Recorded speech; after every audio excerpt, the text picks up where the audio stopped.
Hi, welcome back guys. This is your sensei, back with another fanfiction. This is the first part of What If Naruto Found a Secretive Past and Got Harem. Now before starting, please give this video a like and subscribe to the channel if you want more videos like this.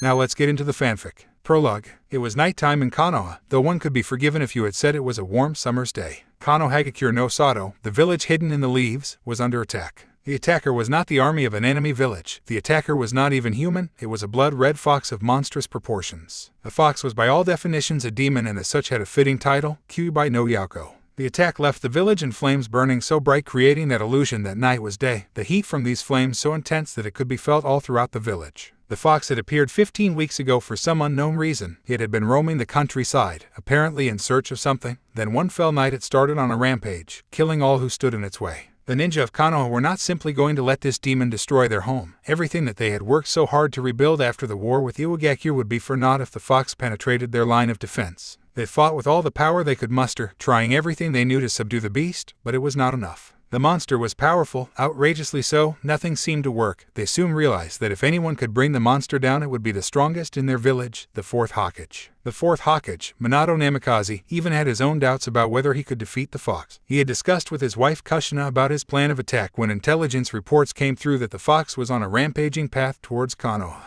Flashback. Minato-kun, what will you do? A worried Kushina asked her beloved. There was no immediate reply. A long silence followed as he thought his answer through carefully. Kushina waited patiently, a trait most uncharacteristic of her. I'm thinking that I may have to seal it. There doesn't seem to be any other way. The response, while definite, was not without pain. The sealing process was such that it required his life. Seal? She inquired through narrowed eyes. Into what? This is the Kyuubi no Yako that we are talking about here, not the Nibai which is sealed into an iron ball or the Ikabai, sealed into a kettle. It will simply break free if the prison does not have a will of its own to hold it at bay. The fox is simply too powerful. While mostly curious, she was slightly suspicious. What did her husband know of sealing methods that would allow him to be able to seal the most powerful of Biju? Minato drew a long breath before answering. Kushina-chan, I must seal it into a newborn baby 3 days old at the most. It is the only way. Kushina looked at the man she loved. Though this look held no love, it was the one that she reserved for her most hated enemies. It was one that spoke of knowing unforgivable atrocities were committed by the soon-to-be dead.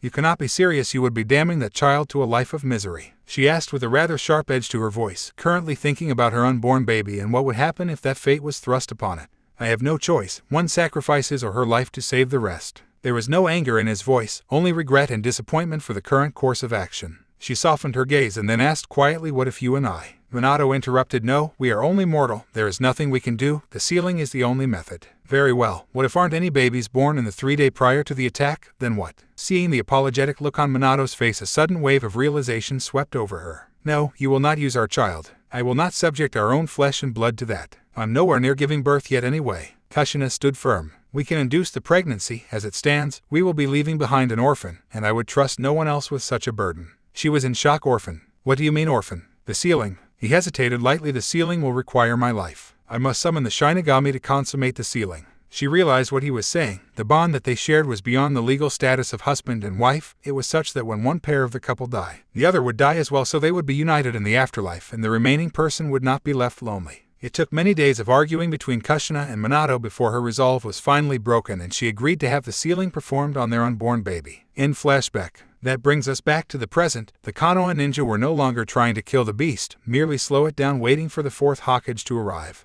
Minato was in the hospital, holding his unconscious wife's hand as their child. A healthy young boy was removed, though cesarean section. After the procedure, the genjutsu used to place her in an unconscious state was removed, allowing her to hold her child for the first and only time. She was enthralled by his little hand grasping around her finger as she nursed him. She was brought out of her reverie by a deep voice. Kushina, it's time. I must go and perform the sealing before any more lives are lost. Came Minato's voice, breaking into her thoughts. Then he leant over and said in a voice so low that only she could hear, I'll see you on the other side, Minato Koi, was Kushina's simple reply. In a streak yellow that had earned him the title of Konoha's Yellow Flash, the Yondaime Hokage had disappeared to the battlefield, knowing that his death would be the price for the victory he was about to achieve. When he got to the battlegrounds, then was a unanimous cry from the ninja that their leader had arrived, that their shining hope had come to save the day, cheering him to victory. Minato heard none of this. When he arrived he was in shock. Never had he imagined the scale of destruction he was viewing.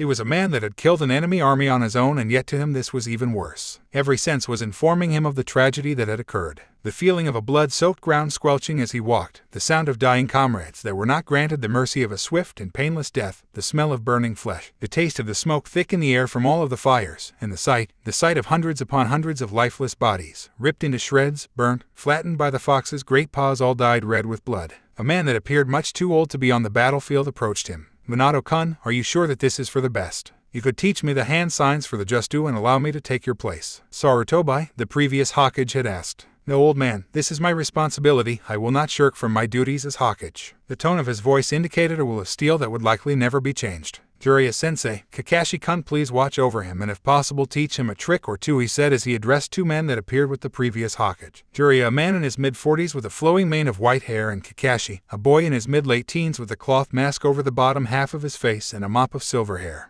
After they both gave their solemn promise to do all that they could for the boy, Minato summoned Gambunta, the Toad Boss. "Minato, if I'm not much mistaken, that's the Kyuubi. Don't tell me you seriously intend on taking on the most powerful of the Biju." Gambunta's deep rumbling voice was heard all throughout the battlefield. "Afraid so, boss. I need you to keep him busy and me out of his reach while I make the final preparations for the sealing," was the reply in request by Minato. "I will do what I can," was the only reply that Minato received, for Gambunta had already jumped into the fray to occupy the fox, ninjato drawn. The fox turned to be more than a tough adversary for the Toad Boss. Every time the fox was open and Gambunta had a clear shot at it, it would simply swing its tails in defense, tails said to be able to cause tsunamis and crush mountains. While there was no large body of water to test this out on, and the nearest mountain was Hokage Monument, miles away in Kano, the widespread destruction seen in the forest trees was more than enough reason to make Gambunta try to dodge the blows instead of block. Then Minato's voice rang through the sound of battle. "It's ready. Kyuubi no Yauko, I can't kill you but I can still seal you soul. Goodbye, you pitiful creature. Shikifuan," he screamed. Visible to only Minato and the Kyuubi, a spectral entity appeared behind Minato, the Shinigami. It plunged its hand into the Kyuubi and tore out its soul, placing it into the stomach of the newly born Naruto, where an intricate pattern appeared on his stomach. As his last words, he spoke to Naruto. "Naruto, please forgive your father for the burden I have placed on you. I'm sorry for preventing you from meeting either of your parents, but this had to be done. Goodbye, my son." The surrounding ninja couldn't see what was happening. All they knew was that the Kyuubi had disappeared. They started to rejoice, the crisis finally over. The rejoicing was brought to an abrupt end when their Hokage voice screamed out in pain. Sarutobi, Jiraiya, and Kakashi all knew what was happening and tried as best they could to hold back their tears, but it was in vain. They could not, and they finally allowed their tears to freely fall down their face. Just as suddenly as the screaming had started, the screaming ended. Minato, falling off of Gambunta's head, was caught in Jiraiya's arms as the little bundle of cloth that was Naruto was caught in Kakashi's arms. Sarutobi had the responsibility of holding the crowd at bay, telling them that this was neither the time nor the place to answer all of their questions. Gambunta was able to shed a single tear before he dispelled to the summoning realm, as there was no human to anchor him to this realm. It had already been decided that Sarutobi would once again take up the reins and become the Hokage after Minato had died from the ceiling. He had clearly stated that questions could be asked later and any that were not of a classified nature would be answered. He was glad he had made that decision, as he realized that, overcome with grief, he could hardly answer the questions that would have been asked even if he wanted to. In the hospital, the nurse that had been assigned to look after Kushina was suddenly alerted as the hospital machines alerted her to the fact that there were no signs of life from the one they were attached to. Slightly panicked, she rushed to the room to find Kushina lying in bed deathly still. She hit the emergency button, calling for other nurses. Other nurses and 2 doctors rushed into the room, intent on doing all they could to revive the Hokage's wife. After 20 minutes of failed attempts, she was declared dead by one of the doctors at 12:14 a.m. on October the 11th, just hours after giving birth to Naruto. With the death following the cesarean section so closely, it was assumed that she died giving birth to Naruto, as the strain of the operation was too much, resulting in her death. Sarutobi had arrived at his office in the Hokage Tower and found on his desk 2 envelopes, one addressed to him and another addressed to Naruto. Furious, he opened the one to him, and almost dropped it when he realized from whom it came. It was a letter from Minato. It read, "Sarutobi," or perhaps Hokage-sama is a more appropriate title now. "In any case, there are some issues that I need to inform you of after my death. The first concerns the letter that is addressed to Naruto. It contains an explanation to Naruto as to why I did this to him. This includes explanation of his heritage. It also contains my last words to him and some advice on how to live his life. It also contains a letter from Kushina, his mother, as by the time you read this she will also be dead. I will explain this in greater detail later. It has some information about the both of us so that he may have some understanding about who his parents were. Also, sealed within the letter are scrolls from both my clan and Kushina's clan, both of being the last of our kind.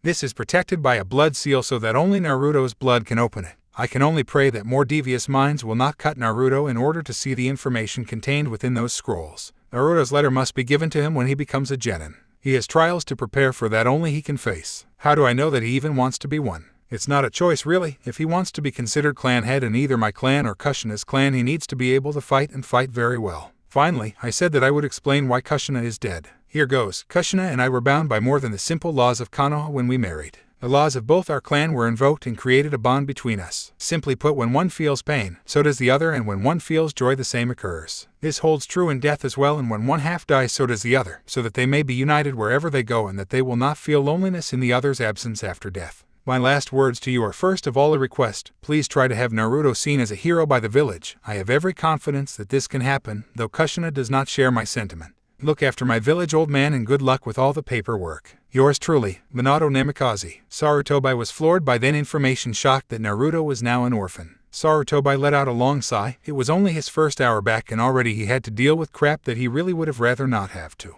It was necessary to tell the council that the Hokage was dead and that the Kyuubi had been sealed and not killed. He thought sadly, this is going to cause uproar amongst the villagers, I just know it. Sadly, I think that I have to agree with Kushina. They are not going to be as generous as he thinks they will be. In the council chambers, all of the clan heads were present as well as the council elders Danzo, Hamura, and Koharu. There was unrest amongst the ranks, all owing to the simple rumor that the fourth Hokage was dead. Koharu was first to call Sarutobi on this. Sarutobi, what's this nonsense that everyone is spouting? The fourth Hokage being dead. The aged Hokage had to compose himself before answering. First of all, you must address me as Sarutobi-sama or Hokage-sama now, because it is not nonsense. The fourth Hokage is dead. Koharu gaped like a stunned mullet before finally getting her voice back and softly asking how. He was fighting the Kyuubi no Yauko, an immortal being of immense power. Surely you didn't expect a mere mortal, no matter how strong, to prevail with his life intact, no less. She was summarily silenced, only for another voice to join the conversation. Hokage-sama, it was Shibaya Burame, ever careful to be respectful of one above his post. You said that it was not possible for him to defeat an immortal being regardless of whether he lived or died, yet he achieved the feat. Would you mind divulging how? It was time to bite the bullet, and Sarutobi knew it. He didn't defeat it, not in the true sense of the word anyway. The beast was sealed into a newborn baby. There was an upsurge of outrage from many of the present council members asking for the name and whereabouts of this child, many calling for its execution. This was all silenced by the Hokage. Quiet. There will be no such travesty of justice while I am Hokage. He roared above the racket. The demon is simply a wolf in lamb's clothing. It could break out and destroy us, or even use the body of the child as a conduit for its actions. The voice belonged to Fugaku Uchiha. There was also a murmur of agreement from the rest of the crowd. There was a sudden outburst from one of the other clan heads. That is a very flawed line of thinking, Uchiha-san. It was Shikaku Nara, with the most uncharacteristic outburst. Explain, was the very sharp retort from Fugaku. Better yet, I'll demonstrate, and proceeded to seal a kunai into a scroll. He gave the sealed kunai to Fugaku and then stated, now kill me using that sealed kunai. There was a gasp from the audience as Fugaku had unsealed the kunai and was charging towards the Nara clan head, only for him to stop in his tracks a few meters from Shikaku due to being caught by his cage main jutsu. What's the matter? Had second thought about dying here. Fugaku taunted. I said kill me with the sealed kunai, not unseal the kunai and kill me, he replied evenly, sounding almost bored. There is no difference, Fugaku snarled. Of course there is. If we liken the situation to Naruto, he is the scroll and the Kyuubi is the kunai. The container cannot kill me, but the imprisoned certainly could, explained Shikaku. Ha, you have just proven my point. The sealed can kill us, and just as this kunai was unsealed, so can the Kyuubi be unsealed, Fugaku shouted in triumph. Think about what you just said. Who unsealed the kunai? You did. Shikaku's voice cut through Fugaku's apparently premature celebration. Get to your point, Fugaku stated icily, leveling a glare at the Nara clan head. Quite simply, the only reason the sealed became a threat was because someone with knowledge unsealed it. Meaning that if no one tampers with the seal containing the Kyuubi, then we are safe. All we have to do is ensure that no one tries to do anything so foolish. Fugaku fumed. He knew he was beaten, but more importantly the Nara head had just made him lose face in front of the council. More importantly, the Hyuga, the Uchiha's only rival clan within the village. The Hokage, on the other hand, well, he was elated, simply overjoyed that other people could see past the demon sealed into the boy and realize that he was only a human. Perhaps there was hope after all. Danzo had observed the conversation for long enough. Now it was time for him to put forth his own ideas and potentially further his own agenda. Hokage-sama, if the boy has such a powerful resource at his disposal, then would it not be wise to train him to make the most of it? He inquired. Before you even try to recruit Naruto to that root program of yours, there will be no such thing happening today. As it stands, I have half a mind to disband the group now. However, we were called here for different purpose, so we will stick to the task at hand. Sarutobi stated, destroying any hopes Danzo may have had of acquiring a new and powerful weapon to brainwash into being a loyal servant. If I may be so bold, Hokage-sama, can I inquire who the parents of the boy are? The question was voiced by Hayashi Hyuga, head of the Hyuga clan. The boy is an orphan, both parents killed through the course of the Kyuubi's attack. Sarutobi answered. While it wasn't what the council wanted to hear, it was not a lie. He could only hope that they assumed that it was a civilian child or at best the child of two jounin, not the son of the most powerful ninja to have lived and his wife, a former Whirlpool legend. Finally, it was Hamura's turn to speak up. Hokage-sama, we must still alert the village as to what is living amongst them. And what is living amongst them, Hamura-san? Asked Sarutobi rather testily. A demon, was the shout from one of the council members. Sarutobi leveled a glare that promised death. The council member audibly gulped and returned to his station. We have already determined that he is no more a demon than that scroll is the sealed kanai. His words were icy as his stare still seemed to linger on the council member. Nonetheless, Hokage-sama, you have called us here to inform us that the Kyuubi was sealed and not killed. If you weren't here to tell us who it was sealed into, then why even bother to convene us? Hamura replied. The Hokage could not deny the truth in his words. He had essentially told the council nothing and realized that he'd indeed have to proffer the name. Naruto. He hesitated slightly, not wanting to open another can of worms that could occur if he used the name Namikaze Naruto Uzumaki. He said, opting to give Naruto his mother's maiden name. Not that it should matter, it was the Yondame's dying wish that he be viewed as a hero. However, seeing the reaction that Fugaku just had is more than to give me grounds to believe that this won't happen. Sarutobi continued, while still silently hoping that more people would share Shikaku's point of view. Now that everything is out in the open and that you have all been made aware of the situation with the Kyuubi, the death of the Yondame and my reinstatement as the Hokage, there is nothing further that needs to be said at this meeting. Let us all go back to what is left of our families and try to get a night of rest before we mourn for our lost ones. It was at times like this that Sarutobi truly felt his age, and he gave his advice to the members of the council in a solemn and somewhat subdued tone. Sarutobi was in the middle of going home when a sudden thought had occurred to him. Minato and Kushina had gone to extraordinary lengths to conceal her pregnancy, yet they had to let someone in on the secret, namely the people who tended to them through their stay in the hospital. He quickly changed route and arrived at Konoha General Hospital a short while later. He went to the head of the hospital and requested and all staff that we involved in the care of Kushina and her unborn baby, from the doctor and surgeon that performed the operation to the cleaners responsible for cleaning the private room. A short while later, everyone who was originally grumbling about being called in at the current hour quickly silenced themselves as they realized that they were in the presence of a previous Hokage. When everyone was settled, Sarutobi began talking. Thank you all for gathering here at this ungodly hour. The effort is appreciated. It has come to my attention that all of you have in some way had contact with Kushina and Minato through the period of Kushina's pregnancy. I must ask you to never, ever reveal this information to anyone. Minato is viewed as a hero in our village for his efforts through the Iwa-Konoha War. As a result, he is also regarded as a demon and a dealer of death to Iwa and their allies Kumo. If either of these two countries were to discover Minato's heir, they would send a squad to perform an assassination immediately. Many were sobered by this information. It is for this reason that I must classify this information as an S-rank secret of our village. The penalty for divulging such information is death, not only to the party responsible for telling the secret, but also to the recipient of the information, so think very carefully before betraying my trust.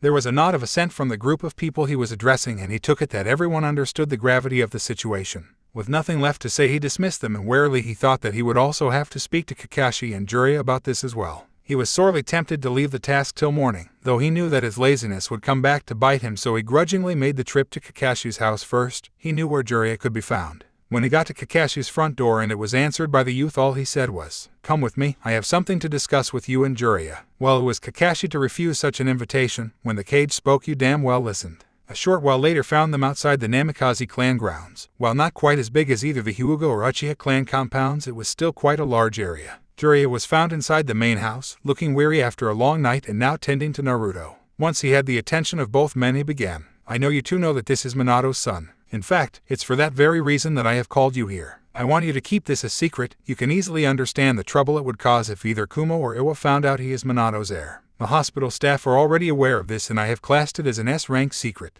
I'm sure I don't have to explain the implications. Both men shook their heads, affirming that they knew that if they told the secret they would pay with their lives. Now that he had taken care of all business that needed immediate attention, he was left to simply shunch into his clan home and sleep, preparing for tomorrow. 3 days later saw a service held for those who have bravely fought and lost their lives in the battle against the Kyuubi. It was the place that Sarutobi announced his reinstatement as the Hokage. He gave a speech, trying to lift the morale of the people he was to lead once more. People of Konoha, 3 days ago we were dealt a very severe blow. We lost friends, comrades, and family members. We also lost a great leader. The Yondame was a great man and will be forever missed. Giving his life for the prospect of saving this village and defeating the Kyuubi is a feat that only Minato Namikaze would be capable of. Through his sacrifice, we realize just how strong the will of fire was within him. We must look to his sacrifice and display of his will as inspiration to rebuild and create a better tomorrow. The people clapped politely in appreciation for Sarutobai's effort as raising their morale. Sarutobai noticed the tension amongst the members of the crowd and wondered what had them so tense, until one of them spoke up and asked,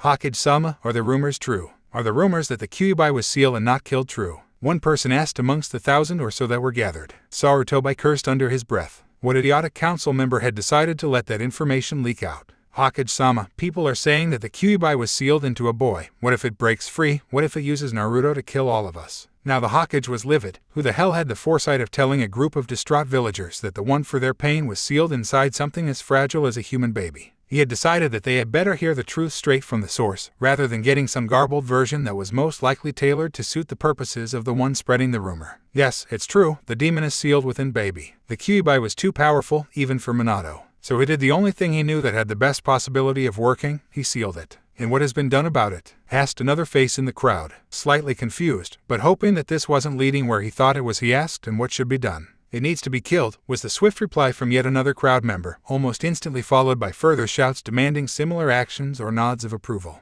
"The Kyuubi is sealed in the child, not reincarnated as it," the Hokage shouted out above the noise, frustrated by the close-mindedness of the people he had chosen to lead once again. "The thing could escape, or use him directly to hurt us," with a counter-argument. "Do you have such little faith in the Yondaime as to suggest that his method would fail us when he gave his very life to ensure our safety? Not to mention that he called upon the power of the Shinigami in order to seal the Kyuubi away. It's not that we have a lack of faith in either the Shinigami or the Yondaime or that we underestimate them, it's just that this is the Kyuubi no Ryoko. The Yondaime was only human, subject to mistakes, and we don't know which is stronger and seal-bound by the Shinigami or a demon's will to live and escape, so to prevent any harm, he should be killed." Sarutobai looked into the crowd and saw many faces reflecting support for the words spoken before he laid down the law, quite literally. This child will not get a chance with the lot of you, and I cannot simply make a law stating that you must like him. So this is a new law that I am laying down now and putting into effect immediately in order to give Naruto some chance of a normal life in his later years. No person is to mention the fact that Naruto has the Kyuubi to anyone.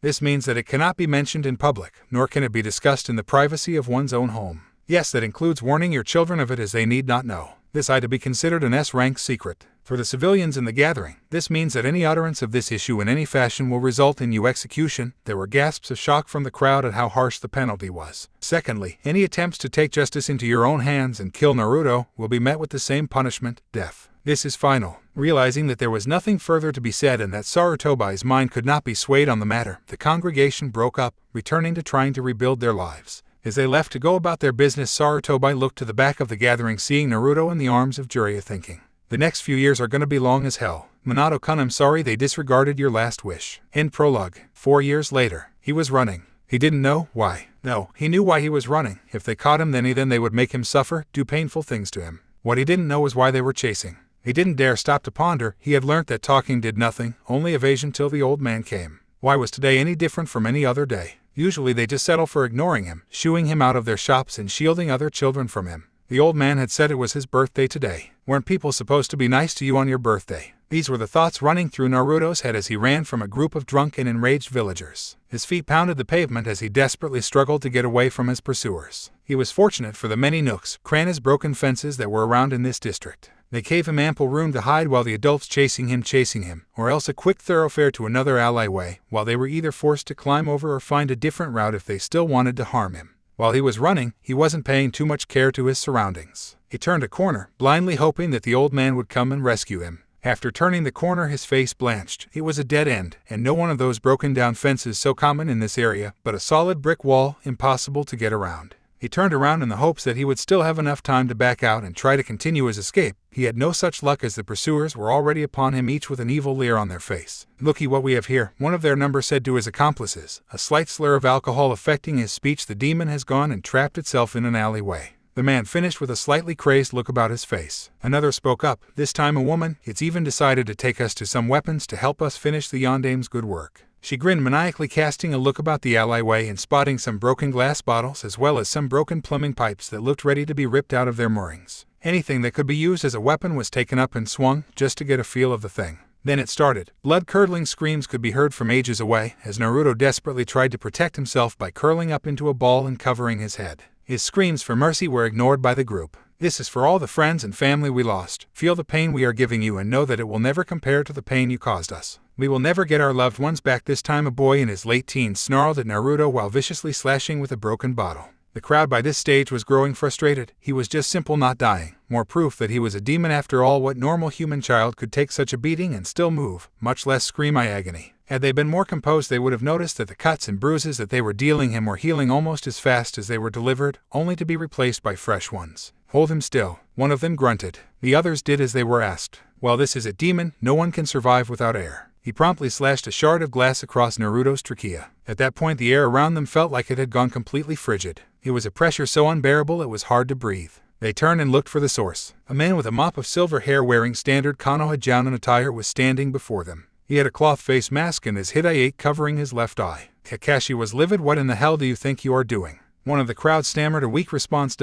We are finishing what the Yondameson started and what UN ninja are 2W. Weak to finish. We are killing the demon. Kakashi's eyes narrowed. You have been made aware that the demon is sealed in Naruto and that they are not one and the same. You would also be aware of the Hokage's hardline stance on issues regarding Naruto. As it stands, I need to get him to medical attention immediately, so I can't take you to Ibiki for questioning. There was a collective sigh of relief. Everyone, even civilians, knew of Ibiki's sadism, well him and his protege Anko. Kakashi continued, no, your punishment will be administered immediately. You will be executed for your crimes. He drew a kunai from the holster on his leg, and before the civilians even realized he had moved, he was amongst their number, killing them with cold efficiency. Once he was done, he rushed over to Naruto to inspect the damage. Kami-sama above, what have they done to you? He said to himself. Naruto opened a heavily bruised eye, and all that he could see was a shock of silver, lost of blue and a little pink, probably skin, before he passed out. Kakashi was preparing to shunshin him to the hospital when he stopped to take notice of the cuts that were healing on his body. The Kyuubi is healing him, he idly though before shunshining to the hospital. He didn't bother to even try the general admittance. He shunshined directly into a room that was specifically set up for Naruto. He had been through this before and knew what to do. He hit the emergency button that called for a special team of doctors and nurses. It also linked to the Hokage's office so that the Hokage would be alerted any time the room was in use, as the room was reserved for Naruto alone. Not 20 seconds later, a group of men and women walked in and wasted no time in getting to work. The Hokage shunshined in shortly after. Kakashi, report. He stated in a voice that commanded authority. He was attacked by a group of villagers. Hokage-sama was the swift reply. And of the villagers, Sarutobi further inquired. All dead, sir. There wasn't time to bring Naruto here and take them in for questioning. Rather than let them get off scot-free, I took the best course of action I could think of and killed them on the spot. Their remains are still in the ally way. Very well then, I'll put Itachi on cleanup duty then. You have done well. They watched in silence as the medics went about doing their job of healing Naruto. Kakashi finally broke the silence. Hokage-sama, I've been meaning to ask, where did you find a group of medics so willing to treat Naruto? This group of people are the ones that cared for Kushina through her stay in the hospital while she was carrying Naruto. They never saw Naruto as the demon inside of him as they saw him being born, understanding that he is indeed human.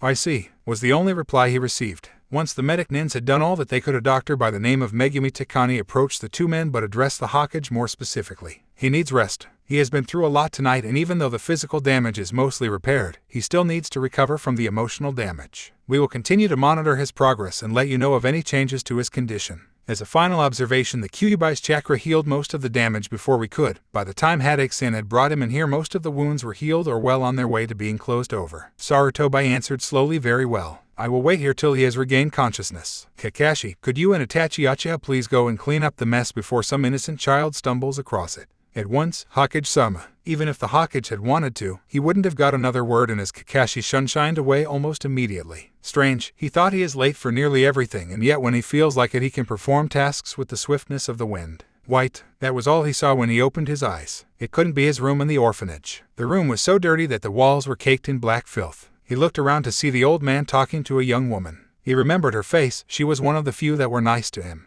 There was the old man, some people at the hospital, old man Ikaraku and his daughter Iame, and hopefully now the strange figure that had saved him last night would be able to join that list. The Hokage watched patiently as Naruto roused himself from his sleep. Idly looking at him over the hours, he realized quite a number of things. The most obvious was that Naruto truly looked like his father. How no one in the village had picked up on it yet was beyond his understanding. While thinking of Minato, he was reminded about the letter he was left. Naruto's letter must be given to him when he becomes a genin. He has trials to prepare for that only he can face. How do I know that he even wants to be one? It's not a choice really. If he wants to be considered clan head in either my clan or Kushina's clan, he needs to be able to fight and fight very well. Sarutobi pondered the point for a while before coming to realize that even without the requirement to need to fight well to lead the clan, he was going to need some form of training if he wanted to live to see his 5th birthday. Nothing too serious. Perhaps just introduce him to the basic Bunshin and Taijutsu style used in Konoha's ninja academy as well as Kawarami and Henge. These things could help him survive and escape the rampant crowds long enough for either him or his ANBU to arrive.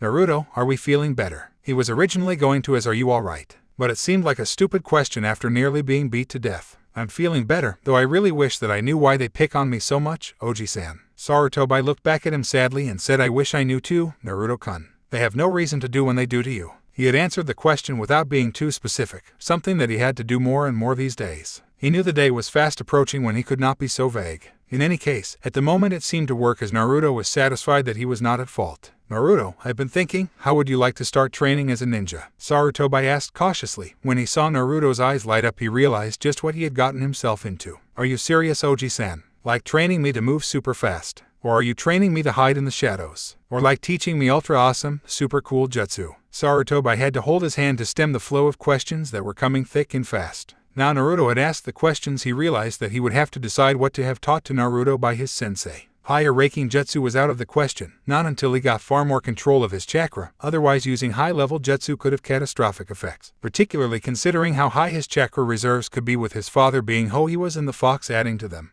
We will discuss that with your sensei when the time comes. For now you need to rest. Do you have any special request for food? I CHIRAKU's ramen. He shouted at the top of his lungs. The Sandame had to twiddle his finger in his ear. Apparently he looked like his father but had his mother's behavior to deal with. As a certain Nara would put it, this could be troublesome. You rest for now. When you wake up again, your sensei will be waiting here for you with bowl of ramen you seem to love so much. Naruto threw himself at the old Hokage, wrapping his arms around his neck, practically screaming, thank you, Oji-san. You're the best. After Sarutobi had regained some semblance of hearing after and made sure that Naruto was asleep, he shunshined out to his office. Once there, he summoned one of his ANBU. Hawks appeared before him. Go find Kakashi Haddock and tell him that when he is done cleaning up that I wish to speak with him. At you command, Hokage-sama, and promptly left to complete his assigned task. Sarutobi was left to his own thoughts as H waited for Kakashi to finish his duties before arriving. He sat there and looked at a picture of his late successor on the wall and thought to himself, Minato, what would you think of you village if you could see what they did, what they still do to your son? After nearly an hour lost in thought, Kakashi eventually shunshined into the office. That took a surprisingly long time considering both you and Itachi were assigned.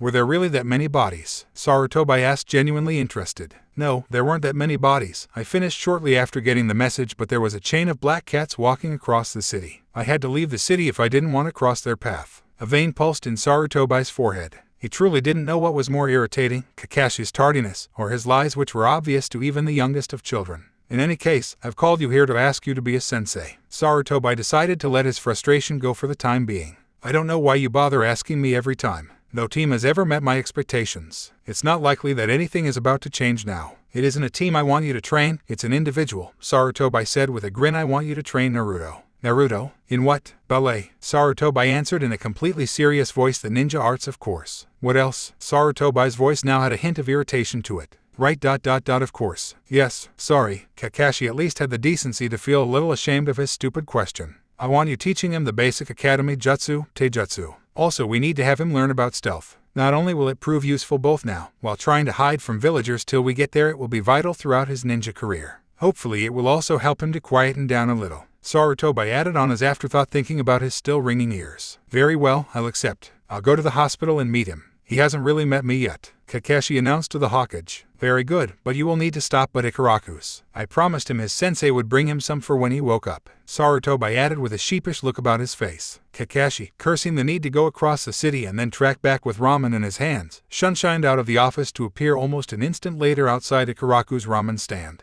He got there and ordered 2 packs of miso to go before holding them both in one hand in order to perform the half ram with the other necessary to shunshin to Naruto's room. Kakashi, looking around, realized that Naruto was still asleep, placed the ramen on the bedside table and turned to close the door to the room. In the time that he turned, he heard furious slurping, lips smacking followed by a large belch. By the time he turned back, he noticed that both packs of miso ramen were missing and there was a very content-looking Naruto propped up against the wall, still sitting in bed. Weren't you asleep a second ago? Kakashi asked incredulously. Yep, was the bright reply. The smell of ramen woke me up, he clarified. Still in shock, Kakashi went on, trying to maintain some level of composure. Right. Well, Hokage-sama should have told you that you were going to get an instructor for the ninja arts. Well, that's me. My name is Kakashi. You can call me Kakashi-sensei seeing as I will be teaching you. Cool, so what are you gonna teach me? Some really powerful fighting style. Ultra speed. How to make dragons out of air. Kakashi couldn't get a word in. He finally started when Naruto had run out of breath. I will teach you how to hide really well. We're gonna make you a lot faster. We're only gonna learn a few things, and they are things you would learn from the academy anyway.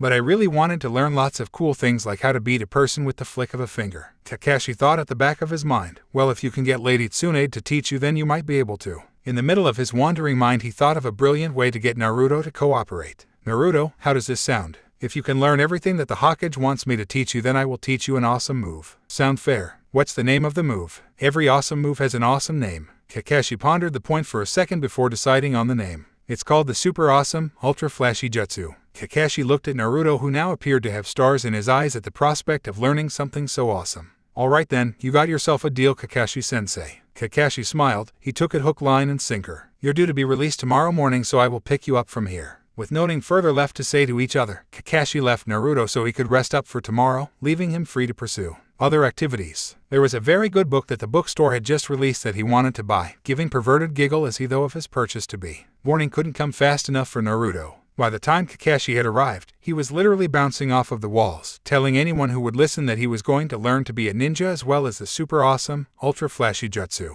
It probably would have helped the hospital staff had Kakashi actually shown up when Naruto was discharged, rather than turning up 2 hours afterwards. Alright Naruto, time to commence your training. Do you know where the stream is? The one just near the hospital. After receiving a nod of confirmation, he continued. I want you to race me there. Of course it was not a true race. Kakashi, being a jounin of the village, could have beaten him there without even raising more than a hand. Ah, yes, Shunshin was a lovely thing. It was much easier to get him to work if he was having fun while doing it. By the next time he looked down, Naruto was already down the hall, cackling like a madman about how he was going to beat his sensei in a race. Kakashi kept tabs on him as he raced through the village, towards the stream. It would not do well to have him attacked again. As he kept watch, he took note of the glares that nearly every villager sent at Naruto. The ones that didn't glare completely disregarded him, as though he wasn't there, ignoring him, almost as bad as actively harassing him, Kakashi thought. When they both arrived at the stream, Naruto was the first to speak. So, what are we going to do here? Kakashi-sensei. We are first going to get to know each other beyond names. I'll start. You know my name, it's Kakashi. Likes, reading, my dislikes. Well, I can't really think of anything off the top of my head. And my dream for the future, I'll tell you when you're older. Kakashi said the last part without the usual traces of a perverted tone usually present in his voice when discussing such matters. Indication that he might actually be serious about what he was talking about, though Naruto was too young for him to understand.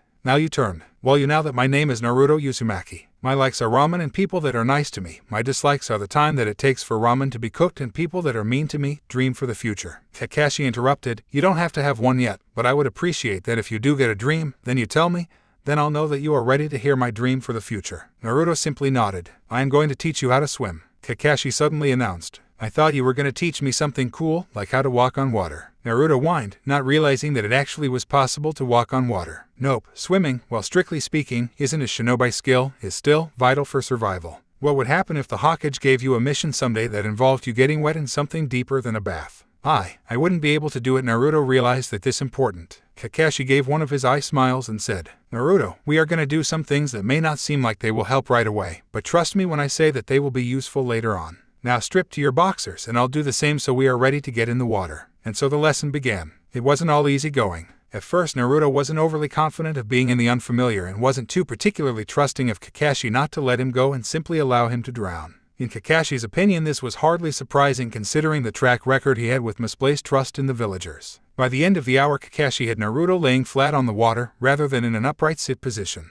He was also surprised to see that his legs were performing the correct kicking motion rather than seeing the running motion that so many children display when learning to swim. Naruto, that's enough for swimming today. I think we should do something else while we dry off. Naruto obediently followed Kakashi along the water's edge till they were in a small clearing. He didn't seem to have the usual spring in his step, probably just tiredness from the swimming. What now, sensei? Asked Naruto, eager to learn more. He was soon learning that Kakashi was becoming someone he could trust. When Kakashi had said that he wouldn't let go in the water, he didn't. When Kakashi said he was going to let go and catch him again in a short while, he did. It seemed that when he gave his word, he kept it. We are going to meditate. This is for 2 reasons. The first that we need to unlock your chakra in order for you to do the jutsu you so want to learn. The second reason is that we can dry off before we put our clothes back on. To himself, Kakashi thought of the third reason. Hopefully it will calm him down and get him to stop bouncing around all of the time. How do I meditate, sensei? Naruto asked. You simply need to still and try to relax. While you are doing this, for today, I want you to focus on finding a warmth within you. This is your chakra. When you think you have found it, don't shout out. Simply remain focused and tell me, I will give you more instructions from there. Almost an hour had passed from when Kakashi had started Naruto on mediation. If he had guessed, Kakashi would have said that Naruto was asleep. He didn't think that it was possible for the blonde to be this quiet and awake at the same time. That was until Naruto in a small voice said, Sensei, I think I found it. It feels like a thought, only really hard to think. Kakashi smiled at these words. When you first accessed your chakra, it felt like a thought, or better yet, a sentence on the tip of your tongue that you couldn't quite say. Good, now focus on trying to drag it forwards. Try and think that though, Kakashi coached, trying to use Naruto's own words. It was another full minute before anything happened, then Kakashi felt it. Naruto's chakra came spilling out of him. So young, and he already had a capacity of what had to be at least mid to high genin level. He was floored. Good, Naruto, very good indeed. I want you to remember that feeling. Never forget it. It is one of the most important things you will use through your life as a ninja. Now that you know what your chakra feels like, I want you to try using it. I'm going to tech you some jutsu, but first we need to tech you the 12 basic hand signs. Kakashi ran through the 12 hand signs, giving Naruto time to copy and himself time to correct any mistakes in his signing. After Kakashi was confident that Naruto had the different head signs down pat, he showed him the hand signs for the henge. On Naruto's first try, the replica Kakashi had his weight distributed incorrectly, giving the impression of severely obese person instead of the fit person that he was. It took a further 23 more tries before Naruto got the dimensions correct. The only thing left to work on and at any great length was his eye for detail, as there were things missing from the transformation, such as a kunai holster or the buckling on his sandals. Next was the Kyuubi. This jutsu had its own unique set of hand signs, and again, Kakashi gave Naruto time to memorize them before getting him to perform it himself. Kyuubi no Jutsu, Naruto announced to the world. Kakashi's eye widened for a split second. That was the only amount of time that he had to react. Something must have gone wrong in the hand signaling, for there was a huge boulder dropping through the air to their position. He quickly tackled Naruto out of the way and asked for him to repeat the process, this time focusing less on the amount chakra used but more on the hand signs. Kakashi opted to stay much closer this time in case a similar event occurred. He knew he could get them out of there if the situation called for it. When Naruto reattempted the technique, Kakashi was puzzled. What's wrong? Aren't you going to try again? He asked. I already have, was the reply. Apparently Naruto had used too little chakra this time and had not moved any mass at all. Alright then, could you try to concentrate somewhere in the middle, while trying to use chakra that is in the middle as well? A look of concentration crossed his features as he thought about what he was required to do. After announcing the jutsu, a small flux in the chakra, and realizing that Naruto had indeed completed the jutsu successfully, albeit with a lot of wasted chakra, but successful nonetheless. With such large reserves at such a young age, it was to be expected that his control over his chakra would be poor. With this in mind, he thought about the final thing that he had to teach Naruto, the bunshin. Kakashi had serious doubts as to whether he would ever be able to get Naruto to learn this technique. Naruto's chakra reserves could be likened to a dam and the dam gates. It was like trying to get only a cup's worth of water from the dam gates while trying to not let any excess water to escape. In other words, impossible. Well, he'd be damned if he didn't try anyway. Naruto, there is one thing that I would like to teach you today. It will create an illusion so it looks like there is more than one of you. However, if you can't get it after a few tries, don't worry, it's not your fault. The hand signs are as follows. For the third time that day, Kakashi demonstrated a set of hand seals, this time for the bunshin. Naruto attempted the bunshin, and as expected, the thing formed for a second before collapsing. As I thought, you have far too much chakra for you to use that technique effectively. Naruto tried to use the jutsu again, only to achieve the exact same results. Now starting to panic that his sensei would not teach him anymore, due to him being unable to make a bunshin, he started trying harder. Recognizing the signs from his body language, Kakashi walked over and out a hand on his shoulder. Naruto flinched at the action, expecting some form of physical punishment for his failure. When none came, he looked up and saw Kakashi looking down at him with genuine concern in his eyes. The flinch had not gone unnoticed. Remember, I said not to worry about it if you couldn't do it, it's not your fault. Hardly daring to believe his luck at someone else being nice to him, particularly after a failure, his eyes started to get moist with tears, though tears of joy at finding another person to add to the very short list of people who he could trust. Come on, let's get you back to the Hokage. We've done enough work for today. Let's head back. In the Hokage's office, Naruto was left to flit about and look at the paintings on the wall in the office while Kakashi talked to the aging Hokage. Well, how was it? The Hokage asked, fully expecting to hear stories of how Naruto really tried his patience when he was far too hyperactive for Kakashi's liking.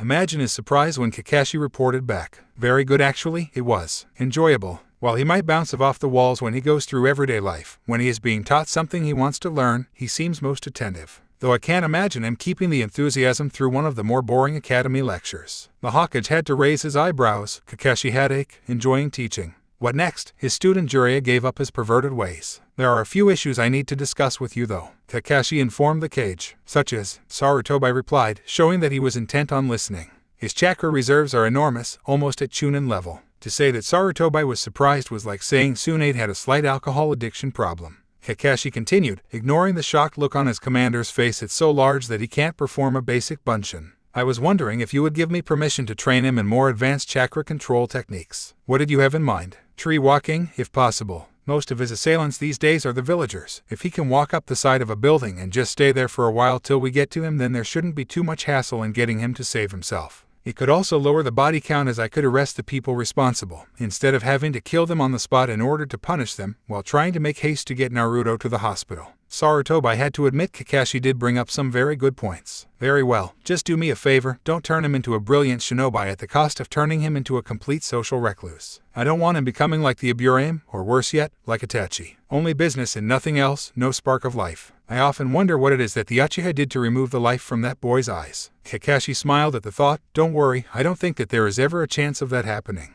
Oh, and one last request before you are dismissed. Kakashi stopped himself before he shunshined out of the place, leaving Naruto with the sandame. Sarutobi chucked a wad of notes at Kakashi. Get him some new clothes. Preferably 2 sets. One dark and another bright. If he can train in stealth in the bright clothes in broad daylight, then he should have no problem in hiding himself in the night with dark clothes on. Kakashi only nodded before taking the Ryu and Naruto in hand and simply walking to the shopping district where they could make their purchases. Just before leaving, he decided to add some information to the lot that he had already reported to the Hokage. By the way, I've taken it upon myself to teach him how to swim. Yes, thank you. That was something I completely overlooked when I was considering what to have you teach him. Arriving at the shopping district, Kakashi was itching to whip out a little orange book and continue reading from where he left off, but reasoning told him otherwise, and he decided that it was for the best that he leave his reading till later. Both Sensei and his late wife had constantly admonished him for reading Jiraiya's smut. Both respected the man as a shinobi of the highest caliber, but would not tolerate the orange book he authored.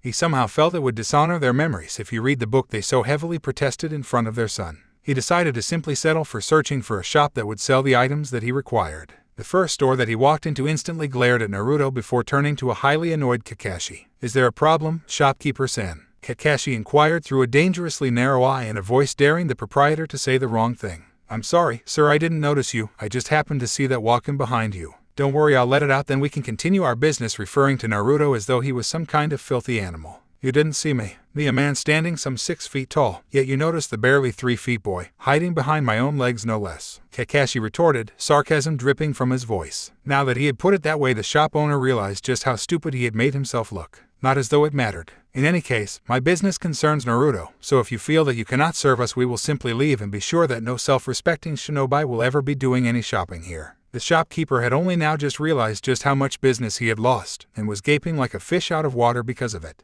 Kakashi and Naruto had already left, so there was no chance of repairing the situation. Back out on the street with Naruto and Kakashi, they were looking to find another shop to give their business to. Along the way, they came across a shop called Higurashi Ninja Equipment. He pulled Naruto in and they began walking to the counter. The person behind the counter this time addressed Kakashi first. Good afternoon, how may I serve you today? This was going to be a good way to gauge whether or not they would be shopping here in the future. Kakashi stepped aside to reveal Naruto. Actually, we're here for Naruto, he stated, keeping an eye on the man's reaction the whole time. Sorry, little fella, the shopkeeper said, didn't see you down there. Just the way it should be. Instead of insisting that Naruto was more noticeable than a man he was standing behind, roughly twice his height, thought Kakashi while nodding to himself. Yes, we are looking for some clothes for Naruto, a set of dark clothes and a set of bright clothes. Well, let's take care of the dark clothes first. Name's Keiichi Higurashi, by the way, store owner. No need for you to introduce yourselves, you're both very well known around this city. In short order, Keiichi had picked out a simple dark blue, almost black t-shirt and pair of shorts and given them to Naruto to try on.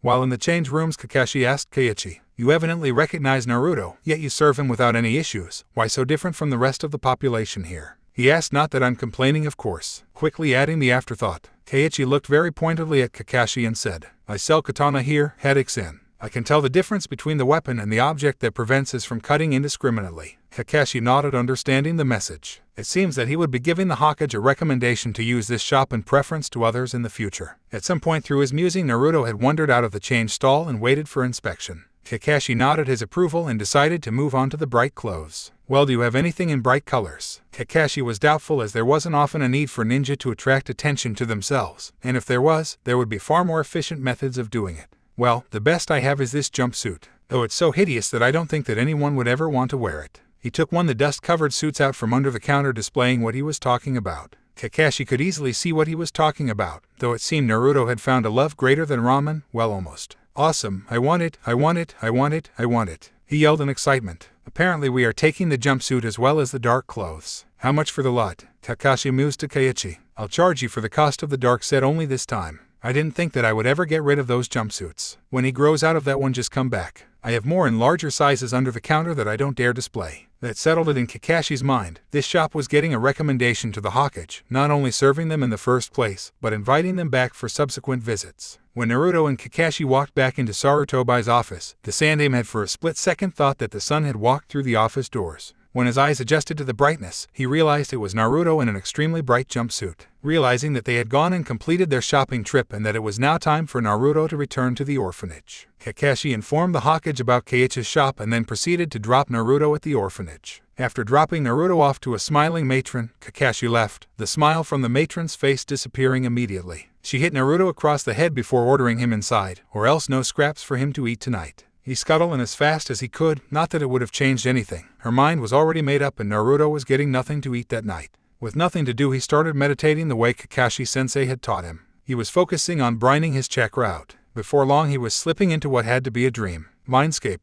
He was walking along a dilapidated corridor that could only be truly described as a sewer. When he came to the end of the passage, he found a giant iron cage, with some funny symbols on a piece of paper attached to the door. Inside he could see an animal thrashing about, a fox, he realized. He tried calling out to it, but it appeared not to hear to him. He tried again, calling louder this time, still achieving no response. In the animal's wild thrashing, it turned to look him, and stared straight through him, as though it wasn't seeing anything all. Puzzled, he didn't pay too much attention as his surroundings slowly started fading into black around him. Then he knew nothing as sleep finally enveloped him. The next morning he had no recollection of any of the strange happening that occurred last night. He simply waited for Kakashi to show so that he could continue his training. He had enjoyed spending time with Kakashi. He paid attention to him long enough, and not the usual kind of attention the villagers paid either. The day's training was spent further practicing what he had learnt yesterday, introducing arms to his swimming. Something that he didn't quite get, as he was having trouble remembering to blow bubbles and move his arms and legs, or he would forget to breathe. Kakashi had told him what he had achieved was good anyway, as the stroke looked good. He just had to remember he wasn't a fish, the inference causing Naruto to giggle. It was then that Kakashi realized that this was the first time he had heard Naruto laugh, not that devious laugh that let him know that a prank was coming, but a genuine laugh from joy. It was something that warmed his heart, something that he vowed to make happen more often.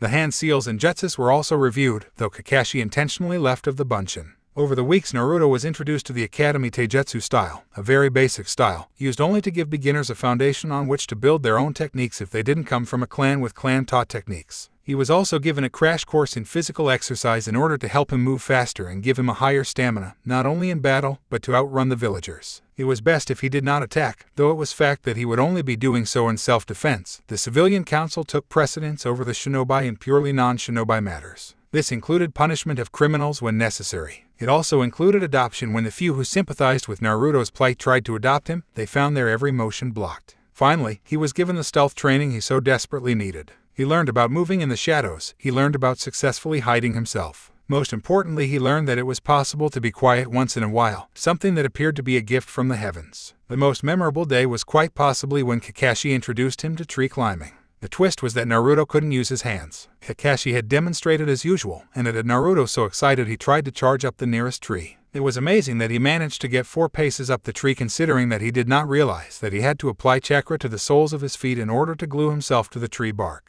It was some weeks after Naruto had started training with his sensei when Kakashi turned up at the orphanage to pick him up for the day's regimen. When he got there and eagerly awaiting, Naruto was nowhere to be found. Upon asking the matron, she stated, "I kicked him out last night. He's sitting with his eyes closed and had some blue energy flying around him. I couldn't risk the other children's safety in case he was preparing an attack, so I kicked him out." Kakashi was livid. There was a protocol to be followed if there was ever a situation with Naruto, and she had just blown right past it. Right now he couldn't really detain her. It was more important that he found him immediately before anyone tried to harm him. He quickly made 6 cage bunchins, similar to the regular bunchin, but they could interact with their environment while the regulars could not, and when dispelled any info gained would be passed to the user. They went off in pairs, one to look after Naruto should a pair find him, the other to dispel to pass the location to the real Kakashi. It was not long before the real Kakashi had found Naruto huddled in a dumpster in a nearby alleyway. The bunchins were dispelled as Kakashi took Naruto to his house to get cleaned up before taking him to the civilian council. This was the last straw.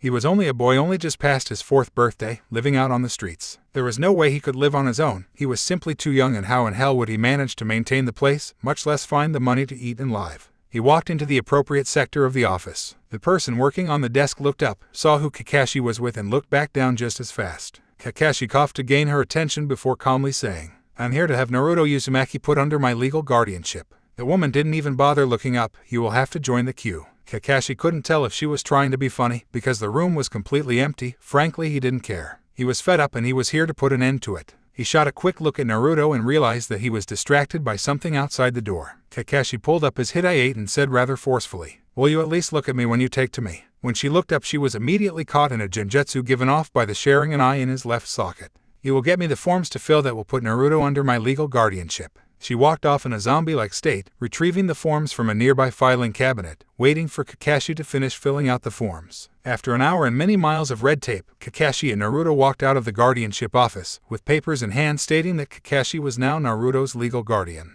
He idly thought that he would have to go and inform the Hokage of the change in both his and Naruto's living arrangements. Naruto, well, he couldn't get over the fact that he had been adopted, and by Kakashi-sensei no less. He was so close to crying tears of joy, you could see the tears well in his eyes. Kakashi finally felt he was on the road to repaying the man he considered a second father. Training Naruto just didn't feel right, it didn't feel enough, but now, he felt being closer to being complete and repaying the debt he felt H had incurred to Minato Namikaze. Naruto was still living with Kakashi and loving every minute of it. In the past, Naruto didn't really have many happy times. All he could remember were moments when did not have to fear for his life as a result of the villagers' persecution. These days he had times that he could look back upon in many years to come and say that they were actually joyous moments. That didn't mean to say that the villagers that he had no bad memories while being under Kakashi's direct care. Though there was the odd attempt, there were far fewer attempts at Naruto's life. In the 2 years that Kakashi had spent looking after Naruto, many things had changed. Their relationship had been taken from that of a teacher and student to that of a mentoring older brother. Kakashi had left the ANBU and also put his reading of Ika Ika in hold. Kakashi, for his part, had no idea how he had lived before Naruto. It was just so much fun now that he couldn't conceivably imagine living without him.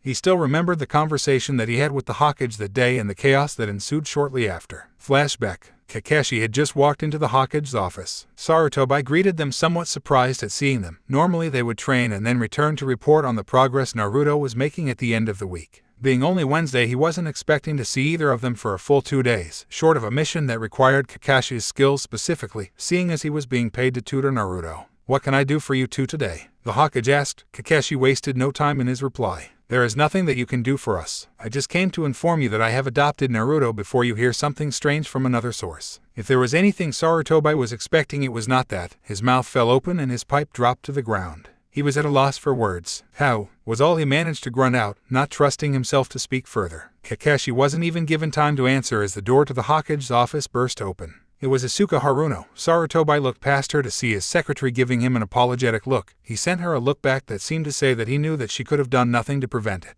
"Hokage-sama, it has been brought to our attention that someone has adopted the demo." She caught herself just in time. It was almost a force of habit to call Naruto by such hate-filled names. Once she had calmed herself and was thinking slightly clearer, she restarted. "It has been brought to our attention that someone has adopted Naruto Uzumaki." The Hokage was about to answer her when someone beat him to the punch. Kakashi entered the conversation. "Brought to your attention. I adopted Naruto not half an hour ago. How could you possibly know so quickly?" Kakashi of course knew how they knew. There was some sort of plot to never have Naruto adopted, ensuring that he always had a miserable life. It was that it was impossible to prove. Now that the civilian council had found out so soon after the papers had been processed and well before any formal complaint could follow the proper official channels, the person that had served him at the desk must have realized the paperwork that she held in her hands must have contacted Asuka Haruno, a recent addition to the civilian council. Though she had only just joined the council, she was fast on her way to becoming its head due to her unrivaled and thinly veiled hatred of Naruto. Nobody could work out where the hatred came from. She had not lost anyone particularly close in the Kyuubi attack, yet the hatred was there and burning stronger than any Uchiha Katen jutsu.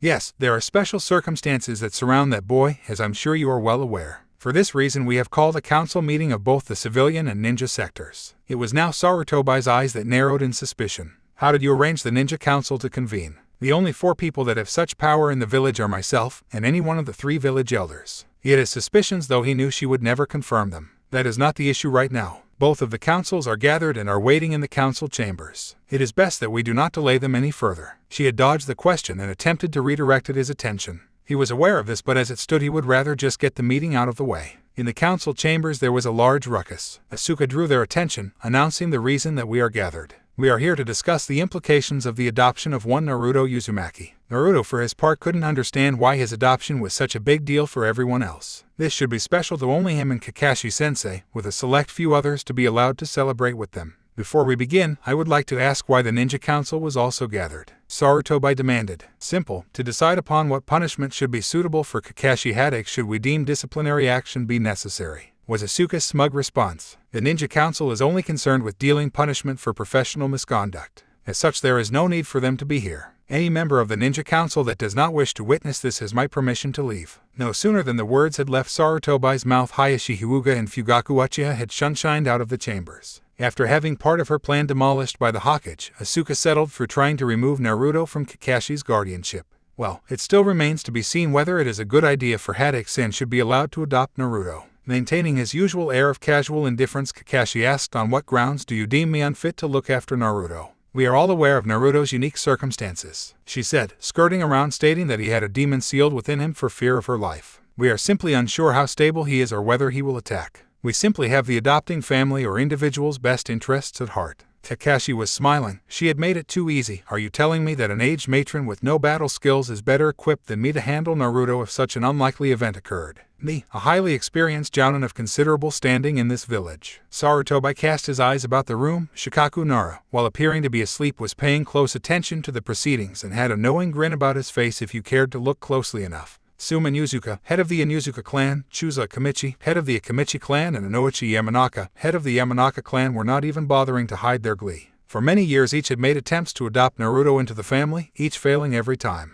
Shiba Iburame's facial expression could not be seen through the high-collared jacket and dark sunglasses he wore, but there had to have been at least a smirk on his face from the proceedings. While he had not made an active effort to adopt Naruto, he or his clansmen had time and time again rendered assistance, using their Kikai bugs to mercilessly drain an assailant's chakra till they died. Attacking a mere child, more defenseless than one of their bugs, deserved no mercy. Kakashi continued while Asuka was still mulling over his words. "Also, if he really is as dangerous as you insist, then is it wise to leave him in a place filled with so many other vulnerable children?" Asuka was quick on the rebuttal. "As you said, it is very unlikely that he will ever attack, so there is no risk." "Huh, got you there. Take that, you stupid one-eyed Cyclops," raged the inner persona that all Haruna women possess, not stopping to consider that one-eyed Cyclops was not much of an insult. Kakashi smiled once again. "Just as you say, it is very unlikely that he would ever attack. So there is no risk, and I shouldn't need fear and no reason for you to worry about my well-being now that I have adopted him." She was beaten, he knew it. She had nothing to say. She simply opened and closed her mouth like a fish gulping air. Not wanting to waste any more time here, Sarutobi called the meeting to an end before any other member of the civilian council grew a brain and tried to find some way to remove Naruto from Kakashi's custody. Flashback end. Kakashi still thought back to that day when he felt like he needed a lift in his day. After all, it was not often that you got to silence the civilian council's power broker without the rest of them even getting a word in, almost making it pointless having gathered them in the first place. Right now Naruto and Kakashi were playing a game of hide and seek. This was to practice stealth techniques. It wasn't quite as simple as the civilian version. The hiding and seeking was still the same, but the person needed to learn to hide so much better if they wanted to avoid being caught.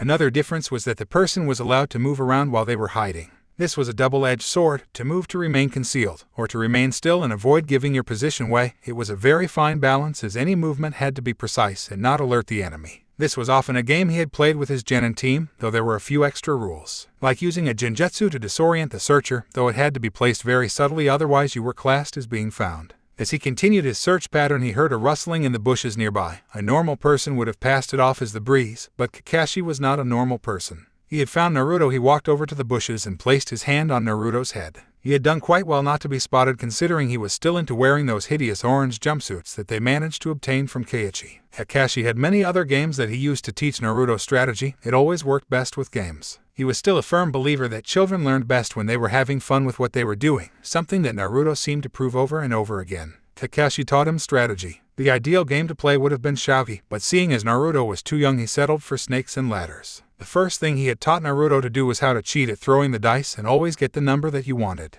Of course, once Naruto had learnt this he always went for 6, only to end up back on the beginning square after the 5th roll every time. He had quickly learnt that it was not always the highest number that got him the furthest, but sometimes that a lower number could be better, especially if you landed on a ladder. With that in mind, Kakashi then made the objective to reach the goal square in as few turns as possible. It took Naruto many weeks of experimenting before he got the optimal route that Kakashi had planned in his head almost immediately. When he had done that he got out a different board, harder this time to nut out the correct route. Surprisingly, it took him less time than the original. He was learning to consider all his options faster and make correct choices. Their training had continued over the years. He could now effectively do the henge and the kawarimi. Bunshin was still impossible for him to perform. Kakashi had kept to his word to Sarutobi and not taught him any of the higher-level jutsu from his vast repertoire. His chakra control, while much better, was still not as good as Kakashi would have liked, particularly with all the tree-walking training he was doing. Then again, Kakashi was using himself as a yardstick, a person that was already a genin by his Naruto's age. He knew that using genjutsu was out of the question for Naruto. The best he could hope for was to teach him how to get himself out of them.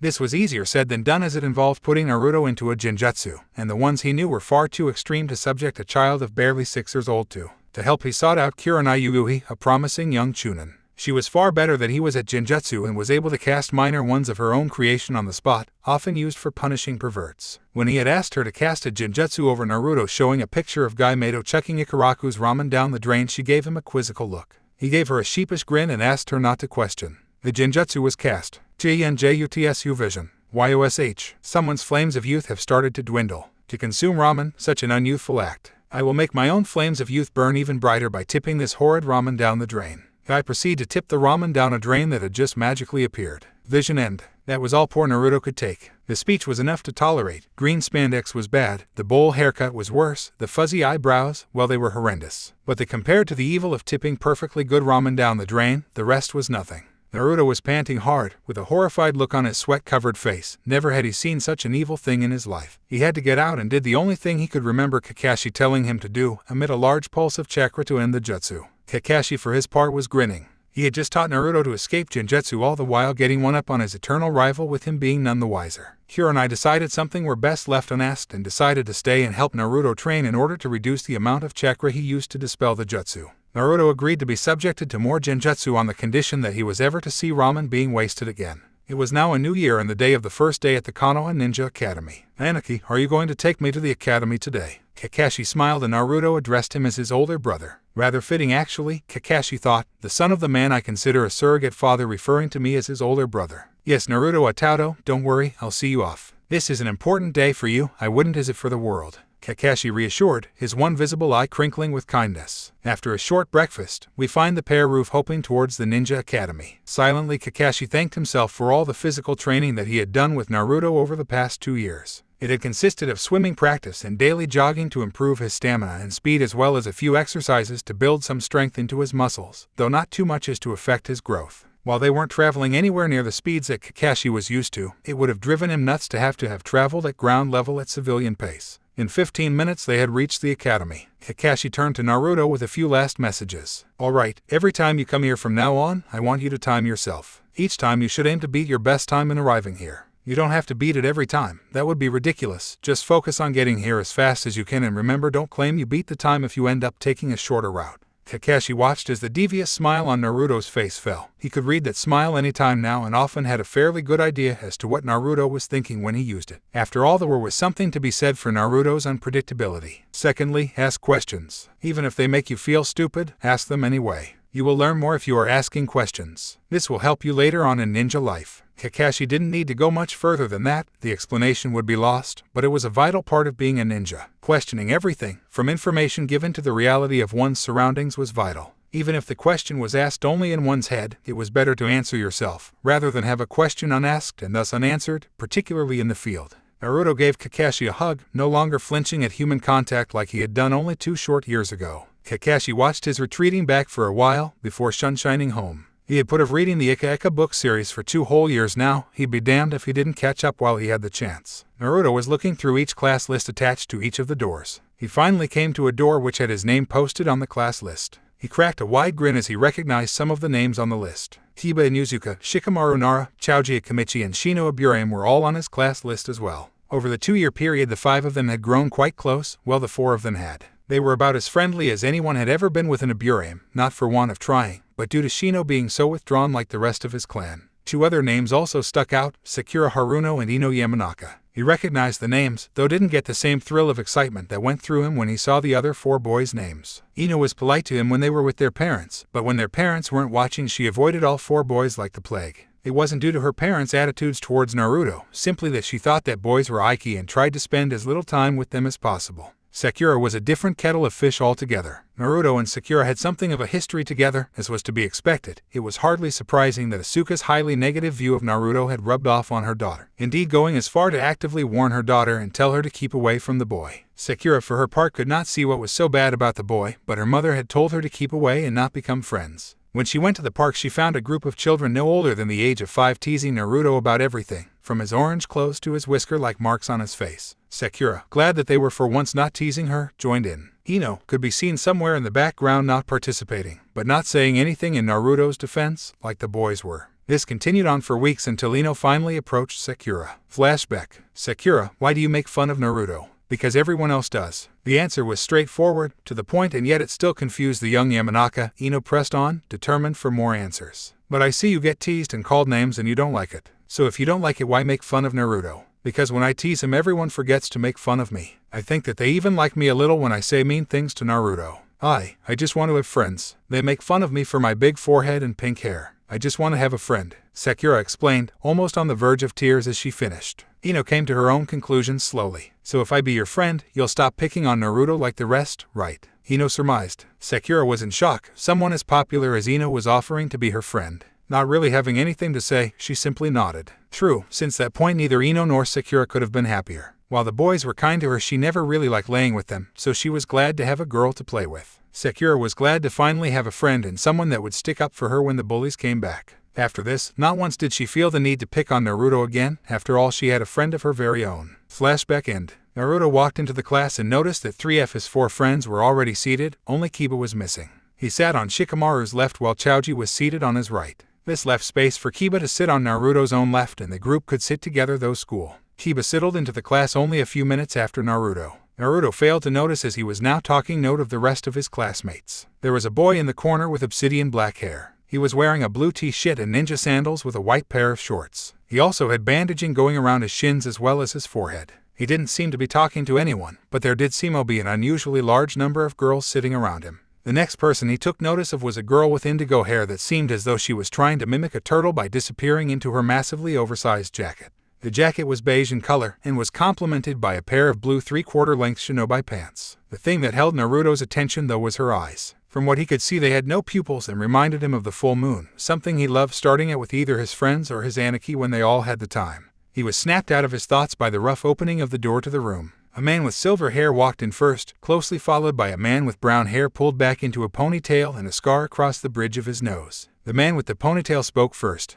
Good morning, class. My name is Iruka Yumino and this is my colleague Mizuki Bakamano, though you may refer to us as Iruka-sensei and Mizuki-sensei. Together we will be your Chunin instructors through your academy life, providing tuition in the ninja arts as well as areas such as battle tactics, survival skills, mathematics, language, and Konoha's history. Many a snigger had broken out during Iruka's introduction of Mizuki, not that he could really blame them. The day started out with the typical self-introductions. This was followed up by a history lesson, something that the students would deem the second most unwanted thing to hear in their entire academy life. The coveted first place went to Iruka's patented big head jutsu, which was discovered a short while later when nearly everyone was asleep. The lecture was followed up by the highly anticipated lecture in chakra, which was a complete let-on. They only really discussed what chakra was and its uses. There was no practical, which thoroughly disappointed many of the students, mostly those who had not accessed their chakra yet.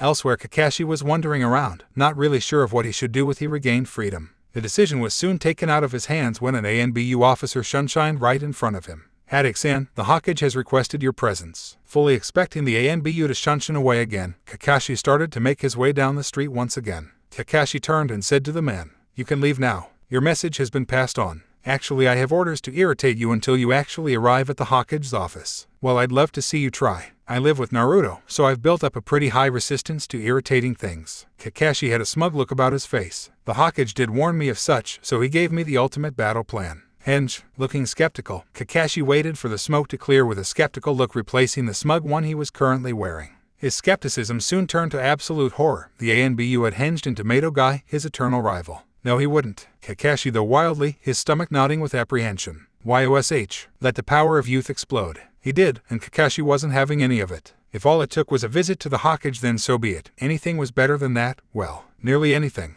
At the Hokage Tower, an old man waited patiently for the visit he was surely about to receive. 2 minutes after having sent the ANBU agent, Kakashi Hadake was standing before him. It had to be some kind of record. There was below the belt Hokage-sama. Kakashi pointed an accusing finger at the aging Hokage. He simply smiled at Kakashi, finally having something against the eternally tardy ninja. Come now, Kakashi, we are ninja, there are no real rules and certainly no line below which we cannot hit. The grin never leaving his face. The grin suddenly disappeared, showing that he was going to be completely serious now. Kakashi, noticing the change in demeanor, responded accordingly by withdrawing his hand and standing to attention, showing that he was listening.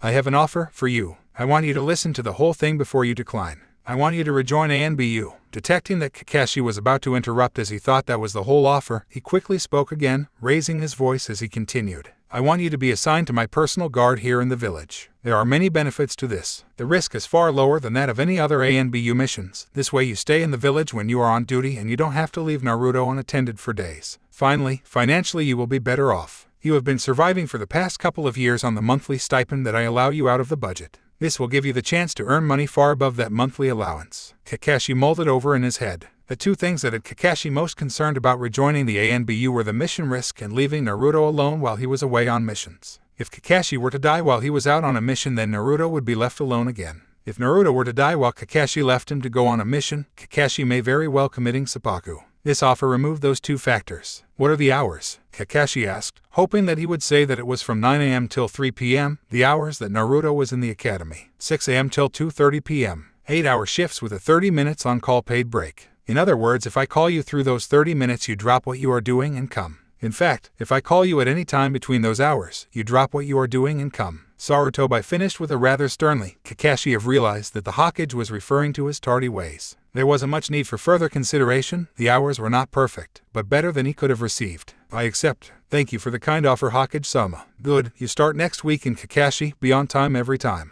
This appointment is one that many would give their left hand for. Just as easily as I have given it, I can just as easily take you of the duty. Dismissed. With a sharp nod, Kakashi shunshined home, realizing that he would not have the time to read starting next week, so he was going to get through all he could in the week he had left, blood supply permitting, of course. The weeks to come were hardly anything of note. Kakashi had started his job as one of the Hokage's personal guards. At the end of the month, he was pleasantly surprised with the paycheck he received, more than enough to cover both his Ika addiction as well as Naruto's ramen addiction, and then leave some left over for the other more essentials in life. Naruto was thoroughly enjoying school, well, anything practical anyway. The only real subject that Naruto found interesting was history, and only when it specifically included the Yondaime Hokage. While the other cages were cool and powerful and stuff, nothing beats beating the strongest demon of them all, the Kyuubi no Yako. He found the practical side of anything rally easy, mostly because he had been trained in it in the last 2 years. There were other exceptional children in his year. Ino, Kiba and Choji and Sakura all shone in given fields. Kiba and Choji in taijutsu, the girls more so in the use of jutsu, or in Sakura's case bookwork and academics. There were two standout students. The first was Shino, and the second and current top of the class was Sasuke, the boy that Naruto had observed from afar on the very first day. In fact, if it weren't for his book work, Naruto would have been right up there with them as one of the top-ranked students in the class. Consequently, he was only ranked average due to his abysmal academic ability. There were two students that baffled the teachers. Both of them were clan heirs, so it was expected that they would do better than they currently were. Hinata Hyuga, while not being a genius, was still fairly apt at bookwork, though not enough to earn her the top place amongst the potential kunoichi. Her ability was brilliant, almost top of the class. In fact, there were only 3 people that could beat her: Naruto, Shino, and Sasuke. The thing that baffled the teachers was that her taijutsu was terrible. She came from a clan that was known to use what is regarded as the strongest taijutsu style in Konoha, the Gentle Fist. Yet every time she entered a match she was defeated. It was clear to the Chunin instructors that every time she had a clear shot she hesitated, not wanting to injure her opponent, ultimately leading to her defeat. The second person that mystified the instructors was Shikamaru Nara. He was poorly ranked in taijutsu, often forfeiting his matches. His ability to use the jutsu was relatively competent, but it was his test scores that confused them. Every time he would answer only so many of the questions in the exam, getting all the ones he did answer correct. Though he seemed to have the potential to actually ace all of his tests, he only scored enough to score exactly 50%, leaving him with the lowest passing score of the class. Before long, half of the year had passed. Sasuke still maintained the overall top position in the class, while Shino was still hot on his heels. It was only very occasionally that Sasuke lost to anyone, and if he did, it was always to Naruto in a taijutsu match, simply for the blonde's unwillingness to give up and his freakish endurance. The Uchiha clan council would not have him losing to anyone in any regard. After all, they were the Uchiha, the strongest in the village. To give him the best advantage that he could have, they enlisted the help of none other than his older brother to train his. After all, he was a jounin already and only at the age of 11. At first he was reluctant to train him, though when he realized that their training time was not to be interfered with, he quickly changed his mind. It had always bothered Itachi that the Uchiha had rested on their laurels and claimed to be the greatest in the village due to the sheer power of the Sharingan. It always annoyed Itachi that he was referred to as the Uchiha prodigy, as though saying that he only had power due to his clan of birth, not his own hard work. It made Itachi angry, not simply annoyed, irritated, or any of those other more mild emotions, but outright furious that the clan of Sharingan wielders believed only in the betterment of the clan and not the village as a whole. With his younger brother under his tutelage, he was determined to have at least one other Uchiha that saw his views, even if he had to beat it into his younger brother, and that is exactly what he did. Flashback. So Sasuke, this will be our first time, not as brothers, but as sensei and pupil. As such, you will regard me as sensei through this time. Itachi informed Sasuke, who all the while just remained silent, giving small nods that he had understood. Now we will spar with me asking questions throughout. I will fight at your level, though should you get a question wrong, I will not check my hand and you will feel the full force of the blow. We begin now. Sasuke, when you fight, for whom are you fighting foe? Before the question had been completed, it was already being answered. The Uchiha clan. Sasuke answered, as though it were almost a conditioned response. Before he knew Itachi had moved, Sasuke was sent sprawling on the ground. Itachi's eyes showed no emotion. Incorrect, try again. Who do you fight for? Father ... to make him proud. Sasuke was recoiled as a fist planted itself deep within his gut. Wrong, you fight for your village. The village hands you the assignment, an assignment designed to benefit the village in some way, from the lowest of D ranks to the highest of S rank missions. We will try again, this time with a different question. Sasuke nodded, not being able to speak properly after being winded by the punch. Itachi had said he was not going to check his hand, yet Sasuke had the distinct feeling he was anyway. The sparring had resumed and was in full throttle when Itachi quizzed him again. Why is it that you are the top of your class? Why am I so powerful at such a young age? Sasuke listened to the full question before choosing to respond. Once Itachi had finished, only then did he speak up, feeling he had found the correct answer and avoided another painful blow. It is because we are Uchiha. He was sent flying this time. It had made Itachi lose his temper. To have the arrogance of our clan so firmly embedded into one so young, such a pity. Try again. Why do we prevail over others, even above our own clansmen? Sasuke was panicking. Why did he and his brother succeed and do better than others, even those inside their clan? If he and the rest of his clan were same in being Uchihas, then he should not be able to prevail over them based on that merit alone. He knew what the answer was not, but couldn't figure out what the answer was. What did he and his brother have in common that they did not have in common with the rest of the clan? Well, there was only one thing that they did in common, and that was that they enjoyed training ... That was it. Because we work hard. Sasuke closed his eyes, expecting a devastating blow for saying something so Uchiha-like, but nothing came. Then he looked up to see a smiling older brother. Correct. We try hard and work for what we have. It was not simply given to us. Remember that the path of a ninja is not an easy one, but with some determination you can truly accomplish great things. Work hard and go beyond what this clan believes to be its best. Finally, there is one last question I would ask of you. Why do you fight? Sasuke was troubled by this question.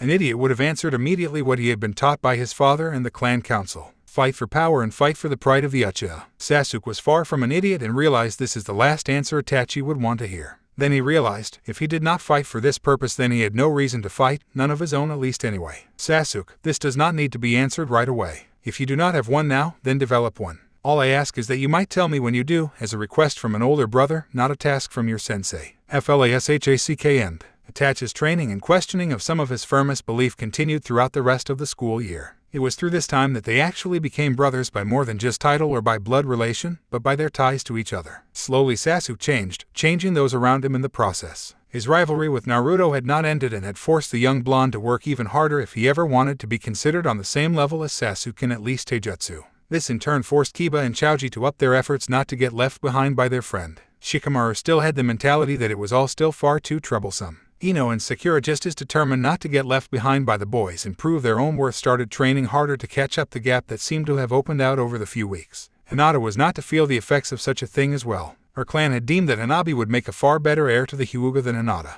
As a direct result, Hinata stopped receiving private training from her father, who had opted to train Hanabi. Hayashi had his own secret agenda. He had declared Hanabi the heir to save her from receiving the caged bird seal on her 3rd birthday. While it pained him to sever connections with his first child, he still had to protect his second-born. Hinata was completely unaware of the politics that surrounded both her and her younger sister, though due to the clan disowning her in all regards except names, she was free to do as she pleased, and do as she pleased she did. She was not going to be seen as weak by the rest of her classmates. They had already changed themselves for the better. She was now determined to look to the rest of her class as a source of inspiration and improve herself along with them. Where she once struggled to prove herself to her clan, she now thrived, proving herself to her classmates and sensei, all the while a genjutsu mistress watching from afar as the student she privately tutored excelled and improved in leaps and bounds. To Mizuki and Uruka, it was inconceivable that one class could change so drastically due to the change in attitude of one student, yet it had happened. Even many of the so-called die-hard fangirls had changed their ways. Sakura had often wondered if she would have been like that, liking Sasuke only to fit in with the crowd if she had not met and befriended Ino. It seemed that there were going to be quite a few genin teams passing this year, and not just the exam, but the Jounin-administered test as well. 1 year later, it was raining. It seemed as though heaven itself had opened up to share in the grief and mourning that was passing through the town like a ripple. It was a sad day for many, and whispers were about. Snippets of conversation could be heard everywhere, all on the same topic of conversation.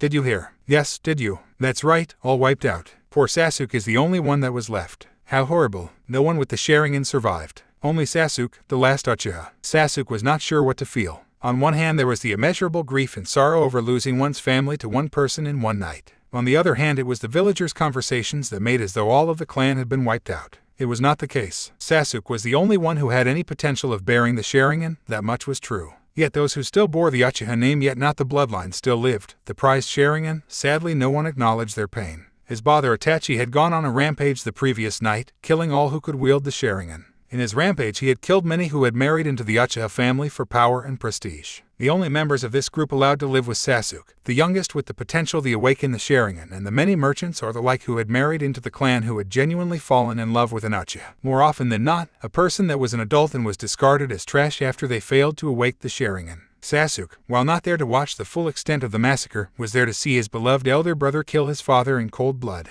Falshback. Sasuke walked into the compound doors only to hear moans and wailings of pain as many people clung to loved ones. Dyed in red, these people clung to the lifeless bodies of their treasured people. It seemed there was no pattern to it. Men, women, children of all ages, the youngest being only a little older than Sasuke, were all lying dead around him. He tried to ask them who had committed the crime, but he would get no response. He simply rushed in the direction of his father's office. He opened the door only to receive a splatter of blood across his eyes, tainting his vision red. What he could see was his mother crying over his father's body as he slowly bled to death. Itachi, please kill me too. Send me to be with the man I love. Even now Mikoto Uchiha was a devout wife. I'm truly sorry, Oka-san, but I cannot grant you release. You must still look after Sasuke. Upon mention of her other son, her frantic thoughts seemed to clear. She still had one more son to raise. It seems that it would be a while before she could join her beloved on the other side. Itachi turned to Sasuke. Sasuke, I have left the only two people worthy to wield the Sharingan, you and me. This clan has been purged of its stupid ideals. Please remember all that I have taught you.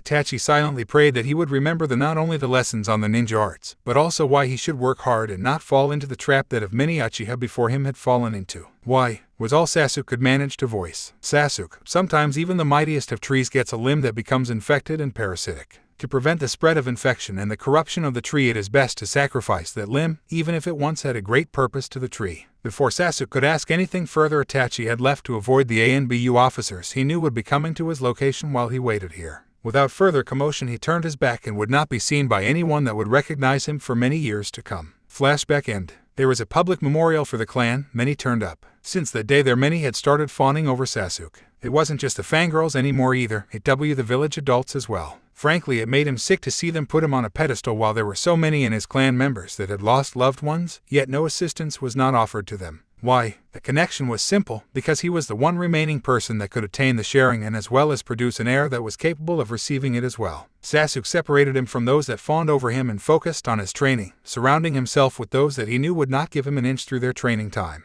There was a surprisingly large number of them, all of them from his class in the Ninja Academy. Over time, many of these people had supported him while he got over his grief. Naruto and Kiba had taken to playing pranks over the years. The ultimate was when Naruto used a variation of the henge to transform into a female version of himself with smoke covering the most intimate parts, knocking both Mizuki and Iruka out from a giant nosebleed each. Of course, he had to run from both Ino and Sakura for degrading women everywhere. Later, when questioned about how he developed the jutsu, he retold about finding one of his brother's books and how he modeled the body after the one seen in that, then adding some feminine grace to his face before completing the jutsu. Others simply helped him train instead of trying to find idiotic ways to make him laugh, as Sasuke seemed most peace when training, perhaps because it was one of the good memories that he had with this brother. This group that had formed, this number of 12 children, would be remembered as the greatest graduating class ever. Greater than the class that held any cage, greater than the class that saw the entry of the Sannin into the ninja world. No other class, before or after them, could lay claim to having 12 students of such high caliber when they graduated. 5 years later, it was the night of the graduation exam.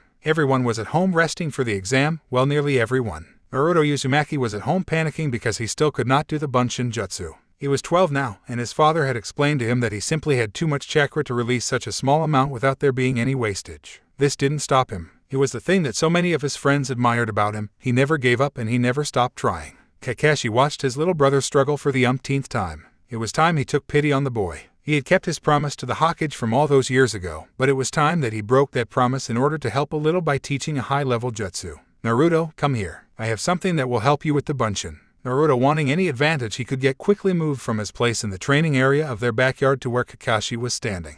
This, strictly speaking, is not help with the Bunshin, but a replacement technique, seeing as you can't use it. Naruto grinned. Kakashi, seeing the imminent explosion of joy, quickly cut through his thoughts. There is a condition to me teaching you this. It is that you must never teach this to any of your friends. The jutsu is classified as a kinjutsu for a reason. The chakra it takes for you to use the jutsu is enormous. If your friends tried, they could potentially end up dead. This is only safe for you to use because of your high reserves. Naruto's eyes widened considerably, the gravity of what his older brother was saying sinking in. The jutsu is the Kage Bunshin. Kakashi demonstrated the hand signs, though unlike all those years ago he could do it with some speed and still trust that Naruto would see them. Naruto resumed his place in the field and performed the jutsu. Immediately 5 clones popped up. It was unheard of, a boy not even a genin getting a jounin technique on the first try. Out of interest, how much chakra did you try to use? Kakashi asked, trying to get a feel for Naruto's chakra level. Oh, only about the same amount that I used for 2 Bunshin. It was Kakashi's turn to go wide-eyed. He has that much chakra. If he couldn't do the water walking and tree walking exercise, Kakashi would have said Naruto had the worst chakra control in history. I think I get it now. He opens the gate to his chakra and then closes it to the level he needs it, which is why he can do the water walking and tree climbing.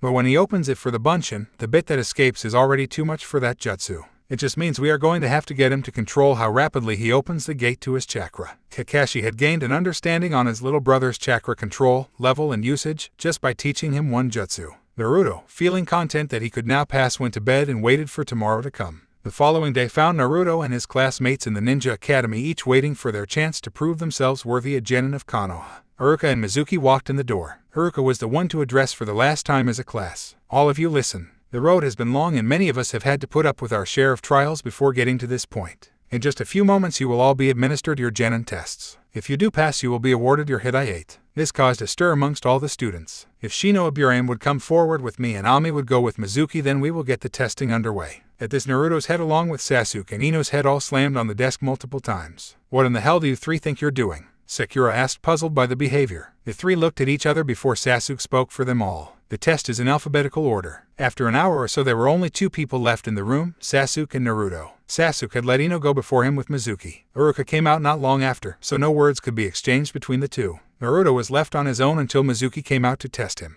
Upon seeing the only examinee left, a very vindictive smile came across Mizuki's face, how he was going to enjoy making the demon brat fail. Right to Naruto, the rules are simple. You need an average of 70% to pass. Failure in any one area will automatically disqualify you from the exam. Please demonstrate throwing accuracy with these 10 kunai. A bullseye is worth 10 marks, the perfect score is 100. Naruto looked around and saw marks from misthrown kunai to the left, right, above and on the roof around the target. Hell, there were even some behind the throw line. Scoring a perfect 100, Naruto didn't even worry about that art of the test. The next part consisted of a taijutsu battle where Naruto and Mizuki would battle. Rules: you may not hide for the duration of the match. You must either be present to attack or defend. Any taijutsu style is allowed. The match duration is 2 minutes, or if you can land a blow on me. Full marks will be awarded to those that can either last the 2 minutes or land a hit. Naruto had started out with grand ideas of ending the match by landing a hit, but soon found that Mizuki was far too good an opponent, so he settled for seeing the timer out. Finally, we test your capability of doing the 3 Academy Jutsu. They can be performed in any order. A simple demonstrated or not demonstrated is all that is awarded in this section. Naruto used the Kyuubi on a nearby book, getting ticked off as demonstrated. Next was Henge. He transformed into a replica of his older brother, complete with his book and everything. The next one was the kicker. He was sure of it. Kage Bunshin no Jutsu. Naruto cried out, shocking Mizuki that he knew such a high-level jutsu. Mizuki still grinned. Naruto, I asked you to perform the Bunshin, not the Kage Bunshin. Please demonstrate the correct jutsu. But I can't do the jutsu. Why should it matter anyway? I performed a higher-level jutsu. He argued his point, knowing full well that perfect scores in other rounds would not make up for a 0 in the final one. Well, then you fail. The word seemed like a slap across the face to Naruto. He left the room almost in tears. Sitting on the swing, Naruto stared into space until a shadow blocked his light. Listen, I know I was hard, but that is only because I must officially say whether or not you can do the required jutsu. Naruto simply nodded mutely in understanding. That being said, there is an unofficial test that you may take in order to pass the exam, almost like a supplementary. Naruto looked up, hardly daring to believe his luck. This last test is a test of stealth. You must obtain the giant scroll kept in the Hokage's office. Success is deemed as getting to the forest undetected. Failure is getting caught any time before I see you with the scroll. It was too good to be true. A stealth mission. He had been trained in this for the last 8 years. This was something he could do. He went home to prepare, putting on the set of dark clothes that he rarely ever wore. Orange may have been his favorite color, but there was a time and a place for everything, and a jumpsuit that screamed "Here I am" was not well suited for a stealth mission. Hours later, the entire shinobi population remaining in Konoha was looking for Naruto Uzumaki. He had played many pranks in the past, but this was unspeakable. He had stolen the scroll containing the techniques of the past Hokages as well as many other village secrets. Naruto could be found reading through this scroll while he waited for Mizuki-sensei. The forest around him looked like it has been torn asunder by many explosions. Apparently he had been practicing one of the jutsu. When he first started reading, he was ecstatic at all the high-level jutsu that he had found in the scroll. His brain was only half working at the time. Wow, look at all the jutsu. This scroll must be seriously valuable. Wait, Aniki said to ask questions. They may even be able to save your life. So then why would Mizuki-sensei want me to steal a highly valuable scroll for the sake of a test? Isn't it more likely that they would use a dummy scroll instead? This must be a setup of some sort. Correct you are, Naruto, Mizuki exclaimed from the trees. Do you know how badly I've wanted to watch you fail? Yet every time, you would just scrape through a mark on your academic tests that kept you in the academy. Now, I finally have a chance at true power, and in the process I'm going to kill you, the bane of Konoha. Before you die, would you like to know why it is that you were hated, beaten when you were younger? Stop right there, Mizuki, that is forbidden information. At the moment your charges rest at manipulating a pre-genin into crime. Mention that secret and it will be over. I will kill you where you stand. Like you ever could. Iruka. Before Mizuki could even react, Iruka had a fist in his gut. Putting some distance between the two, Iruka jumped back to his original position some 20 meters right of Naruto. Based on the speed that Iruka had, Mizuki had decided he was outmatched. His only hope was to create a distraction and escape. He still was intent on harming Naruto as much as humanly possible. It started with the giant shuriken that he threw. Iruka looked on in horror as the shuriken sped towards Naruto, who was dumbstruck by the night's events. It had too much power and weight to be stopped in a catch. The only other option was to block it with his body. Naruto came to his senses when he saw Iruka flash in front of him, only to cough blood into his face. Mizuki started talking. Well, as I was saying, would you like to know why the villagers hate you? Not even giving him time to respond, Mizuki continued his torture. Do you remember the lesson that we had on the Yondaime Hokage? Well, it was a lie what we told you that day. The fox could never be defeated, it was too powerful. He opted to seal it instead, into a human baby. That baby I was you. You bear the scorn of the village because you are the thing that killed so many people all those years ago. Something that had been long forgotten rushed to the front of Naruto's mind, a dream or nightmare, where a giant fox was rampaging inside a cage, looking right through him although he wasn't there. Was that not a dream? Was that somehow real? Naruto, don't listen. You are not the fox. You are Naruto Uzumaki, and I'm telling you to take that scroll back to the Hokage. I can't fight with you here. There is too much worry that you'll get hurt in the process. Naruto fled the scene, trails of hot tears escaping his eyes. While running away, he had the strongest urge to return. It was something he couldn't describe. Then in a moment of clarity, something rang through his head. It was Kakashi's voice. Those who abandon the mission are scum. Those who abandon their comrades are lower than that. His voice rang through his head over and over like it was his conscience. In an instant his mind was made up. He had returned to the clearing to see Iruka not faring so well. After he had taken the shuriken to the back, he had slowed down considerably to a level Mizuki could handle. Mizuki sneered as he saw Naruto approach again. Drawn to a battle, Naruto, perhaps that is bloodlust of the fox within you. Say what you will about me, but you will die here for targeting me, then nearly killing my sensei. Mizuki was laughing. What could the boy do? He didn't even know how to do the bunshin. Kage Bunshin no Jutsu. In his early celebrations and mocking of the pre-genin, he had completely forgotten about that technique. He was now surrounded by a clearing filled with what had to be at least 1,000 Naruto clones. The clones made short work of Mizuki. As Naruto was turning to go to Iruka, Mizuki's body started to emit a vile chakra, while a black flame pattern crept up the side of his neck and across the rest of his body. He raised himself off the ground and launched himself not at Naruto, but at Iruka. Iruka was sent crashing through the undergrowth from a particularly vicious knock to the head. Something inside Naruto just snapped. He couldn't tell what was happening, but he could feel power flowing through his body. His nails seemed longer, almost like claws. His teeth had lengthened and the whisker marks on the side of his face were now more pronounced than ever. Naruto launched at Mizuki, a clawed hand extended, catching him across the throat. Blood sprayed out of both the carotid and the jugular, and across the field, there was no chance of recovery. Dully, Naruto thought to himself, I killed him. The full impact of what he had just done had not hit him yet. Then his body felt drained. He collapsed to his knees, knowing noting of the real world after that. MINDSCAP. Naruto now remembered this passageway from his last visit here. It looked different now. Last time it was more like a sewer. This time it was more like a grimy castle wall. There was less water and everything looked to be in a better state of repair. He followed the corridor around again to find the same cage with the piece of paper presenting the kanji for seal on it. The fox was still in there, though this time it was not on a rampage. I simply looked exhausted. It spoke in a voice that, while loud, had a distinctly female ring to it. Greetings, Naruto. My name is Rei Kajiranai. Don't you mean Kyuubi no Yako? Naruto interrupted. That is my title, not my name. As much as I would like to do this now, I am truly exhausted. I would just like to sleep. I will bring you back here when I am fully rested. Naruto wasn't given a choice as Rei laid her head down onto her paws to sleep. 3 days later, Naruto was at Ikaraku's with both Kakashi and Iruka. They were talking over a bowl of ramen each. Naruto, I didn't get the chance to give you this the other day. Congratulations on passing your genin exam. Iruka proudly stated as he placed the Hitai-8 over Naruto's forehead. Iruka left the pair to have some alone time, which was spent mostly in a comfortable silence until Naruto felt as though he had something to tell his elder brother. Aniki, do you remember when you asked me all those years ago what my dream for the future was? This had Kakashi interested, so he stopped eating and turned to face his little brother. Well, I've decided that my goal is going to be to get everyone to see me as Naruto Uzumaki, not the nine-tailed demon fox. He uttered the last part in a very lower voice so that no one would hear. I want them to view me as a human, and more than anything for them to trust me and respect me as a shinobi. The job with the ultimate amount of trust and respect around here is Cage, so I'm gonna aim to be Hokage someday. Kakashi smiled at hearing the dram, a very worthy one indeed. Naruto, someday you may just achieve it. Kakashi thought to himself. Later that night, MINDSCAP. He was drawn into his mindscape for the third time in his life. He wasted no time in getting to Rei's sealed area. It's nice to finally meet you at least. Now that I'm full of energy, I feel like actually having a conversation. The first time didn't count, I was too tired to talk. The first time, Rei, that was the second time I've seen you.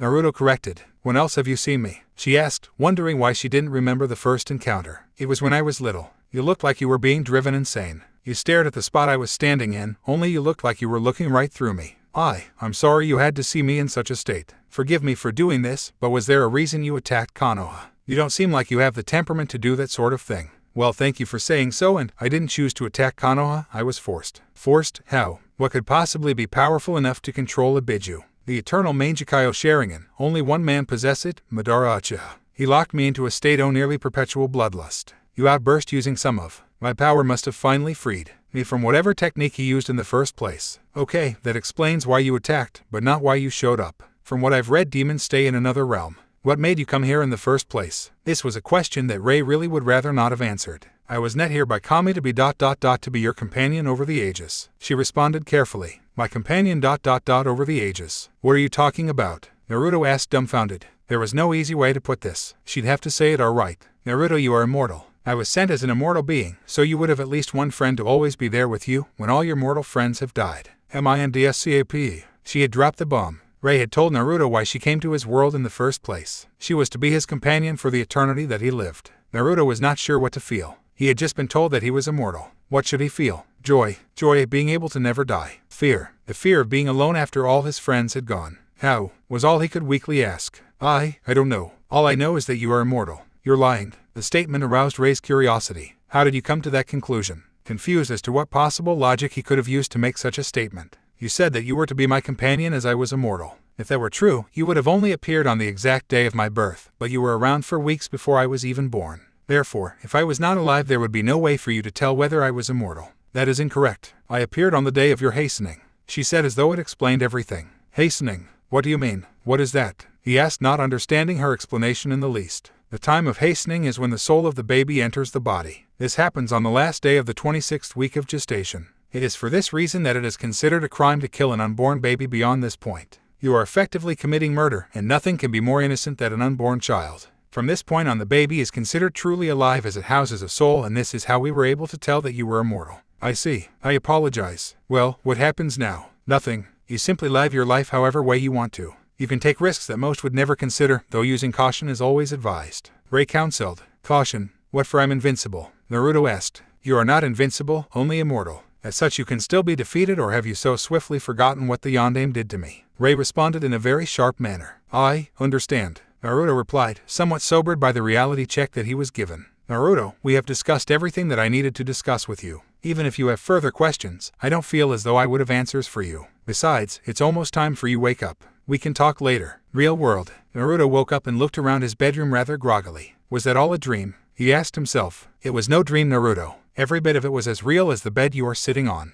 Ray, how is it I'm able to hear you? I'm not by the seal anymore. Naruto asked, a little shocked. We have always shared a mental connection, though I was never in any state to use it. At the moment it is rather weak. I'm actually shouting at you and your voice is rather faint. With time the connection will grow stronger and we will be able to hear each other quite clearly, and you won't have to actually talk for me to hear, only think of what you are saying. All this will happen in time. She explained. Should I tell Aniki? He asked. I wouldn't, not until you at least there is a need to tell him. There isn't any good that could come by informing him. She advised. Kakashi was already out. Naruto had assumed that he had gone to his day job as a Hokage's guard. It was something that always made Naruto laugh, the most powerful ninja in the village hiring guards. More like he used the ANBU that guarded him as a personal messenger service. Not bothering to check the time, Naruto left the house to head for the academy. He still tried to beat his best time every time he went there, as Kakashi had suggested all those years ago. He had started out at 15 minutes to get there on his first day. It was now his goal to break the 5-minute mark, something that Kakashi could do without even thinking. He went to his regular classroom, to find that nearly the whole class had passed the exam. He cast a look around the room. There had to be at least 30 people in the room. He walked over to his gang. All 11 other members were already present. Sasuke, Shikamaru, Choji, and Kiba were all discussing the potential team compositions. Shino and Sai, another boy who had joined their group over the years, were not contributing to the discussion, opting to listen instead. Hinata, Ino, and Sakura were discussing potential Jounin Sensei appointments. Ami and Masao, another two that joined the gang after the Sasuke changed his attitude and became more amenable to approach, opted to only listen as they didn't have anything to contribute. Both came from civilian families. Sakura did as well, but there was something to be said for having your mother as head of the civilian council. Naruto greeted them all with simple good morning. Before choosing to listen to snippets of both conversations, not really feeling like joining in this morning, he had a lot to think about. He wasn't given long to contemplate anything as his friends broke into his thoughts. It was Hinata that had spoken first. Naruto-kun, is it true you stole the forbidden scroll a few days ago? Father came home and mentioned that you were not far from being executed for such a crime. Well, it is true, but I only did it because Mizuki failed me on the exam. One thought went simultaneously through all of his friends' heads. Bunshin no Jutsu. He told me that it was an extra exam and that it was a stealth test. Well, I took it. Kakashi Oniichin trained me in stealth from a very young age. It should have been a piece of cake. Well, it was actually. I got the scroll really easily. When I was supposed to meet Mizuki, he tried to kill me and take the scroll. Uruka-sensei took the hit from the Fuma Shuriken. He was in no condition to fight, and when I saw him injured I snapped. I knocked the stuffing out of him. Naruto purposefully left out the part where he ran away, mentioning that would bring questions about why he ran away. He didn't feel like telling his friends about the Kyuubi being sealed within him. How did you beat Mizuki? He is a Chunin. This was Shino now adding his thoughts. Simple, I knew Jutsu. Naruto answered, here watch. Kage Bunshin no Jutsu. Naruto exclaimed while forming a cross-shaped seal with his hands. Immediately 5 Narutos popped up in a cloud of smoke. His friends were amazed when they each picked up an item in the classroom just to emphasize that they could interact with their environment. Their amazement was short-lived as the clones were dispelled when Uruka walked in. Right, I don't have much to say, simply good luck in embarking on your ninja pathway. Now for the team announcements. This was the part that everyone was waiting for, finding out who their teammates were and who was going to be their Jounin Sensei. Team 1 will be Sai Komatsu, Ino Yamanaka, and Ami Tanaka. Jounin Sensei will be Anko Mitarashi. Team 2 will be. The group decided to let their attention wander until they heard another name that they actually cared about. A short while later they had their interest piqued as the herd. Naruto Uzumaki, Sasuke Uchiha, and Sakura Haruno will comprise Team 7 with Kakashi Hadake as Jounin Sensei. Team 8 will be Kiba Inuzuka, Hinata Hyuga, and Shino Aburame. Jounin Sensei is Kuranai Yuyui. Team 9 is still in circulation from last year, so Team 10 will be Shikamaru Nara, Masao Makamachi, and Choji Akamichi. Jounin Sensei will be Asuma Sarutobai. As the Jounin sensei's names were announced, they entered the room either by sunshin, or by the conventional methods, like through the window or dropping from the roof. There was only one oddball that decided to use the door. They counted only 8 Jounin sensei, one was missing. Naruto automatically knew what to expect when his brother was announced as his sensei. The others got up and went off with their senseis, presumably to get to know not only their senseis but their teammates as well. Well, we've got a bit of time to kill before our sensei shows up. What are we going to do? Naruto asked, so they wouldn't be bored stiff for 2 hours. How do you know that we have any time at all? Sakura asked, confused that he could be so sure of a person before he had met them. I live with Kakashi. If it's not in a ranked mission or higher or a meeting with the Hokage, he shows up 2 hours late. So what are we going to do while we kill time? May as well train, nothing too hard. Perhaps chakra control exercises, or maybe light sparring. It was Sasuke to suggest the pastime. Light sparring sounds good to me. I hate chakra control exercise. Naruto cast his vote. I'm fine with whatever, so long as we pass the time in a way better than sitting around. Sakura put in her 2 cents worth. They took to the academy schoolyard and held something of a round robin where each person fought the other 2 at least once and tried to fight the 2 others in a tag team as well. They continued for quite a while until Kakashi sunshined into the arena and called them to sit by the swing in the yard. Kakashi sat on the swing while his 3 students lazed around on the floor around him, tired from their sparring.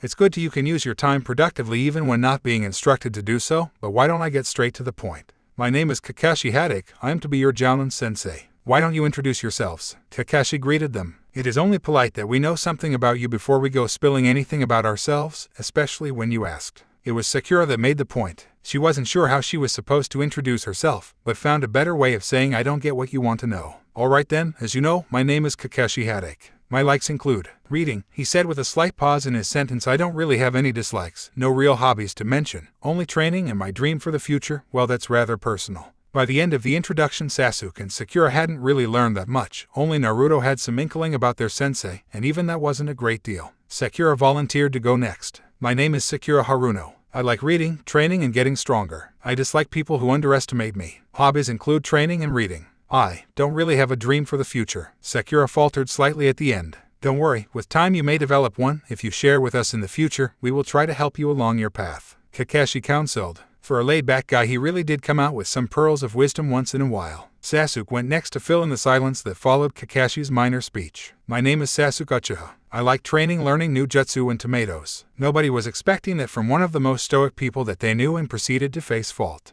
My dislikes include arse kissers and fangirls. My dream for the future, well I have 2. The first is to resurrect the Uchiha clan. The second is to work hard, so that when I meet my brother, I can look him the eye as an equal, not the one desperately trying to catch up. Kakashi nodded. Admirable aspirations, Kakashi thought to himself. He had expected Sasuke to start talking about avenging the Uchiha clan, but instead he wants to live up to his brother's name. With the attitude that he currently has, anything is possible. Next came Naruto, the one Kakashi knew the most about, yet he let him do the introduction anyway. This was as much for the teammates as it was for the Jounin sensei. My name is Naruto Uzumaki. My likes include ramen, training, and my older brother. Kakashi smiled at this. My dislikes include the time it takes for ramen to cook, people who judge before they even give you a chance, and my older brother's tardy ways. My dream for the future is to be Hokage. Right, so I have a potentially powerful kunoichi that is yet undirected, a boy that wants to resurrect his lost clan and be seen equal to the greatest of his clan, and one who wants to be recognized as the strongest in the village. This team has massive potential. Kakashi made his assessment in his head, unknowingly smiling at the team makeup.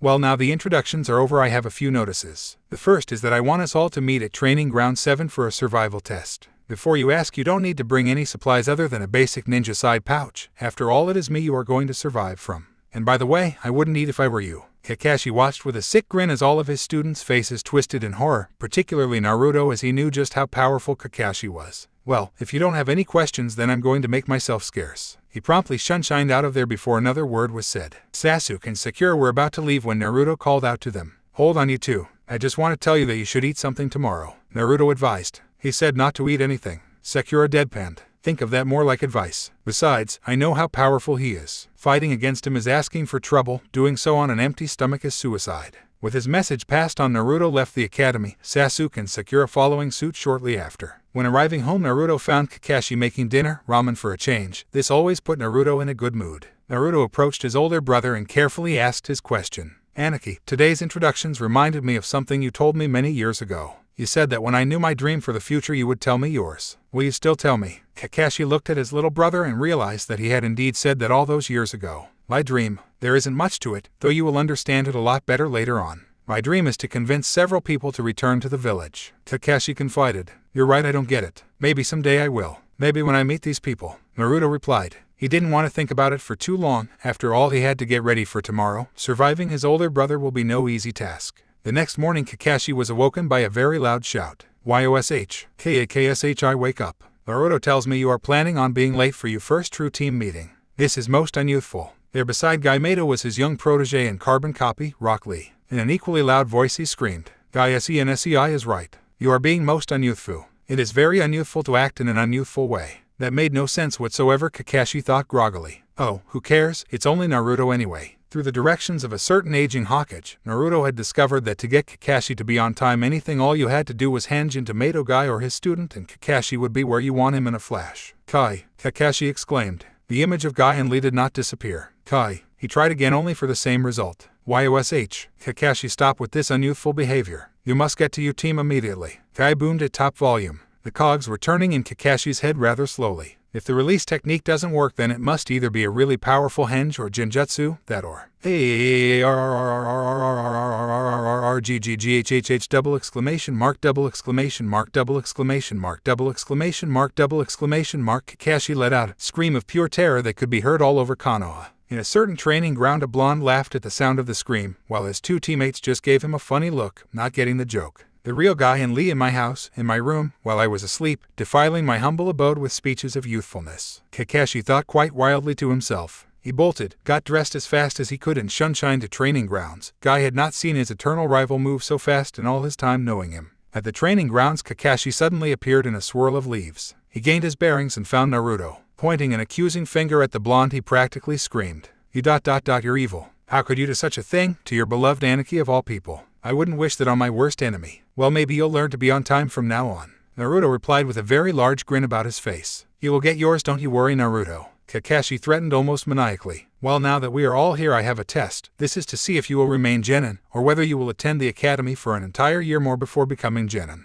The test is simple to pass. All you have to do is obtain one of the bells from my waist. To make them realize exactly what bells he was talking about, he jingled them to draw their attention to the tiny bells attached to a sting. You have until lunchtime to acquire them. Begin. Upon his command, they all disappeared into the dense woodland nearby. Well, they can all hide quite well. Naruto should have no problem, but the other two surprised me. Kakashi thought out aloud. Elsewhere, Naruto was sitting with Sasuke and Sakura. We have to take him as a trio. It's the only way we are going to get those bells of his waist. He surmised. What about the one who will go back when we get the bells? Sakura asked, worried about having to go through the academy again. Sasuke spoke up this time. Think about what he said. Never once did he address us individually. He only said that to pass we had to obtain one of the bells on his waist. It's like a guarding mission, just in reverse. 3 people working together to protect a client. One person might take on any assailants while the other 2 are hanging back to take any that get through the initial blockade. Which one is the one completing the mission objective? All of them, even though they have different roles. Well, at least that's how I hope that he is seeing it. Naruto nodded in understanding.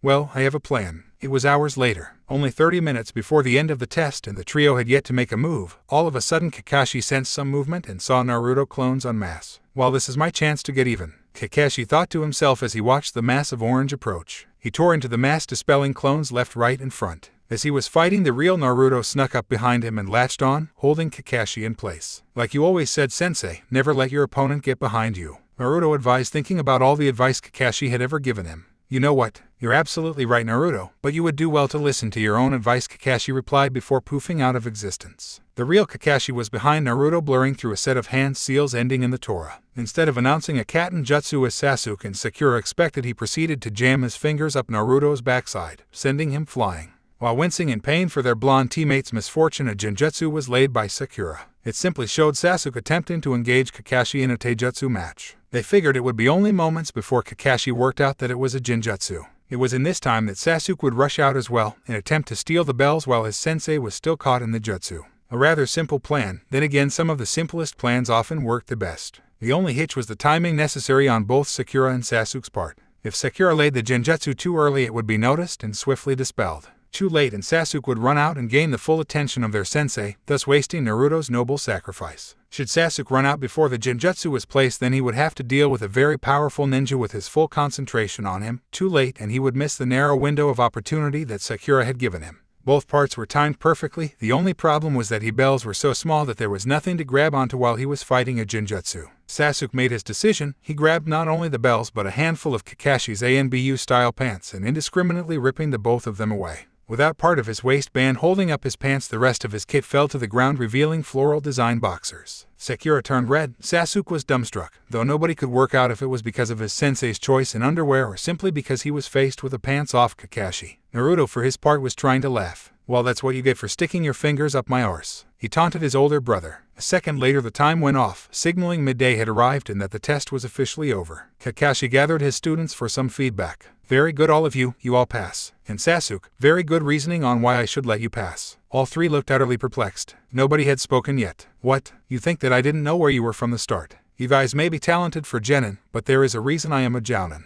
Sakura was the first to catch on. "Wait, if you knew what we were going to do you could have stopped it and we would have never got the bells." "It was never about the bells, Sakura," Kakashi informed. "That was merely a test to see if you could work as a team. Your teammates are your friends and your allies. You are their lifeline, as they are yours. To quote a friend, those who abandon the mission are scum. Those who abandon their comrades are lower than that. This is something that I take very seriously. No matter what, I won't ever abandon you. Now that we have done our exam, we have to report into the Hokage." He has an announcement regarding all teams. Just as they were walking away, Naruto stopped to ponder something. "Kakashi-sensei, you remember how you promised to teach me the super awesome, ultra flashy jutsu? Well, there is no such thing as there." Kakashi looked at Naruto, wondering what the hell he was on about before realizing. "He means that bogus jutsu name I made up to calm him down." Kakashi's face blew up, trying to contain his laughter. He failed spectacularly. He was on all fours, banging the ground in laughter. After a short explanation to Sasuke and Sakura, they too were rolling around on the floor, holding their sides. "Shut up!" Naruto yelled at them. "I was like 4 years old. How was I to know?" Seeing that he wasn't going to get through to them, he walked off in a huff. A short while later we find not only Team 7 but Teams 1, 8 and 10 at the Hokage's office waiting for the announcement about their teams. Seeing that the last of the teams had arrived, Sarutobi began. "First of all, congratulations on passing your Jounin instructor's exams and becoming official genin of Konoha. Now the announcement that will affect you all is as follows. The teams of 1, 7, 8, and 10 are hereby disbanded until further notice." There was an outcry from all in the room. They were comfortable with their teams and wanted nothing changed. Sarutobi held up a wizened hand to stem the complaints. Despite the situation, all noise stopped. He was the cage for a reason. "In a manner of speaking, this matter was taken out of my hands. The civilian council as well as the village elders requested, or more precisely, demanded special training be given to a member of your number." "Me," Sasuke voiced. It wasn't a question, it was a statement. He knew how so many worshipped him and how he hated it. It was one of the things that Itachi had hated the most. Worship for belonging to the Uchiha clan, as if there was no greater honor. As such, instead of giving only one of your members special training, I have removed the teams to provide all of you with special training. Some will receive instruction in areas where others will not. Naruto raised his voice this time. "In other words, you're not going to waste time teaching us pointless things if we will never use it, or simply can't. Like me with Genjutsu. That aside, there are many reasons for doing this. The first is to satisfy the demands of the council. If it were only the civilian council, I could have ignored the request, but seeing as the recommendation comes from all 3 of the village elders, I don't have that luxury. The second reason for doing this is that you all maintain the bond that you have developed since your academy days. The teams I put you on may not necessarily be your permanent ones. You were just placed with people that I thought you would have the hardest time working with." Sarutobi eyed everyone before realizing that they were silent and waiting for him to continue. "Well then, onto what you will be learning and from whom. You will all learn to develop the 3 academy basics of ninjutsu, taijutsu, and genjutsu. Only Naruto will be exempt from genjutsu because it is, as he already said, he will never be able to use it. Ninjutsu will be taken by Kakashi Hatake, genjutsu will be taken by Kuronai Yui, and taijutsu will be run in conjunction with Mato Gai's Genin Cell. This prevents over-specialization and you will be able to deal with any kind of situation out in the field in the future." Someone decided to interrupt the Hokage, wondering about the team placements, an interruption that he was glad for as he was quickly growing tired of talking for so long.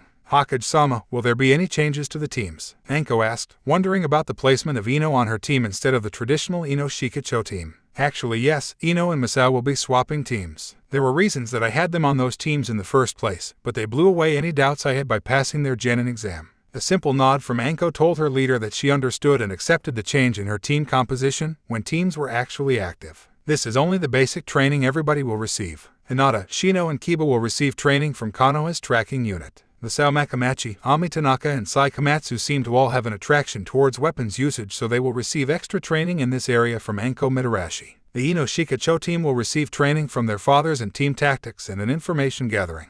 Everyone looked excited by the prospect of learning such interesting thing from the given senseis. Sakura and Naruto looked a little disheartened at not having a specialty area in which to train in. Sarutobi noticed the look and would address it privately. He turned to look at Sasuke and gave him a choice. You are supposed to take all the areas with your classmates, but I'm going to let you pick what you will and will not do. With all due respect, Hokage-sama, I will take all fields, except for the training with the Ino Shikacho team. That training is specifically set up for them. My brother was never 1 week in one area. If I truly want to compare to him, then I must have a strong basis in all areas. Very well then. Now that you all understand what you will be doing, this is how I will work. The first 3 days of each week will be dedicated to one of the 3 base disciplines, Taijutsu, Genjutsu or Ninjutsu. The next day will be training for the Ino Shikacho team and weapons training with Anko Mitarashi. The day after will be the tracking training for Team 8. If you feel you want to look into another area of expertise, simply to build your knowledge, then all you have to do is meet at the training ground in the morning with the specialty team. Sarutobi paused to collect his thoughts. The 5th day will comprise of missions where you will randomly be assigned into groups to foster teamwork amongst all of you. The 6th day will be Charka exercises. This will build control as well as your reserves. I should mention that all through the week you will be doing the most grueling work imaginable to build up your physical stamina. While Madogai cannot be instructing the whole time as he has his own genin team to tend to, he has been kind enough to provide us with a list of exercises that he has suggested to train your bodies to their peak. Lastly, the 7th day is a day of rest. There will be no training as it is important to allow your bodies time to adjust and grow with your training regimen. If there are no questions, everybody except for Naruto and Sakura are dismissed. Everybody milled out of the office except for 3, Naruto, Kakashi, and Sakura. Kakashi opted to stay back as both of his students were being spoken to. The Hokage first turned to Sakura. Sakura, I was wondering if you would be interested in becoming a medical ninja. You certainly seem to have the chakra control and a head that could easily get around the inner workings of the human body. Well, I don't have a specialized area yet, and if you think that it would be a good idea, then I'm more than happy to give it a try, Hokage-sama. Very well, then report to the hospital tomorrow. By then I will have arranged for a sensei for you to learn from. Sensing the finality in his tone, Sakura left, leaving only Naruto, Kakashi, and the Hokage in the room. Well, Naruto, it seems without Genjutsu and a speciality you have some areas to cover. That is why I have arranged for you to learn a sword style with Gekko Hayate. He is a recently retired ANBU that I have arranged to teach you sword skills. And the final area to cover requires a test. Reaching into his desk, he drew out a small piece of paper. Naruto, this is chakra paper. It responds to your chakra element. Seeing the confused look on Naruto's face, he realized that a better explanation was in order. Chakra has an elemental affinity, sometimes multiple affinities. These elements are water, fire, wind, lightning, and earth. When you channel chakra into this paper, it will respond accordingly. Water, and it will dampen. Fire, and it will burn. Wind will cause it to split. It will crumple if it is lightning, and it will crumble to dust if earth. Curious, Naruto instantly grabbed the paper and channeled some chakra into it. The paper split very evenly before starting to burn. The split happened so forcefully it was ridiculous, but that paled in comparison to the burning. It started out as a smolder before the paper burst into a white flame, causing Sarutobi and Kakashi to go wide-eyed. Well, it seems that you have a very high affinity for both wind and fire jutsu. It just so happens that Asuma is a wind user and I am a fire element. We will teach you jutsu from the corresponding areas. Now Naruto had his 2 areas to occupy himself while everybody did their own thing. He was more than happy. In fact, he was ecstatic about learning from the Hokage himself. As Kakashi and Naruto left using the door, Sarutobi looked at Naruto's retreating back and thought to himself, I know your letter told me that Naruto needed his letter by the time he was a genin, but I honestly don't think that he is ready for that. At least I'm providing him some decent training instead of your clan's techniques. Minato, Kushina, please forgive me. Naruto, I hope you will understand and not hate me for too long. And so it was that the group trained and trained. True to his word, the genin nearly collapsed every day after their workouts. The work from Guy was ridiculous. Added to that, anyone that trained with Anko nearly lost a limb from her training methods, which were more easily likened to torture methods. If anyone thought that Kakashi was going to be lazy in training them in ninjutsu, they were in for a rude awakening. Those that thought Kurenai would take it easy on them due to her gentle and kind nature were also shocked at how much of a slave driver she could be. From either area of specialty, many nearly ended up on the verge of chakra exhaustion. Naruto was the only one who could move after Kakashi's sessions. Nobody survived Guy's taijutsu training methods. Even Naruto with his legendary stamina collapsed after such an intense workout.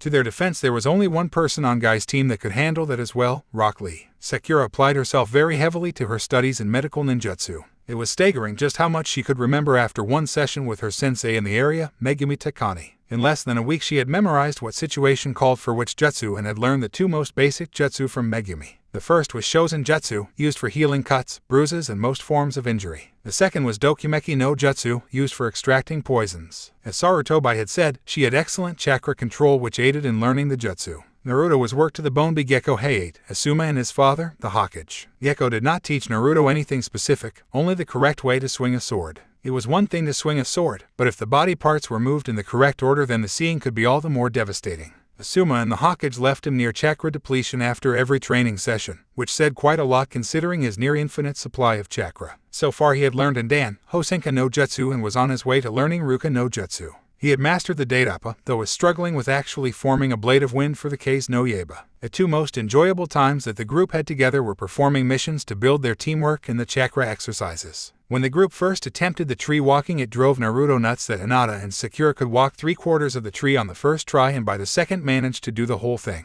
Shino and Sai had the best luck out of the boys, though only getting halfway up. Kiba and Sasuke practically destroyed their trees by applying too much chakra, while Masao landed straight on her backside after using too little. The missions were for the most part enjoyable. The mission enjoyed the most was walking the Inuzuka dogs, while the most hated was catching Tora, a cat belonging to the fire daimyo's wife. It was Kiba's dearest wish to present that cat on a stick to Sasuke, who would then proceed to torch it with any one of his cat jutsu. He would then have loved to have fed the delicacy to the dogs in the Inuzuka kennel. It was early morning and the Rookie 12 was in the Hokage's office collecting mission assignments. Well, I have a pleasant surprise for you all. You all have enough D-rank missions under your belt to participate in a C rank. The missions are as follows. Team 1 will be heading to a small village to protect livestock from some bandits. Team 8 will be carrying a document from Konoha to Taki no Kuni, and Team 10 will be guiding a merchant from Kusa no Kuni to Konoha so he can sell his wares. Each team's sensei picked up the mission scroll before telling their team to meet at a gate in a short while prepared for the mission. Team 7 remained in the office as they were yet to receive their mission. Thank you for waiting patiently while the other teams got their assignments. His words came not a moment too soon, as Naruto had been about to angrily ask about their C-ranked mission. Your mission requires an introduction, he stated to the team before yelling to someone out of the room, send Tezuna-san in. A short man with gray hair walked in. Even from the distance they were at, it was still possible to smell the stench of alcohol about his as he entered the room. What's the idea? Giving me a girl to guard me back to my home. Before he had even blinked, all three genin were around him with a kunai pointed at a different vital point. Sasuke spoke first. We work as one. An insult to our teammate is the same as insulting us. We will not tolerate such a thing, he stated with a smirk. Besides, you've just seen our skills firsthand. Sakura piped up, rest assured that Kakashi-sensei is a jounin and can handle anything we cannot. She finished, lowering her weapon, her teammates following suit. Kakashi was proud, though you couldn't see it through the face mask. Alright, meet at the village main gates in an hour. Pack only the essentials for our mission. In other words, some food, any weapons, and some camping supplies. 3 hours later, after Kakashi had managed to avoid Naruto for the 2 hours that he was late, the group had finally set off for Nami no Kuni. The trip was interspersed by little bits of chit-chat, some of which focusing on Tezuna's home village. So Tezuna, what is Nami no Kuni like? Sakura was the one who had asked. It's a peaceful little village. We're mainly based on fishing and there isn't any real threat of shinobi as we aren't a ninja village. A couple of hours through the mission, 4 people noticed a genjutsu in the form of a puddle on the ground. Well, 3 people noticed. Naruto, still not quite adept at actually detecting minor fluctuations of chakra, had his own process. It hasn't rained in days, it's been pretty bright and the land is flat so that water isn't run off from somewhere. This is a trap. Thank Kami Aniki taught me to always question my surroundings. No sooner than Naruto had come to his conclusion, 2 figures emerged from the puddles and started attacking. They both had Kirigakure Hitaiates on, though they were slashed, indicating that they were Nuke Nin. They were dressed in black cloaks with a clawed gauntlet on opposing hands and a chain linking their other 2 hands. Their first move was to remove Kakashi. They did so almost effortlessly, wrapping him up in the chain before shredding him to pieces with a sharp tug at each end of the chain. Not even stopping after killing Kakashi, they turned their attention to Tezuna. The 3 genins didn't even get time to contemplate their sensei's death, they waited for their foes to come to them. Sakura stayed put and guarded Tezuna while Sasuke and Naruto were the ones to meet the enemy head-on. Sasuke simply got inside the wild slashes and strikes that one of the pair was dishing out, simply choosing to thrust the butt of his kunai into his throat, preventing him from breathing and stopping him in his tracks. In these vital few seconds, Sasuke knocked him out. Naruto parried the gauntlet of his opponent into a tree, with the chain now at full stretch and the mostly free opponent unconscious while his counterpart was struggling to free himself from the tree. The danger had now passed. Kakashi reappeared looking as calm as ever. You're alive. Tezuna was shocked. He had seen him get torn to shreds with his own eyes. Of course he is, Sakura admonished. If we genin could notice such an obvious trap, what do you think the odds on a jounin not noticing are? Slim to none is my guess. Great work everybody. Naruto, you got careless, you have a cut in your hand. Their weapons have poison on them. I can deal with that. Megumi-sensei taught me the Dokumeki no Jutsu already. Sakura offered. Then please do so. I first have to question these two chunin, then depending on what they say I may have a few questions for you Tazuna-san. That unless you want to save me the trouble and tell me why they were after you in the first place. Aye, fine. Tazuna reluctantly agreed. I'm a bridge builder. I'm currently in the middle of a project that will link Nami no Kuni to the mainland. While there is a businessman that doesn't like the idea. His name is Gato, the shipping magnate. Kakashi asked, slightly intrigued. The same. Well, he controls the waters around Nami. He who controls the water controls everything.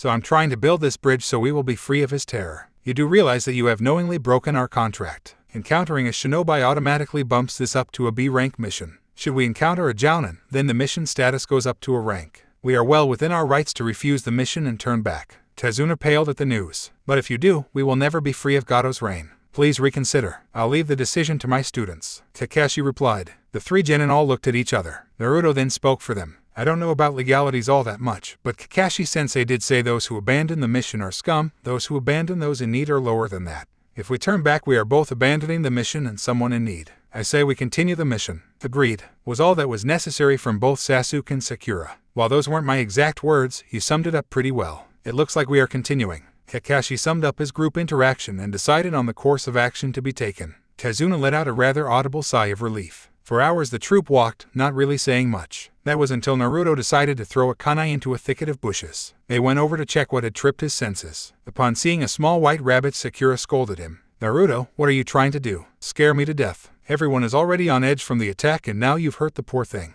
Using Shosenjutsu she healed the nick in the rabbit's ear before setting it free. Kakashi was thinking on a far different wavelength. That's a snow rabbit. They only have white fur in the winter when there is low sun. It's now summer, so its fur should be brown. This rabbit was raised indoors, possibly for a kawarami jutsu. Then he heard something as though it was flying through the air coming towards them. Get down, was all he had time to roar at the other four. The three genin quickly ducked while Kakashi pulled Tazuna out of harm's way. Not a moment later a Zanbatsu flew overhead. Anyone that had been too late in ducking would have been decapitated. The giant sword embedded itself into a nearby tree and a man appeared on the handle. He was wearing shinobi pants and sandals, but no upper body coverings. Like Kakashi he also had a face mask on, his consisting of thin strips of material. Momochi Zabuza, demon of the hidden mist. Kakashi said aloud, though to no one in particular. I'm honored you know me, copy nin Kakashi Zabuza coolly replied. The three genin tensed ready for a fight. No, you three, guard Tazuna. This one is in league far above the others. He instructed his genin. I'm going to need this, he continued, lifting up his headband and revealing his Sharingan eye. The Sharingan.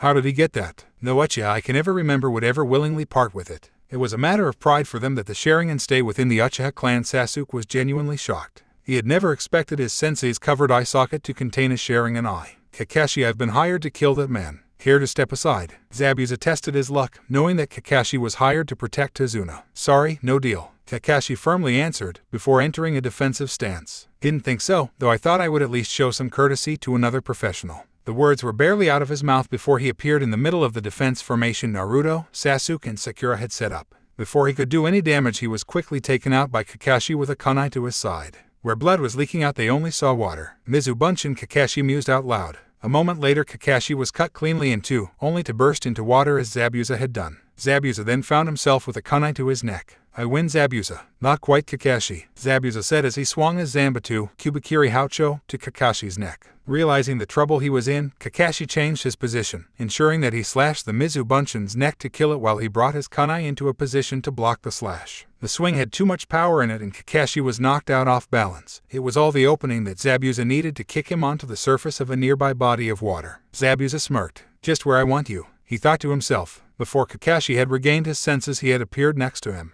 Suiro no Jutsu. Zabuza announced his jutsu and almost immediately Kakashi was trapped in a sphere of water. That sphere is stronger than steel, Kakashi. There is no chance of escape. As your last sight, I will kill off your genin along with the old man in front of you before I kill you. A Mizu Bunshin formed from one of the previously destroyed ones. Naruto created a massive cage Bunshins and sent them all to attack the Mizu Bunshin. They dogpiled the Zabuza Bunshin before all being sent flying. The clone dispersed a second later. It appeared that at least one of the clones had managed to stab Zabuza with a kunai before being sent flying. What are you doing? You can't beat him. Just run. Get out of here. Kakashi tried to save his students from the fate he was to have in only a short while. Kakashi-sensei, we lost that option when you got captured. Sasuke replied. After all, it was you that said those who abandon their teammates are lower than trash. Sakura finished for him, using Kakashi's own words against him. Sasuke threw a Fuma Shuriken at Zabuza. He caught it in his hand, only to jump over the second shuriken hidden in the shadows. The second shuriken poofed into a Naruto Bunshin and threw a kunai at Zabuza. Zabuza used the shuriken in his hand to deflect the incoming kunai.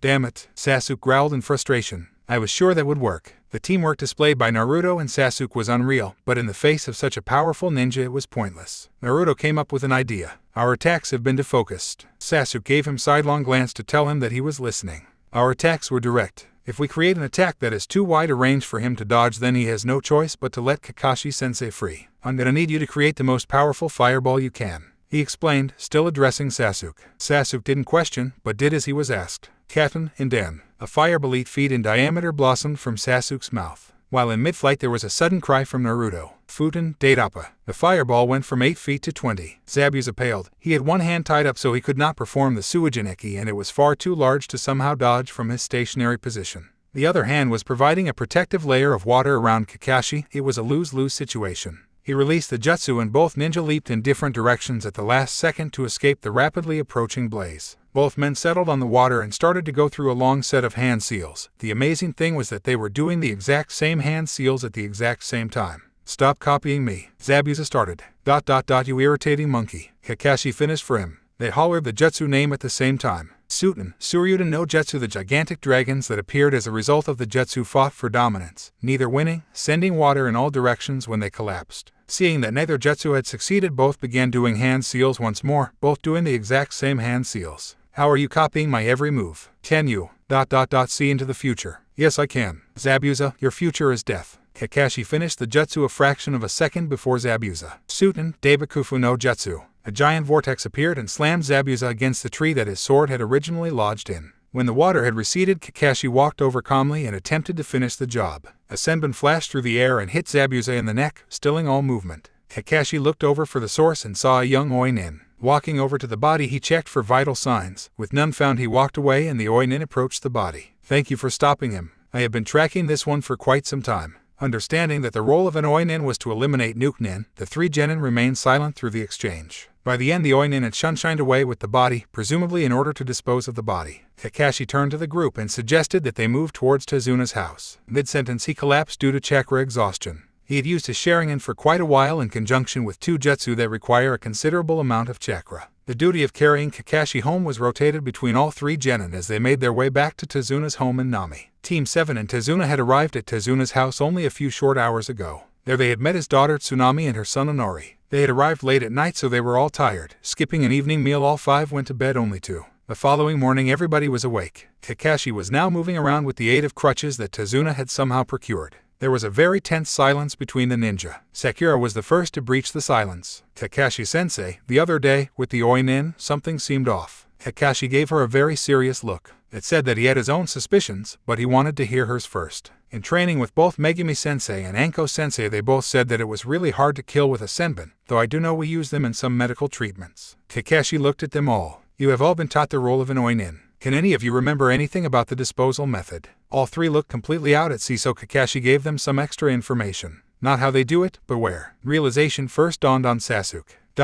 They dispose of the body wherever it lands, circumstances permitting. That Oinin took the body away. We don't know what became of it. Correct, it is possible to place a person in a near-death state with senbon needles, but only if the aim is good enough. Also, the Oinin is supposed to take only the head back to the village and destroy the rest. The one we saw did not. It is possible that it was in league with Zabuza. Naruto connected the rest of the dots and simply said it out loud what everyone had alluded to. So, Zabuza is still alive. Tezuna had only walked in on the back half of the conversation, and Naruto's summation made him pale in fear. There was still a man out there who wanted his head and was powerful enough to take down his guards. So what are we going to do? Naruto asked. We train. We will most likely be surrounded by water when we face him again. I'm going to teach you a few water techniques to take advantage of it. Mizubunshin and Suijineki would be most useful. This is more about getting you to survive this long enough for me to get there, rather than actually take him on. If there is time, we can try to get to Teppadama. I doubt we will get time though. From what I understand, we have about a week before he will recover. I just hope I'm recovered by then as well. A short while later, we find Team Even out by a lake. Kakashi had taken them there to learn the suggested jutsu.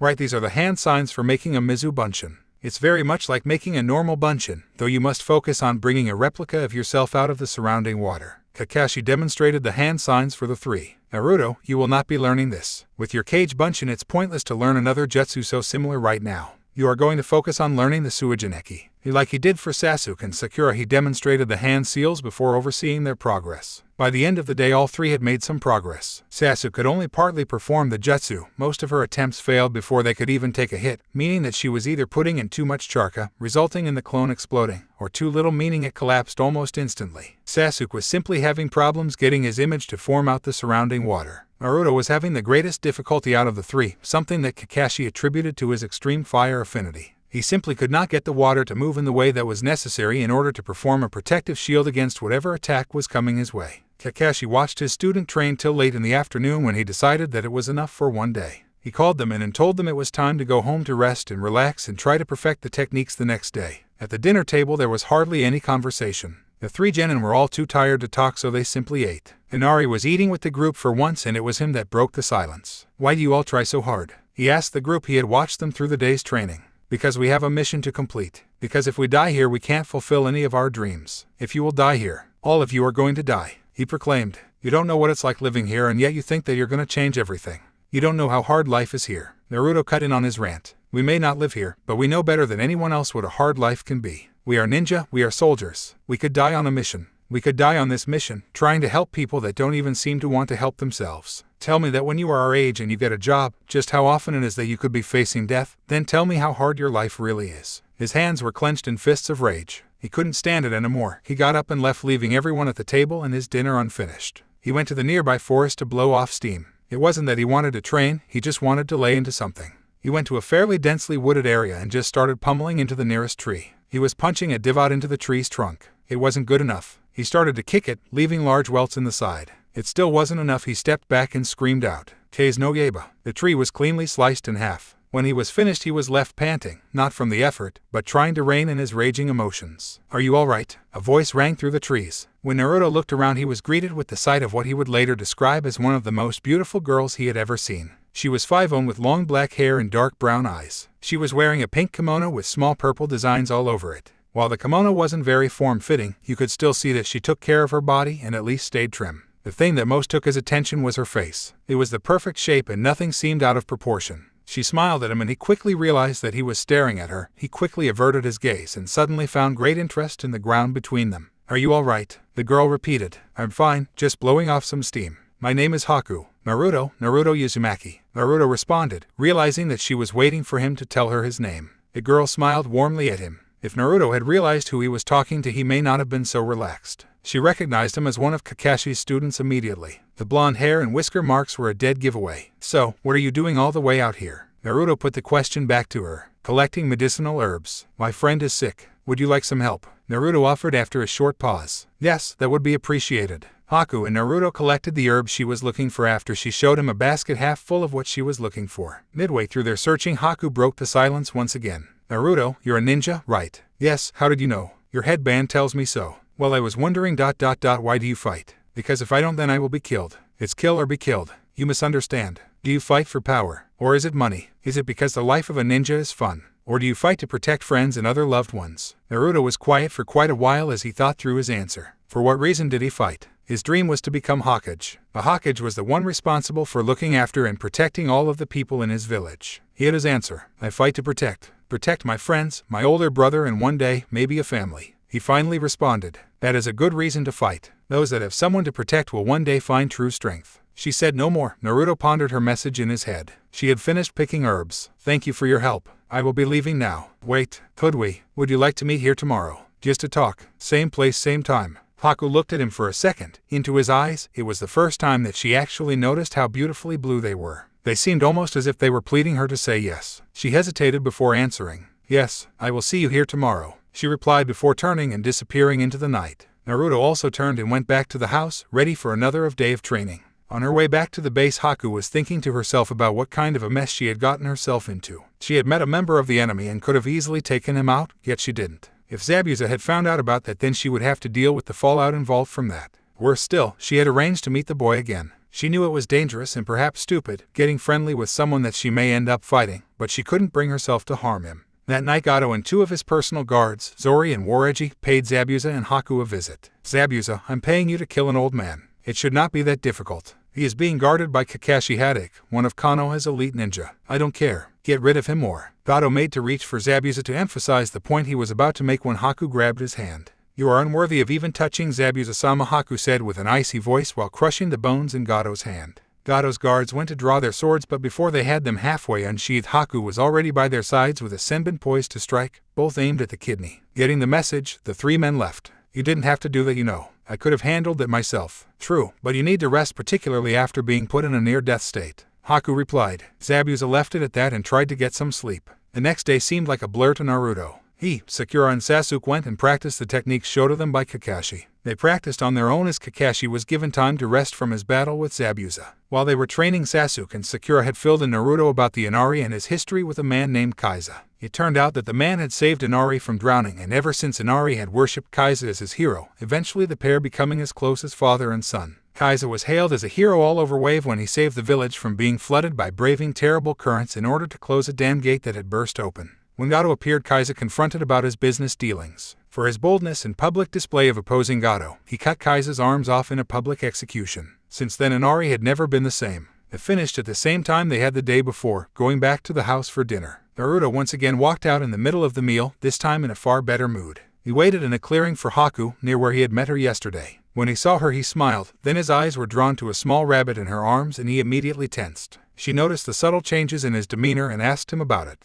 Naruto-san, what's wrong? Are you not happy to see me? That rabbit. He started. I've seen that rabbit before. It was right before Zabuza attacked us. He told her. Now that I think about it, I never saw the Oinin's face that came for him. They had a mask on. She tensed as well. Not everything was given away. All he had alluded to was that she was the Oinin from the other day, which she was. He still had said that he believed that she was working with Zabuza. She may not have to kill him yet. My team and I, we think that the Oinin from the other day was working with Zabuza. After all, they are supposed to destroy the body where it falls and take the head back to the village as proof of the kill. He had gone and said what she did not want to hear. If he had gone on believing that she had actually disposed of the body, then she could have let him live. But now, the choice was taken out of her hands. Haku settled into a fighting stance. Naruto remained still. Why did you not kill me when I was unaware yesterday? Why did you agree to come and talk with me again today? Because I couldn't bring myself to do it. I had no real reason to kill you, but now you know, you can report back to your sensei. That makes no sense. We would have ended up fighting at some point anyway. Surely you must have realized that and still you let me live. Why? It's because it's not in your nature to kill, isn't it?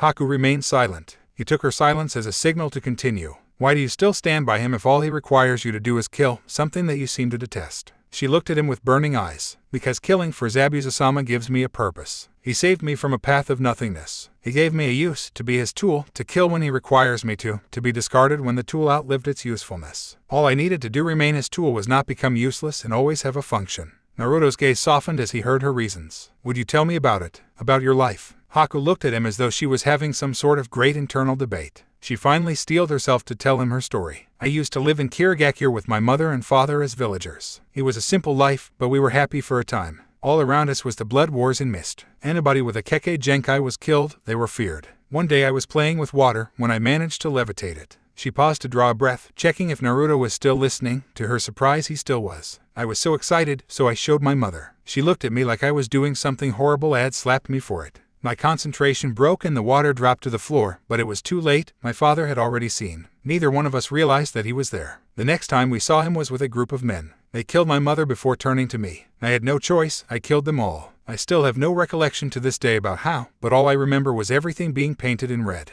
Her throat was starting to get dry from talking so much, but still she pressed on. After that I wandered, eating out of the trash, doing whatever I could to survive. I lived like this for some time before Zabuza-sama found me. He took me in and trained me, taught me everything he knew. I was to be his personal weapon. For the first time in a long time I was happy. I had a purpose. You were persecuted for something out of your control. Naruto said solemnly, if you detest killing as you do, why do you do it? Why should you have to kill? Why fight us when you don't want to? Can you understand? Not having a dream. Not being needed by anyone. The pain of merely being alive. Even if the purpose seems incorrect. As though you were using the tool for a purpose it was not designed for. What about your dreams now? I want to protect the person important to me. I want to work for that person. I want to fight for that person. I want to make that person's dream come true. That is my dream. Naruto remained silent. He had no retort to that, no reasonable counter-argument. We have been out here for quite some time. I think it is best we get back to our camps. Meet me here again tomorrow. Why? There is nothing that you can say that will change my mind. I can still enjoy your company before we have to fight.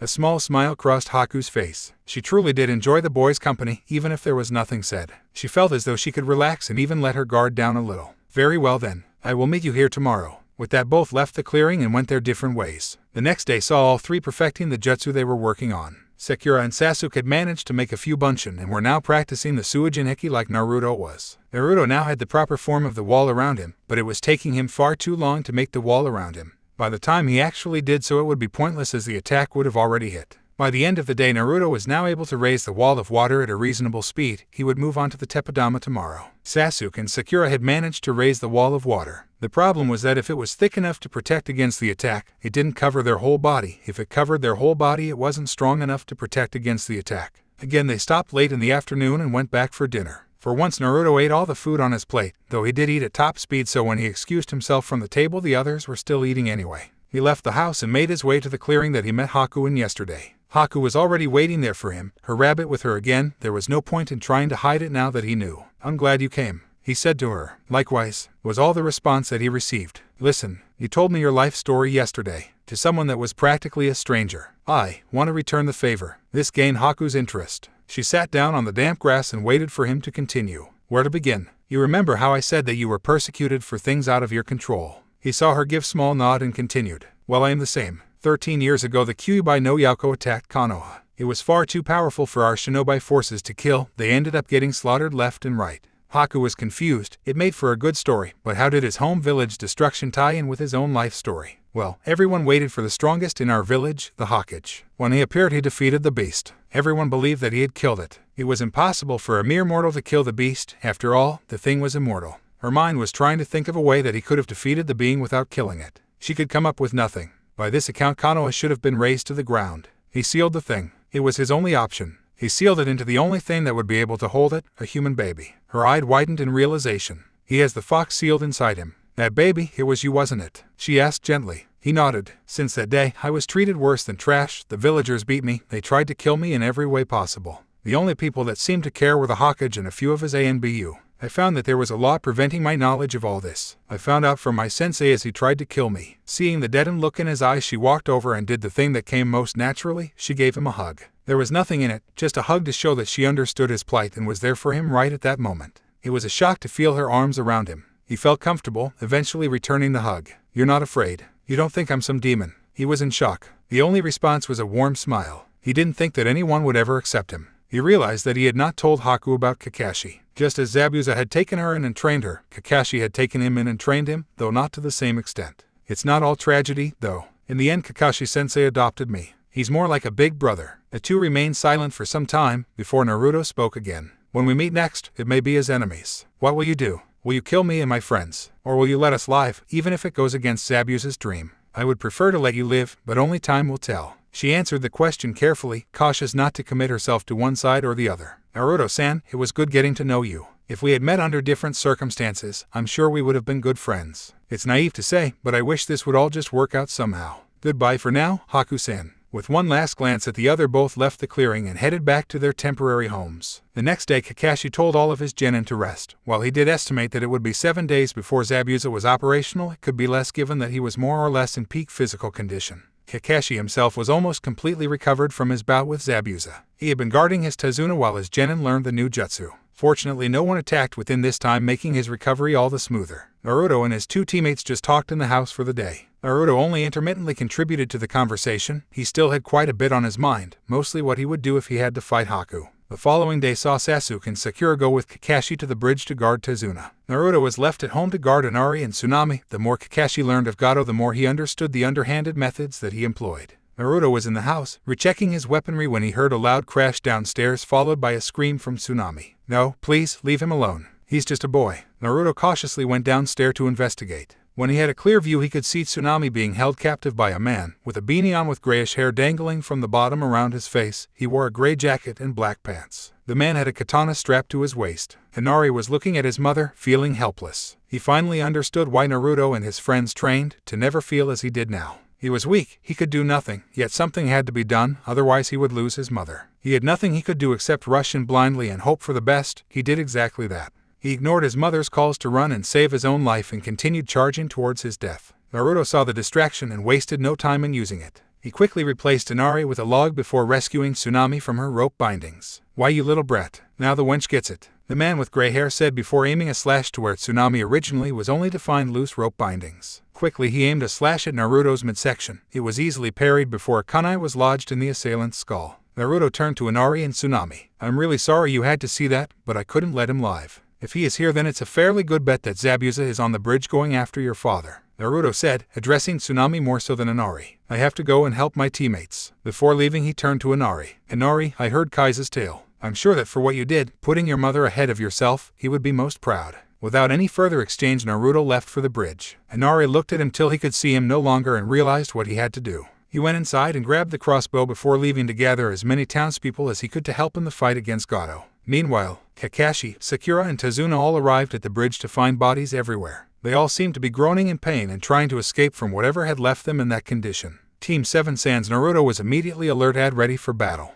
Their opponents appeared before them, Zabuza and the Oi Nin that had come for him the other day when they first encountered each other. "Well, it seems we meet again, Zabuza," Kakashi greeted. "I don't have time for pleasantries, Kakashi," Zabuza responded, forming 5 Mizu Bunshins and sending them to attack. Sasuke was shaking in his place, something that didn't go unnoticed by Zabuza. "Look how poorly trained your student is, Kakashi. He's trembling in fear." "Not fear, anticipation," Sasuke corrected. Though Sasuke, Sakura guard Tazuna. Kakashi gave his orders, and before anyone else could move, the 5 Bunshins were destroyed, leaving only water around Sasuke. "Well, it looks like you have some competition in Speed Haku. Go take him, Kakashi is mine." Zabuza and Kakashi watched their students exchanging blows for a short while. Sasuke started the trade of blows with a sweep with a kunai at Haku's neck. His was easily parried by Haku using senbon needles before a stabbing counter-attack was made, with Haku holding 4 senbon in her right hand. The strike was dodged, though narrowly, and resulted in both making another attempt at the same time. Their weapons met mid-strike and the pair fought for domination, struggling to throw the other off balance and get a free shot in. They seemed fairly evenly matched. While their weapons were still locked, Haku spoke. "It seems that you are at a severe disadvantage." "How so?" Sasuke asked back. "First, we are surrounded by water, my element. Secondly, one of your hands is in use, preventing the use of hand seals. As I see it, the only advantage you have is that we are surrounded by water." Sasuke countered before Haku started making one-handed hand signs. Sensatsu Suisho. The hand signs ended and Haku stomped on the ground. The water from the Mizu Bunshins rose into the air, froze into needles, and then all shot at terrific sped towards Sasuke. He had 2 options, defend or dodge. There was more than enough water available for Suijineki, but it would give Haku ample time to prepare another attack while he couldn't see out of the water shield properly. With only one real option left open to him, he focused chakra into his legs, before springing 4 meters into the air. Kakashi's eye grew visibly wider. "I've never seen that before. What have I gotten Sasuke into?" he thought to himself, now concerned for his student's safety. Zabuza's words broke into his thoughts. "Kakashi, let's get our rematch started." He disappeared in a flash. Kakashi barely managed to follow his movement and backpedaled quickly. Not a moment after he moved, Zabuza's blade crashed down where he was standing, breaking apart cement where the blade landed.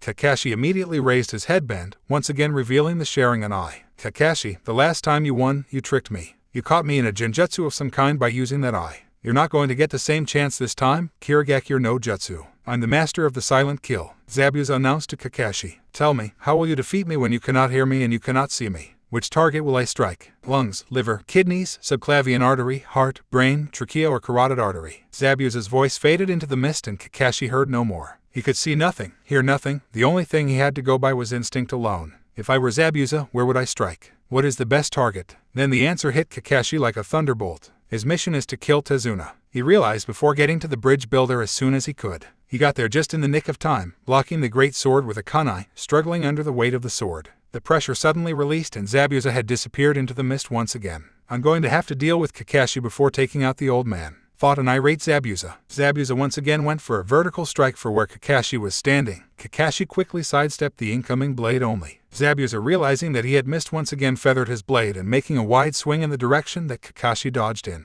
Kakashi jumped over the blade and ran in for a quick strike with his kunai, only to have to block the blade again. Zabuza had continued with the sweep full circle, gaining momentum with the blade as he swung. Kakashi was far too close to dodge and had to block to prevent himself from being sliced cleanly in two. The blade was swung with immense force. The weight of the blade and the power of the swing was enough to send Kakashi flying. Zabuza went herring after the body, going for another strike. Haku and Sasuke's fight had gone to a completely new level. Sasuke was now surrounded by innumerable mirrors composed of ice. It seemed this was Haku's signature jutsu, making full use of her Hyuden bloodline. Sasuke had also awakened his own bloodline. A dormant Sharingan had manifested in his eyes. Once obsidian black, they are now red with one tamo in each eye. Haku noticed the change in the eye and recognized it for what it was immediately. The Sharingan was one of the most well-known bloodlines in the world. Along with the Sharingan came an increase in Sasuke's fighting ability. Her signature jutsu, Makayo Hyosho, grants her speed above anything else. It also allowed her to confuse her enemies as illusory images of herself appeared in every window. Yet with the arrival of the Sharingan in his eyes, he was getting better at following and predicting her movements. She realized that she had to end this quickly before it got too far out of hand. The original intention was to keep him occupied while Zabuza killed Tazuna, then she could let the boy live.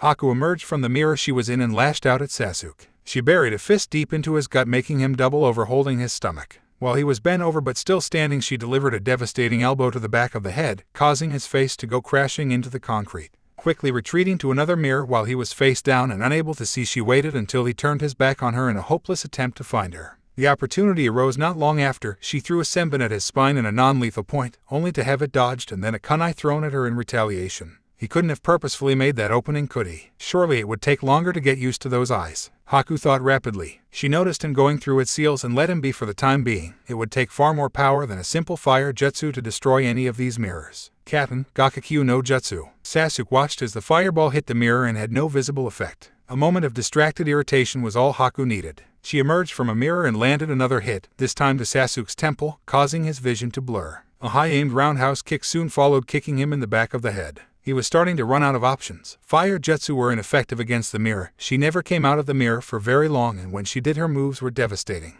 If he used any jutsu, she would see immediately, so using the water bunshin that he had leaned would be pointless, as it would be swiftly destroyed, simply meaning a waste of chakra. Kakashi and Zabuza were still in a deadlock of sorts. Neither had landed a solid hit on one another, clothes were slashed, and the only real damage dealt was when one or the other went flying due to a kick or a punch. Kakashi could hear Sasuke's screams through the mist and wanted to end this quickly, yet the opportunity to do so had not yet presented itself. Naruto arrived at the bridge. The sight that greeted him was beyond bizarre. All he could make out was a great mist covering the battlefield, with Tazuna and Sakura guarding him. At the very edge on the other side of the mist was a mass of rectangular sheets of ice forming something of a dome. Inside he could just make out a figure with black hair being battered around by something moving at very high speed. Sasuke thought wildly, not even considering a battle plan before rushing out to help his teammate. Haku-san, stop this. Naruto called out through the thick mists. You know I cannot, Naruto-san. I live to serve Zabuza. He is ordering me to fight. If I do not, I am as good as useless. Is this the way it must be? Will you go against your own desires of not killing, just to help him? We all do what we must. It seemed to Naruto that Haku had formed her own resolve. He would have to steel his will into fighting someone that he had formed a friendship with over the past few days.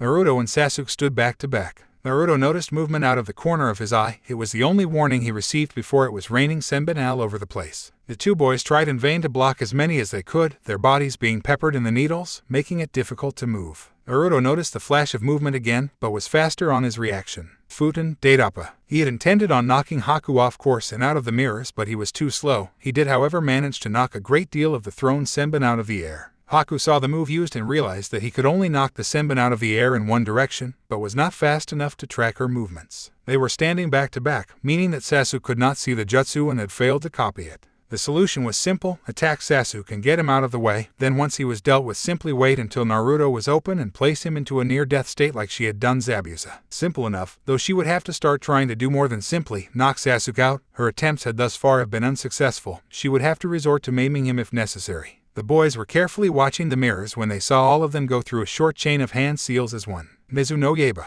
Haku announced. Before Sasuke or Naruto could react, 4 of the mirrors had melted and were now forming blades of water, all aimed at Sasuke. They all converged upon him, leaving lacerations on both his arms, across his body, and on his left shoulder. This was all Sasuke's body could handle. He had withstood the brutal attacks Haku had inflicted. He had endured the countless senbon that had pierced his body. But this was too much for one body to handle. He collapsed under the strain he was feeling and passed out. I thought you hated killing. Why have you done this? If you had stepped aside, all this could have been avoided. I could say the same to you, Naruto-san. If your friend had not chosen to fight, he would not be in this condition. As it is, he still lives, though he will die from his injuries if not treated soon. Naruto tensed at the information. Do you truly mean what you say? Do you truly wish to avoid his death? I do, but there was no other option. Let me take him to Sakura. She is a medic, she can help him. Haku gave him an appraising look before responding. Very well, but if you do not return immediately to finish this, then I will simply go after the bridge builder. Naruto gave a short nod in recognition, before taking Sasuke's battered and bleeding body to Sakura. Sakura saw a figure approaching out of the mist. When she saw that it was Naruto, she almost relaxed.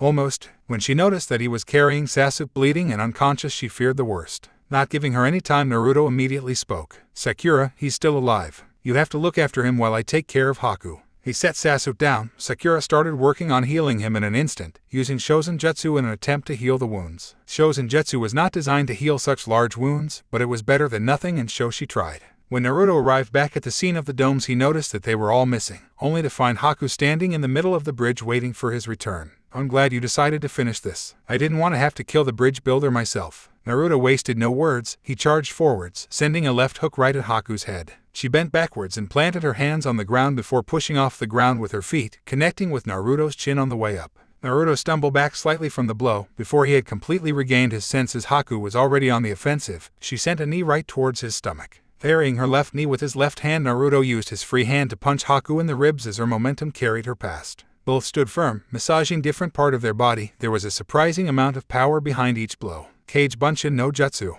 Naruto was instantly surrounded by 4 Bunshins, each drawing a kunai. One launched a kunai, closely followed by another. The remaining 2 and the real Naruto closed the distance between Haku and themselves, kunai at the ready. The first thrown kunai was evaded, the second was plucked out of the air with little effort. She held the kunai in a reverse grip and ducked under a slash from one of the Naruto replicas before stabbing it between the ribs and causing it to poof out of existence. The second Bunshin was already on her, aiming to stab her in the chest with its kunai. She guided the kunai and the Bunshin's fist away from her, causing the Bunshin to run too far in the direction it was redirected. Before it could turn around, she had thrown the kunai she was wielding at it, making it disappear in a puff of smoke as well. There was only one left charging, the real Naruto, not that Haku knew, of course. She prepared herself for the attack. Deftly swatting the stab to the side, she proceeded to forcefully jab the pressure receptor in the carotid artery, causing the victim to fall to the ground. She did not even wait for the Bunshin to disperse. She continued on to the remaining 2 opponents before noticing that they had disappeared. She looked back to where the last Bunshin was to see Naruto passed out on the floor. She looked to the mist and noticed that it was starting to clear. Either Zabuza was losing concentration, or the battle was going on for some time and Kakashi was outlasting him.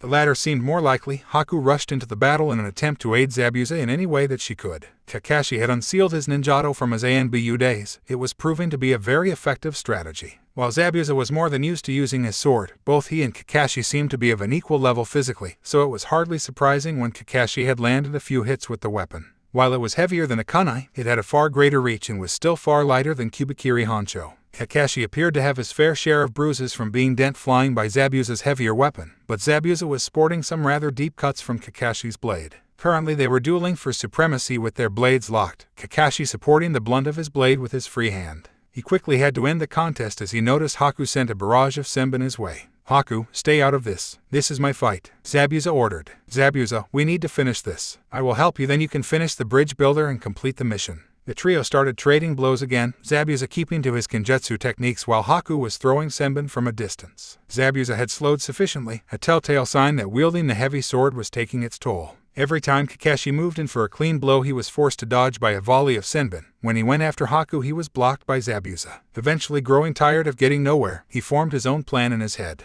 Tazuna, forgive me for this. He said a silent apology before making a Kage Bunshin. The clone went chasing after Haku, which Zabuza immediately intercepted. He put up very little resistance when he tried to cut it in half. His was about to blade connect with the clone. Katsu, Kakashi intoned, just as the Bunshin was about to be destroyed. It exploded right in front of Zabuza, sending him flying. While dust from the destroyed bridge was still floating in the air, Kakashi quickly made his way towards Haku. She was unable to see clearly when the dust flew into the air. Sensing something move to her right, she threw the senbon in her hands. She heard a poof indicating she must have been a shadow clone. By now she was on high alert. Something tripped her senses. Again, just out of her field of vision, throwing the senbon in the general direction, she heard the clang of objects metal hitting each other. So that's where you are, she thought triumphantly, throwing more senbon in the area. While she was distracted, she never noticed that the real Kakashi was coming behind her. The one she was aiming at was simply a Kage Bunshin used to distract her. She froze her actions immediately when she felt the cold steel of Kakashi's ninjato against her throat. Don't move, he ordered. The dust now settling from the explosion, Zabuza could now see the predicament that his apprentice had gotten herself into. Gato had organized an army of thugs, mercenaries, and even a few rogue samurai. They were en route to the bridge now where the fight between Zabuza and Kakashi would take place. He looked behind himself and grinned. By the time he and his army arrived, everybody would either be dead or too weak to fight. He could simply kill all the ninja and forget about having to pay Zabuza. He would dearly love to have the head of that girl, Zabuza's apprentice, for breaking his hand. When he arrived at the bridge, he saw the remnants of the battle. There were gouges and craters all across the bridge. H smiled maniacally when he saw that the girl was a hair's breadth away from losing her head just as he would have wanted. Had he waited a moment longer, he may have had his wish, but he decided to speak. Ninja-san, how kind of you to take out our trash. Gato, what are you doing here? This is our fight. Get lost and let me finish my job. Zabuza responded. Your job? You no longer have a job. The so-called demon of the mist defeated by one man and a group of kids. Pathetic. I'll have these do the job for me, he said, motioning to the army behind him. They charge far less, some even do it for free, providing I allow them certain pleasures afterwards. He grinned sickly. Inaro, Kakashi, it seems that we no longer have a quarrel. Kakashi nodded and released Haku while Zabuza nodded and released the Kirigakure Jutsu.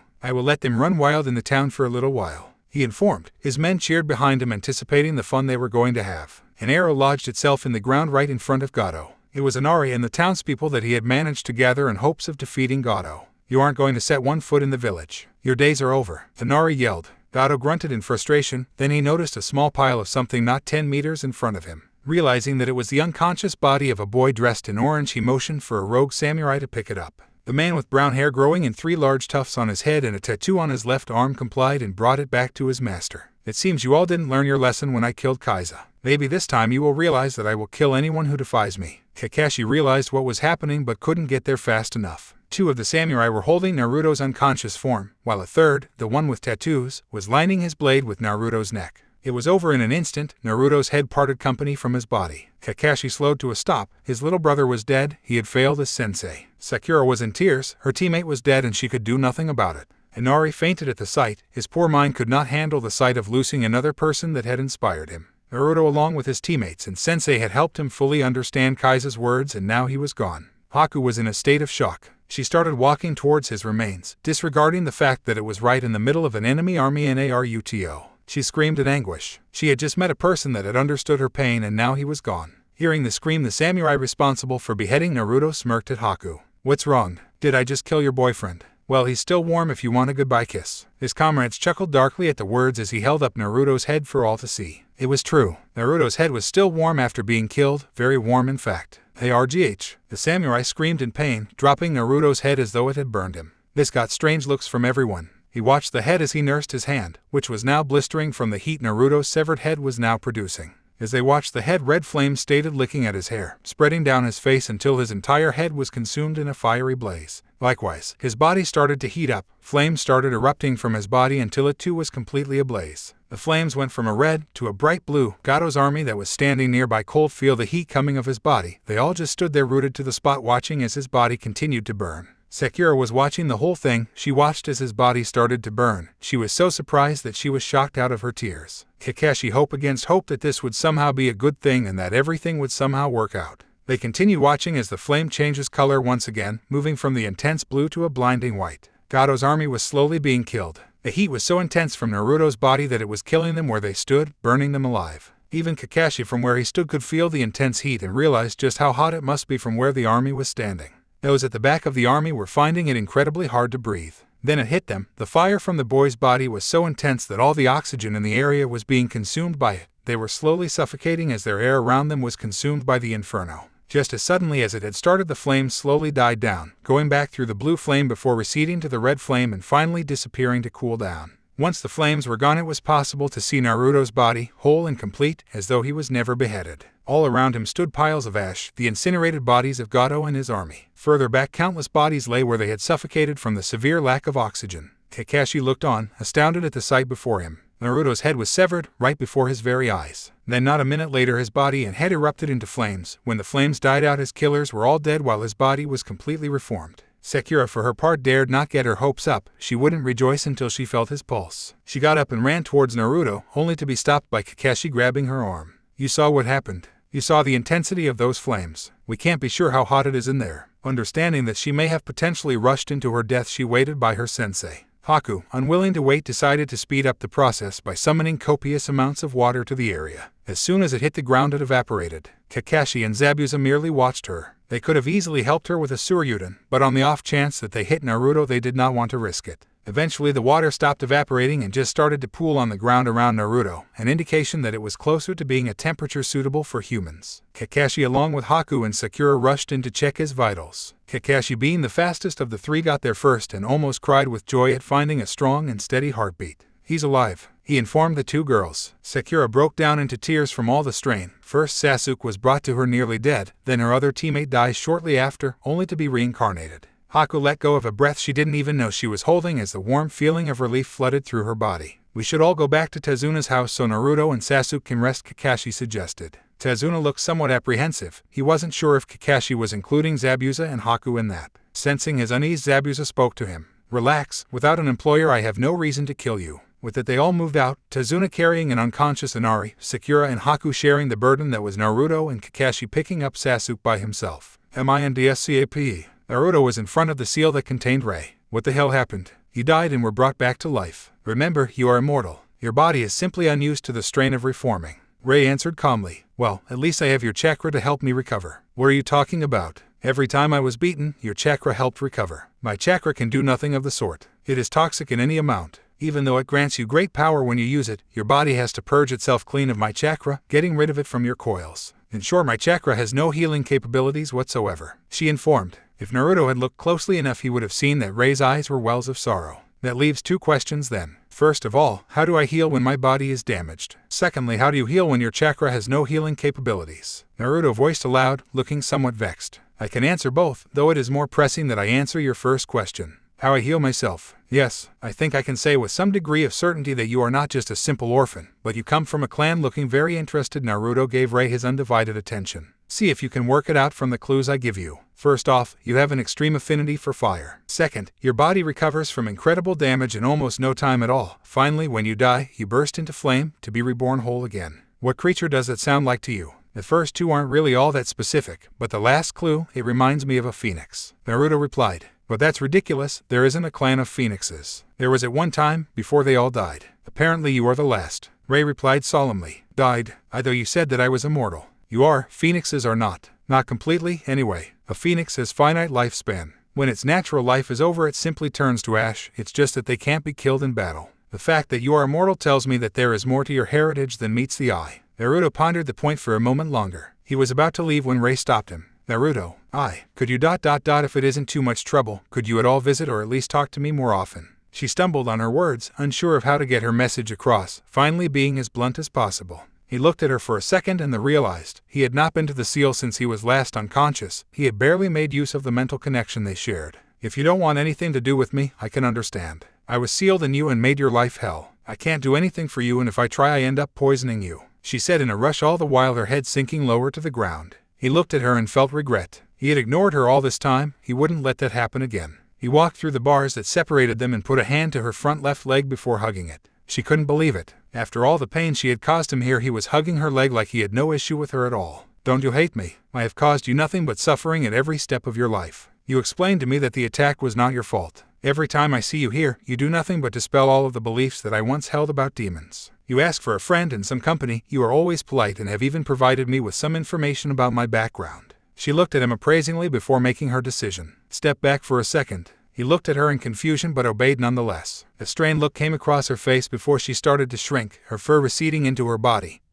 Her face shortened and became more rounded. Finally, the only fur to lengthen was the fur on her head. When the transformation was complete, he was faced with a woman that was 5'6" and fiery red hair. She was wearing a black kimono with a sliver obi around her waist, and a design of a silver fox adorned her back. Her black zori sandals also had silver straps. While she was dressed modestly, her features were only accentuated by her kimono. Her kimono adequately covered everything, yet it was impossible not to notice that she had a somewhat sizable bust, particularly when Naruto found that he was only at her chest height, and that's where his eyes happened to be if he stared straight ahead. With how tightly the obi was tied around her waist, it was possible to see that she only had a slight frame as he surveyed her whole body. Her body tapered down from her slender shoulders to her waist before flaring out again for her hips, giving her a full-figured appearance. When he looked at her face, he was captivated. Her alabaster skin looked so beautifully smooth, and her features just seemed perfect. She had high cheekbones and a slender face. Her eyes were big and the most entrancing shade of blood red, captivating him as though he were her prey. He was snapped out of his mind's wanderings when he felt her arms snake around his body and envelop him in a hug.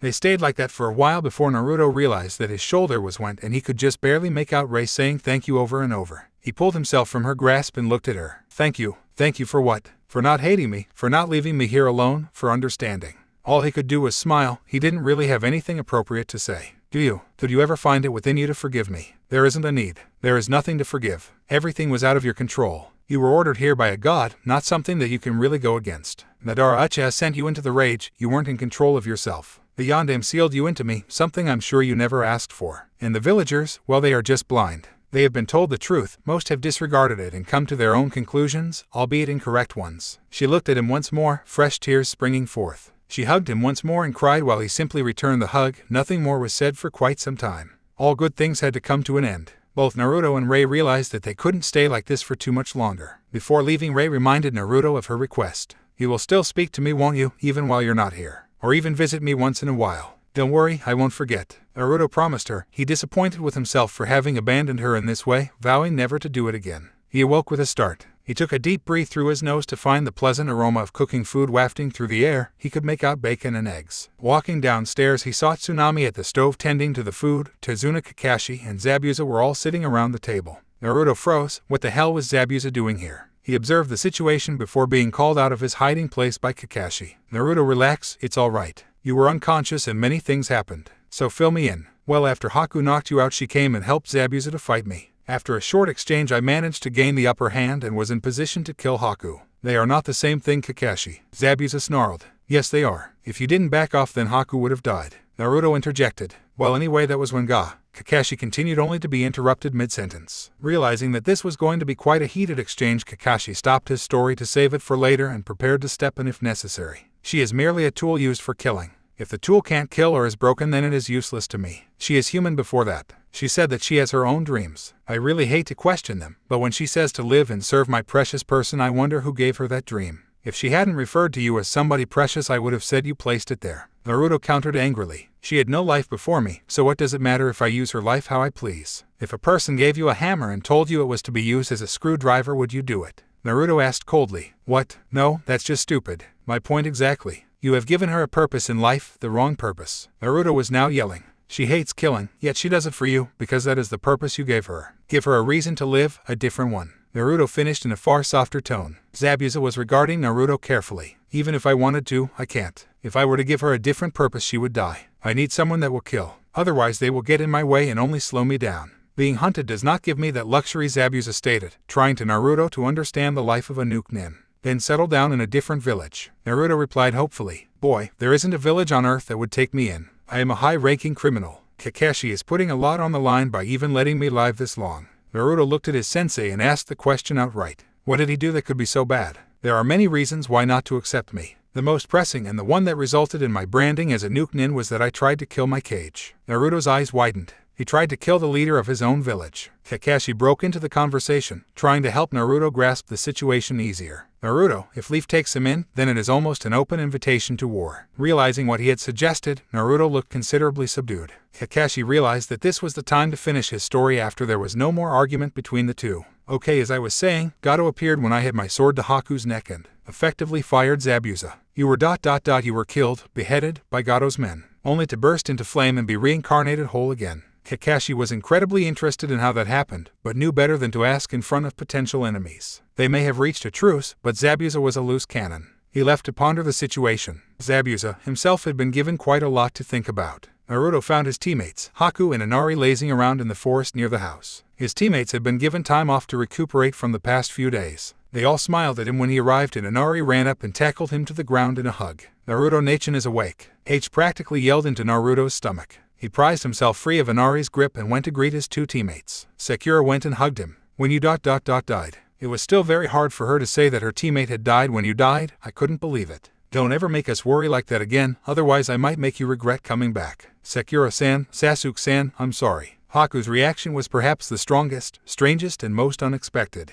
She slapped him across the cheek. Sakura and Sasuke's eyes bulged at the treatment. That was for dying and causing me so much pain, for leaving me when I had finally found someone that understood my pain and someone to share the burden with, she said with a steely look in her eyes. His gaze softened before continuing. And this is for coming back to me. Us. She corrected herself before pecking him on the cheek that she had slapped. Naruto blushed from the roots of his hair to the line where his body disappeared into his shirt. Well, I never thought I'd see the day you turned into a walking tomato.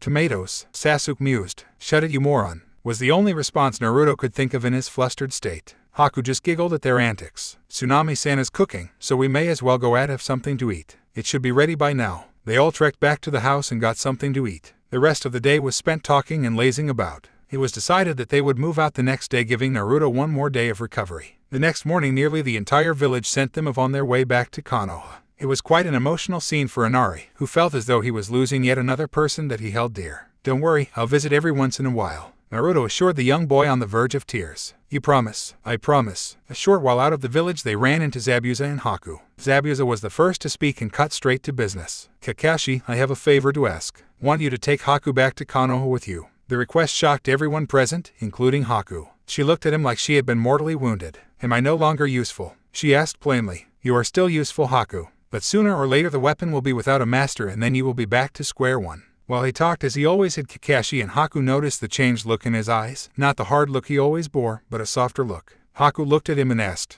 What will you do without me? I am going to die, he said without hesitation. Haku gave him a shocked look and was about to protest when she saw him remove his headband and give them Kubikiri Honcho. A look of understanding swept across Kakashi's face and then he said, Well, thank you for helping us in killing Zabuza. Kakashi left it open for him to fill in his new name. Before he could respond, Haku thought of one for him. Taro Momo, she said with a slight smile around her lips. Naruto sniggered. Zabuza thought about it and then surprisingly agreed. Fine, Taro Momo it is. If you ever want to find me again, look me up as Nami's new guardian. Why can't Haku-san stay with you and help guard Wave? Sekura asked. Zabuza cast a quick glance at Naruto before answering. To find a purpose other than killing. I can't provide her with that. He received a quick nod of acknowledgement from Naruto and a goodbye hug from Haku before the group turned around to head home. The trip back was completely uneventful save for the idle banter between the five on the way home. Naruto was dipping in and out of the conversations, only responding when he was addressed directly. He was actually talking to Ri on the way home. You mentioned some of the Phoenix's traits when I was at the seal last. Is there anything else I should know about anything?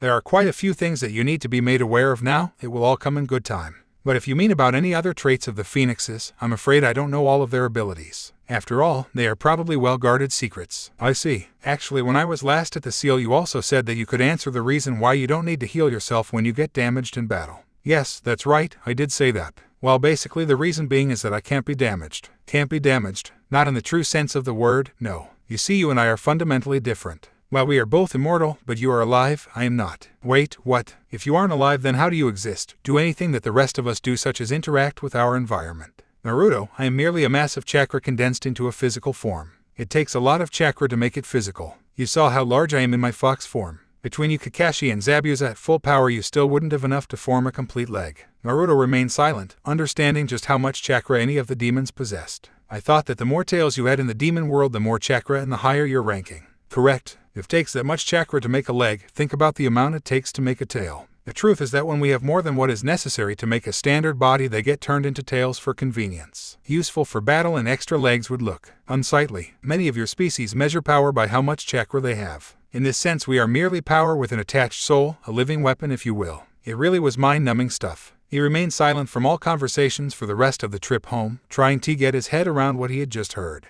They also left a few questions. Rei described herself as power with a soul. Why would Kami send someone like that to be my companion for eternity? Why not send a person who was alive instead of what could essentially be classed as a weapon? Not that he would ever regard Rei in that way after berating Taro about it. No matter how much he pondered these 2 points, he couldn't come up with an answer. If you are chakra, then how come you appear as a fox? That is simple enough. I appear that way because I have a sort of connection to foxes. It's not really anything solid. I just find myself drawn to the image of a fox, in the same way that I envisage my human appearance. That is why I appear as I do. They all arrived at village after a few days of traveling. Their first stop was the Hokage Tower after getting clearance to enter the village from the guards. Hokage-sama, reporting back after an rank mission to Wave, Kakashi announced as he entered the office with his team. The Hokage and Uruka, who was in the office helping with paperwork, gave him a quizzical look. Care to repeat that? I fear I may have misheard you, he requested. Team 7 reporting back from their rank mission to Wave. Explain. It was more of an order than a request. Well, not long after leaving we were ambushed by the Demon Brothers, the Nuke Nin from Kiri. It came to light that Tazuna had deceived us and that he was marked as dead by Gato, the shipping magnate. Well, as we traveled further we encountered Zabuza, the Demon of the Mist. He and I did battle, resulting in my victory. Before I could kill him, his apprentice, Haku, saved him by posing as an Oi Nin and putting him in a near-death trance using Senbon. She took his body away for disposal. A mere 5 days later he confronted us on the bridge Tazuna was working on and rematched against us. Before either master or apprentice could be killed, Gato appeared with an army, putting the fight to a premature end. Kakashi eyed the Hokage waiting for the reaction when he broke the next piece of news. When he arrived, he saw Naruto unconscious on the ground and ordered one of his samurai to behead Naruto. It was over in an instant. Naruto's head was lopped clean of his body. From his vantage point, Iruka could not see Naruto. He spat out his coffee and yelled at Kakashi, "How can you act so calmly when one of your students is dead?" "Iruka-sensei, I'm right here," Naruto reassured. "But ...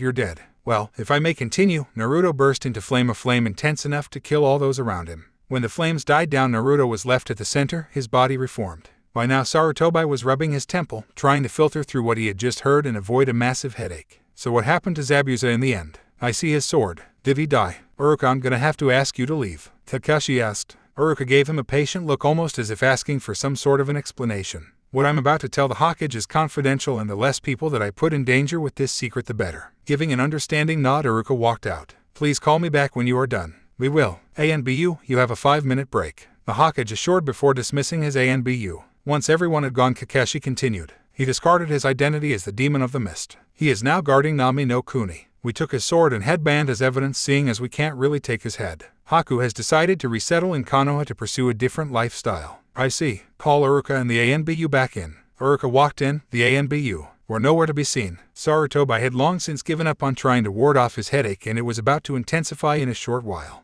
"And this is Haku, I presume?" "Yes, sir," Haku responded. "Well, what do you seek in the Hidden Leaf?" "To become a member of our ninja ranks. You could easily do so with Kakashi's recommendation. If at all possible, I'd like to study to be a hospital Uryunin. It can be arranged. Perhaps you would like to work with Sakura. She is also training to be an Uryunin, though with a field specialty." Not seeing any objections, he decided to arrange it for later. "Kat-san, please take Haku-san to the hotel nearest to Konoha General Hospital and check her in. Tell the attendant that I will sort out payment for the first 2 weeks." An ANBU in battle armor appeared and beckoned Haku towards the door. "Very well, everyone but Naruto is dismissed. That includes the ANBU and you, Iruka." Everybody trudged out of the office. Iruka could be heard grumbling something like, "Calling us in and then dismissing us 2 minutes later." Kakashi waited just outside the door while "Naruto, I have something for you. This was entrusted to me to give to you. I had not planned on giving them to you this early, but after the events in Wave, perhaps you will find answers in these." Sarutobi handed Naruto 2 scrolls, both addressed to him. Naruto opened the scrolls and started reading.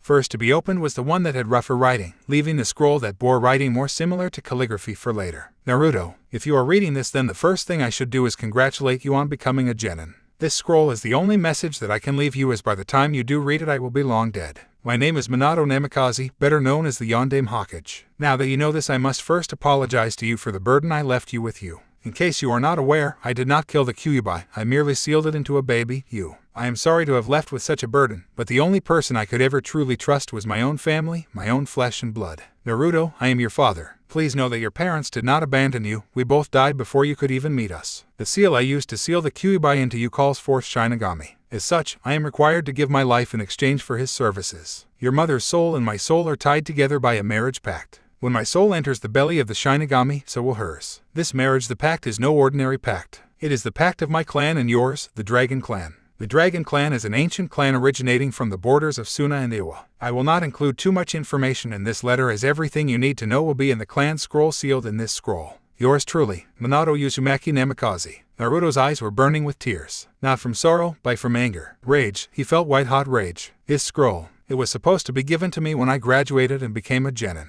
He looked at Sarutobi with nothing short of pure rage. Sarutobi had thought he had seen all of Naruto's emotions, but this was different. Why did you keep this from me? He roared at Sarutobi. Kakashi entered the room in a flash. Naruto, are you okay? Naruto, read the other letter before you start anything. Perhaps it may explain his actions. It was Rei's voice that pierced through his clouded mind and caused him to calm down slightly. He cast his eyes back to the scroll, but not before telling Kakashi what was going on. Hokage-sama has withheld a letter from my parents that was supposed to have been passed to me on my graduation from the academy to a genin. Kakashi remained silent, unsure what to say. Naruto, I regret to tell you that by the time you read this scroll, I too will be long gone like your father. My name is Kushina Uzumaki. Please forgive the both of us with the curse we have left you. When your father suggested that we seal the fox into you, I refused, not wanting to damn you to such a torture. Please know that when your father mentioned it to me, he looked most sorrowful. He had no other choice. The fox was just far too powerful for us to kill. Like your father, I too belong to a clan, the Phoenix Clan. The many things that you must know are detailed in the clan scroll that I left for you. The oneness that I must mention now is that when phoenixes die we burst into flame. This flame is so intense that it consumes nearly all the oxygen in the area and renders nearly anything to ash. Please be aware of that. As a final message from the both of us, know that we loved you deeply and that your parents never abandoned you. Yours sincerely, Kushina Uzumaki Nemikaze. He took several deep breaths to try to calm himself down. It failed completely. Rei-san, there is nothing there that excuses him. I know Naruto-san. I won't interfere. He gave both of the scrolls to Kakashi to read while he spoke to the Hokage. I'll ask again. Why did you keep those from me? Naruto, you have to understand my line of thinking. Your father was a hero here, but considered a villain in Iwa. I feared that you would want to take on his name as soon as you found out. Then every assassination squad from Iwa, and even their allies Kumo, would be after your life. I couldn't put you in such danger. The Naruto, Sarutobai's defense was as feeble a newborn baby. You could have told me and gone hardline that I couldn't take the name until I had earned it, or until I was truly ready to take on his enemies. Do you have any idea how many times I have wondered who my parents were? Whether they died in Rei's attack? Whether they abandoned me because of the ceiling?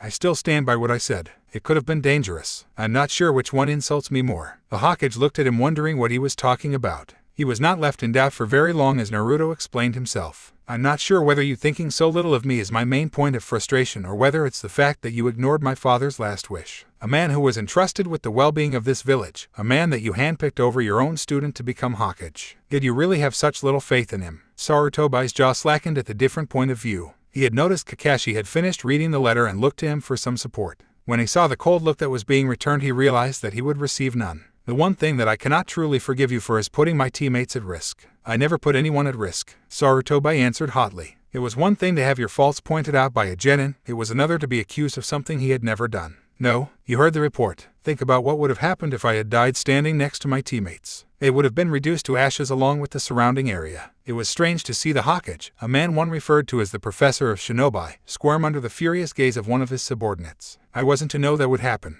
You can't hold me responsible for everything. No, you weren't to know, but my mother did. That is why both my mother and father stated that the scrolls were to be given when I became a genin. They knew the risk of dying would increase as I started my shinobi career. Sarutobai looked as though he had a sudden epiphany. He had realized what he had done, but feared that this may have put a very heavy dent on his relationship with Naruto. Can you ever forgive me for this? Sarutobai asked Naruto, almost pleading with him. Eventually, I may forgive you, but it will never be forgotten, he said as he walked out. Kakashi followed soon after, leaving the old man to his thoughts. Once out of the Hokage Tower, Kakashi turned to Naruto. What are you going to do now? I think that I'll take the clan scrolls out and read through them. Then I might blow off a little steam in a training session. Naruto looked at the seals on the scrolls in front of him. How do I get these things out exactly? They are probably blood seals, designed so that only you could get the contents inside. All you have to do is swipe some of your blood over the seal and it should release. Grabbing out a kunai, Naruto sliced his thumb and swiped his blood across the seal on each scroll. With a poof of smoke, he was now holding 2 more scrolls in his hands. Here, take these back home and store them very safely. It wouldn't be good if someone found these, he said to Kakashi, handing the letters from his parents to him. I'll see you later. Naruto bid Kakashi farewell, not even bothering to look up from the unopened scrolls before he went in the direction of the training grounds. He had arrived at the most secluded training grounds that he could think of, Training Ground 44. Kakashi said that it was the place that he went to train when he did not want to be disturbed. He said that only a select few people train here and they generally leave you alone. Are you going to get straight into training? Or will you look at those scrolls first? Rei asked. I think I'll look into the scrolls first, just to see what my clans were able to do. You're welcome to look in if you feel like you have access to my thoughts, right? Only the ones you give me access to. Well, feel free to join in. Thank you. He walked up to one of the large trees growing all through the training ground and perched himself on one of the thicker branches. He opened the clan scrolls, the red one first. Naruto, the first thing that you need to understand is that this is not the original clan scroll. This is only what I know of our techniques and abilities. Before I write about our techniques and abilities, I feel it is necessary to give you some insight to how we acquired them in the first place. This may be very difficult for you to believe, but as far as I am aware, it is the truth. The abilities of the Phoenix clan were granted by the gods themselves. I do not know what it was our clan did to garner favor with the gods, but nonetheless they have seen fit to bestow this power upon us. Both your father and I have tried to research into the matter as his clan is very similar. Sadly, all our research did not yield a definitive answer. In any case, the main point of this document is for me to inform you of the clan abilities and techniques. The defining feature of our clan is to burst into flame upon our death. When this flame dies out, the phoenix will be reborn. The only thing that you need to note about this is that everything within a certain distance will be rendered to ashes. The next ability is that the water of our body is blessed to have amazing healing qualities. Many though it was simply our tears that had the healing capabilities. In truth, tears were the most acceptable for of healing an ally. Spitting is disgusting. Many find drinking blood repugnant, and I will not even discuss the problems with using urine. For some reason this ability heals others far faster than it heals ourselves, though our own healing rate is nothing to be sneezed at. Finally, these fluids cannot be stored for any substantial period of time, perhaps a day or so at best. Arguably the most powerful ability is our gift of using Galdar. A Galdar is a song laced with our chakra that can have many amazing effects. Galdar are different from techniques in that you cannot simply practice the song, you will only learn them if there is ever a need. As such, it is possible to learn all of them, or learn none if you have no need. Galdar can be extremely exhausting to perform, depending on what is being sung. Finally, the phoenixes have a summoning contact. This summons is for phoenixes. Okay. What in the hell? That is just plain screwed up. Hey Ray, what do you make of that? No offense, but it seems stupid to summon one of your clan when you have the same abilities. None taken, and I agree with you. Naruto replied, forgiving the minor insult to his clan. His summoning contract is far different from every other contract you may be familiar with. Phoenixes die of old age, a point where we will not be reincarnated. Once we die, our spirits join the summoning scroll and we attain our phoenix form. To summon the phoenixes, simply sign the contract in blood and perform the hand signs dog, boar, monkey, bird, ram, then slam your hand on the ground and greet the summon. I should mention that the boss is Tabifashicho, one of our ancestors and a phoenix of epic proportions. While that explains a fair bit, Naruto thought to Ray. Indeed it does. Very unusual though. Souls that have died are destined to spend eternity in either hell or heaven, depending on their actions here on earth. What intrigues me is how your clan could have avoided this. There is more than a lot that concerns me that is unusual. Why couldn't I have just been a normal teenage boy working at the local food store? Because that would be boring. You'd get bored so easily and cause mischief for your employer, I suppose. Finally, the phoenixes have a taijutsu style that we practice. This style can be practiced by anyone and it does not utilize any of our other capabilities. This style is called Ryaikoku Kenryu. The style's underpinning is to use the power of rotation to add force to the blows dealt to the opponent, all the while using the same rotation to be able to evade or reduce the force any strikes against you. The basic stance is for the. Not reading any further, Ray asked, I have more than enough to think through, though a new taijutsu style would be better than the current one. Perhaps I can combine it with the academy style. Besides, there is a jutsu that I want to work on and I haven't got it yet after Kami knows how many months of practicing. You're talking about the Bunshin Bakuhatsu. Yeah, when I saw it in the Forbidden Scroll all those months ago I loved the idea, but I still can't get it. Did the scroll say what to do? Sure. All it said I had to do was make the cage Bunshin with a little extra chakra, then make the ram seal and order it to detonate. Once I'm good enough I'm supposed to be able to do it without the hand sign, just the command. So far I can only make the clone, but it detonates as soon as it appears. Show me, Ray commanded. He created the clone, it appeared right next to him only for a short moment before. Boom, Naruto went flying and a good 15 meters of the forest was now leveled into a small crater. Urgh, that hurt like hell. Naruto voiced his pain out aloud. So, you're putting in the extra chakra and it's exploding as soon as it is performed. Then try making an ordinary clone. Naruto complied, awaiting further instructions. Now commanded to explode. Naruto didn't even give it a second thought. He put his hands together in the ram and commanded his clone to explode. Unfortunately, he had forgotten to move away. Katsu, the clone exploded, sending him flying once more, crashing into the trunk of a tree while leaving another crater in the ground. Should have thought to move before I tried that.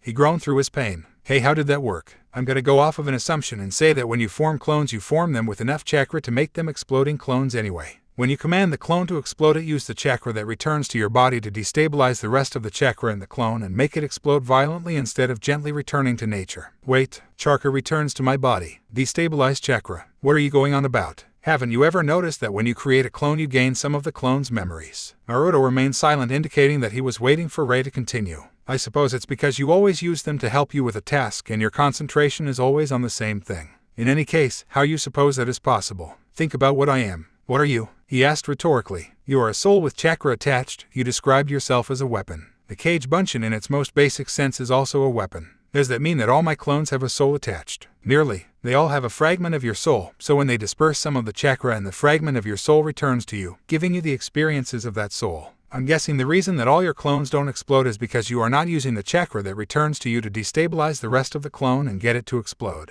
Ray explained. Wait, by using exploding clones does that mean that I'm losing pieces of my soul? Perhaps I didn't explain that too well. As mentioned, the clone is nothing more than chakra with a soul attached. All you are doing is completely removing all of the attached chakra and causing the clone to explode. The soul fragment comes back to you regardless, it's just that you don't regain any chakra from the technique either. Oh, I see. Naruto sighed, considerably relieved that he wasn't losing his soul. Now, I've just thought of a brilliant game that you can play to work on both you exploding clones and that new taijutsu in your mother's scroll. Naruto picked up the scroll and began reading from where he left off. The basic stance for Ryaikoku Kenryu changes depending on which direction you wish to rotate. The direction of rotation is determined by two things, the preference of the user and the fighting of the opponent. An opponent that fight primarily using left-sided strike will be more evaded and countered by a right-to-left spin. The inverse is also true, and a person attacking with their right is better countered with a left-to-right spin. I see. So you're supposed to use pivots to simply evade the opponent and then strike by using the power of the pivot to strengthen the blow. Ray surmised to Naruto. I get that much, but how is the Bunshin Bakuhatsu going to help with learning this style? Simple. You create one and have it come at you. I assume the clones can either be innervated by you to explode or can do so on their own choosing, as they do have a part of your soul attached to make decisions for themselves.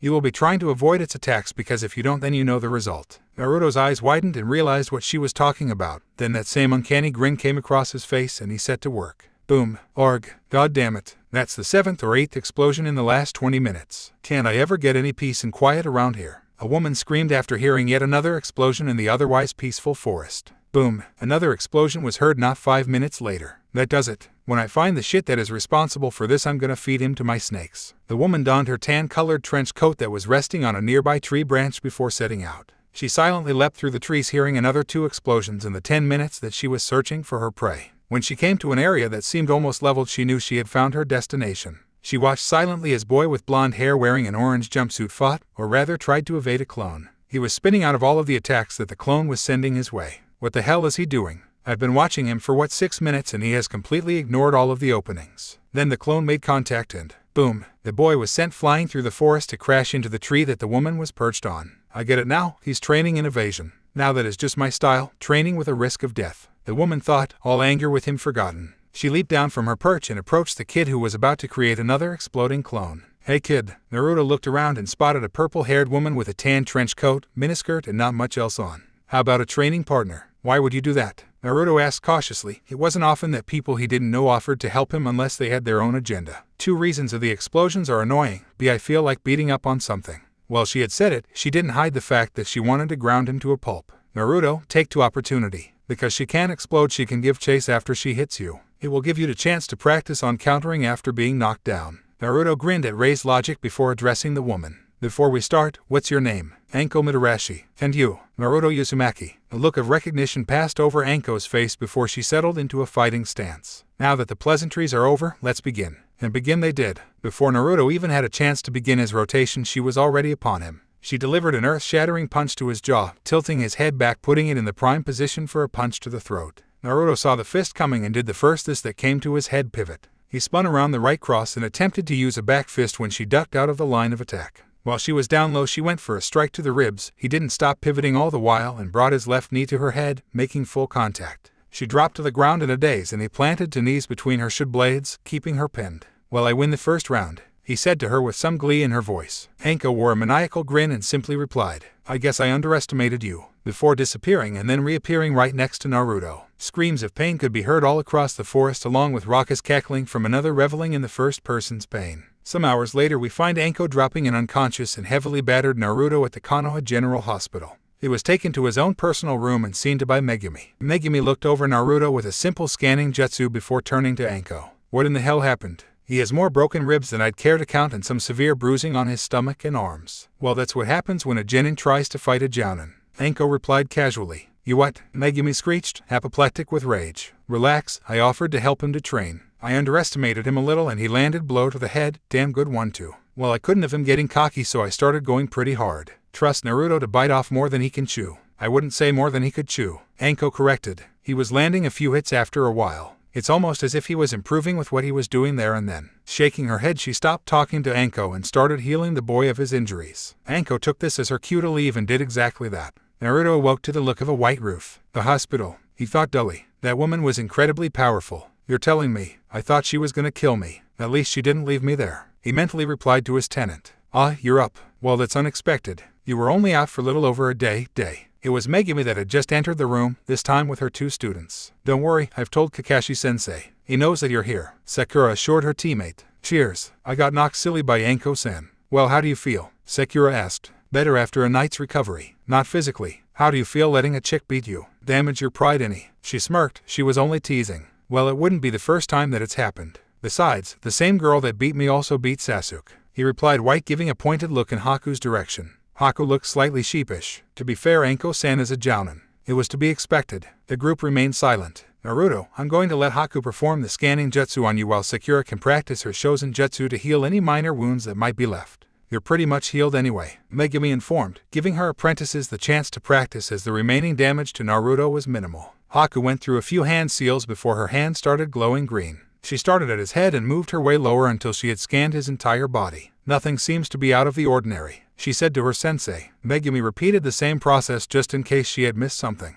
Good work, Haku-san. Correct. Naruto, you are free to leave, but try to stay out of trouble. Thank you, Megumi-san. Haku, I know you're busy here like Sakura, but maybe you could come out to our team practices and meet the rest of the gang. Thank you, Naruto-san. It would be nice to make more friends in a new village. With that, Naruto left the hospital to return to his secluded training spot. Thinking of reading through the other scroll today. No secrets from you, are there, Rei-san? Well, there is that, but there is also something else that I want to try. Why so full of mysteries? You're not allowing me access to what you have planned. Though I must say that I am intrigued about your father's scroll and what it contains. A short while later, Naruto has once again made his way back to the section of Training Ground 44 that he had destroyed the previous day. Well, time to see what this one has to say. Indeed, this should be interesting. Rei replied. Naruto, this scroll lists all of our clan techniques as best I can. This is written in my handwriting because it is seen as a point of pride to be able to pass down the clan history by word of mouth to one's own children. Being unable to do that, I had to write everything out that I could think of. The first thing that you need to be aware of is that dragons do not die of old age. We only die through a mortal wound, and we do not age beyond a certain point. Well, that explains my immortality, resurrection from any mortal wound along with healing bodily fluids from the phoenixes, and eternal life and youth from the dragons. Well, let's see what else I can do.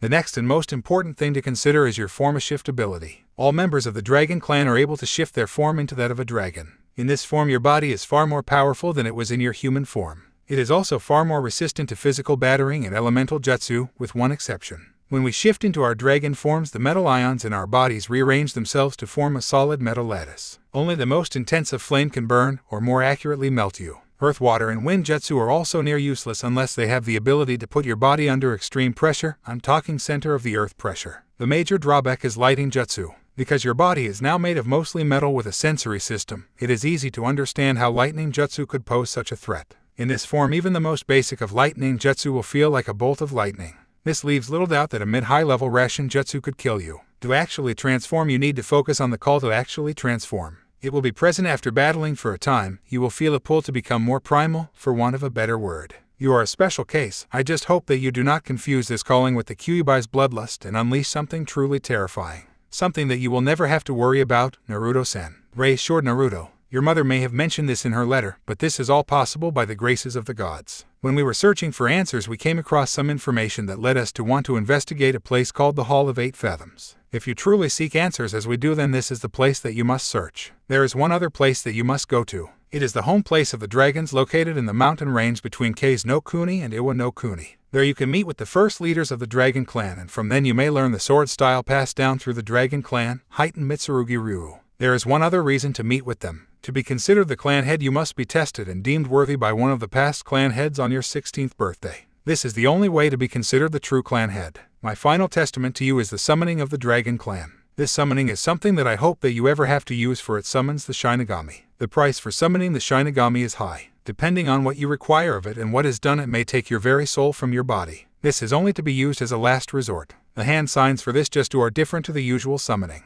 They are snake, boar, ram, rabbit, dog, rat, bird, horse, and snake. As I said, use this only as a last resort, and good luck in mastering your dragon form. Well, even more to think about. Do you have any idea what is in this Hall of the 8 Fathom place? I know exactly what it is, but it will require some backstory for me to explain. I don't mind listening. You may or may not know the creation story of our world. It was long disregarded as just a tale and nothing more. Nothing could be further from the truth. The story says that before there was anything, there was simply chaos, without form and without any real definition. From the chaos, the plane emerged that we now know as heaven. In time, 3 deities were born named Nomanaka Nushi no Mikoto, Takami Musubai no Mikoto, and Kami Musubai no Mikoto. These 3 deities are collectively known as the creation deities. They gave rise to the 2 beings called Izanagi and Izanami, who were then gifted with Ama no Naboko, a spear that was used to create the elemental countries as you know them today. Okay, I've never heard the story, but how does it fit into the place my parents wanted to go and find? I'm getting to that. After their work was done and the world was formed, they erected a pillar that was in honor of the creation deities, the heavenly August pillar. Wishing to become married, they wound themselves around the pillar and performed a marriage ritual, only it was performed incorrectly, and all the children that Izanami gave birth to were disgusting and vile travesties of nature, left to die. How was the marriage ceremony performed incorrectly? Ray smiled at the insightful question as it was about to be answered by the next part of the tale. Upon conferring with the gods as to what went wrong, they were told that at the start of the ceremony, Izanami was the first to speak, and as the woman she should have waited for Izanagi to speak first. This impropriety caused their malformed children. They repeated the ceremony, and then Izanami gave birth to all of the different kamis. All the different ones. I thought that there was only one. There is one and there are many. They are the different kamis that are parts of the one whole kami. In any case, after they had finished giving birth to the kamis, Izanagi and Izanami built the Hall of 8 Fathoms around the heavenly August pillar. So the Hall of 8 Fathoms is the place that houses the heavenly August pillar. Yes, it is said to be the only place that a mortal can actually converse with the gods directly. Man, this is a serious headfuck. I need some time to think that over. In the meantime, I'm going to try that thing that I wanted to try. Ray remained silent, knowing that he would tell her if he had gone to the trouble of blocking her access to these thoughts. Naruto put his hands into the cross-shaped seal that he used for his Kage Bunshin Jutsu. Kage Bunshin no Jutsu, he announced. As soon as the smoke cleared, there was Ray standing in all her glory in the forest with Naruto. What did you do? First, thanks for those that have been patient enough to wait for this chapter. There must have been some plot to prevent me from releasing the chapter. Seriously, I get back from Canberra and I get an attack of the lazies before starting the chapter. Then the file somehow got deleted. Next, there were periodic blackouts in my street on my side of the street. Finally, when I actually did finish, my internet got disconnected. Seriously, WTF. Secondly, I would like to send thanks to those that reviewed. While I don't ask for them, it still gives me a warm, fuzzy feeling to know that at least one person likes what I wrote. That being said, I feel I must extend thanks to Naralite and Vizan, both leaving massive reviews. In Nariel's case, citing some massive errors within the fic. These errors will be corrected as soon as possible. In any case, on with Chapter 6. Disclaimer, I do not own Naruto. What did you do? Ray thought to Naruto. Naruto just stood there not answering, then it hit her. I'm no longer inside Naruto, so we no longer share the link. Voicing her question out loud so that he could hear, she asked again. How am I outside of the seal? Her voice held utter disbelief. Naruto gave her a foxy grin that was so characteristic of him before answering. You gave me hints about what I needed to do. It was actually because of my conversations with you that this is possible. Really? How so? She was genuinely intrigued. She couldn't distinctly remember a conversation that would have helped circumvent a seal placed by a god. Well, the first was that you said that you were chakra with a soul attached. The second thing was when you helped me understand the nature of a Kage Bunshin. In all essence, you and it are fundamentally the same. Ray was nodding, telling Naruto that she was listening and understanding what he was talking about. The final part was to realize what it was exactly that the seal actually sealed. Ray looked thoughtful before realizing what he was talking about. My chakra and my soul. Exactly. If the seal could allow either one of us to force your chakra through it, then there also had to be the possibility that I could also let out your soul. So then you created a bunshin with your chakra and my soul. It took on my form because that is what my soul most strongly identifies with. Naruto only nodded in agreement as a response. Naruto looked thoughtful before voicing his question. What would happen if we tried to use both your chakra and your soul? They looked at each other before Ray offered her opinion. It isn't something worth considering. Remember, my chakra poisons you. Even if it can't actually kill you, there is no need to put yourself through anything unnecessary. She paused slightly before walking over. And besides, I'm more than grateful that you could get this far, she said, pecking him on the cheek as a reward before taking the time to look around and experience everything around her. Naruto simply turned into a walking tomato after the kiss and was glad that Ray's attention was elsewhere. So what now? Ray asked, unsure of what to do with her newfound freedom. Naruto looked thoughtful before piping up. How about taking a walk around the village? That way you can experience everything for yourself instead of through me. I would like that.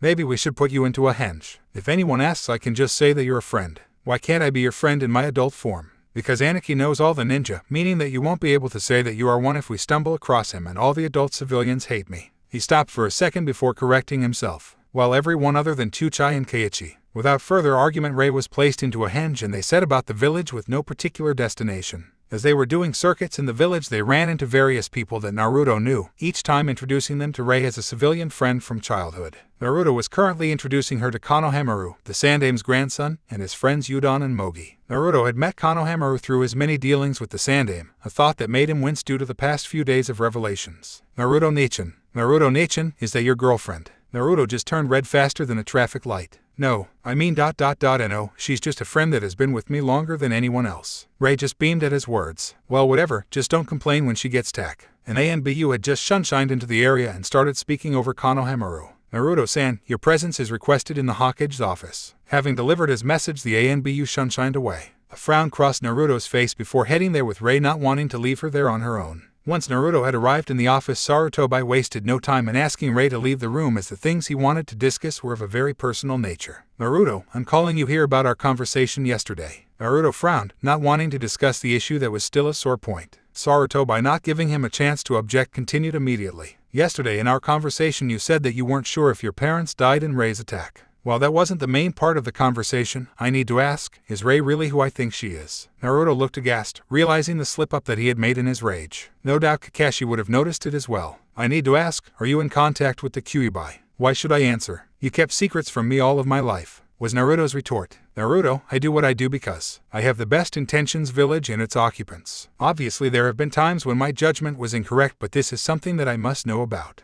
The Kyuubi is malicious and will try just about anything to get out of its seal. First off, stop calling her Kyuubi, it's a title, not her name. Secondly, she isn't malicious. Sarutobi would have grinned if he wasn't a ninja. Naruto completely forgot to deny that he was in contact with the Kyuubi, but also gave very strong evidence that he was indeed talking with it. You can honestly say that after the attack that nearly razed Konoha to the ground, that was not her fault. She was tricked by someone. She said his name was Madara Uchiha. Naruto, that person is dead. He died in a fight with the Shodaime Hokage many years ago. I'm simply reporting what I have discussed with her. If you really want to, you can discuss it with Rei. Sarutobi couldn't school his features for this. If anything, he was not expecting to be offered to speak with the demon. And how would you suggest that I do that? You sent her out a moment ago. Sarutobi's eyes went wide with realization. Seeing as all of the ANBU had been sent out of the room, he ordered Naruto to fetch the girl. As she was ushered in, Sarutobi leveled a very calculating look at Rei. While his face looked calm, it was clear that he was on guard. Kyuubi no Yauko, how did you escape from the seal? It's Rei and she is only a cage bunshin.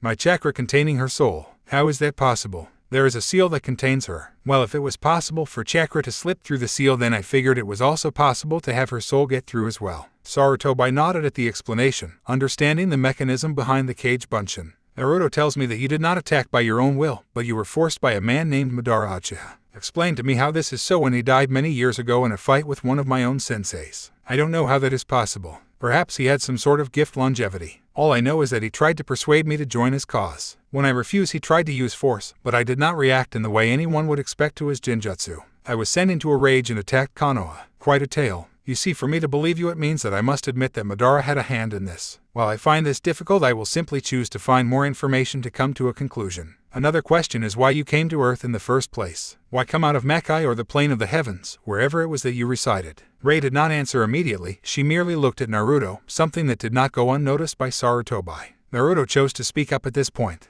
If I tell you this, I'm going to want Kakashi Nachin to hear this as well. It is only fair to him. The Hokage gave a sharp nod before resummoning one of his ANBU and sending them to get the copy in. 15 minutes later, Kakashi was in the office. He was told that anything less than an immediate attendance for this situation would incur serious penalties. The ANBU in question, wearing a cat mask, had mentioned something about fire and a certain orange book if his presence was not made to the Hokage immediately. Kakashi had just been briefed about the discussion that Naruto, Rei, and the Hokage had just had. That is quite a lot to take in all at once, Kakashi stated rather pensively. Well, now that you are up to date with everything, I believe that Naruto was about to explain the purpose behind the Kyuu. Rei-san's appearance. Sarutobi quickly corrected himself as he caught Naruto's darkening features. Well, it starts with my parentage. I belong to two clans, my mother of the Phoenixes and my father of the Dragons. The Phoenix clan is known for their regenerative ability, able to heal most wounds and is reborn from any fatal wounds. It turns out that the Dragon clan experience eternal youth and eternal life, barring a mortal death. Given I have the blood of both clans, I am actually immortal. Sarutobi's pipe dropped out of his mouth and Kakashi's visible eye widened considerably. Well, Rei-san was sent down by Kami to be a companion throughout my life. Eventually all of you will die and I would have been left all alone.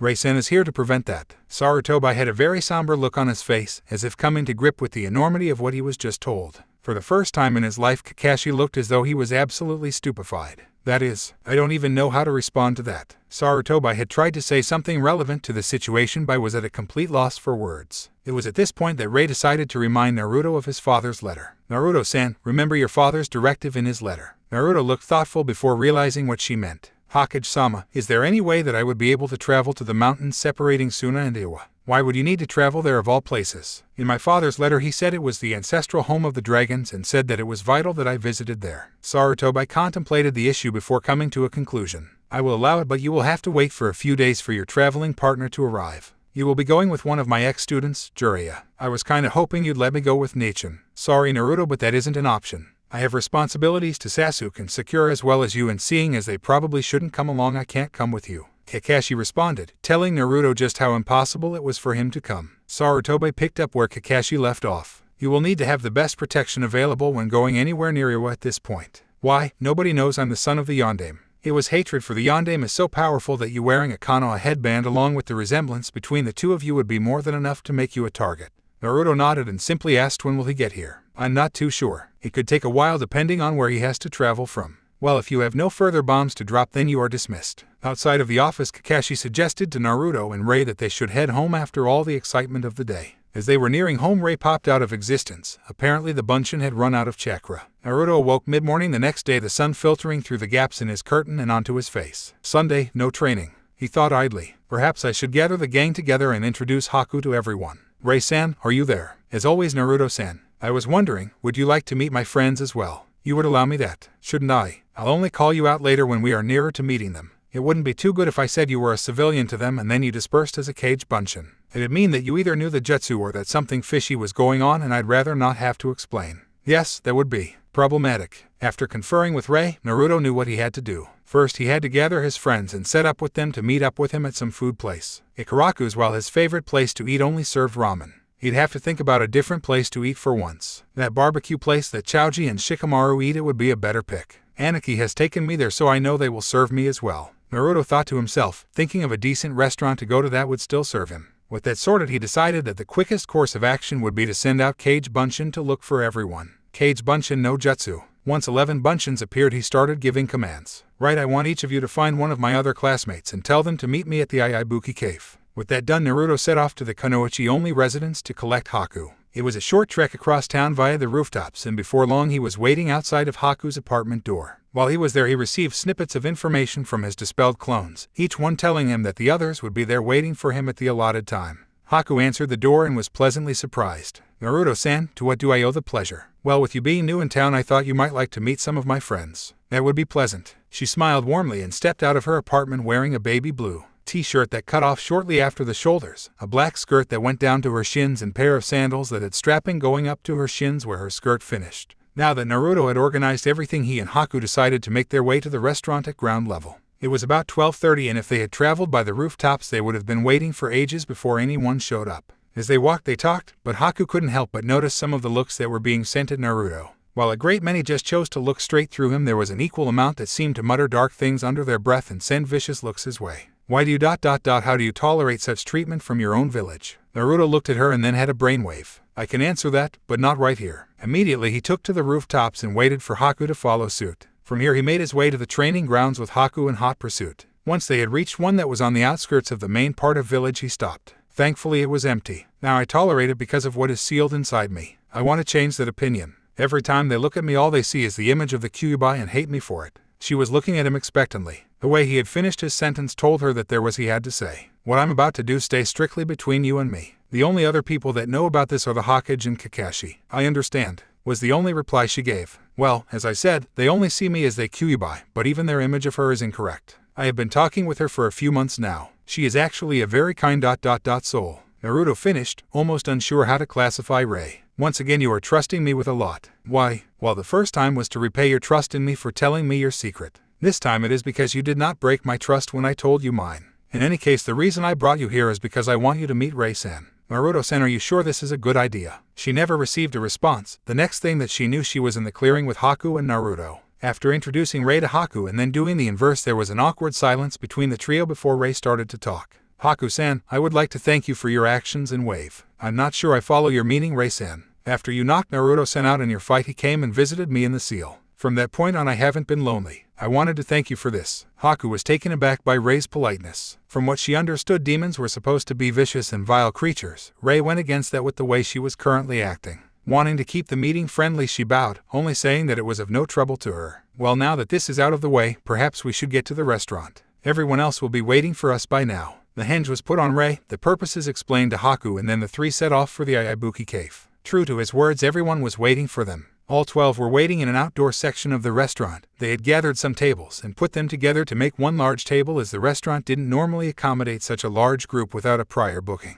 There were 3 empty seats between Hinata and Kiba. Naruto helped Haku and Rei to their places before seating himself between Rei and Kiba, leaving Haku to sit next to Hinata. Sai was the first to address Naruto. "We have already ordered, as we weren't sure how long you were going to be. You can order when the waitress comes out next." He informed the new arrivals while handing over a menu. "So what did everybody else order?" "I'm having spare ribs and salad." It was Masao. Her simple question had ignited a massive to and fro about who was having what sounded better, and discussion of sharing dishes. In all the chaos of the conversation, Kiba managed to whisper into Naruto's ear, "How in the hell did you get girls like that to come to this with you of all people?" He had a bewildered look on his face as he asked. "He's up, Turbo. Haku-san came back with us from our mission, and Wave and Rei is a childhood friend." Kiba simply nodded slowly as he regarded the girls with interest. Naruto, realizing his rudeness as well as remembering the reason he brought the girls here, called for everyone's attention. "Allow me to introduce my friends. Haku-san, Rei-san, this is the gang." He went around starting with Hinata and moving clockwise as he introduced each person in the group. As each person was announced, they each made a small wave to say hi and to acknowledge their name as it was called out. Several waitresses had come out and were bringing the food that the group had ordered. Naruto, Rei and Haku took this chance to place an order with them. "Would you like us to wait?" Hinata offered. Haku simply shook her head and said, "By the time our food is ready, yours will be cold." Naruto took this chance to tell everyone about the ranked mission Team 7 had been sent on. Their friends made for a good audience, sometimes completely abandoning their food in rapture. It was also different having Haku retell the story with her perspective added in as well. By the end of the story, the food ordered by Rei, Naruto, and Haku came out. "Man, that was quick," Ami commented. "Probably because the order was far smaller than our own that it was pushed to the front and it took less time." Shino thought out aloud. While the 3 made short work of their food, the others had the decency to not just stare as they ate and continued in small conversation. When they had finished eating, they joined into the random conversations. Haku was talking with Hinata. Both girls seemed to like making remedies for injuries out of herbs. Rei was listening into all the different conversations when Kiba snickered at Naruto. "So you got your butt handed to you by Haku, did you? Maybe you're losing your skills." Unfortunately for Kiba, Sakura had overheard the ribbing and got a devious smile about her face. "So, Kiba, are you telling us that a girl can't beat a guy in a fight?" Well, that is. Kiba was stumbling over himself, realizing what he had gotten himself into. Ino, realizing where Sakura was going, started to join in. "So Kiba, if that really is the case, then you wouldn't mind taking Kuronai-sensei on in a proper match, would you?" His pupils dilated, realizing what they were talking about. Ami had now joined in on the fun. "Of course, that would require us to explain to Kuronai-sensei why we organized a nothing-barred match. I'm not sure how she would react if we told her what you just said." Kiba blanched. Evidently he knew exactly how she would react if they told her any of this. "You wouldn't." While it was mean to be a statement, it sounded more like a question. Or should that be a plead? Masao had the clincher. "We won't, provided you pay for the girls' meals today," she said with a devious smile on her face. But that's unfair. "Think about the alternative, Kiba," Hinata reminded him. It was as though everybody could see his mind ticking. Very slowly. "All right. Fine. But remember, you promised." The girls all looked quite happy at not having to pay or their meals, while the boys just sweat dropped and shook their heads. Shikamaru could be heard muttering troublesome while Sai was talking to Shino about their capabilities as a torture and interrogation unit. It soon was noted by Masao that it was getting later into the afternoon and she had to head home to prepare for training the next day. It was Monday, which meant taijutsu training with Guy. Anyone that decided to attend one of his sessions while not fully rested was nothing short of suicidal. With that in mind, the group slowly started to break up and head home. Naruto walked with Rei and Haku to Haku's apartment block. "Your friends are an interesting bunch. I'm glad I got to meet them. I enjoyed myself," she said to Naruto before turning to Rei. "Please, it was a pleasure meeting you, Rei-san. Perhaps we can meet again in the FUT." She was interrupted by Rei dispersing. "Naruto-san, please apologize to Haku-san. I must have run out of chakra. It seems that 6 minutes 7 hours is how long the bunchins last. Rei-san says sorry for dispelling before you finished." Naruto conveyed the message. "It is quite understandable. In any case, have a good night, Naruto-san." Naruto nodded and wished her the same before heading home to sleep. Naruto woke the next morning at 4:29, a minute before his alarm went off. Apparently his hate for the thing was so strong that his body had learned to wake up that extra little bit early to disarm it so he wouldn't have to hear it.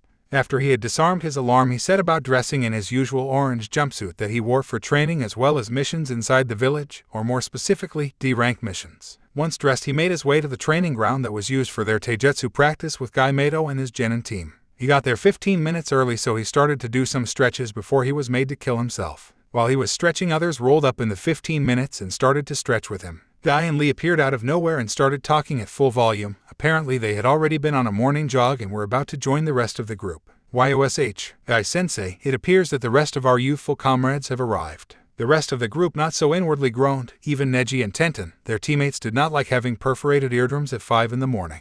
Guy who wasn't as bad as his student for yelling things at the top of his lungs reduced his volume to slightly under a commanding boom. Well, then, seeing as we are all here, we will go on a jog to warm up before settling into form practice and spars. The warm-up consisted of 20 laps around Konoha. Once complete, they separated into pair and started sparring. Only 2 matches were running at any given time. This way Guy could intervene and also give pointer when necessary. This morning Naruto was paired against Sai. He settled into the clockwise spin stance used for Ryakoku Kenryu. He was counting on Sai using his right hand. This immediately put Guy on alert as he had not seen the style in some years. Sai, unsure of what Naruto was aiming to do, was wary. When he realized that Naruto wasn't going to move, he shot forwards, the whole time keeping his guard up. He launched a straight-out left jab. Naruto, realizing he was in the wrong stance to rotate and counter-attack, properly rotated anti-clockwise, dodging the initial blow. Sai followed up the jab with a crescent kick from his back foot, which was ducked under by Naruto, still maintaining his rotation, as he tried to sweep Sai's supporting leg from underneath him. It had worked, and the point went to Naruto for disabling his opponent. The pair reset their positions. This time Naruto was aware that Sai would be a lot more cautious about he attacked. They were given the signal to begin, and Naruto rushed in, using virtually the same opening as Sai, only with his right hand. Sai deftly patted the fist to his left, exactly what Naruto wanted. As his hand went left, he spun the rest of his body and tried to land a right elbow to Sai's head. Sai, quickly moving his head out of the way, went back in for a counter, only to find that Naruto's arm had extended from its strike as an elbow to an extended arm ready to back fist him. He had to duck at the very last second, leaving him in a position that lent itself to neither offense nor defense. So when the follow-up roundhouse kick aimed at where his midsection would normally be, but due to the duck it was in line with his shoulder, jarring it on impact. "That's enough, you two. Time for another pair." Guy's voice rang out across the training field as Hinata and Sasuke went up to spar. While there were only 2 matches running at a time, the rest were not simply watching and sitting down. They were completing exercises ranging from squats and push-ups to beating up on a wooden post in the ground. At no point was there any true rest, though, this session. As Sai and Naruto were walking away, Sai decided to satisfy his curiosity. "So where did the new style come from?" "It's actually from..." He was interrupted as an ANBU Black Ops agent wearing an ox mask poofed into the training field. "Naruto Uzumaki, you have been summoned by the Hokage once this is completed." "Damn it, couldn't he have summoned me now instead of making me answer Sai? If this is about Jiraiya arriving, then that certainly was fast. I expected him to be a week or so, not a mere 3 days. The sooner the better. I really want to know about the Dragon Sword style, and I have a few questions to ask as well." "Naruto," Sai called again, this time waving a hand in front of his face to try and get Naruto out of his dream world.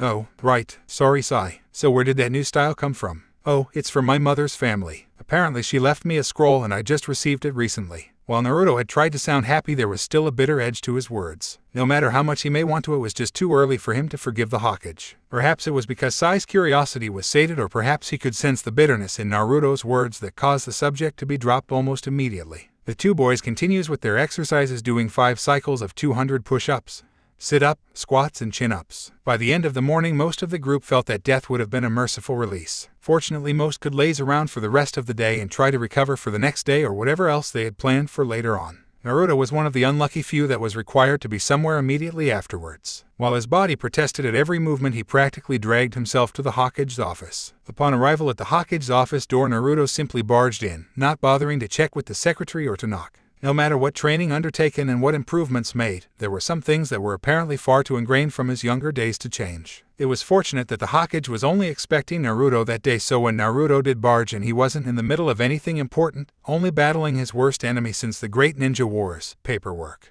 When he saw Naruto enter unannounced, he was happy for the distraction. "ANBU get Jiraiya." While nothing detectable happened, there was little doubt that the order would be acted upon. "I thought you said that it might take a while for Jiraiya to get here." "I said I wasn't sure how long it would take him." Sarutobi corrected. Apparently he was nearby investigating some promising information. There was a poof in the area, and a disgruntled-looking man with a mane of white hair emerged from the smoke cloud that ensued from a shunshin. At the moment he was sporting particularly large purple bruises on his right cheek and left eye. "Your ANBU interrupted me in the middle of my research. We have more pressing issues to deal with." Jiraiya. Jiraiya schooled his features and allowed his sensei to continue. "Naruto, this is Jiraiya, one of my students and a member of the Sannin. He will be taking you to where you need to go. He has been filled in on everything that we discussed the other day." "What? Why? What gives you the right to tell and him the right to know?" It was more of demand than a question. 2 reasons actually. First is, if I'm going to do this, I'm going to want to know exactly why. Secondly, I was your father's sensei and he made me your godfather. Jiraiya replied for the Hokage. "You're my godfather. Where the hell were you all these years? Out of town. The main reason was to maintain my spy network for the council.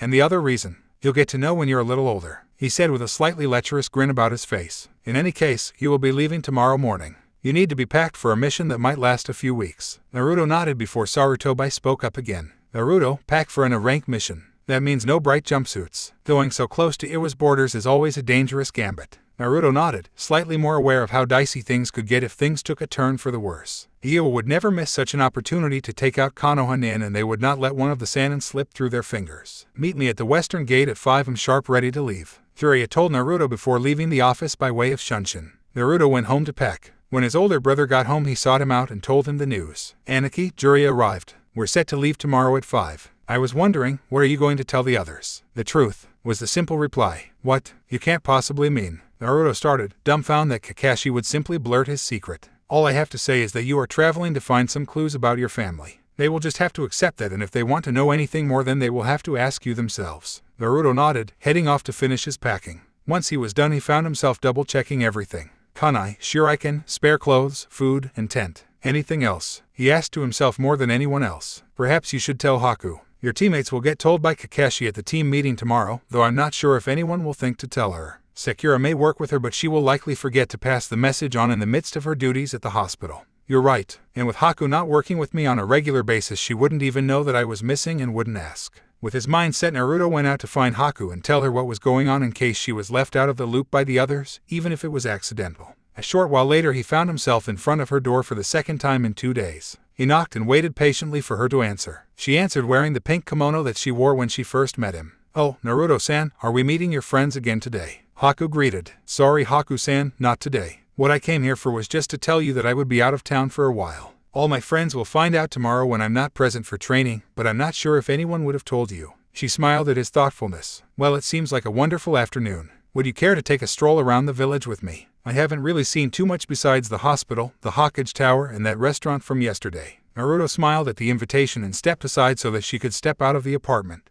Instead of stepping out, she stepped back in, beckoning Naruto to follow her. Once he crossed the threshold, she closed the door behind him. Seeing the slightly confused look on Naruto's face, she explained. While I'm thinking about it, get Ray-san to come out and the 3 of us can go. A look of understanding came across his face before he grinned and uttered the jutsu name. Kage Bunshin no Jutsu. Ray appeared in the hallway of Haku's apartment. They put her under the usual henge before heading out. The trio made their way through the village, looking at each of the different stalls that dotted the pathway they were walking. Naruto then took them to see some of the places he thought they might enjoy. The first stop was to the local flower shop. It was the shop owned by the Yamanaka. As they walked in, they were greeted by a voice. Welcome to Yamanaka Florists. Oh, it's you, Naruto-san. What brings you here? Haku-san said she wanted to see more of the village than just the Hokage Tower, the hospital, and the Ayabuki Cave, so Ray and I are taking her on a tour of the better places in the village. Haku and Ray merely waved at the mention of their names. Ino just beamed at his words. Shino decided to wander up to the group and join the conversation. Whoa, Shino-san. I would have ever expected to find you in a place like this. The Yamanaka-sama and Ino-san grow the plants that we Aburame use to make the hives for our Kikai bugs, Shino said as he indicated 2 men talking.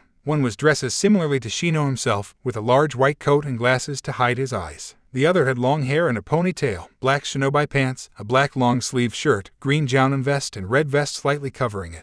The 2 girls were looking between the different flowers, smelling each of their different scents before moving on to the next. Well, we can't stay for too long. There is actually a lot to see when you know what you are looking for. He moved to the door and held it open for Ray and Haku before walking out himself after saying his goodbyes to both Shino and Ino. They moved their way through the bustling city, eventually finding themselves at Konoha's Ninja Academy. Naruto walked them through the buildings and practice grounds for the genin hopefuls, eventually running into Uruka, one of Naruto's academy instructors. Naruto, what brings you here? Just showing Haku-san and Ray-san the sights of the city. This is a pretty important place for me. Well, for any person that has become a ninja, so I thought I'd share. Uruka's eye crinkled with a smile that was so similar to that of his older brother, Kakashi. Ray-san, Haku-san, this is Uruka-sensei, one of my academy instructors. So are you 2 keeping Naruto out of trouble and away from his prankster ways? You used to be a prankster, Naruto-san? Haku asked with a slightly amused air about her voice. Perhaps stories for another time. Naruto evaded slightly. Haku simply grinned before turning to Uruka. Well, seeing as Naruto is going to be out of town for a while, we might meet up and then you can tell me all about his prankster ways. Naruto just groaned before moving onwards. It was getting later in the evening, so this would likely be the last place that they would visit before heading home. The girls were told that it was a way to walk before they got to the last site that Naruto wanted to see. But when they were walking for nearly 30 minutes through thick forest on a sharp incline, they were starting to wonder just where they were heading. Just as Haku was about to ask how much farther there was to go, Naruto suddenly announced that they had arrived at their destination. It took a little while for them to understand what he was talking about until they joined him just outside of the thick forestry. What they saw took their breath away. They were standing on top of the Hokage monument looking out at the village, basking in the glow of the setting sun, a truly magnificent sight. This place ... This is where I come to think, or to just be alone. It's so peaceful, even more so than Training Ground 44. When he finished, a comfortable silence lapsed between the three as they simply enjoyed the sight before them. Before long it was dark and the sun had completely set. He chose to show them the quick way down, running with chakra sent to the soles of their feet to stick to the face of the cliff. Without even realizing it, they were standing in front of Haku's door when she turned to say her goodbyes. She turned to Ray first in case she dispelled. Ray-san, it was good spending the day with you and Naruto-san. I agree. Perhaps we can do this again when Naruto gets back. That is incredibly annoying. Would you like to be resummoned? No, just pass on the rest of the message. Thank you. Ray-san said that she would like to spend the day with you again some other time. Good luck with your trip and have a safe journey, she said with a slight bow. Thank you, and I'll see you when I get back. He responded with a slight inclination of his head. With his goodbye said, he departed, set for his house at top speed to rest for the next day of traveling. Before he could get to his room, he heard Kakashi's voice. So did you enjoy yourself? There was a slight giggle behind his words. Naruto, knowing exactly where this was leading, nipped in the bud. I was just showing some friends around before I left. Nothing wrong with that, is there? Nothing at all. I'm just surprised you aren't addressing them as Haku-chan and Ray-chan. Whatever, like I said, we're just friends. He groused before heading to bed. While he was lying there, he heard Ray's voice. I wouldn't mind, you know. Mind what? Naruto asked, completely thrown for a loop. If you addressed me as Ray-chan instead of Ray-san. You wouldn't? Face it, Naruto-san, we're gonna be around for a very long time. May as well get familiar with each other. She said nothing more on the matter and left Naruto to mull it over in his head while trying to get to sleep. He woke that extra minute early as his body was so used to, just to avoid hearing that infernal alarm going off. He got dressed silently, expecting Kakashi to already be heading to the training grounds to train the rest for ninjutsu. He was wearing a pair of loose pants that was held up by a belt and a black tank top. The rest of his body was covered with a black trench coat with an orange spiral on the back. He was also wearing black shinobi sandals. Naruto grabbed the bag that he packed the previous day before heading to the kitchen for a small breakfast. It was simply only having a few pieces of fruit before heading out to the west gate to meet Jiraiya. He would be considerably early, but that was better than being late. When he arrived at the gate, he was greeted by Gekko Hayate, his sensei in Kenjutsu. He had with him a long, thin package. Cough, Naruto, I heard that you found some information concerning your family, and cough that you were going to find out more about them. He also mentioned that your family has their own style of swordsmanship. I thought it only fitting that I give you this now as your current sensei, before you find a new one in your new style. Cough. His speech interjected by his usual cough due to failing health. He handed Naruto the package, who took it from his grasp so gently you'd have thought that it was made out of glass. The sheath was plain black with a golden dragon ornament adorning its length about a quarter the way down the entire sheath. The dragon's mouth was open where the sword came out of the sheath, giving the impression that the dragon had swallowed the sword. When he drew the sword, it seemed to hum in his hand. Looking at Hayate, he received an explanation. You have wind-natured chakra as well as a high affinity for fire. That sword was tempered with a special steel cough that allows chakra flow to the blade. Cough. You can extend some of your wind chakra to it to make it even sharper and slightly longer. This will take practice, of course. Naruto looked amazed. Not having anything to say, Hayate continued. You can also heat it up to a degree. He grinned, gives an entirely new meaning to a hot knife through butter. Cough. Upon closer inspection, the blade bore the kanji for carve your own path. Noticing that he had found the inscription, Hayate explained. Cough, those were the words my sensei said to me as he passed on my first sword. You now have a sword. How you choose to cough wield it and for what purpose are up to you. Cough. Naruto nodded and bowed, giving a solemn thanks and a vow inside his own heart not to betray his sensei's teaching. He was itching to try the sword out, but just at that moment Jiraiya had arrived and told him that if he was ready they would leave immediately. Jiraiya gave a short nod to Hayate as a greeting before setting out of the village with Naruto in tow. Jiraiya and Naruto had been on the road for a few hours now. There had been little conversation until Naruto asked a question. Jiraiya-sama, what were my parents like? Jiraiya stopped and turned to face Naruto. He had been briefed on everything that the Hokage knew Naruto knew, so it shouldn't have been so surprising when asked. Your mother, she was a beautiful woman. She had long red flowing hair and her face was that of an angel. I think the thing that I will remember the most about her is her sense of humor. She was always the one to try and make everyone else laugh. She tried hard in everything that she did and stood up for what she believed in. Jiraiya took a second to compose himself before continuing. Your father was a great man, not only because of his accomplishments on the battlefield, but in everyday life. He strived to find a solution that suited everybody. He was selfless and he was compassionate. Above all, he was fiercely loyal to his village, his friends, and his family. While he may have been a compassionate man, anything threatened them was taken down mercilessly in the name of preserving what he held dear. I never had kids, but I grew to see him as my own son. Naruto remained silent, thinking about what he had just heard. His parents sounded like nice people. I'm sorry. I'm just so sorry. Ray-chan, I've already told you that I don't hold you responsible. Naruto consoled. I know you don't, but I still can't help but feel guilty. Would you like to learn a technique that your father used in his days? Jiraiya's voice broke into his thoughts. What kind of technique? Jiraiya stopped for a second, bit his thumb, drawing blood before going through 5 hand signs and slamming his hand on the ground. Naruto recognized the summoning jutsu and looked at what happened. The Toad Contract. Sign this in your blood and you'll be able to summon toads to your aid in battle. I've been meaning to ask someone about that. If I sign a contract, then I can summon from the clan that I have a contract with any, they'll just obey me. While the obey part is up for debate, the summons boss might not recognize you if it does not feel you are worthy. How will you know? Naruto asked, wondering if it would benefit him to sign the Phoenix Clan summoning contract. You just gotta take that risk. Naruto took out the summoning scroll that he had kept with him and bit his thumb so it would bleed and signed the contract. Dog, boar, monkey, bird, ram, Kuchios no Jutsu, heckled out the hand signs as he performed them before slamming his hand on the ground as Jiraiya had done.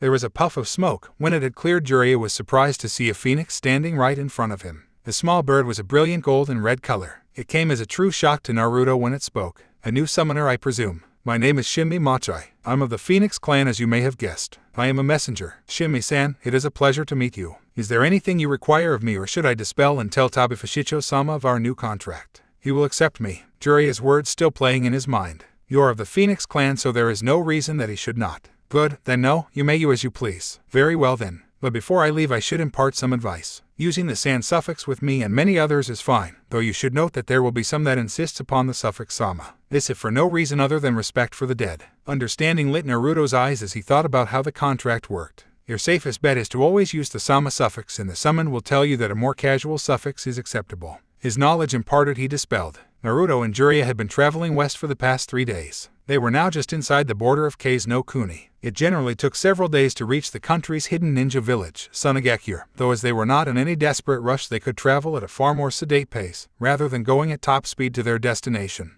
They could also take a little longer with their rest stops at night. It was during these stops that Naruto practiced his summoning, trying to summon out the higher tier summons. The closest Naruto had gotten thus far to summoning Tabifushicho was to summon a large phoenix. It had more gold than red and had a single black plume on its forehead. Apparently the color of the phoenix denoted some sort of ranking system. The redder the phoenix was, the younger it was at the time of death. The older the phoenix, the more gold it got. Only the truly ancient phoenixes attained black feathers, having a size increase to match. The phoenix that Naruto had summoned was twice the size of an elephant, and yet it seemed as though Tabifushicho was far larger than that. Rei had also been enjoying herself for the most part. When Naruto had first called her out, it was also the first time that Jiraiya had seen her, so when he did, he turned into a large hairy pile of goo. That was something that was going to irk Naruto and Rei for quite some time. Flashback. Kage Bunshin no Jutsu. What the hell do you think you're doing this? For a short second after Rei was brought out of the seal, Jiraiya was stunned by her beauty. Whoa, she's hot, Jiraiya thought excitedly. Jiraiya-sama, this is Rei-san. Rei-san, this is Jiraiya-sama, a member of the Sannin.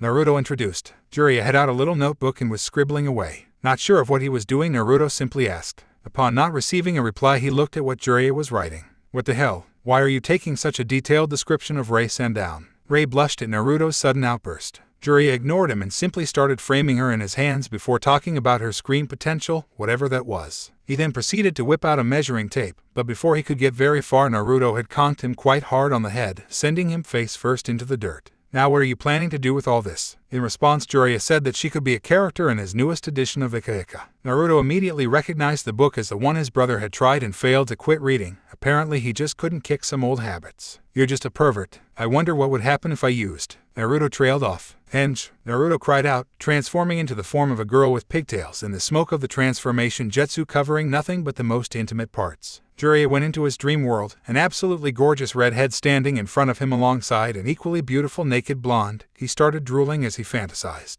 You really are just a little pervert. Naruto all but screamed with an accusing finger pointed. I'm not a little pervert. Jiraiya responded indignantly. Oh really? And what are you then? Naruto inquired rather skeptically. I'm a big one. Naruto was at a loss for words. He couldn't very well insult a man about his perverted ways when he said it himself with something akin to a hint of pride in his voice. Feeling somewhat defeated, Naruto uttered only one more word. Hiro Sennin. Flashback end. In Konoha, Naruto's friends had been told of Naruto's absence when they asked and were wishing him the best. It had now been 4 days since his sudden departure and they were working on chakra exercises. This was one of the times when they were allowed to talk more casually while training. At first they were taught to focus solely on the exercise, but as they grew more and more familiar with the exercises they brought in distractions. After all, while in battle they simply couldn't say to the enemy, "Stop attacking, I can't focus my chakra." The current topic of conversation was Naruto and his trip, where he was heading and how long it would last. Ino used this as grounds to ask a question that had been on her mind for a few days now, since their visit to the Iibuki cave. Has anyone noticed Naruto acting different lately? The group remained silent for a time before Hinata answered. Perhaps you mean about the way he is reacting to finding out he may have family, or at least a family history. No, not that. It's more when he is around Rei-san or Haku-san. Ino redefined. I had noticed that he was slightly out of character as well, particularly with our encounter in your flower shop. Shino contributed, while Ino was nodding in assent. What are you guys talking about? Masao asked, completely confused. He took Haku-san on a tour of the village and stopped by my family's flower shop. It's just that every time he is with them he seems so much calmer and even a little more polite. Now that you mention it, when we went for barbecue he made sure they had a seat and had ordered before he did. Ami added her thoughts to the pile. And when in the flower shop, he showed another act of courtesy by holding the door for the two girls, rather than simply rushing through and allowing them to follow in his wake. Shino said, "Don't you guys think that you are overthinking things slightly with this? Is it possible that the manners Kakashi-sensei tried to force into his head is finally taking effect?" Sai tried to reason with them. Sakura and Sasuke could understand what Ino was angling at, and Sakura added some fat to the fire. "I wouldn't say that, Sai." After Naruto recovered and waved, we all greeted him once he had regained consciousness. I hugged him, grateful for him being alive. Haku, on the other hand, slapped him. She slapped him hard, then said something about someone understanding her pain, leaving her. Then she kissed him on the cheek she slapped for coming back to her. She said she had kissed him for coming back to us. Sasuke corrected, with extra emphasis on the us, trying to prevent Sakura from making too much out of it. She had to correct herself, Sasuke. She said me, but changed it to us after she realized what she had said. Understand her pain. What was that about? Kiba asked. I've asked both Naruto and Kakashi. Naruto said it wasn't all that important that I knew. Kakashi said that it was for Naruto alone to tell me. Naruto has had Kakashi all his life. What could he have had to endure? Perhaps if we asked Haku we might get a better understanding. Chaoji mentioned. What has Naruto had to endure? Have any of you ever noticed how some of the villagers stare at him? The look they reserve for him is only one that I would use on my worst enemy. I don't know if the two are related, but it can't be for all the pranks he's pulled. Those stares are just too vicious. Shikamaru replied to his longtime friend's question. Nobody knows Haku well enough to simply ask her about her history. It may be a rather personal question. The group nodded their agreement. With nothing further to say on the matter, the chakra exercises were resumed in near silence. Elsewhere in Konoha, a pleasant giggle could be heard accompanying the somewhat heartier chortle, a man that was evidently talking with a girl. You mean he actually painted the Hokage monuments? The girl managed to ask after recovering from fit of giggles. Yes, that was one of the more memorable pranks he pulled. It was the last he did before becoming a ninja. Iruka replied, sighing slightly as he reminisced. Your ramen is ready. I am, the waitress at Ikaraku's ramen stand said as she set down their steaming bowls of miso ramen in front of them. They continued to talk as they slowly ate their ramen. Naruto and his friends, they certainly are close. Haku thought of his friends as they thought about the blonde Jinchuriki. Yes, well they are now. Iruka replied, thinking back to how things used to be so many years ago. Haku gave a slight tilt of her head to show her confusion. Iruka noticed and explained. Well, years ago not all of them were friends. It started out as Naruto, Shikamaru and Chaoji being friends and becoming friends with Kiba at some point. Ino was friends by association through their parents. She was more friendly with Sakura. Sakura was picked on as a child. The only person that anybody picked on more was Naruto. Iruka paused to see if she was still following before continuing. At some point Sakura stopped picking on Naruto.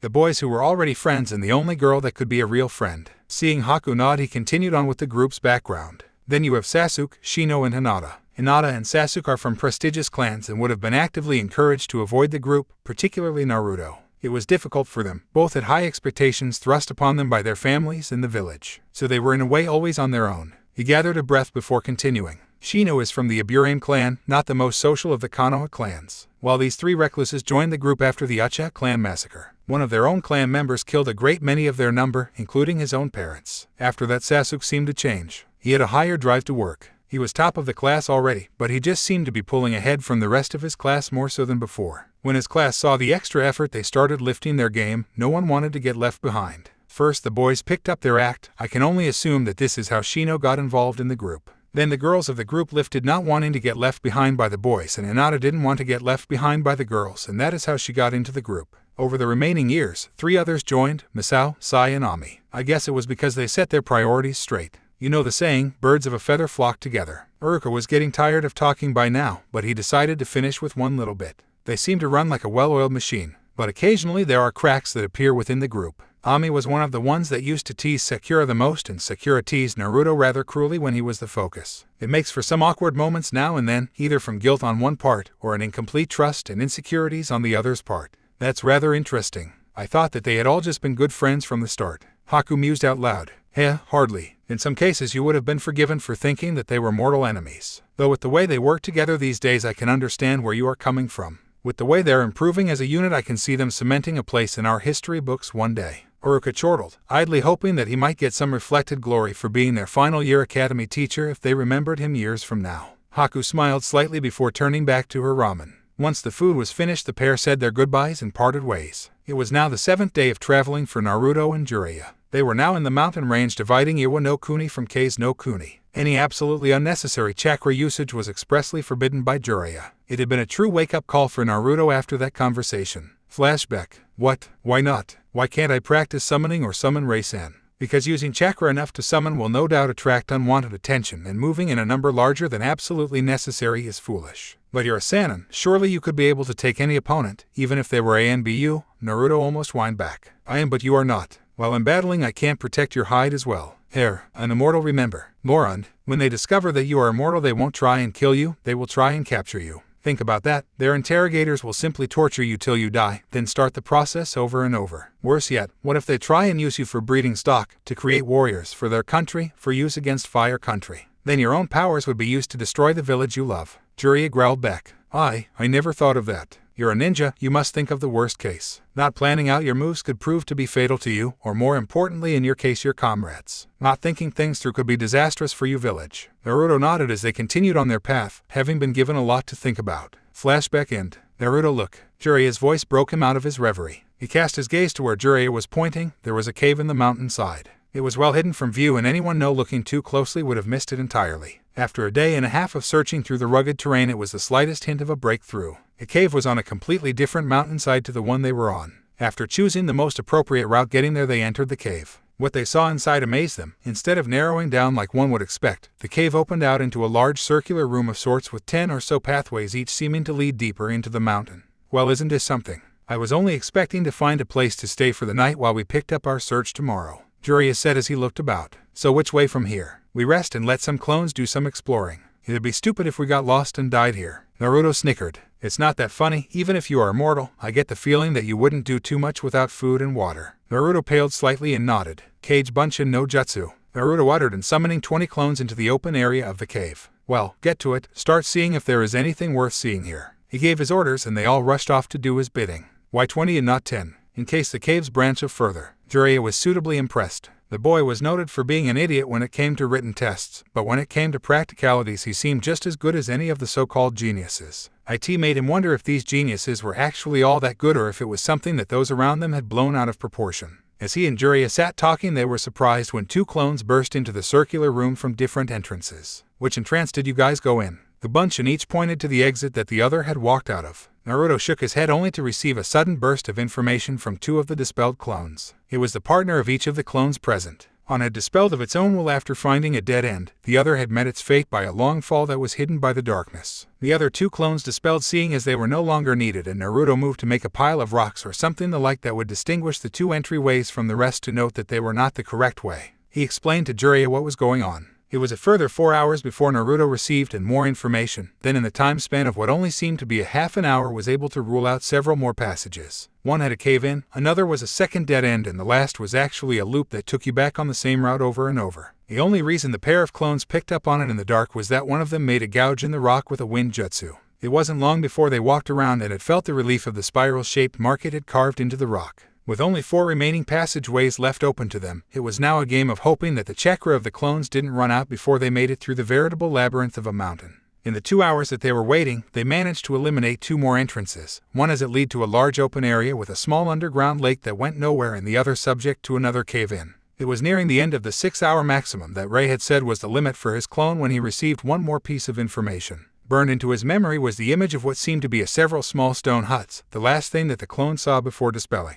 Naruto also took note of the intense heat that the pathway leads to on the way to these huts. It seemed that this pathway took you far deeper into the earth itself. It seems that's the path we need to take, Naruto said to Jiraiya, pointing out a cave to his left. We'll get some rest tonight and start sometime tomorrow, Jiraiya said as he marked the other entrance as incorrect. 14 hours later found Naruto and Jiraiya well and truly down the path that they had deemed the correct one. As Naruto remembered from his clone's experience, the heat through this passage gradually raised. It was now sweltering. Naruto had sealed his jacket into a scroll, while Jiraiya's shirt was taken off and tucked into his pants, leaving only his mesh to cover his upper body. Shouldn't be too much longer now, Naruto mentioned to Jiraiya. As they rounded another bend, Naruto came across the site they had been traveling for the last 6 hours. There they both saw with their own eyes what the clones had seen the previous night. 3 small huts sat, seemingly carved out of stone, sitting in a cavern illuminated by crystals embedded into the wall. Outside one of these huts sat some small items of pottery as well as a potter's wheel. Instinctively, Naruto moved towards this hut. There was something different about it. How was it that you managed to find this place? A voice from within the hut asked. I was directed here by my father. He told me that I was from the Dragon Clan and that if I wanted to know more then I should come here. Indeed, you are of the Dragon Clan. And yet you are not of the Dragon Clan. There is something about you that seems abnormal. Something that is not draconian, the voice replied. My mother. Naruto almost whispered my mother was of the Phoenix Clan. Naruto stated in a more steady voice. Well, that explains everything. And if I'm not mistaken, your traveling partner is human. Correct. This is Jiraiya, my godfather. My name is Naruto. Naruto Uzumaki, or more accurately, Naruto Namikaze. I see. Now, why have you come here? First of all, to receive instruction in the dragon's sword style, heightened Mitsurugi Ryu, and ... and to ask about the powers of our clan. For now I can agree to the sword style instruction. Depending on what you want to know, I may or may not tell you what you want to know. For today you will rest, your training will begin tomorrow. Before we go any further, perhaps it would be best if I introduced myself. My name is Seijiro Hiko. The voice had been given a name as a tall man with long black hair walked out of the hut. He wore a white high-collared cloak with a red interior and a matching pair of blue pants and shirt. The most outstanding feature of the man was that he was incredibly well built. Naruto casually noticed a wooden hilted katana held to his waist by a white cloth tied around his body. The man indicated that the pair should stay in one of the huts that were apparently unoccupied.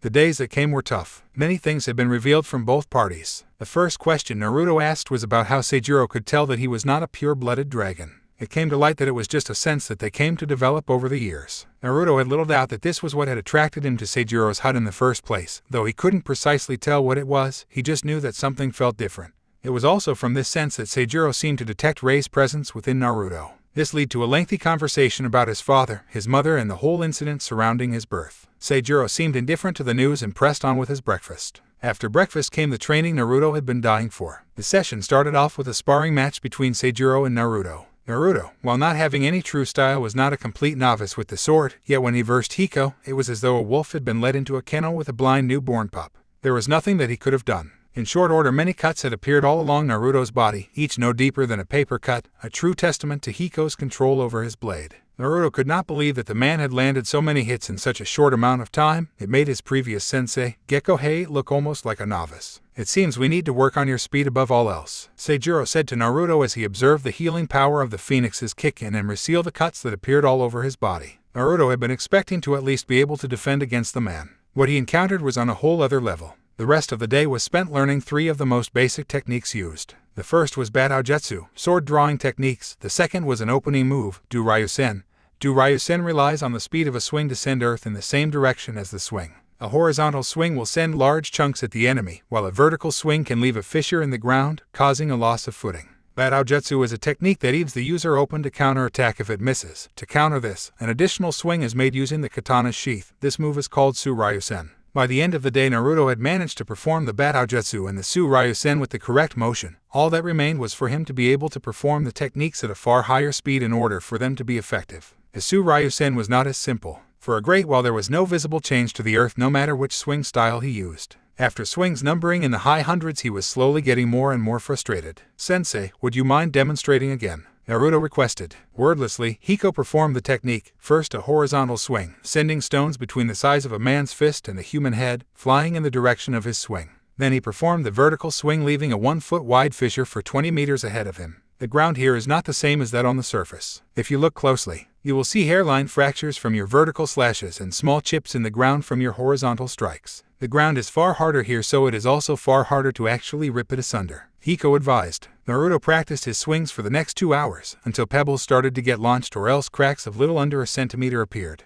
That will do for today. We will eat our here. It had taken a short while for the meal to be prepared. Naruto and Jiraiya were eating from the stored food that they had packed. Hiko had cooked rice with some water, apparently that gathered from the underground lake. The meal was eaten in silence until Naruto decided to try and get an answer the question his parents had tried to find the answer for. Seijiro-sensei, when we first met I said that I wanted some information about the clan and you said that you may or may not tell me. Well, my father said that the immortality the dragons possess, as well as the phoenixes, is granted by the gods. I was wondering what it was that made the gods decide to bestow such a gift. Seijiro looked rather contemplative as he tried to think of an answer. I won't lie, but I won't tell the truth either, at least not in its entirety. I am not permitted to tell you the exact details. Naruto looked ready to hear anything. He was completely tuned into what his sensei had to say. It was a gift for the clans beyond spectacular performance in the first ninja war. There are other clans that were also similarly rewarded. Spectacular performance in the first ninja war. Correct. And one more question, if I'm allowed. How do we have a summoning pact with the Shinigami-sama? Again, I cannot tell you everything, but I will tell what I can.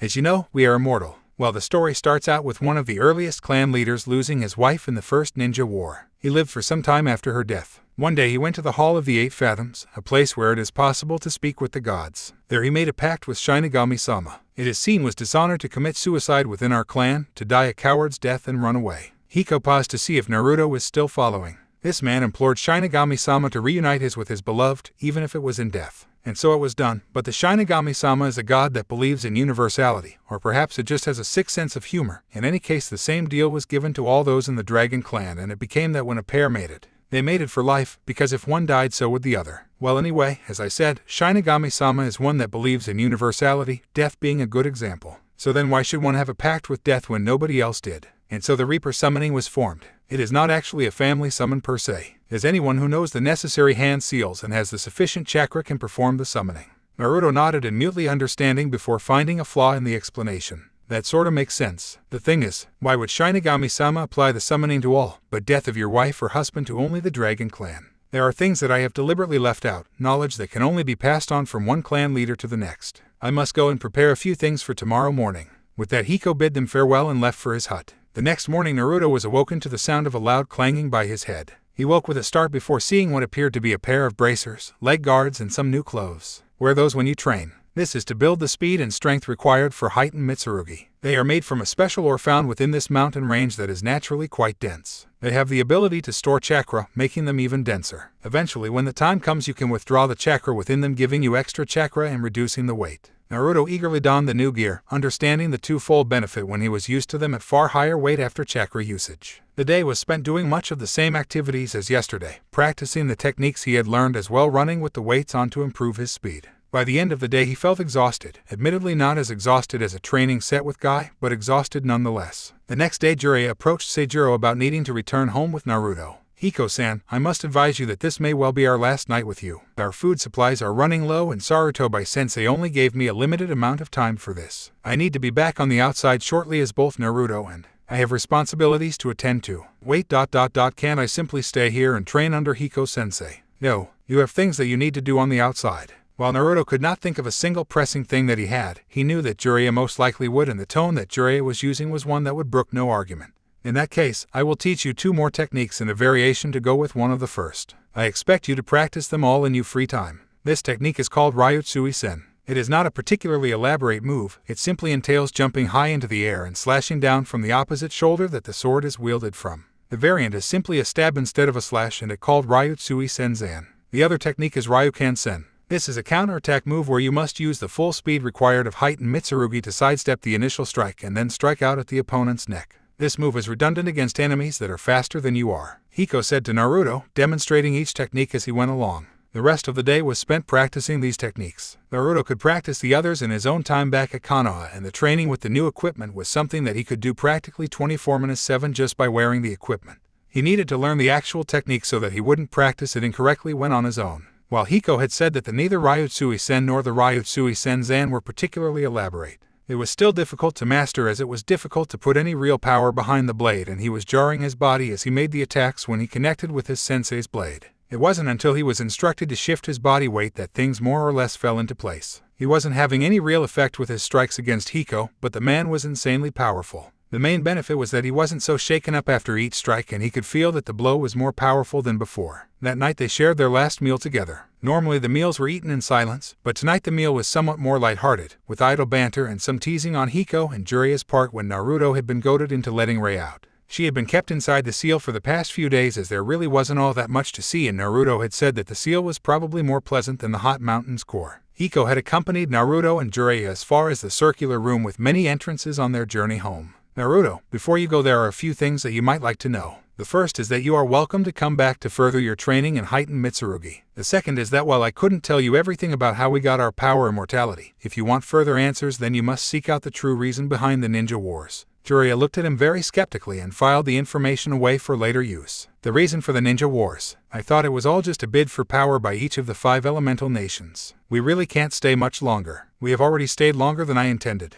We bid you farewell. Have no doubt that we will see you in the future. Jiraiya said his goodbyes as he turned to walk out of the cave. Before I leave, would you be able to tell me where the Hall of 8 Fathoms is? Hiko looked at him long and hard before responding. It's found on the westernmost point of the eastern continent, though as you are the gods will not listen to you or answer your questions. You must be of the same level as the ones that earned the gift of immortality. Thank God. I thought he was about to say that I had to be the clan leader. I'm getting seriously sick of hearing that I can't know because I'm not the clan leader. With these thoughts running through his head, Naruto bowed to his sensei and left without another word. It was some hours before either Naruto or Jiraiya spoke on the way home. Hiro-sennin, do you know anything about the truth behind the ninja wars? Naruto asked, still using the name he had called Jiraiya in his frustration over his perverted behavior. Damn it, are you still calling me that? Jiraiya grumbled back. You are supposed to be a Sannin, a powerful ninja, and you claim to be a sage of the Toad Arts. You are also happen to be a mega pervert. I included both aspects in the name. Jiraiya mumbled something about stupid prepubescent brats and their lack of appreciation for the fine feminine form. Well, do you know anything? Naruto pressed on. I originally thought that the origin was of the elemental nations pressing for power over more land, just a battle for total supremacy. But in the context of what is happening, it doesn't make sense. Why would a god give a clan such an incredible gift for outstripping others? There has to be something more behind this. Naruto nodded in understanding. Jiraiya had given him some food for thought. Perhaps he could ask the Hokage and see what he knew. Naruto and Jiraiya had made good time in getting back to Konoha, which was now just visible on the horizon. They were rapidly approaching the village, and it would only be several more hours before they were at the village's gates. Naruto was wearing the special clothes that Hiko had given him and was now starting to realize just how much they hindered his movement as he wasn't covering ground anywhere near as fast. Brat, before we get into the village, I just wanted to talk to you about your sword techniques. Jiraiya called to Naruto while still moving at high speed. Yeah, if you can avoid it, don't tell anyone about your techniques or anything else that you may have up your sleeve. If possible, reveal nothing at all. So I can't even tell my friends. No, you'll find out by the end of today. Why not? Nothing significant was exchanged between the pair for the remainder of the trip, though the faint whispers of ramen from a certain blonde, while a dreamy look came over his traveling partner's face every once in a while. Once at the western gates that they had left from roughly 2 weeks prior, their papers were checked, which took an unusually short amount of time. Perhaps being in the presence of one that was practically at cage level made them smarten their act for at least 5 minutes. Naruto was told by Jiraiya to do whatever he wanted to do for the time being. Jiraiya in the meantime went and reported to the Hokage. As soon as Naruto disappeared from his, he shunshined directly into the Hokage's office. To his credit, if the aging man was startled by his student's sudden appearance, he didn't show it. Well, what happened? Did you find anything out? A couple of things actually. The first is that the gift of immortality he possesses is actually a gift from the gods to his clan. The gods apparently gave the gift for brilliant performances in the ninja wars. That is quite interesting. There is more. Apparently there is some connection behind the gods giving the gift and the true meaning of the wars. You mean there was a hidden agenda behind that of simply obtaining more land? Supposedly yes. The man that said so, Seijuro Hiko, is the leader of the Dragon Clan. He apparently knows quite a bit about the matter, but would not share, not even with Naruto. He did say that he would tell Naruto if he became the clan leader. Speaking of, Naruto has to go back when he is 16 to be trialed as a potential leader. Hiko also left the invitation for him to develop his sword skill in the future if he wants to return. Well, I will give these matters careful thought. In any case, I will need to inform the Jounin senseis that you have returned so they can inform their charges about the upcoming events. Naruto meanwhile had raced home in hopes of seeing his older brother. He searched the house. Having no luck there, he went through the village, checking the most likely places that he would find, all turning up with nothing. He decided to check the training ground that the group usually went to in hopes of at least finding someone that he knew there. He arrived to the odd call of a jutsu being announced. Looking around, he saw charred trees and great mounds of dirt displaced. Then he saw just about everybody that he associated with at the training ground. All the rookies and nearly every Jounin sensei was there. The only person missing was Gaimedo. What the hell are you training us all this hard for? The normal training is impossible, but for the last week it's been like you're trying to kill us. There could only be one person that would moan that much about the training they were given, Shikamaru. You never change, do you, Shikamaru? Naruto, you're back. It was Kakashi that asked. Just then actually. So you guys have been getting your butts handed to you, have you? You could say that, though it would probably be more accurate to say that it's been taken away and not being given back. It was Misao trying and failing spectacularly to paint a more vivid picture. What the hell? Well, normally they'd be nice enough they'll give it back to us, but for the last week they've been taking our butts, making us grow new ones, then taking them as well. The group just sweat dropped at the sheer pointlessness of the statement. Right, well anyway, we didn't want to tell you why we're training you hard till Naruto got back so we could announce it to you as a group. All your Jounin senseis, Guy included, feels that you are all-powerful enough to take the Chunin exams. Some of the group, namely Naruto, Sasuke, Kiba and Ami, looked excited at the prospect. Most looked thoughtful about the idea. Only one person looked as though they had their own personal rain cloud raining on them. Shikamaru was not entirely impressed, something he decided to voice with the least amount of effort possible. Troublesome. It had been 2 days since Naruto had arrived back home in Konoha. 2 days since the group of rookies had all been told that they were being recommended to compete in the Chunin exams. Their Jounin senseis had told the group that this was more for the experience than anything else. If anyone made Chunin, it would be seen as an added bonus. It had also been 2 days since Naruto and Shikamaru had stumbled across a team from the Sand Village. Flashback. Come on, Shikamaru. Surely you aren't so lazy to miss the Chunin exams. Surely you have noticed that square rock that's following us. I have. I'm trying to ignore it and stop trying to change the subject. Konohamaru, hearing that his rival in attaining the position of Hokage was trying to ignore him, immediately got his panties in a twist and tried to make a flashy entrance. Boom! The box had exploded and Konohamaru and his friends Mogi and Udon could be seen coughing in the clearing smoke. You can't ignore me, I'm your eternal rival, he brazenly declared. Both Naruto and Shikamaru shuddered at his choice of words. Konohamaru, I'm kinda busy, trying to get the laziest person in this village to compete in the Chunin exams. You mean him? Why don't you get his girlfriend to try? You have a girlfriend. How much changed while I was away? Naruto asked incredulously. I don't have a girlfriend. Shikamaru snapped irritably. Asuma-sensei was talking about how apparently we choose girls most like our mothers, which is why he said that Ino must be my perfect match. Shikamaru and Ino sitting and kissing in a tree. Kissing. First comes love, then comes marriage, then comes baby. Apparently this little chant was the last straw for Shikamaru, because he actually did something that involved energy and started to chase Konohamaru. Meanwhile, Naruto started laughing. His laughter was to be short-lived when Konohamaru ran straight into a boy wearing what appeared to be a black cat suit with purple face paint on. Ouch, you little brat. I'll teach you, watch where you're going from now on. The boy grabbed Konohamaru and lifted him clean off of the ground. What do you think you are doing? Teaching this brat to watch his manners. Kankuro, let him go and let's leave. A girl with blonde hair tied into 4 ponytails and a large metal object tied to her back tried to reason with him. The boy, now identified as Kankuro, appeared not to be even listening to the girl. Just so you know, you're holding the Hokage's grandson there. I don't think he'll be impressed if you lay into him. I'm the son of the Kazekage, so he should also respect me. Kankuro countered with a mean smile about his face. So you're both related to Kages, but you're a ninja. Attacking a Konoha citizen, a child no less. Well, I hate to think what our ANBU would like to do about protecting our citizens. Shikamaru added, gaining some true leverage over the situation. That actually put some fear into him. No matter whom he was related to, attacking a citizen for something as trivial as this would guarantee a reprimand that would be no laughing matter. Just as he was filtering through the new argument, a third person from the Sand Village joined the commotion. He had flaming red hair and a gourd on his back. Kankuro, release him. Unlike the blonde girl, this boy was listened to immediately. Gaara, sorry, he start. Shut up.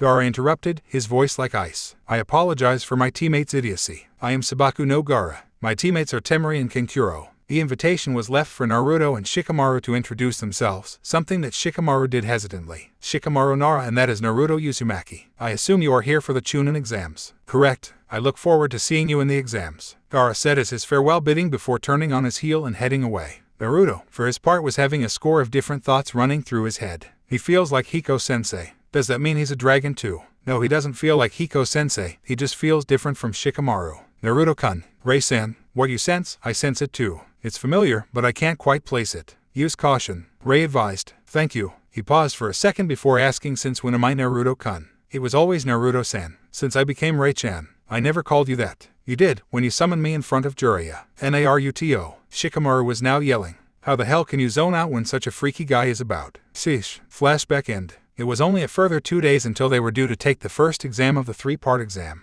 Naruto and Shikamaru had told the others about the encounter they had with the sound team and advised the rest to use caution around them, particularly the redhead. 2 days had come and gone rather quickly. The teams had been set out and the only thing left to do was to arrive at the exam room for the first exam. Naruto, Sasuke and Sakura were all walking up to the designated room for the exam, room 301 of the Ninja Academy. Having walked up only one set of stairs, they immediately knew something was off when they saw a sign saying 301 floor to early. A quick check showed them that a genjutsu was in place. There were 2 people standing either side of the supposed room 301 as though they were standing guard. The 3 saw Neji, Tenten and Lee demanding that the guards be allowed them into the room. Just as the group tried to walk past, they were stopped. You guys are way too green to be doing this exam. People have died doing this, you know. One of the pair started. You guys should just thank us for saving you and go home. We've spotted the genjutsu, so just let us past and everything will be fine, Sakura said in as quiet a voice as possible, trying not to alert any teams that might have been coming up the stairs to the trick, hoping to reduce the competition. The pair gave a disbelieving look at each other before allowing the trio to pass. Neji and his team used this as their way past as well before stopping Naruto, Sasuke and Sakura. Do not think you are any better than the rest of us. By the end of these Chunin exams I will have put you and all your silly friends in their place. I will use this exam as a stage to prove my superiority to both Hayashi-sama and Gai-sensei. Neji, stop this. They haven't done anything, so don't go looking for trouble before the exam starts. Tenten tried to reason with him.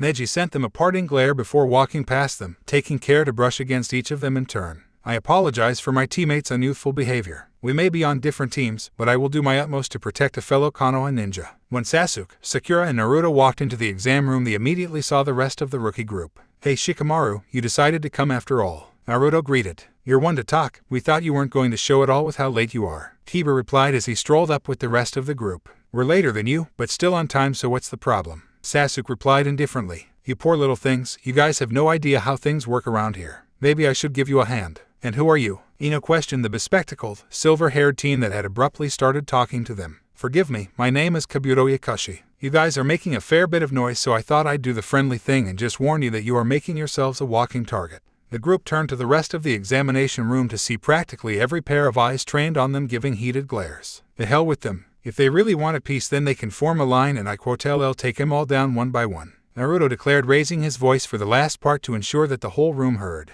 You're not quite all there, are you? No, never mind. Kabuto gave Naruto a funny look before turning to the rest of the group. So is there anything you want to know? I can tell you a fair bit. Have you done these exams before? Hinata asked. 6 times before, and what you'd call a veteran. I'm not so sure we should be taking advice from people that fail that many times. Misao piped up. I have information on competitors if you'd rather that then. Kabuto offered. What countries are competing this year? Shikamaru asked. If he asked the question he had in mind, about Gaara's abilities, he would undoubtedly draw unwanted attention from the boy. While there are 13 teams from sand, 10 teams from rain, 5 from grass, 4 from waterfall, 1 each from sound and lightning, and 27 from fire. What do you have on the teams from sand, sound, and lightning? There isn't anything exceedingly special about either sound or lightning, but there is one standout team from Suna. The team consisting of the Kasuke's children. The real mystery of that team is Sabaku no Gaara. He's done 11 C-rank missions and a B rank, all without ever being injured. The hell? Kiba voiced. A C rank without damage, well, that was possible, though not probable, though a B rank and no damage, something was awry. The rest of the rookies took in the information and decided that avoidance, as Shikamaru and Naruto had suggested, was the best course of action.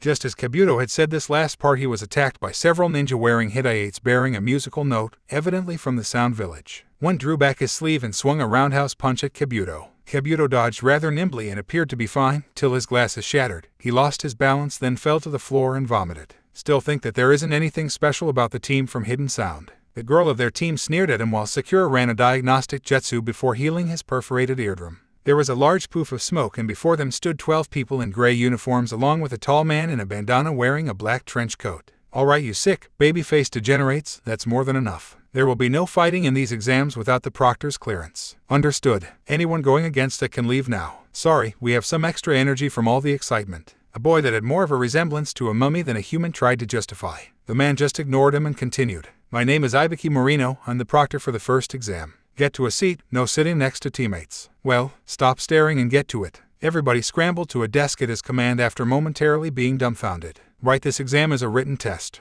Are you kidding? I suck at these. Naruto, though, dejectedly. Listen up, I have to tell you the rules for this exam, and I won't be repeating myself, so listen properly. The rules are as follows. You start out on full marks when you get your paper. For each of the questions you get wrong, you lose a mark. If you are caught cheating, you lose 2 marks. Great. Any other ways for me to fail? Furthermore, if you get caught cheating 5 times or don't get any questions right and score a 0, then you along with your teammates will be disqualified. Crap. Right, you all have your tests, so begin. Right, let's just see what the questions are like before I completely throw in the towel. These are freaking impossible. Even Sakura and Shikamaru would have trouble with these. Still, not as bad as Iruka-sensei's tests. If you're caught cheating in one of those, it's an instant fail. After looking at the questions, he realized what he had just run through in his head. Wait, I don't fail immediately for cheating, and I only have to get one question right so I don't fail. Basically, I have 5 shots to get one question right. May as well have some fun doing it. It was about 15 minutes into the exam when the apparently clam Naruto requested to go to the toilet. He went accompanied by one of the male chunin. 10 minutes later he came back looking rather relieved. The chunin chaperone came back looking rather disgusted, and it became apparent to everyone in the exam room why. Naruto stank. As he took his seat somewhere near the middle, those that he passed by recoiled in disgust at the vile smell that assaulted their nostrils. Kiba and Akamaru could be seen desperately trying to cover their noses. Ibiki gave him a stern look before continuing watching the rest. Naruto sat there for the next 5 minutes looking as calm as he had for the whole exam when all of a sudden there was a massive wind from outside. The wind shattered the windows, blew papers everywhere, and even sent some people flying. It was absolute mayhem, and inside it all many of the Sunanin had been grilled about disrupting the exam. After all, the wind responsible could only have been a jutsu, and what better village for wind jutsu than the wind village itself? When the commotion was over and everyone had their tests back, there were 4 people that noticed that their tests were still absent. You will be reissued tests, Ibiki told them, but we had questions answered. One of the examinees whined. That's your problem, not mine. Naruto, still looking calm, started filling out his test. Pencils down. Time's up. I have one more question to give. Listen well, because there are rules that are specific to this question. He surveyed the group, noting that he had their attention. He continued.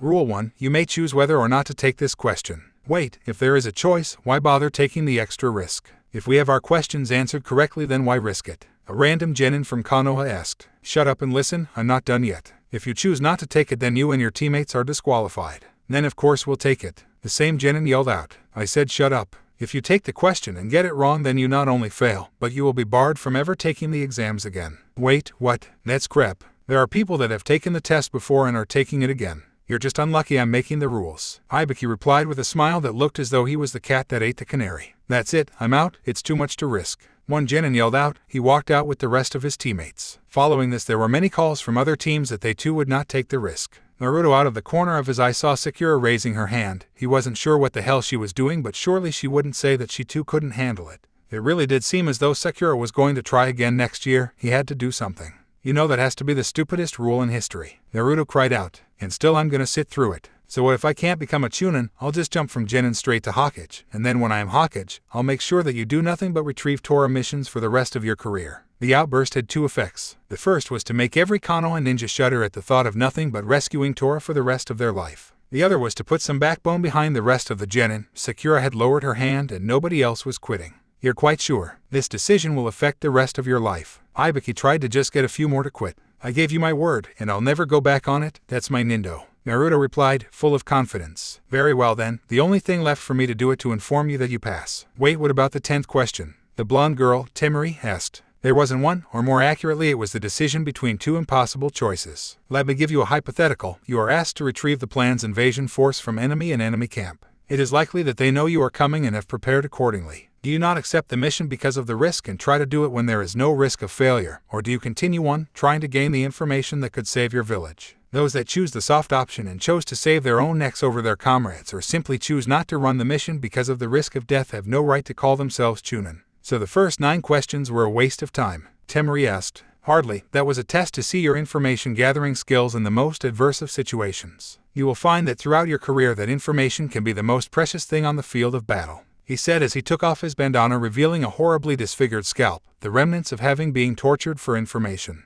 However, bad information is better than no information. In this example, if the enemy discovers you, they can change their plans and set a trap. Your information gathering skills must be flawless. At that he decided to actually find out who the outrageous person that wreaked havoc earlier. Speaking of information gathering, who was it that actually pulled that stunt earlier? I have my suspicions. All eyes around the room focused on the nearest Suna ninja, expecting an explanation. What many did not expect was for Naruto to raise his hand and take responsibility. Well, I knew I had no real techniques for information gathering, at least not in this situation. So I went to the toilet. While I was in there, the chaperone may remember me making a lot of noises pretending to try and do a number 2. Please keep the details to a minimum, that is something I'd rather forget. The chunin in question responded with a grimace. Well, after making noises like I was constipated, I dropped a kunai in the water, making the splashing sound. The smell came from one of my unused stink pellets from my prankster days. Many of the other chunin smiled, each remembering a prank he pulled in the chase that ensued. Well, the smell was bad enough for you to need to vomit, so I used that chance to create cage buncheons. Once we left the toilets, they left and went outside after assuming different forms under a hinge. From there they used data to create the disturbance and then stole some papers. They read them through, dispelled, and the information they absorbed came to me. Well, not too bad, kid. Not only did you manage to get the info you needed, you managed to pin it on someone else. Everyone was looking at the Sunanin as the culprits. Just as he finished, another man wearing a bandana walked in. This one was wearing a pair of round sunglasses and blue long-sleeve shirt, pants, and shinobi sandals. It was Konohamaru's personal tutor, Abisu. Ibiki-san, you left far too many of them. They are an exceptional bunch this year, Abisu. Well, I will judge for myself. Abisu snorted while turning his nose up at the genin. You are all dismissed for the day. You are to meet at Training Ground 44 tomorrow at 7 am. The next came all too quickly. Many of the genin had spent the day resting. In fact, there was only one exception, and that was Lee. He decided that it was necessary to have a victory run of 100 laps around Konoha in celebration of his success of the first exam. The Chunin hopefuls gathered around the designated area. Welcome to the 44th Training Ground, affectionately known to Konoha as the Forest of Death. Naruto inwardly smirked. Couldn't be that bad. I've been going there for ages. Calm down, Naruto-kun, don't get arrogant. After all, pride comes before a fall. Rei's voice sounded in his head. Right, sorry, he replied sheepishly before tuning back in. ... Be given a heaven or an earth scroll. You must try to obtain the scroll you do not have and then make your way to the center tower, positioned 5 kilometers from any entrance. You will have 5 days to complete this, in which time you must also avoid the creatures in the forest and any dangerous plants you come across. What about food? Chaoji piped up. The forest will provide, if you know how to look. If not, then you'll die of poisoning. Chaoji paled slightly. Now then, to pass you must reach the center tower within 5 days with both scrolls. There will be no quitting in the middle, so the easiest way out, besides death, is to complete the exam. You must also have all teammates present at the time of completion, and no teammate may be injured that will prevent their continuing participation in these exams. That means they must be alive and able to fight. Finally, as you are forbidden to look inside the scroll till you get to the tower. As Chunin, you will be trusted with sensitive information. This is a test of that trust that you will not look. And if we do, one of the Rain Ninja tested. Well, if you're really that interested, then by all means open them and find out. Abisu leered. Now I need you to sign these death waiver forms. There will most likely be deaths in this exam, and I don't want your villages to hold it to the hidden leaf if you do. No signed form, no competing, Abisu stated. A short while later, as the forms and then the scroll were handed out, teams took their positions at one of the 44 entrances placed around the perimeter of the training ground, waiting for the starting signal. A kunai flashed in the air and all teams rushed into the area, immediately starting on some sort of plan that they had worked out together. There is a stream slightly north of this gate. If we head there, we can stop worrying about a source of food and water. Naruto shared his knowledge with the rest.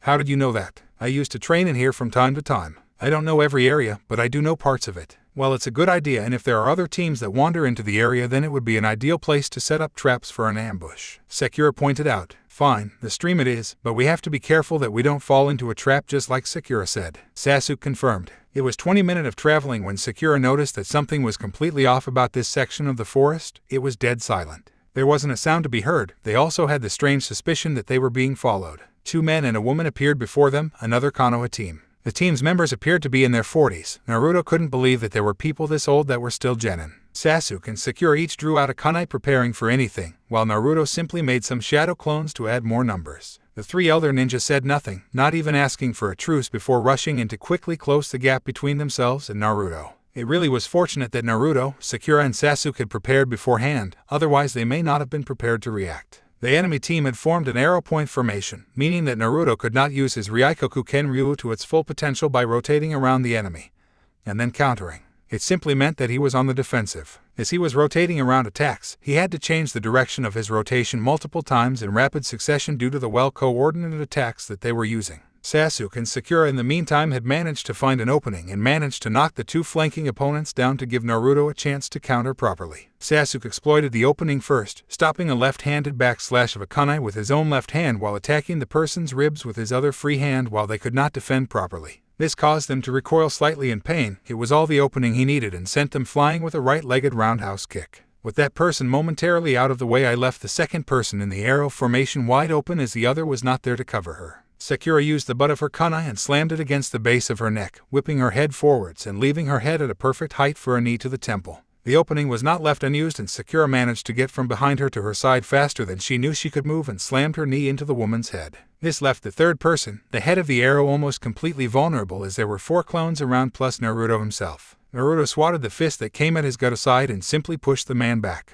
While the man was momentarily stunned, 2 clones came in, one from the front, the other from behind. The clone in front elbowed the man in the solar plexus. The clone behind did the same to the same point on the back. The man lost use of his legs and dropped to the floor. What the hell do you think you're doing? We're all Konoha shinobi. You shouldn't be trying to kill us for the sake of an exam. Sakura growled at the adults. Stupid girl ... This isn't about some stupid exam. The man that Sasuke defeated choked out as he tried to regain his senses. Then what is this about? Sasuke demanded. He wasn't given an answer. Instead, the trio renewed their attack with more fervor than before. The two that could move re-engaged in taijutsu again, while this time the third that had lost use of his legs was going through hand seals. The other two had once again engaged Naruto, keeping him occupied as the third prepared his jutsu. They really are trying to kill him, Sakura thought wildly. As she moved to once again take out the woman of the team, once again she made her decision. If they were going to try and kill her teammates, she would return the favor. She activated the chakra scalpel that she had learned. While it was not fine enough to be used as a scalpel, it was more than enough to cleanly slice through flesh and bone better than any kunai. There was no more thought involved. She got inside the wild swings the woman was using to try and get to Naruto and ran her hand from one side of her neck to the other, cleanly cutting across her trachea as well as jugular vein and carotid artery. Blood spayed everywhere, but Sakura paid it no mind. She had been to surgery rooms and seen just how bloody they could get. Sasuke saw the man going through seals while Naruto was preoccupied trying to dodge the remaining able-bodied person. He recognized Taijutsu almost immediately and sprung into action, forming the seals even faster than the man who had already started performing hand seals. Katen, Gakakyu no Jutsu, he screamed. A great fireball erupted out of Sasuke's mouth, incinerating their enemy. Naruto this time opted to sweep the man's legs from under him, then thrust an open palm against the man's windpipe as he fell, eventually nearly crushing it between his hand and the ground. Feels just like the good old days, right Kyuubi? The man spat at Naruto. He had been considering letting the man keep his life, but he had just broken a law punishable by death. Before the man could blink, he had a kunai lodged in his throat. He turned to his friends. You know, you could have just let them kill me and then get burned up in the fire that followed. You would have had plenty of time to get out of range. That's beside the point. You don't expect Konoha Nin to do that to one of their own. And why did he call you Kyuubi? Naruto visibly stiffened. It's nothing you need to worry about, Sakura. Naruto replied tersely. Yes it is, you were attacked because of it. Don't think that we don't see the looks people give you on the streets. Every time we ask, you play it off as nothing. When we ask Kakashi-sensei, he says it's for you to tell, not him. Aren't we your friend? Can't we know? Naruto drew a deep breath before responding. I'll tell you after we finish this exam. We need to concentrate, Naruto said as he went and searched the dead bodies, plucking out an earth scroll. Damn, we already have that one, Sasuke muttered. We can still use it for trading if another team has an extra heaven scroll. Right, well let's see. ARGH. Sasuke had been cut off mid-sentence. A powerful gust of wind had blown the three apart. Sasuke, Naruto, where are you? Sakura called out, keeping a kunai draw to protect herself. That wasn't any ordinary wind, that had to be an ninjutsu, perhaps Daidappa. Sakura surmised in her head. Sakura, I'm here. Where's Naruto? Sasuke called back, joining his female teammate. Sakura only shook her head to indicate that she didn't know.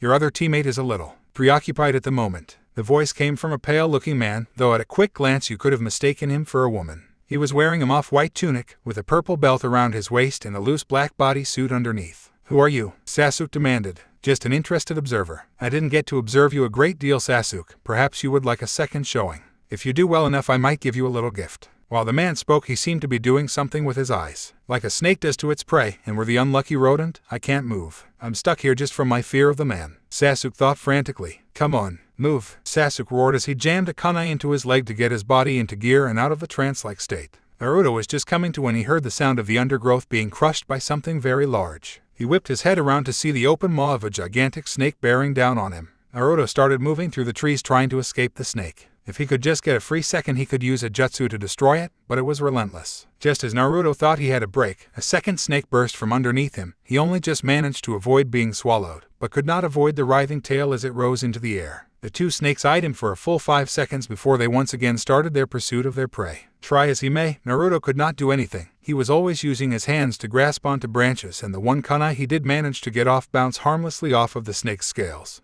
At the back of his mind he could feel a dull tug, but he couldn't quite grasp onto the feeling and couldn't identify it, so he refocused on avoiding the snake.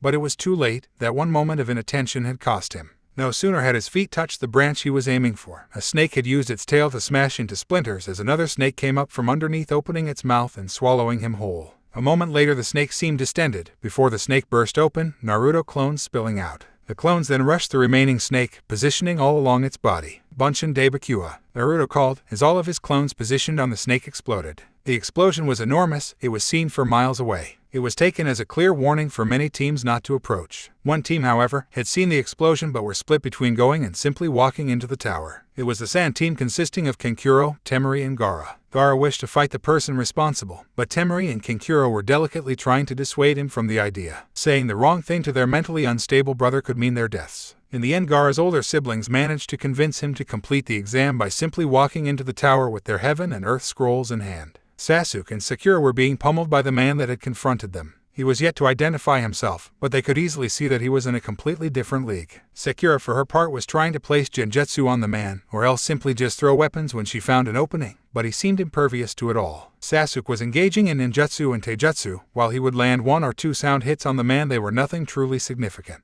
If we both keep fighting, then we're both going to die. If all he really wants is me, then I can just give him what he wants and Sakura can life another day. He thought frantically, desperately going through his options. Wait, all you want is me, right? It wasn't something the man was expecting to her, but he stopped to show that he was listening nonetheless. Go on, the man allowed. If I let you do what you want with me, if you kill me, will you leave Sakura alone? A predatory grin came across the man's face. You have my word. Don't listen to him, Sasuke. A voice called out. Naruto. Sakura called out. Don't listen to him. You haven't been here, you don't know what we're dealing with. He's too powerful. And when you're gone, who's gonna help me protect Sakura when he goes back on his word? If he kills you, you can't rematch your brother. Everything that we've been doing will be for nothing if you die here. Annoying brat, he was so close to giving in if you had just stayed out. The man almost hissed. Naruto turned to the man. You, I don't know who you are, but for doing this, where of us are gonna kill you? Naruto declared as he was going through hand signs. Sasuke recognized the signs and started to prepare his own jutsu. Futen, Daidappa, Kaffen, Dayandan. The boys cried out at the same time, Naruto using a wind-based attack and Sasuke using Naruto's attack to power up his own fire jutsu.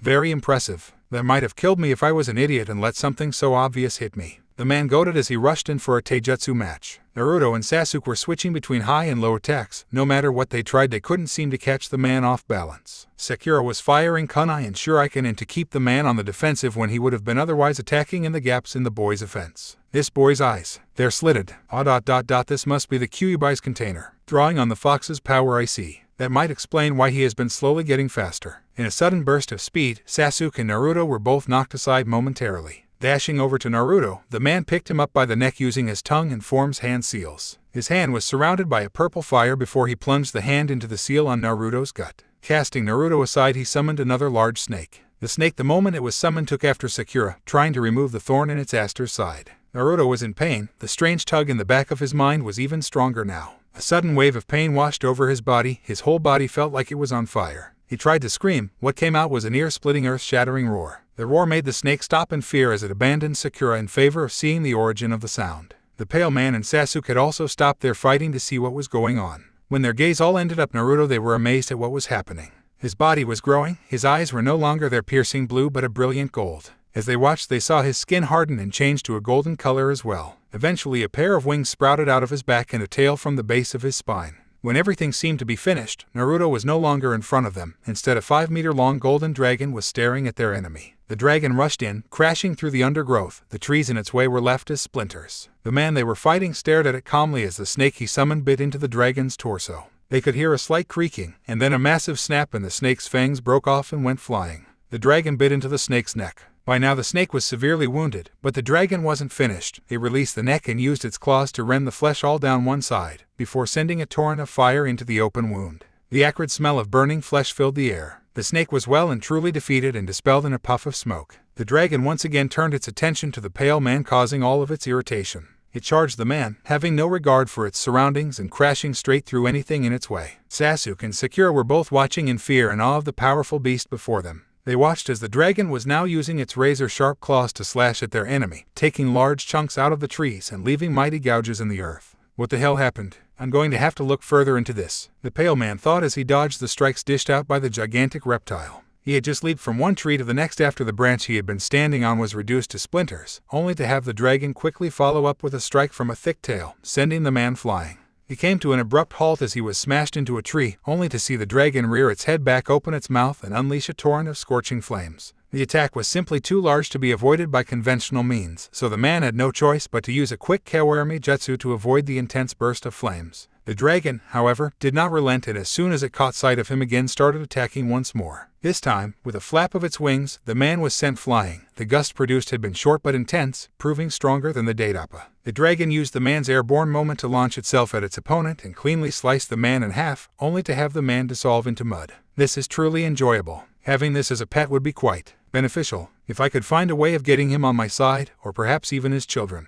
The possibilities. The man fantasized in his own head. The dragon had renewed its attack on the man, only to find that it was getting far slower. It had launched itself completely at the paled adversary, only to find that by the time it got to him, it had reverted back into the form of Naruto. The man had caught him mid-flight and was now inspecting him closely, as though it may provide him with some clues. Naruto was far too exhausted to even pout up a fight. Well, Sasuke, both you and your little friend here have piqued my interest. I think I will give you a little gift. You should be grateful. It's not often that one of the Sannin gives you something so precious, he said to Sasuke as his neck extended beyond what should have been humanly possible and bit him on the neck. Sasuke felt like he had just had molten lead injected into his neck. The burning was so intense that he only managed to scream once before passing out in agony. The man retracted his head and performed the same to Naruto. Both boys developed a seal that was shaped much like the three tomos in the Sharingan, just with the tail of one tomo facing the head of the next, almost in a chain of three. Who are you? What did you do to them? Sakura demanded. Tell them that Orochimaru gave them a little gift. When the time is right, they will seek me for more power. Sakura knew of the traitor Orochimaru. How could you not? Not only was he Konoha's most notorious nuke nin, he was also one of the Sannin.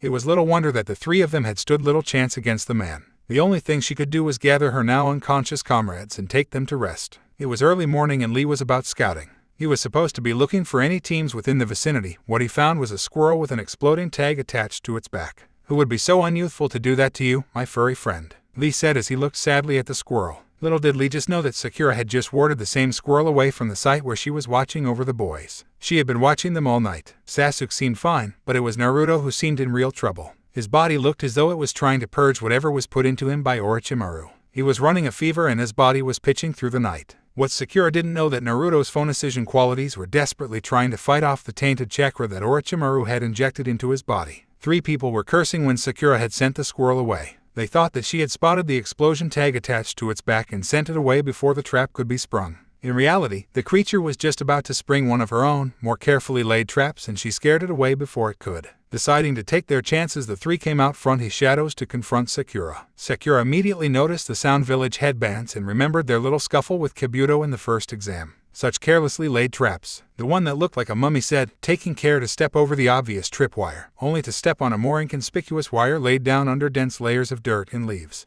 A log came swinging down from a tree from their left, only for the Sound Ninja to dodge that by simply jumping over it. What they didn't realize was that at the same time a hail of kunai came in from behind them and to their right. This only left one direction, forwards. They realized their folly too late. The girl received a kunai straight into her calf muscle, effectively ending her movement. Her male teammate with spiky hair had received a kunai to the shoulder and another to the elbow in his left arm. The last, the mummy, had managed to quickly release himself with a log, being more skilled than either of his 2 teammates. He was now bearing down on Sakura with a metal gauntlet-like weapon showing on his arm. Before he even reached Sakura, he was sent reeling by a kick to the face courtesy of Lee's Dynamico and Tori. Lee, Sakura exclaimed, honestly surprised to see the green-clad boy there. I said that I would always help a fellow Konoha nin, even in the middle of these exams, did I not? You did. Thank you, Lee. I would like to know who I am about to fight, but politeness dictates that I must give my name first. My name is Rock Lee. The mummy man regarded him cautiously before answering. I am Dasu Kinuta. My teammates are Kin Tsuchai and Zaku Abumi. Lee took his ready stance, only to be stopped by Sakura. These are my teammates. Let me defend them, she said to Lee with a steely look in her eyes. Before we start, why are you here? If you're after an Earth Scroll, then we have a spare. We have no interest in this exam or even becoming Chunin.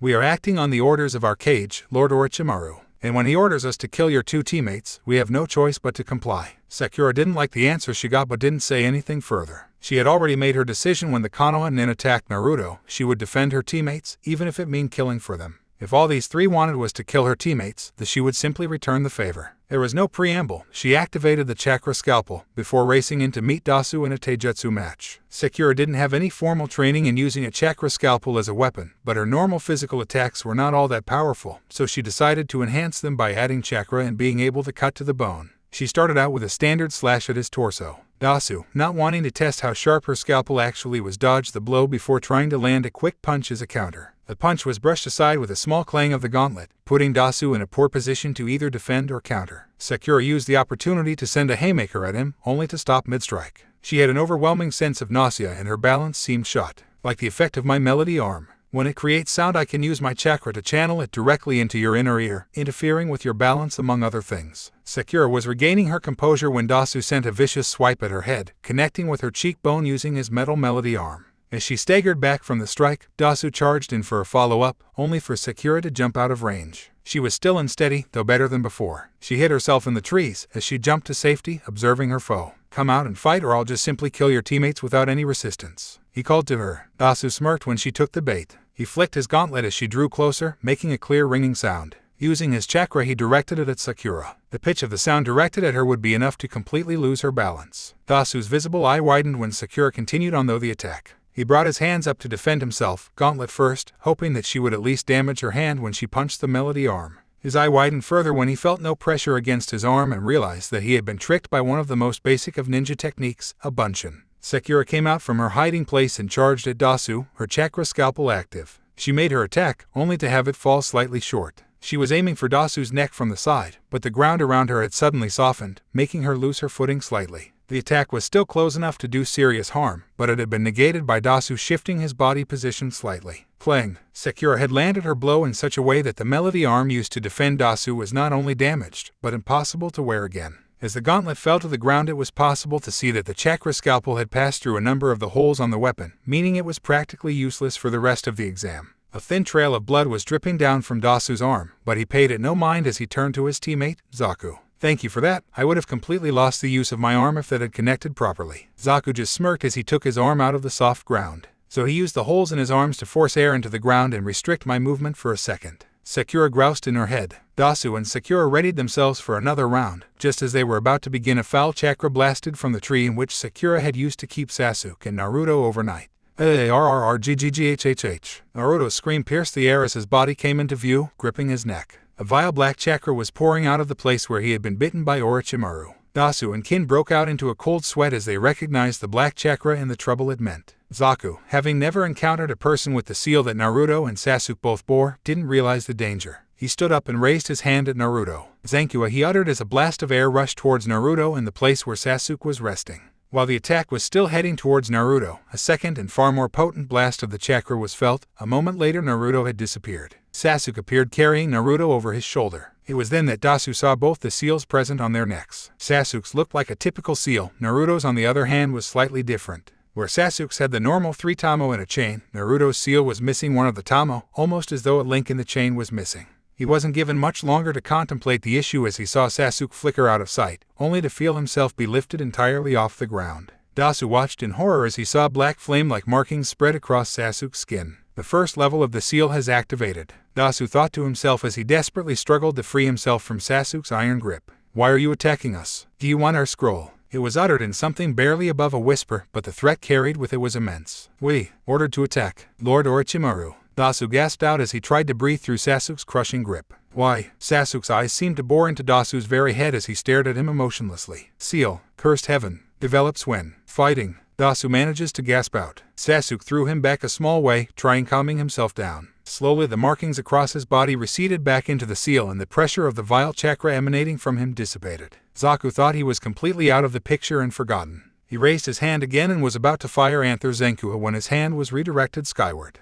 The blast shredded the tree branches in the way, but otherwise was completely harmless. "Zaku, that's enough. We're outnumbered and none of us can fight at maximum. We'll leave them be," he said as he started to leave. "Not so fast. Leave your scroll behind," Sasuke called to them. As he motioned to leave the scroll behind, his teammates urged him not to listen to Sasuke. "He's already said it, you're outnumbered and can't fight at maximum. There isn't anything stopping us from killing you and just taking it," Naruto added. The arguments were ceased instantly. The scroll was collected by Naruto as the other 3 were ready to strike if their enemy tried anything. "Lee, what are you doing?" "Helping the enemy." A voice called to Lee. It was Neji. "I was assisting Naruto-kun, Sasuke-kun, and Sakura-chan." "So you were aiding the enemy," Neji stated. "Allies, Neji-kun. They are Kano and Ninja first. Let's leave. If they can't survive here, then it will just prove that they were too weak to participate in these exams." Lee shook his head and left with Neji after noticing that the Sound Nin had also left, perhaps using Neji's interruption as a distraction and leaving silently. Naruto took a look at the scroll in his hand. It was a heaven scroll, the one they needed to complete the exam.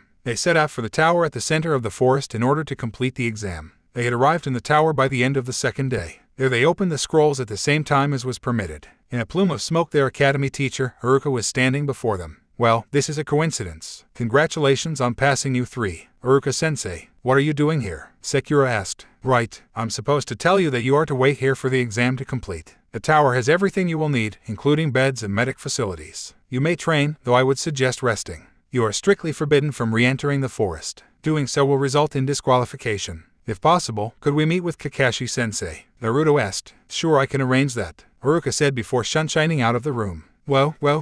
Slow down and one at a time. The three genin each took a deep breath before starting over, this time with Sakura as the spokesperson for the trio. Well, first we were attacked by some Konoha nin. They were close to their 40s or 50s. They only seemed interested in Naruto. Well, we managed to kill them. Sakura stopped with a slight glaze in her eyes, as though this was the first chance she had to think about her actions. Are you alright? The first kill is always the hardest. You should know that it's normal to feel guilt. It's okay to hate that part of our job, but it is part of it nonetheless. If you do hate it, it doesn't mean you're a bad ninja, but you should always remember to kill for the right reasons. The right reasons? Sasuke asked. To protect. Sometimes you will meet others that are protecting something for themselves. Those are often the hardest battles, because each of you is fighting desperately to protect those precious to you as well as your ideals and beliefs. Anyway, please continue. Right, so after we defeated them we were attacked again. This time by a man on his own, but he was insanely powerful. Sakura described the fight that she and Sasuke had, right up until Naruto appeared. Naruto took this time to describe the fight that he had with the giant snakes. By this stage Kakashi was getting very worried.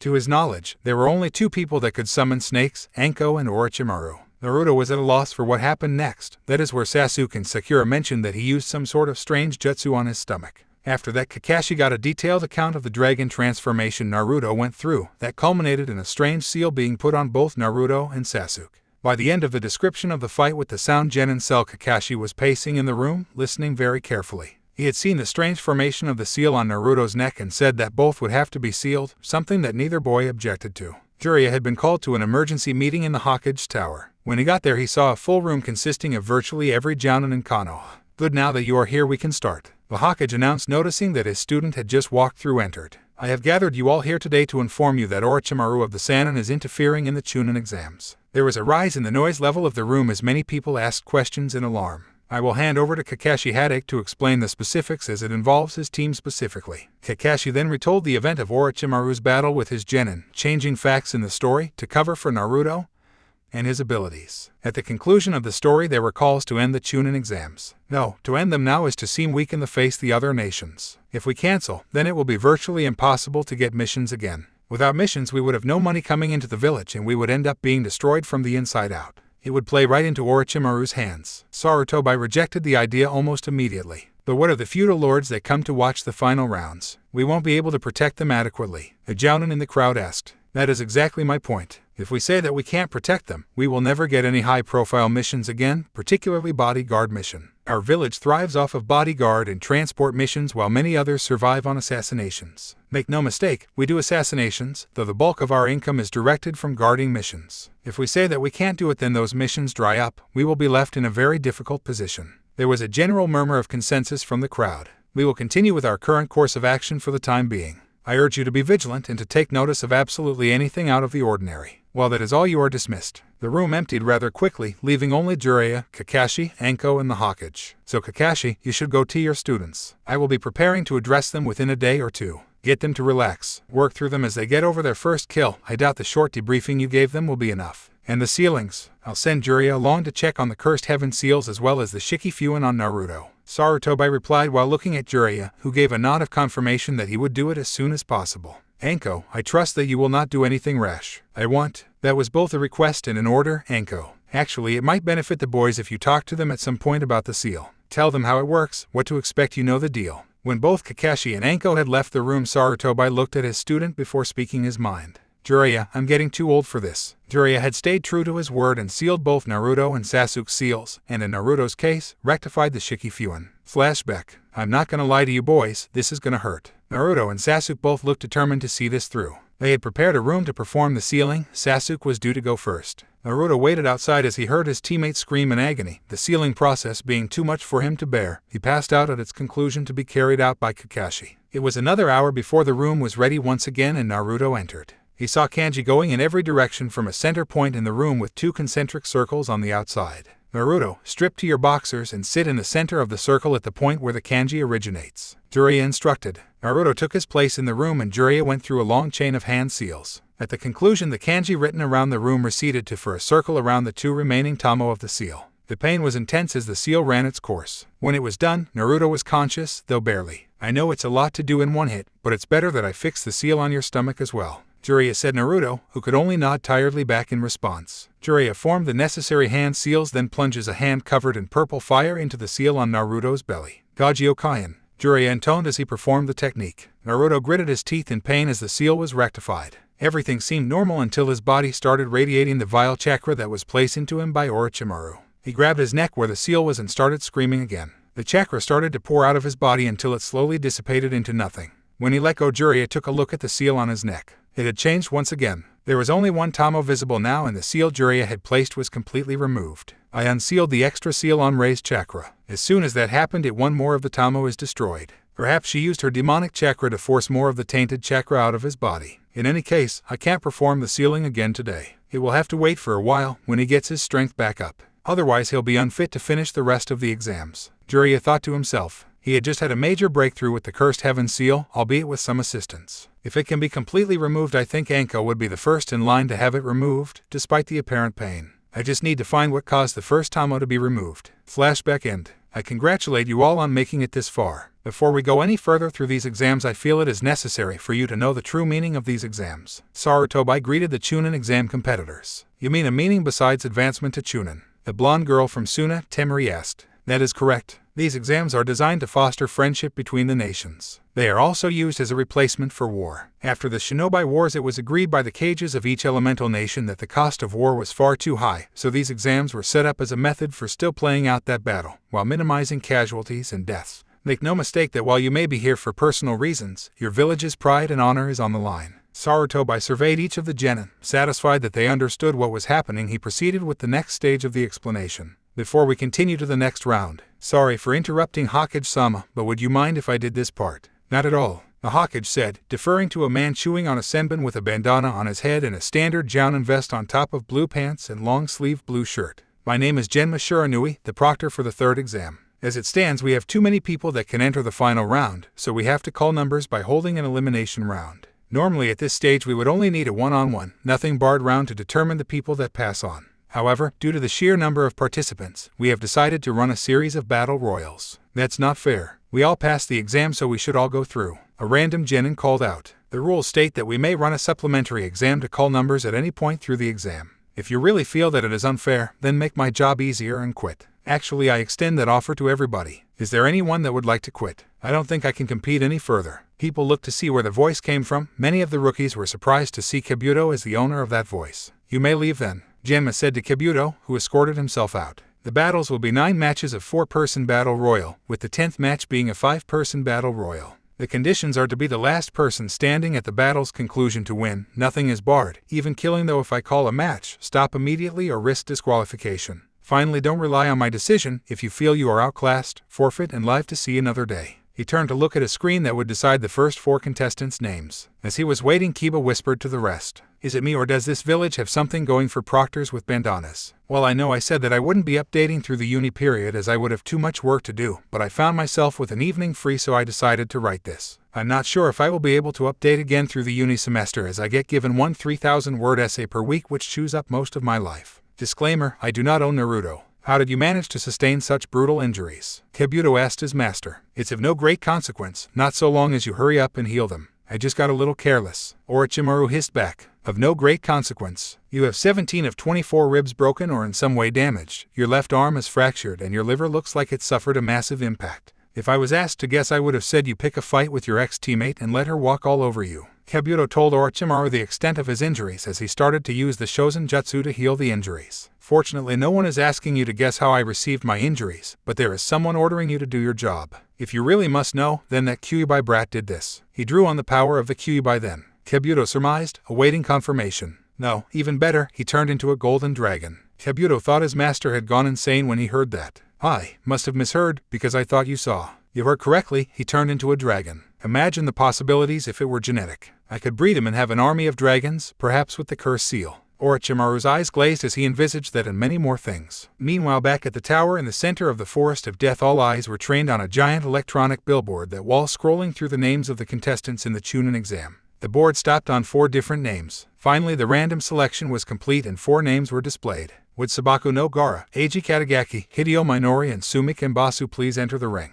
Genma called to the nominated genin. Eiji, from AIM, and Hideo from Kyuubi both entered the ring by vaulting over the side. Gaara disappeared and reappeared in a swirl of, looking utterly bored. Sumi, another Suna ninja, had gone deathly pale. She looked from Gaara to the other contestants and then to Genma before announcing her decision. I wish to withdraw. I forfeit. Genma didn't pursue the matter but simply looked at her and gave a nod of acknowledgement before continuing with the first round. Very well, then let the match commence. Eiji and Hideo were breathing hard. It was plainly obvious even to those viewing from far up above in the stands. Most just attributed it to being slightly anxious. The Suna nin knew the true reason. Eiji was looking at the other 2 contestants, sizing them up and trying to come up with a decent strategy that might lead him to victory.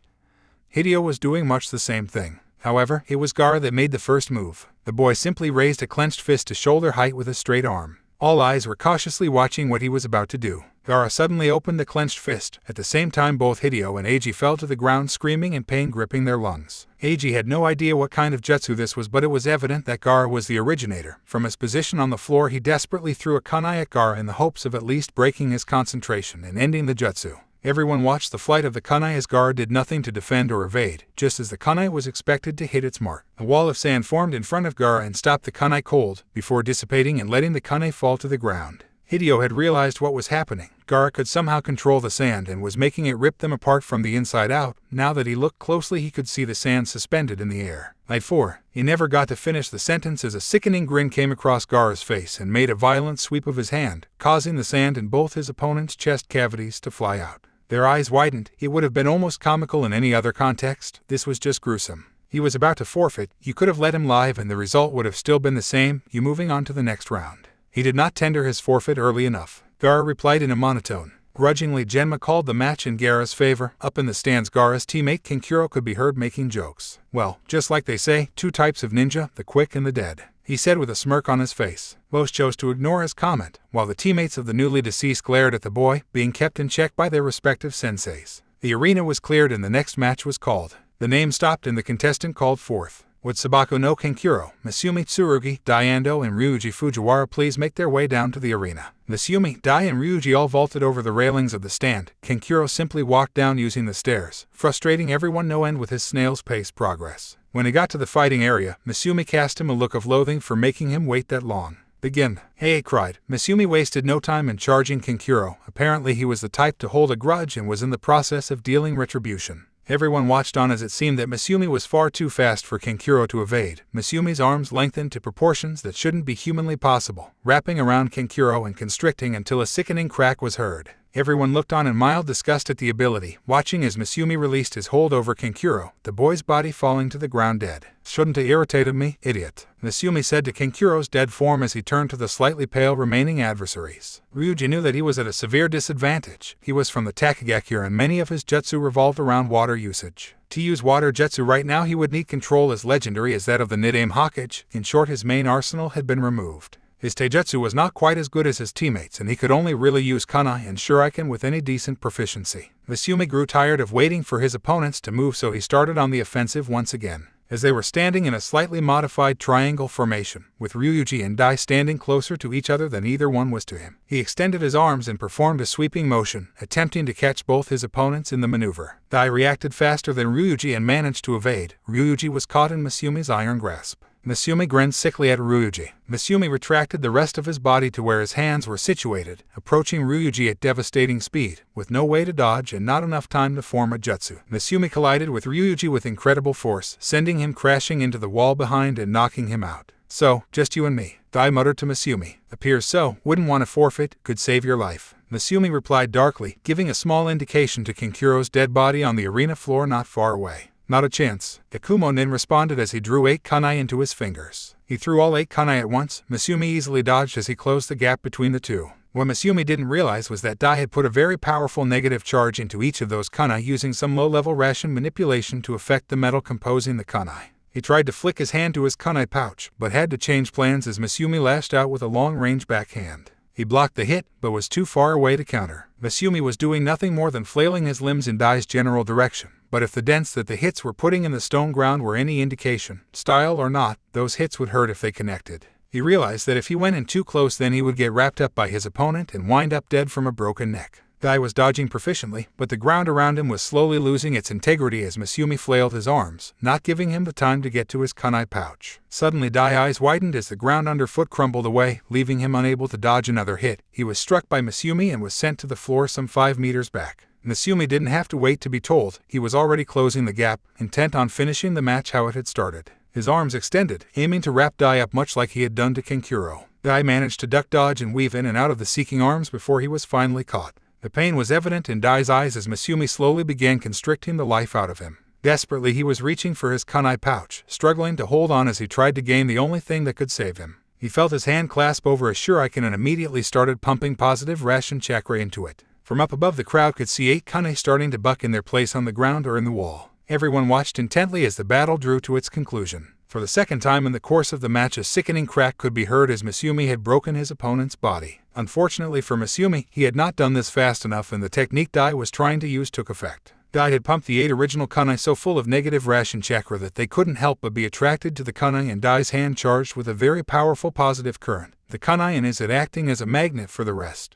Dai and Masumi had not changed orientation from when Dai threw the original 8, so when the kunai came out of their moorings, they charged straight at the positively charged kunai in Dai's hand, right through Masumi who happened to be in the way. All 8 pierced his chest cavity, killing him almost instantly. While this match is over, the result of the second preliminary. He stopped for a second as though he swore he saw movement from Kankuro. Given a few more moments, Kankuro stood up and removed the package from his back. It unraveled to reveal another Kankuro with chakra strings attached to his fingers, a henge dispelled from the original revealing a puppet. The winner for the second preliminary is Sabaku no Kankuro. Genma pronounced. Shikamaru had a smirk on his face. He won without doing a single thing. Now that's my kinda ninja, he mused, his friends shaking their heads. A woman with blonde hair went down and collected Dai's body, sealing it into a scroll. When she walked past, Naruto took more note as she walked past on her way back to what had to be her genin team. While her physical appearance was something to behold, a slender face, with beautiful eyes, it was her presence that Naruto noticed. It was again different from everybody else. It was like Gaara, but so very different at the same time. Rei-chan, what about you? Can you detect anything? Naruto asked Rei, expecting her to sense the same thing as him. Sorry Naruto-kun, she seems perfectly normal to me. Rei responded. Genma shook his head at the way the match had played out before turning to the giant board for the next set of competitors. The board stopped flicking names and stopped on 3 familiar names. Would Neji Hyuga, Sakura Haruno, Ino Yamanaka and Rin Fushi please enter the arena? Genma's voice rang out. It was set to be an interesting match, particularly for those watching from Konoha. 2 of the 3 top graduating Kunoichi from 3 most recent class would be battling.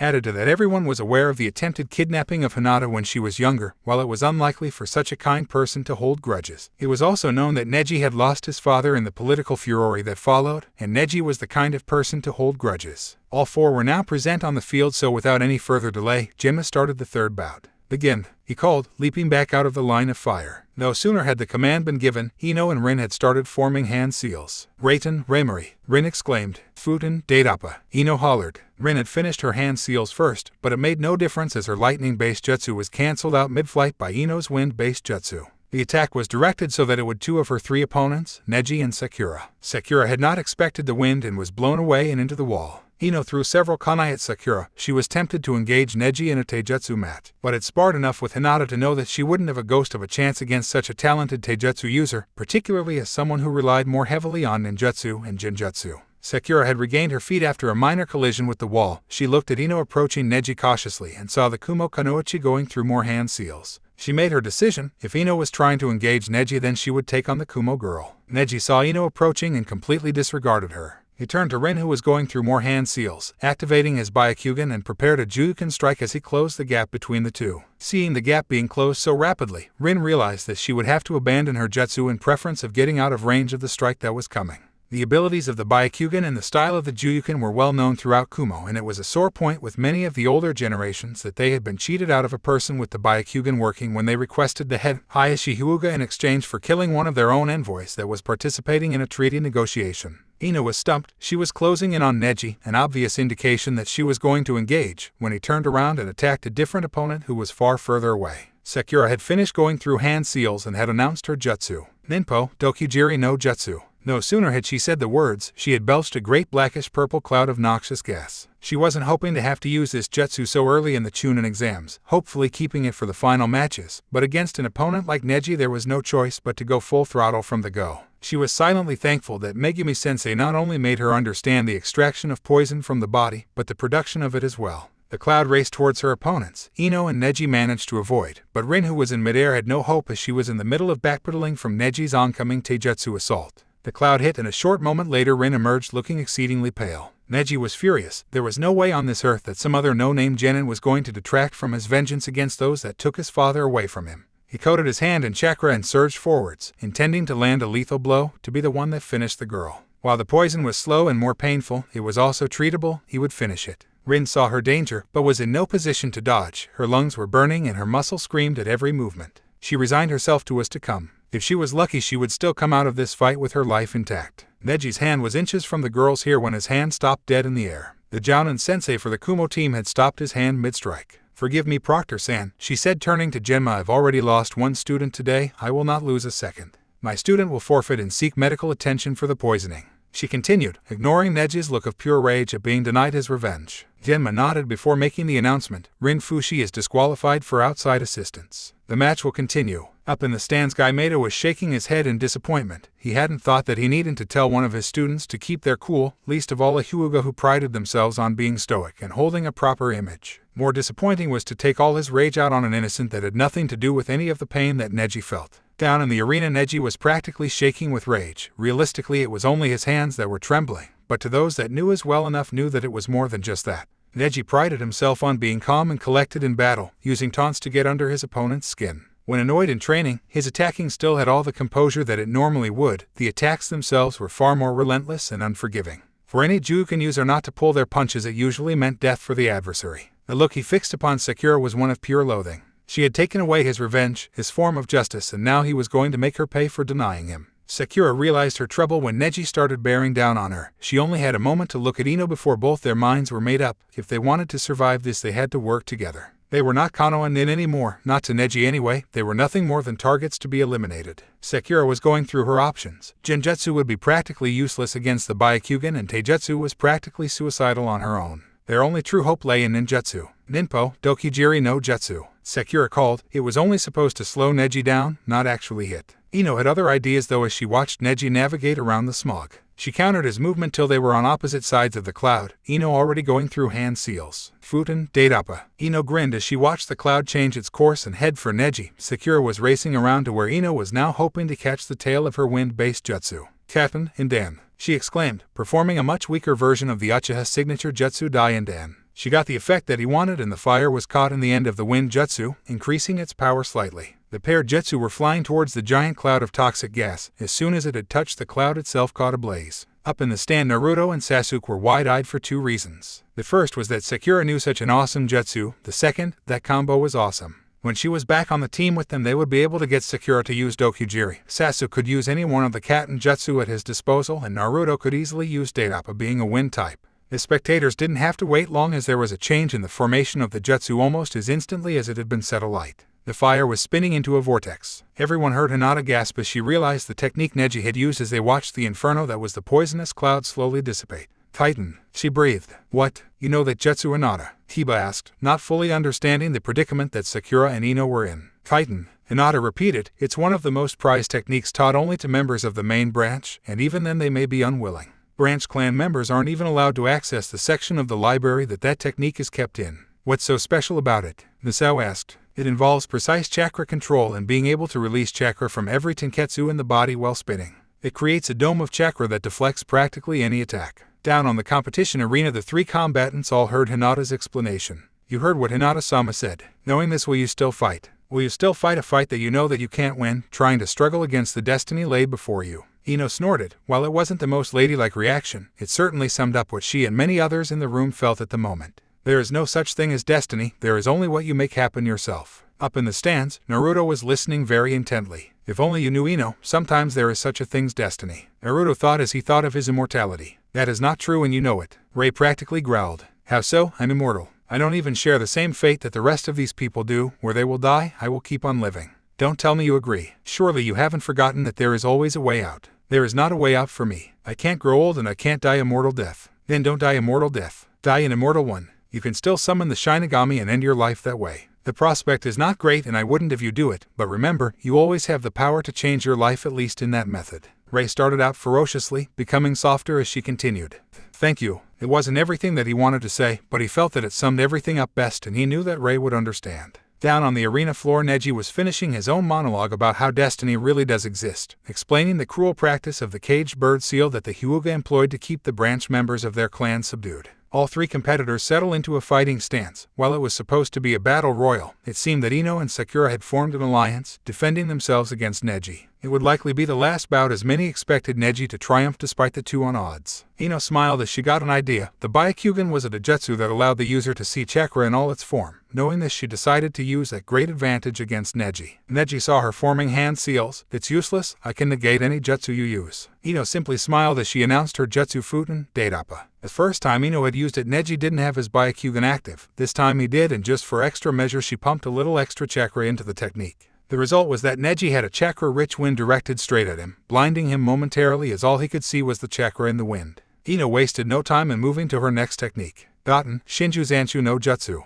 she whispered, trying to give Neji as little indication as possible about the plan of action. When Neji had regained his sight, he saw 3 kunai sailing at him, one aimed at his head, one at his stomach, and another at his groin. He also had a moment to notice that Ino was missing. The kunai were no more troubling than a mosquito, but Ino was nowhere to be seen even with the Byakugan. Underground, Neji thought to himself, almost furiously for taking that long to work it out. He started his technique immediately, the chitin simply deflecting the kunai. Ino had planned this, even if she couldn't approach from above ground. The ground underneath Neji was completely untouched by his jutsu. Once inside that protective shell, she could grab him and pull him down to his head as she had seen Kakashi-sensei do to any of the boys once they got too cocky. She reached up through the ground to grab onto Neji's leg and regretted it almost immediately. Arrgghh, despite being underground, the sound was still amazingly loud. The hand was retracted immediately. The jutsu ended and Ino came up a short distance away nursing a hand that looked as though it had had a disc sander applied to it. Her left hand was devoid of any skin, tendons, and even bone in 1 or 2 given places could be seen.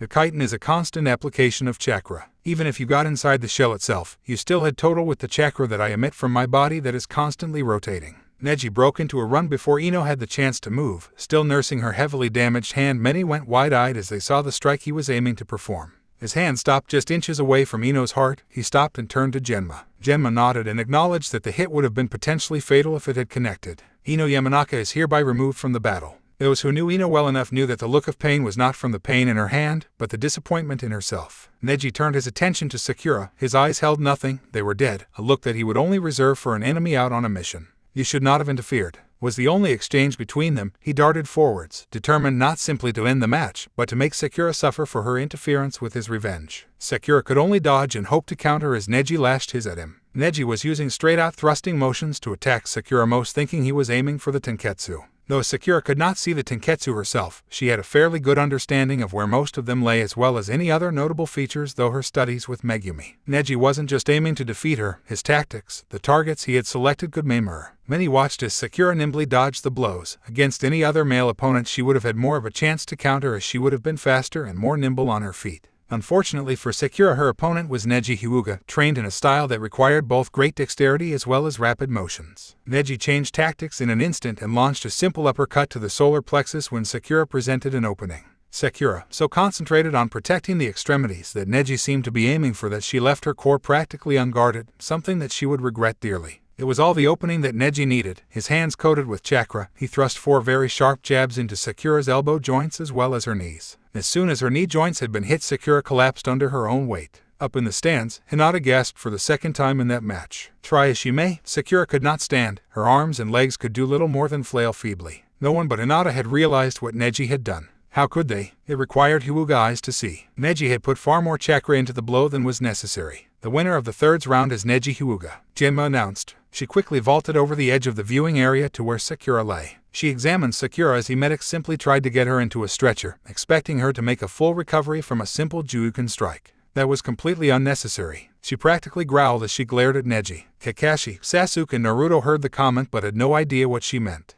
Hinata, it was a simple Juuken strike. I've seen you strike in those zones through training and very one has always been fine, Kakashi said, trying to appease the apparently infuriated girl. It was one thing to see any of the other girls angry, but for calm, kind Hinata it was beyond unusual. No, I reduced the amount of chakra when I aimed for those areas. He increased it. Those 4 points are the largest tenketsu in the body. The only place with more chakra is the reserve pool, where all the body's chakra flows from. They are vital because tied in close with those tenketsu are major nerve pathways. He didn't just shut down the chakra network, he severely damaged the underlying nerves. It'll take a miracle for Sakura to walk again, let alone run or do anything that is required of a ninja. Recognition swept across Kakashi's face a moment before Hinata had spelled it out for the group. IT was fortunate for this as he was required to jump down into the competition arena to stop Naruto and Sasuke from doing anything too foolish. Asuma had jumped down as well, taking Naruto while Kakashi took hold of Sasuke. Through Asuma's arms, Naruto yelled at Neji. You could have just ended that by knocking her out. What did you prove by doing that? That she was never fated to be a decent ninja. She had no chance. She never came from a clan, didn't have any skills that lent itself to victory in battle. She could have never won in the first place. I was only reminding her of her place. Up in the stands, Tenten, Neji's teammate, looked like she had been physically hurt her by her teammate's words, not coming from a ninja clan herself. In all of this, Hinata appeared to be the most furious. What you have done won't be easily forgiven, Nai-san,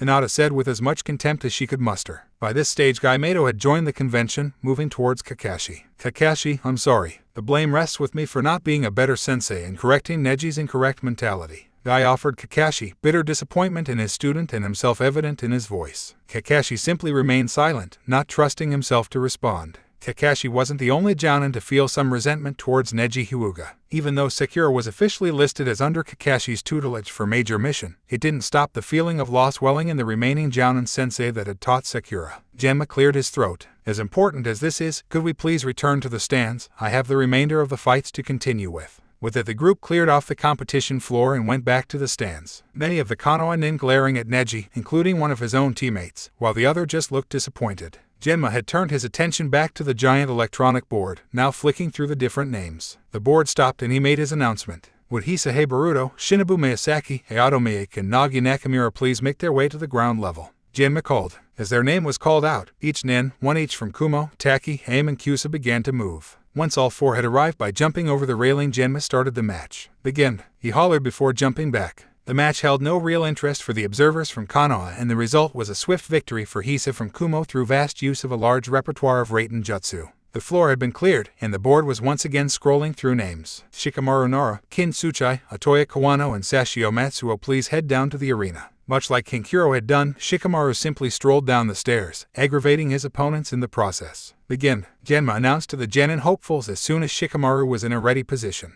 It would have taken extremely keen eyes to notice the small hand flick that Kin performed as soon as Genma gave the command. In fact, it would have taken fine eyes just to see that she had indeed done so after the starting command, as both Otoya and Sashio slumped to the floor. She had pierced the neck at one of the jugular vein pressure points with senbon needles, causing both boys to fall unconscious almost instantly. Shikamaru had noticed the fine movements and simply moved his neck out of the line of fire. Shikamaru nodded at her ability with the weapon and made sure not to get pinned by them. You had to be difficult, didn't you? Kin groused at Shikamaru, who only replied with a grin. Shikamaru took out 6 kunai and placed them in between his fingers on each hand. He threw them, one aimed at Kin, the other 5 completely missing. As there was such a large gap between the kunai, Kin decided to dodge the kunai instead of block them. She tried to move her hand to her kunai pouch, but found her movement restricted. She looked at the ground to see her shadow connected with Shikamaru's, with his shadow split into 2 more slithers aside from the ones connecting themselves. Then she realized that whatever her opponent did, she mimicked. What's the point? Now whatever you do to me, you do to yourself, she said to Shikamaru. Can't you just be quiet when you're about to be defeated?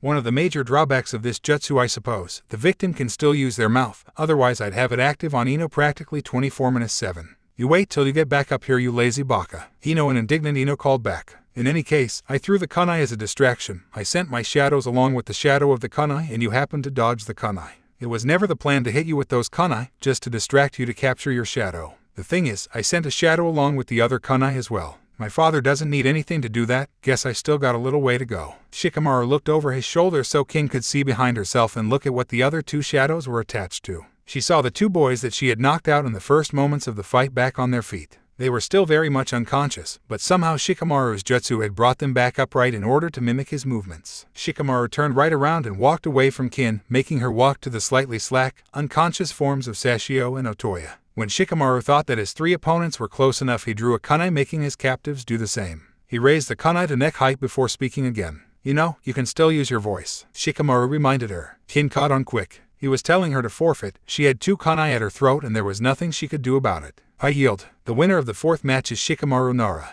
Genma made the official all. Shikamaru released the jutsu, returning to the stands where he was promptly smacked upside by Ino. Baka was the only thing she said as she turned to see the board scrolling through more names as Sashio and Otoya were both removed so they could regain consciousness. Shikamaru could be heard muttering darkly about troublesome women. The next match will be between Sabaku no Temari, Tenten Higurashi and Masao Makamachi. I thought that there was going to be all 4-person battle royals except for the last match of 5. The sensei from Kumo asked. No idea, I just call the contestants as the board presents them. We'll have to wait and see what it coughs up for the remaining matches. Genma replied patiently. The matchup was poor for both Masao and Tenten, both of whom specialized in range-throwing weapons. Fortunately for Masao, she managed a slightly better showing than Tenten as she had 1 or 2 minor jutsu that aided her somewhat. It wasn't enough to overcome the older and more experienced Sunanin as she blew every projectile off course, had an answer for every jutsu and kept them at a distance, preventing them from engaging in taijutsu with powerful blasts of wind from the fan that she usually kept attached to her back. The winner for this round is Sabaku no Temari. Temari smirked at the announcement before making her way back to the viewing area. Everyone waited for the board to display the names of the next set of combatants. Before Genma had even made an announcement, one of the competitors had vaulted over the railing when the board came to a rest at his name.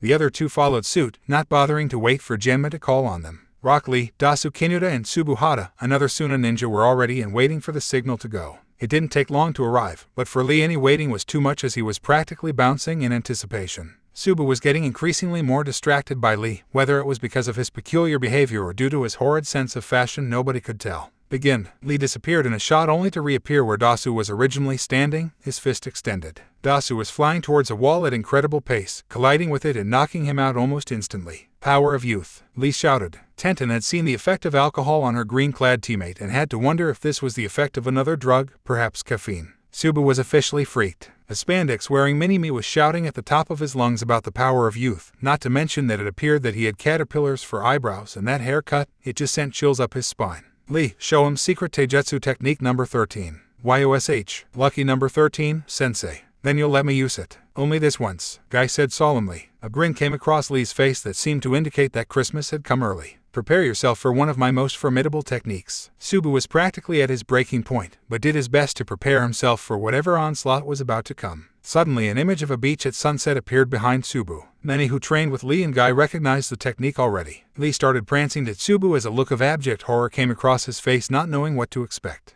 Subu, Lee cried out happily as he crushed his opponent in a hug that was normally reserved for his role model, Guy. Subu gagged. Subu gagged even harder. Many were unsure if it was because of Lee's insane grip or whether it was because he was in such close proximity to something so horrid as Lee's eyebrows and spandex suit. Subu. This time, Subu practically vomited. In a corner, Kurenai was practically in tears. A genin with absolutely no talent in the areas of nin or genjutsu had somehow created an image that could not be dispelled like any method of genjutsu disruption known to a genjutsu mistress. GGGHHH. Double exclamation mark, double exclamation mark, double exclamation mark, double exclamation mark. Poor Subu had finally snapped. He was bent over, grabbing his head. Apparently he could not handle all of Lee's youth. After most unorthodox tactics, I recognize that Tsubuhata is no longer fit to fight. Or open doors, Genma thought to himself. I call this match in favor of Rock Lee. YOSH. I'm through to the final round. Genma shook his head as he turned back to the board, deciding to put the ridiculous match behind him. The next match will be between Shino Aburame, Zaku Abumi, and Take Yamashita. Each genin moved to join Genma on the competition floor as their name was announced. Begin. The command was acted upon almost immediately. Zaku raised his hands and used a jutsu, blasting pressurized air at both of his opponents. Zenkyua, he announced, air discharging from the small holes in his hands. Both Shino and Take dodged to the sides away from one another. Take removed some shuriken from his holster and let loose at both Shino and Zaku. Zaku, feeling confident, chose to blast the kunai out of the air, while using his other arm to blast at Take, not even considering the almost stationary Shino, who had only moved twice since the battle and only to dodge an attack. Take smiled at Zaku's choice of action. He had hoped that he would remain stationary. Despite outward appearances, Take was quite fast. His bulky build fooled most into thinking that they would have a speed advantage over the boy. Zaku realized that he would not have a chance to build the necessary chakra for another blast after missing Take. He prepared for a taijutsu battle. Take came at him hard with a straight-out left jab. It was parried by Zaku, who then tried to use a counter-punch to the now exposed ribs. Take twisted out of the blow, using the rotation to send a roundhouse kick at Zaku's head. The kick was ducked under as Zaku attempted to sweep Take's legs from under him. All throughout the exchange both boys were keeping an eye on Shino, who was completely stationary. Shino's face betrayed nothing of what he was planning. While being able to fight your way out of tight situations was indeed valuable, the Aburame valued being able to avoid such situations in the first place. Shinobi like Kankuro and Shikamaru would forever hold his respect for only using a few jutsu to beat their opponents, using their intellect instead of outright power. Those in the stands were also having a hard time understanding Shino's reluctance for battle. Only those with sharp eyes could pick the little bits of the ground steadily marching towards Shino's two opponents, currently locked into a fierce taijutsu battle. Take had noticed that his movements were getting a little sluggish. It was taking more and more effort to lift his limbs. He had also noticed the slowing of Zaku's movements. Zaku threw one too many a sloppy punch, and with a true effort, Take turned the punch against him and threw him to the floor a small distance away. Zaku hit the hard floor and he got a clear view of ground level. What he saw had him absolutely freaked.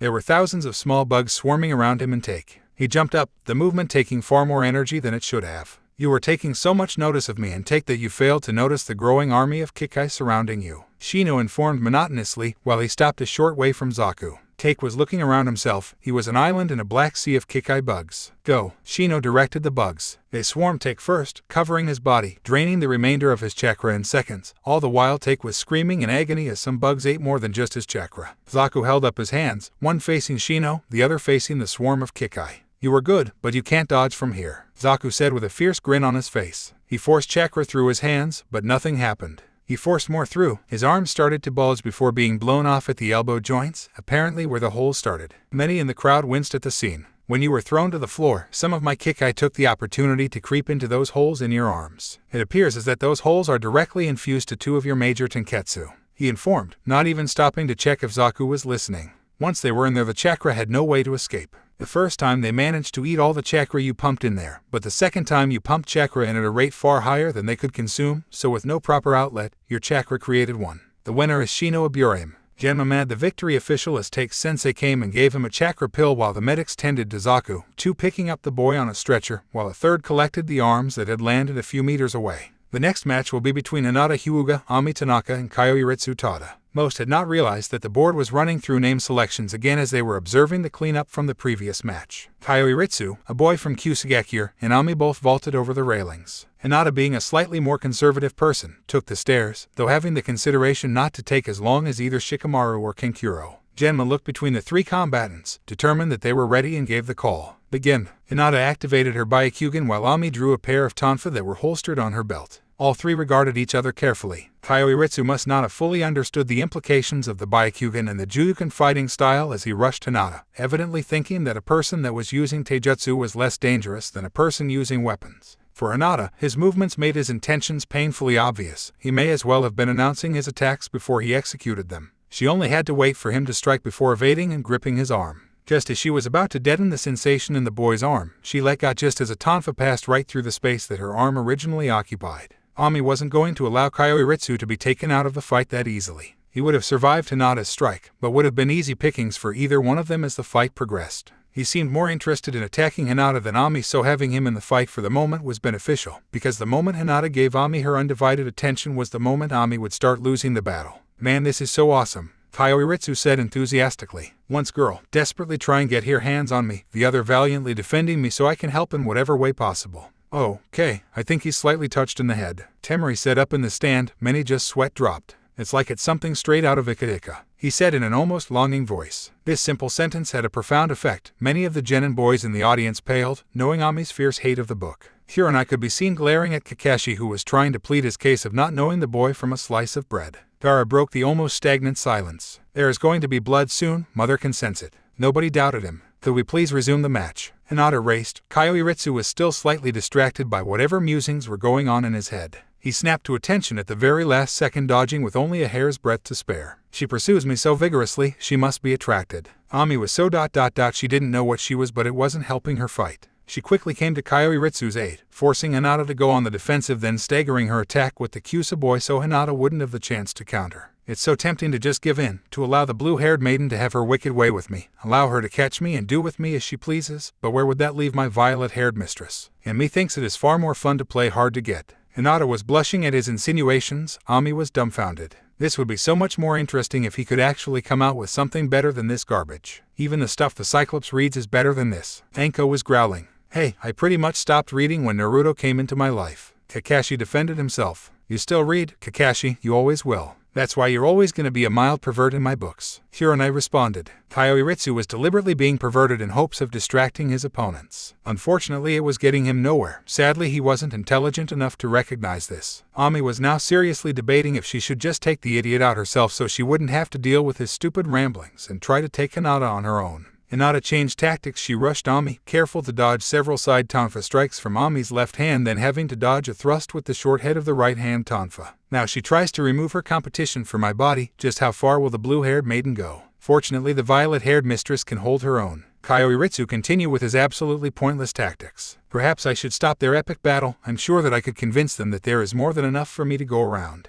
And boldly he went forth into their melee and grabbed each of their hands. He drew their hands close before kissing their hands, then roughly tugging them until he had an arm around each of their bodies, his hand coming to a rest on each of their derrieres. Hinata and Ami both went bright red. Kurenai looked livid, though Anko was smirking. Apparently she had an inkling of what was to come. All of Hinata and Ami's male friends went deathly pale and said a solemn prayer for the foolish boy. Kyoiritsu misinterpreted their red faces. Don't be embarrassed. This is just my way of showing that I care. Before he could blink, Kyoiritsu's head was trapped between Ami's right arm and the long tail of her tonfa, her left arm securing it in place, leaving him at her mercy. She could easily snap his neck from this position. And this is me showing you that your advance was extremely unwanted. Ami said in barely above a whisper, is there anything you wanted to add, Hinata? She asked sweetly. Hinata nodded, then approached. You know that the Byakugan is useful for damaging soft tissue above all else. I can remove the chakra pathway to your softest tissue if you'd like. The offer sounded genuine too. No, what do you want? Say it and I'll do it, just not that. Then forfeit. I forfeit. The words were rushed, stumbled out as though his very life depended on it. And to an extent it did with the way Ami was positioned. More pressingly on his mind was the service Hinata had offered. I think the girls have been spending too much time with Anko-sensei, Sai said as he watched the remainder of the match unfold. What was that, Sai-kun? Anko inquired. And nothing, never mind. I thought so, Anko said. Back down on the arena floor, Ami smiled at Hinata. Ami? Yes, Hinata. Sorry about this. Hinata's chakra-laced fingers were centimeters away from Ami's heart. She had used the opportunity to get close to her opponent and then put them in a compromising situation. Ami nodded in defeat. The winner of the 9th match is Hinata Hyuga. Before the combatants had even started their trip back to the stands, the next round selection was being made. By the time they rejoined with their teams, the next combatants had been announced. Sasuke Uchiha, Yoroi Akado, Iasakui, and Aoru Adom. Proctor-san, there isn't, a penalty for my teammates if I, quit now, is there? No, the rest is individual, but you will give up the chance to be considered as a chunin. Gemma replied, not sure if the Kunoichi wannabe actually understood the purpose of the exam. Not thanks, who wants to be a chunin anyway? I've got more important things to worry about. Just look at my hair after that ordeal in the forest for death, it'll never be the same. And the state of my beautiful fingernails. Man, that is so sad. It's idiot like them that give proper Kunoichi a bad name. Kurenai muttered. Meanwhile, Ino and Sakura both shuddered at the thought of them possibly being like that if Sasuke hadn't changed, and then the rest of the group with him. So Aoru Adom from Kusagakure has forfeited the match. Would the remaining competitors please come down? Sasuke, Yoroi, and Ia entered the combat area, all three surprising everyone and using the stairs. Begin. Genma's voice rang through the room. The fight was short-lived. As soon as the command was given, Sasuke opened with a flurry of shuriken. Tied to each was a thin trail of ninja wire. His two opponents let the shuriken pass before realizing the mistake. By the time they saw the wire, it was too late and they were tied together. Blurring through hand seals, Sasuke announced his jutsu. Keffen, Daien. The jutsu passed harmlessly overhead, doing only superficial damage. It singed both Ia and Yoroi's hair off as well as Yoroi's mask, revealing very bad case of acne. While the jutsu had missed, the evidence was there. If Sasuke wanted to, the pair would be dead. The fact that they had their hair damaged meant that they couldn't do anything about getting out of the way. The winner of the 10th match, Sasuke Uchiha. Genma pronounced, with Sasuke allowing himself a small smirk. Well, seeing as there are only 4 combatants remaining, I won't bother going to the board. Will Kiba Inuzuka, Choji Akamichi, Sai Komatsu, and Naruto Uzumaki please join me for the final round? Genma announced almost tiredly. So the old crew, hey, Kiba snickered. Feels like we're competing for the practical section for Rookie of the Year all over again. Sai admitted. Enough with the reminiscing if you don't mind. Begin. Genma gave the all clear and 3 of 4 burst into action. Sai used his Sumi Bunshin, while Choji was partway through a Beika Jutsu. Kiba had fed Akamaru a soldier pill and had used Jujin Bunshin to make him into a more feral self, while making Akamaru more humanoid. Naruto remained completely still. What? You're not even gonna try and beat us? You're gonna let us walk all over you? Kiba asked, almost laughing at how easily it was gonna be to knock Naruto out of the comp. Naruto grinned back. Watch closely, he ordered. Kage Bunshin no Jutsu. The newly formed Bunshin walked over to a nearby wall with no one nearby or above it. Naruto practically ran to the other side of the room as far away as possible from the Bunshin or his opponents. Bunshin Bakuretsu no Jutsu, he announced. The Bunshin detonated, leaving a 10 meters hole in the wall. Many in the room went pale. Those that knew Naruto better realized how much trouble they were in. When did you teach him that? Anko demanded of Kakashi. I never did. This is the first I've seen him use it. Though he did steal the forbidden scroll, remember, Kakashi said in a low voice so that Anko could hear. A look of understanding swept over her face before returning her attention to the match. Kage Bunshin no Jutsu, Naruto announced for the second time in the match. This time the whole arena was filled with Naruto clones. There wasn't 2 meters of free space without a Naruto clone. Well done, Naruto. But how do you plan on surviving this as well? You'll get caught in the blast as well. Naruto smirked at Sai before poofing out of existence. Once of the clones nearest to Kiba spoke. Did you really think that the boss was dumb enough to get caught in his own Jutsu? There isn't anything out here but Kage Bunshins. But you can take the risk. You won't be killed, but it will definitely hurt like hell. Sorry, I can't allow that. You detonate all these clones and someone in the stands is likely to get hurt. That is against the rules. Dispel these clones safely and we can continue the match. As Genma spoke, Sai, Kiba and Chaoji all let out a sigh of relief. All the clones dispelled, but when they were gone there wasn't a Naruto left on the field. Kakashi smiled. Unlike the rest, who had focused on Naruto's clone as it blew a hole in the wall, he watched both. He and of course Genma, who was required to watch all aspects of the battle, had seen Naruto do a quick henge as the clone blew up the wall. He was now sitting pretty as a rock that looked as though it had been left from the damage of a previous battle. That can't be legal, Kiba whined. Actually it is, Genma affirmed. You'll just have to wait for him to reappear. With nothing they could do about it, the boys continued their match. All still having their initial jutsu in effect, they started to attack. Gatsuga, Kiba called, spinning around so fast that it looked as though he were a horizontal mini tornado. Sai's Sumi Bunshin was destroyed in the attack, but Kiba bounced right off of Chaoji, who was rolling around the arena at outrageous speeds. He was heading for Sai, who nimbly dodged out of the way. Chaoji used the wall like a metal ball does a bumper in a pinball machine. He bounced of it and changed direction far faster than many though possible. Sai only was regarding his options, and as it stood he could only see one open to him at this very moment. The Sumi Bunshin was not suitable and he had not yet perfected the Cho Giga. Just as Chaoji missed Kiba and tried to bounce off another wall, he drew 3 ink pots from his pouch and launched them at Chaoji and Kiba. While they were still flying he used the most basic of fire jutsu,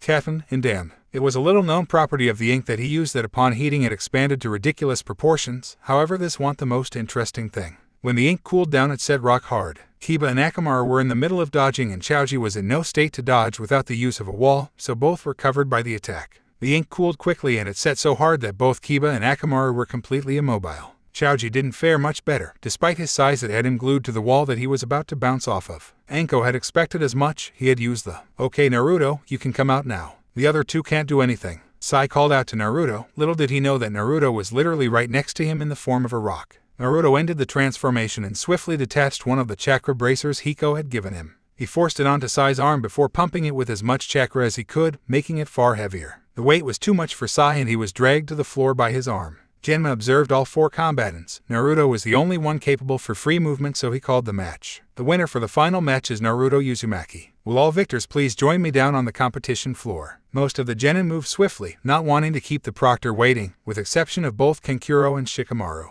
Right now that we need to assign pairs for the final rounds. Please pick a number and call it out once you have it. This will determine the fight order as well as your opponent. Ladies first, Naruto offered, allowing Hisa, Temari and Hinata to have first pick. 2. Hinata called to Genma. 11. Hisa chirped. 3. Temari read aloud, someone in the background writing their names and numbers on a board. The boys picked out their numbers. Sasuke drew a 7, Gaara an 8, Lee a 6, Neji number 1, Shikamaru number 4, Kankuro a 9, Shino a number 10 and Naruto a number 5. Right, so the matchups are Hinata against Neji in the first, the second will be Temari against Shikamaru, the third is Naruto against Lee, Sasuke and Gaara will be fourth with the final matchup being Kankuro against Shino. Hisa Baruto will have a bye for her first match, fighting the victor of the 5th match. Genma paused to take a breath and wait for any questions. Seeing none he continued. The finals will be conducted in 1 month. Use that time to train while foreign dignitaries gather. They will be watching the final matches and your village's worth will be decided based on your performances. So put your best foot forward for both your own promotion as well as your village's honor and future. Life was incredibly dull, she had decided. Sure, her studies under Megumi were interesting, but when she wasn't studying she really had nothing to do. With Naruto and all of his friends competing in the Chunin exams, there wasn't anyone that she could hang around with. She had found some solace in hanging around the ramen stand that Naruto frequented, talking to the sand owner's daughter Iame. Eventually even that lost its luster as she increasingly found herself feeling like a third wheel, something completely out of place in the restaurant. For those exact reasons we find Haku wandering about aimlessly in Konoha. She had finished her studies for the day under Megumi and was now free for the afternoon. She eventually found herself on top of the Yondame's head atop the Hokage monument. "Haku-san," a voice called out behind her, startling her somewhat. She turned to see the owner of the voice, but it was unnecessary. She was already wearing a smile at merely recognizing his voice. "Naruto-kun, it's good to see you again. How have the Chunin exams been going?" she asked. "Great. Me, Sasuke, Hinata, Shikamaru and Shino all made it into the final round." "That's quite an achievement. Congratulations. Tell me all about it," Haku replied, genuinely interested and grateful to have someone to talk to. Naruto regaled his exams experience so far, leaving out one of two minor details, such as Orochimaru's interference as well as the curse marks that both he and Sasuke had received. "So what from here?" Haku asked, realizing that Naruto had the final exams coming up within a month. "Nai-chan is going to train Sasuke while Hiro-sennin trains me for the month." "Hiro-sennin? Oh, right, Jiraiya of the Sannin," he explained while rubbing the back of his head. "Only you would call one of the most powerful ninja in the world by such a name," she ribbed playfully. "Seriously, all he ever does is perv on bathing women so that he can write his Ika Ika series." Naruto fumed. "Wait, you mean that orange book that Taro reads? That would make a perfect gift. A signed copy. You're kidding, right? He doesn't actually read that, does he?" Naruto deadpanned. "That aside, it was good to see you. I'm going to go pay Sakura a visit. Then I'm going to start my training with that perverted sage tomorrow. I'll come with you," Haku offered. "No, it's all right, I'll go alone." Before Haku could reply, Naruto was gone, heading for the hospital. Haku was disappointed that her time with the blonde had been cut short, but then she remembered a tidbit of information that he had once given her. "I come up here when I want to think and when I want to be alone." Remembering this, she realized that he had most probably come up to the point to clear his head, and that plan had been shot to the ground when he found her there. All things considered, she couldn't be too annoyed with his brusqueness. Naruto walked into a room in the hospital to see a bed-bound Sakura with Sasuke by her side. "How are you feeling?" "Sorry, stupid question." Naruto quickly retracted the remark and started again. "It's all right, and I've been better," Sakura responded, showing that she wasn't offended. "I wonder, Ray-chan, do you think my blood would be able to help?" "Not likely, Naruto. The way your mother described the trait in her scroll, it made it sound as though tea was for open wounds or for poisons. I suspect that if this ever happened to Phoenix, then they would just kill themselves, and when their body was reincarnated it would be whole again, as with your decapitation. Besides, you would have to freak Sakura out by either getting her to drink your blood or else force yourself to cry. The third water source isn't an option." "Point taken. So that's out." Naruto was broken out of his mental conversation by Sakura's soft, almost reverent voice. "Naruto, Sasuke, I want you to promise me something. If you to fight Neji ... don't do anything you'll regret." "Don't kill him," Sakura asked, her voice so soft it almost sounded as though she was pleading with the pair. "I'll go as far as necessary," Naruto responded slowly, Sasuke giving one slow nod in agreement. Sasuke turned to Naruto. "I think now is as good a time as any for you to make good on your promise," Sasuke said as directly as he could. "What?" Naruto asked, thrown for loop. "You said that you would tell us about why the villagers hate you so much at the conclusion of the second exam," Sasuke reminded, not bothering to beat around the bush. "Is now really the best time?" Naruto asked, looking at Sakura. "No, this can't be put off any longer," Sakura urged. Naruto looked back and forth between the two before resigning to tell them. "Before I tell you this, you must know one thing. What I'm about to tell you is an S-rank secret." Mentioning this aloud is an instant death sentence within this village. Sakura gasped while Sasuke went wide-eyed. "Now, what do you know about the Kyuubi?" Naruto asked, knowing full well what response he would get back. "It was killed by Yondaime-sama just over 12 years ago. He sacrificed his life to save the village." Sakura replied automatically, it was ingrained knowledge. "That's not entirely true. The Yondaime did defeat it, but the Kyuubi could never be killed.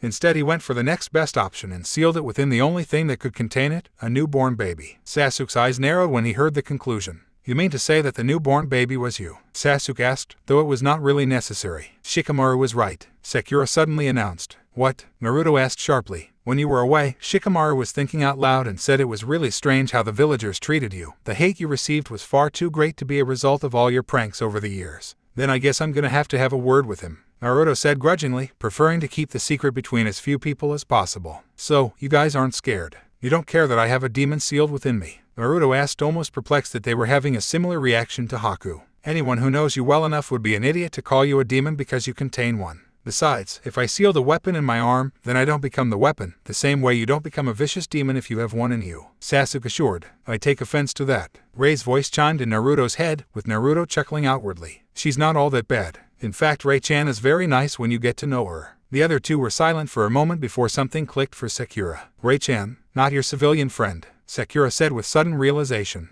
"Yep, the same," Naruto replied as both Sakura and Sasuke paled slightly. "So who else knows?" Sakura asked. You too, Haku and everybody about 5 or so years older than us. You told her before us. The situation was different. Naruto said it with such finality that even if Sakura had cared to ask, she didn't think that she'd get a response. In any case, you two need to get home, rest up and start training for the finals. Sakura directed at both boys. And make sure that you remember your promise to me. She called to their retreating backs. RRIIISSSSE and shine. A voice broke through Naruto's dreams, waking him up. A quick look at his alarm clock told him that it was 4 a.m. Recognizing the masculine voice belonging to Jiraiya, Naruto responded accordingly. Damn it, what in the hell are you doing there this early? Starting your training. What else? Jiraiya exclaimed. You'll have a half an hour to get ready and eat. I want you at the ravine by training ground 37 by 4:30. Grumbling, Naruto set to getting ready, and a half an hour later he was at the designated location. What are we doing here? Use the most powerful summon you have, Jiraiya demanded without explanation, following a calculating look from Naruto.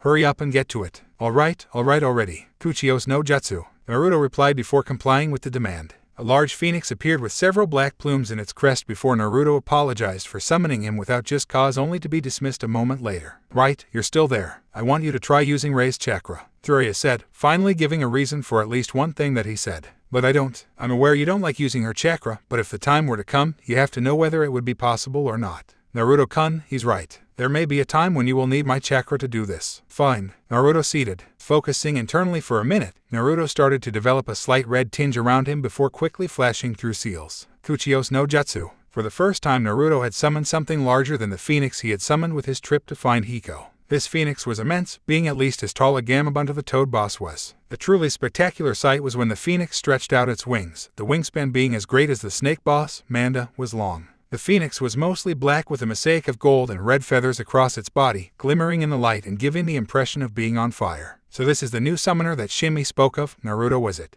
Well, allow me to introduce myself. I am Tabufushicho, boss of the Phoenixes. Tabufushicho-sama, it is an honor to be in your presence. It is good to finally meet you in person, Naruto. Is there anything you require of me? No, boss. My apologies for disturbing you unnecessarily. Think nothing of it. And remember, when you need us, the Phoenixes will always come to your aid, Tabufushicho said before dispelling in a massive plume of smoke. No, boss. My apologies for disturbing you unnecessarily, Jiraiya mimicked in a high voice, imitating Naruto. Why don't you show me that much respect? Because you don't deserve it, Naruto replied, Jiraiya sporting a look of mock hurt on his face. Now what? Naruto asked. With that out of the way, you are at my mercy, Jiraiya said as his face became a lot more stern. The training Jiraiya made Naruto was harsh. If Naruto had thought that any of his genin sensei were harsh, then Jiraiya was on a whole other level in his training techniques. Damn it, you really don't pull your punches, do you? Naruto grizzled. Why bother? Your enemies never will, Jiraiya had reasoned as they both got ready for another bout of taijutsu. In reality, Jiraiya really was pulling his punches. If he really wanted to beat up on the kid, he would have. He was just fighting at a level slightly above Naruto each time.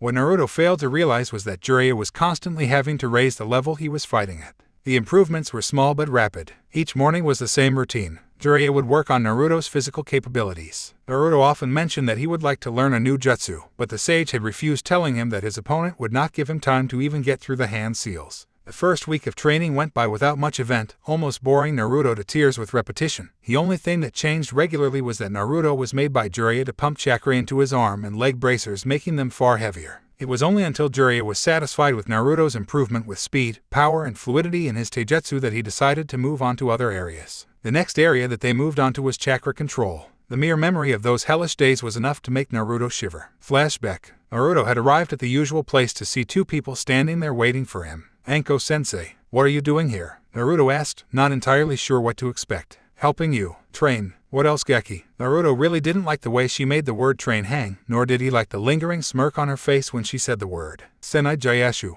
Before Naruto could do anything, he was tied up in Anko's snakes. Now before you ask, I got Anko do this so you couldn't run. Your chakra training involves Anko peppering your body with senbon. Then you have to push those senbon out using your chakra. The catch is you can't just blow them all out, you have to do it at a certain rate.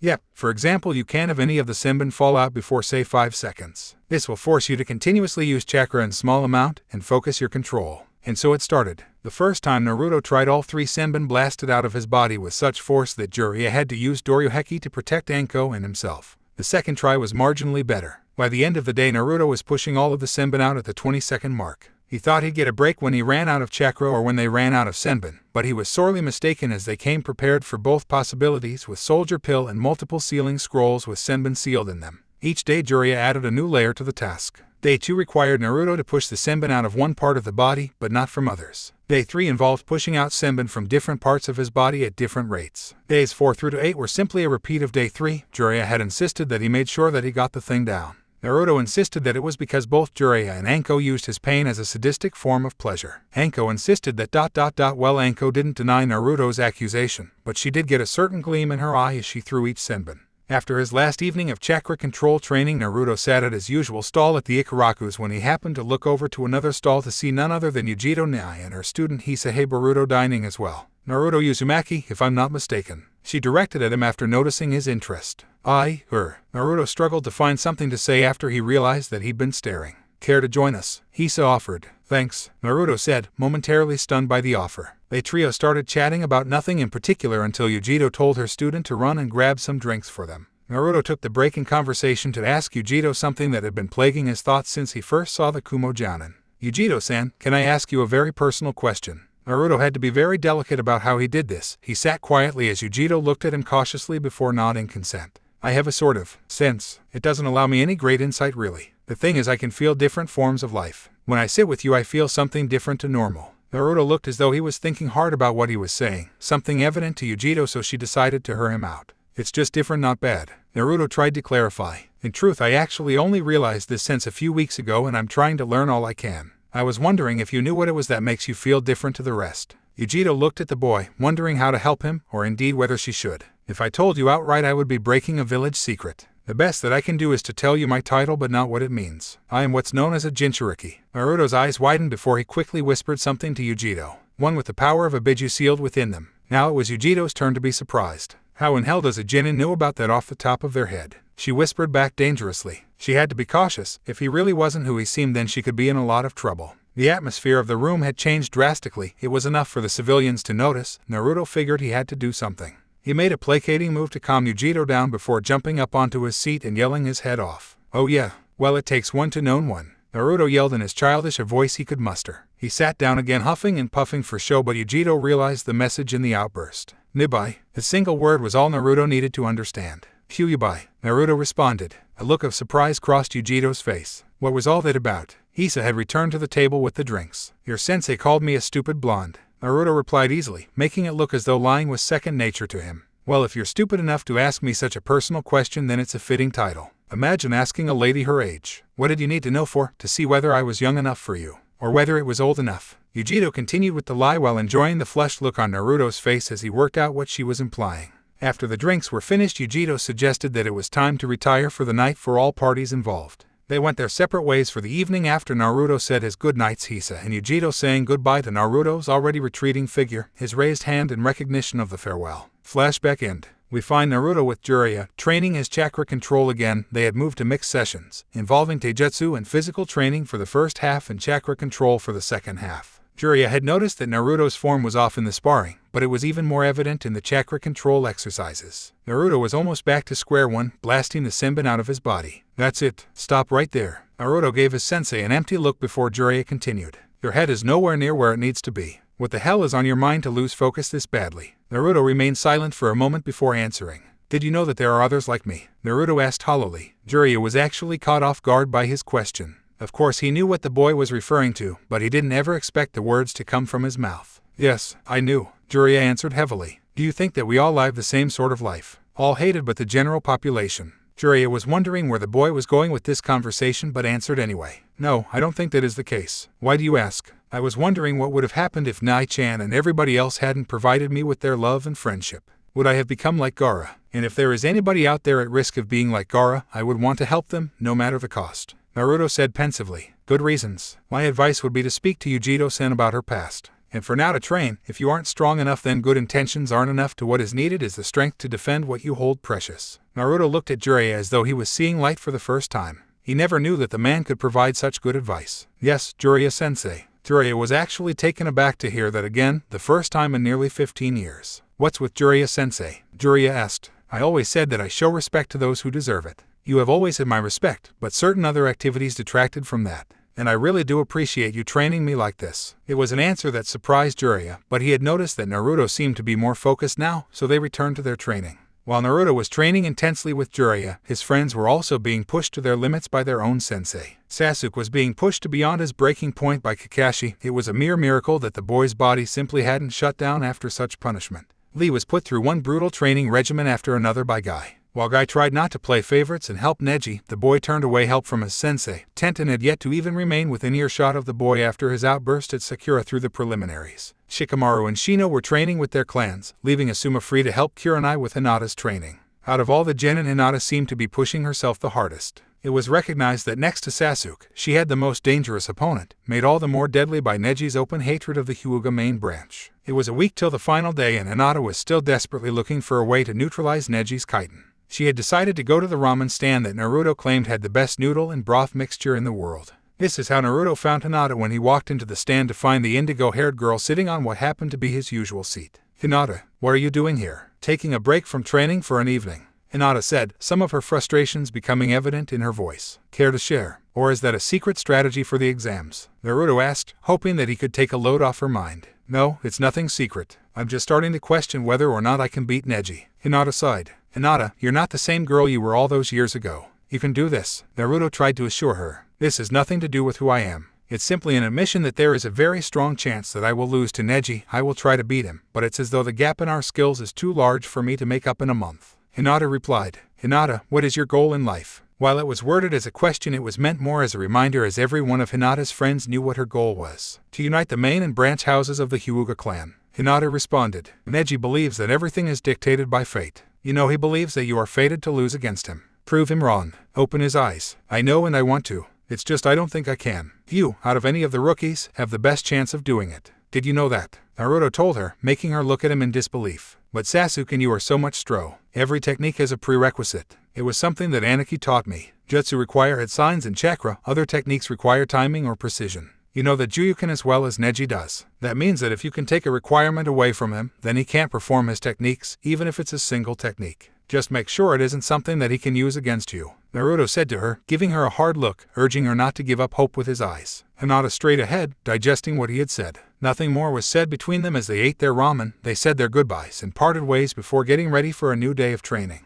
The next day Naruto arrived at the usual training ground to find Asuma there instead of Jiraiya. "Asuma-sensei, what's going on?" "Jiraiya had an errand to run, so I've got you for the day. We are going to spar all day today till you drop from exhaustion." Naruto simply smiled and got ready. By the end of the day Naruto wasn't tired, but he was extremely sore. His only relief was that his phoenix blood was taking care of it rather quickly. Asuma hadn't earned his status for nothing. Asuma, on the other hand, was about ready to drop from exhaustion. It was simply staggering how much stamina the blonde genin had. The final week was spent with Jiraiya learning a new jutsu. It came as a surprise to Naruto that Jiraiya was actually going to work on something other than taijutsu and chakra control. "There are two that I'm going to be working on. The first at the Kage Kanai and the other, if you master the first, is Yomi Numa." The Kage Kanai was mastered by Naruto in an hour. It was hardly surprising. And after all, if the kid could master Kage Bunshin and Bunshin Daibakua, then Kage Kanai should prove to be no harder. Yomi Numa, on the other hand, did prove to be more difficult, as Naruto had discovered. It wasn't simply about performing the hand signs and performing the jutsu. No matter how many times he tried, the ground seemed to completely liquefy when he used the jutsu, rather than having the consistency of a swamp and sucking the opponent down to the bottom. It took Naruto several days to work out that if he was to use more chakra, then he had to spread it out over a larger area. The higher the chakra concentration in the soil, the more liquidized it became. With this worked out, he performed the jutsu again, this time spreading the same chakra out over a large area. The result was to have a swamp more than 800 meters across form, though it was still fairly watery, meaning that Naruto had to spread his chakra out further or to reduce the total amount of chakra he was using. Jiraiya recommended a little of both. The night before the final examination, Naruto was out late after a long day of training. Normally a sensei would rest their genin before such a large event, rather than exerting them so strenuously. But Jiraiya had recognized that it would make little difference to Naruto, so he worked the boy to the bone until the end, almost literally in some cases. Naruto was headed to his favorite haunt when he happened to cross Yujiro-Nai. "Yujiro-san," Naruto greeted with a small wave. Naruto-san, the Kumo Jounin, returned with a small nod of acknowledgement. "Yujiro-san, I've been meaning to talk to you. Would you care to join me for some ramen?" "My treat. I'll join you, but you don't need to pay for me." "That seems way too close to a date. Or is that what you want, Naruto-san?" Yujiro teased. She knew she really shouldn't, but it was just so amusing seeing the poor genin get worked up like this. "Naruto-san, it's fine. Let's go," Yujiro said to a gobsmacked and spluttering Naruto. Within a minute they were comfortably seated in Ikaraku's, the same place they were when Hisa was with them. "So what did you want to talk about?" I wanted to know what kind of life you had growing up. Interesting question. What specifically did you want to know about my life? Yujiro looked thoughtful as she tried to understand where he was coming from. I wanted to know whether you were happy, whether there were people that hated you. Did you have people that helped you and accepted you, knowing your secret? Yujiro contemplated the question for a moment before responding. I've never really given it much thought, but I suppose I had a good childhood. I'm sure there were people that did hate me, but I was never subjected to them. And yes, there were lots that helped. My situation is no secret. It is known to the general population, so they can accept me as I am, or hate me and avoid me. As Yujiro collected her thoughts, Naruto asked another question. Have you ever wondered what would have happened if you didn't have that in your life? Never. I've never had a reason to. But apparently you have. I'm going to guess that it was recent. Gaara, I often wonder if I could have turned out like that. Naruto-kun, I'm so sorry. Ray sounded almost heartbroken. Ray-chan, never apologize for that. I promise you on my soul that Madara Uchiha will pay for trying to control you. Naruto waved her apology aside. He could never hold Ray accountable for actions that she was never in control of. Naruto. Yujiro called Naruto out of his thoughts. You zone there. Naruto looked at Yujiro with a new purpose. Do you have a free moment? Yujiro nodded. Naruto scarfed the last of his ramen, before motioning for Yujiro to leave with him. A short while later they arrived at one of the remote training grounds before Naruto turned to Yujiro. Are you on good terms with your Biju?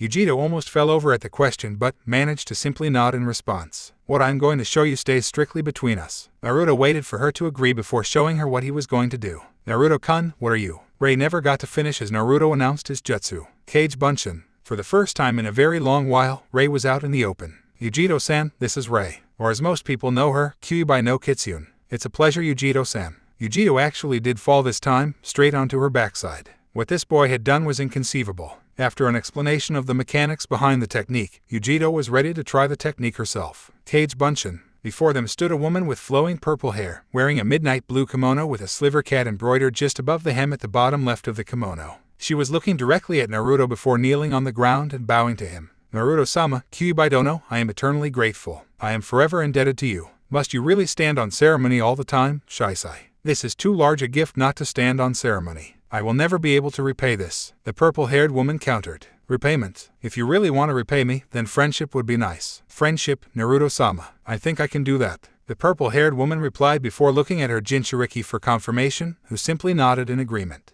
Good, first things first. My friends don't call me Naruto-sama, it's just Naruto, and they don't bow to me either. Friends are equals. Shisai. Yujiro asked the only thing that she could handle knowing for evening. My name is Shisai Kyuu. Nibai no Nekomata is simply a title or rank, like Kage. Shisai explained, Yujiro nodding in understanding. All four took a seat on the damp grass and talked for a while longer, not about anything in particular, but just chatted as friends would do as they tried to pass away an afternoon. It wasn't until much later that Yujiro pointed out that Naruto should get going as he had to rest up for the afternoon. Naruto, I want to thank you. Nib, Shisai has always wanted to get out of that cage she has been in for more than 20 years. She never tried to take control of my body and has always been there for me. She was merely imprisoned in me to give the village more power. Think nothing of it. Naruto tried to brush away as he slowly grew more embarrassed from the thanks. No. This is important to me. To the both of us, so thank you. Before she left, she said one thing to Naruto over her shoulder. You know, after getting to know you, I think that if I could have a little brother, then I would have wanted him to be exactly like you.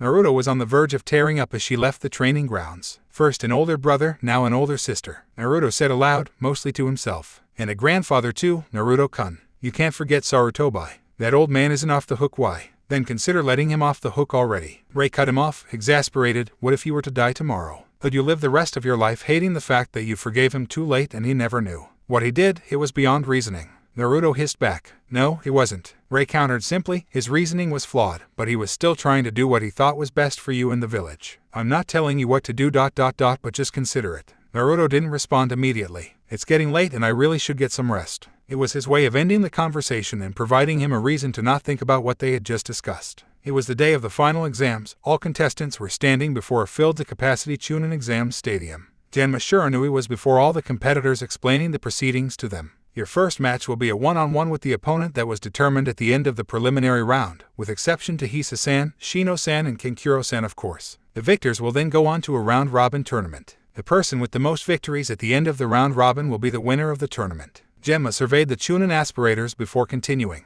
Remember, the person that wins does not necessarily become a Chunin. Similarly, the person that has to bow out in the first round can still advance in rank. It will hinge on your abilities to show the qualities required of a Chunin. After his address to the genin, he turned his attention to the Hokage so he could address the crowd and the genin. To our esteemed visitors, I welcome you to the final examination. Citizens of the elemental nations, I compel you, cheer for your competitors. Provide them with a tangible atmosphere of excitement and anticipation. Competitors, good luck. Fight well, do your country, your sensei, and yourself proud. The crowd received the address with a wild cheer as Sarutobi sat between the Kasukage and the Reikage. Well, now that we are clear, can start. All competitors but Hinata and Neji, please clear the field. Once the competitors were clear, Neji and Hinata turned to face each other. Well, isn't this fitting? The Hyuga failure about to be disgraced in front of half of Konoha's population by none other than a branch member. Neji taunted, trying to get under Hinata's skin. For one with the Byakugan, you certainly are blind, Nai-san. I will open your eyes, and while I'm at it, I'm going to make you regret your actions towards Sakura. Hinata responded coolly. My eyes see perfectly. You are fated to lose this match, just as Hanabi-sama is destined to be the clan head. Neji retorted.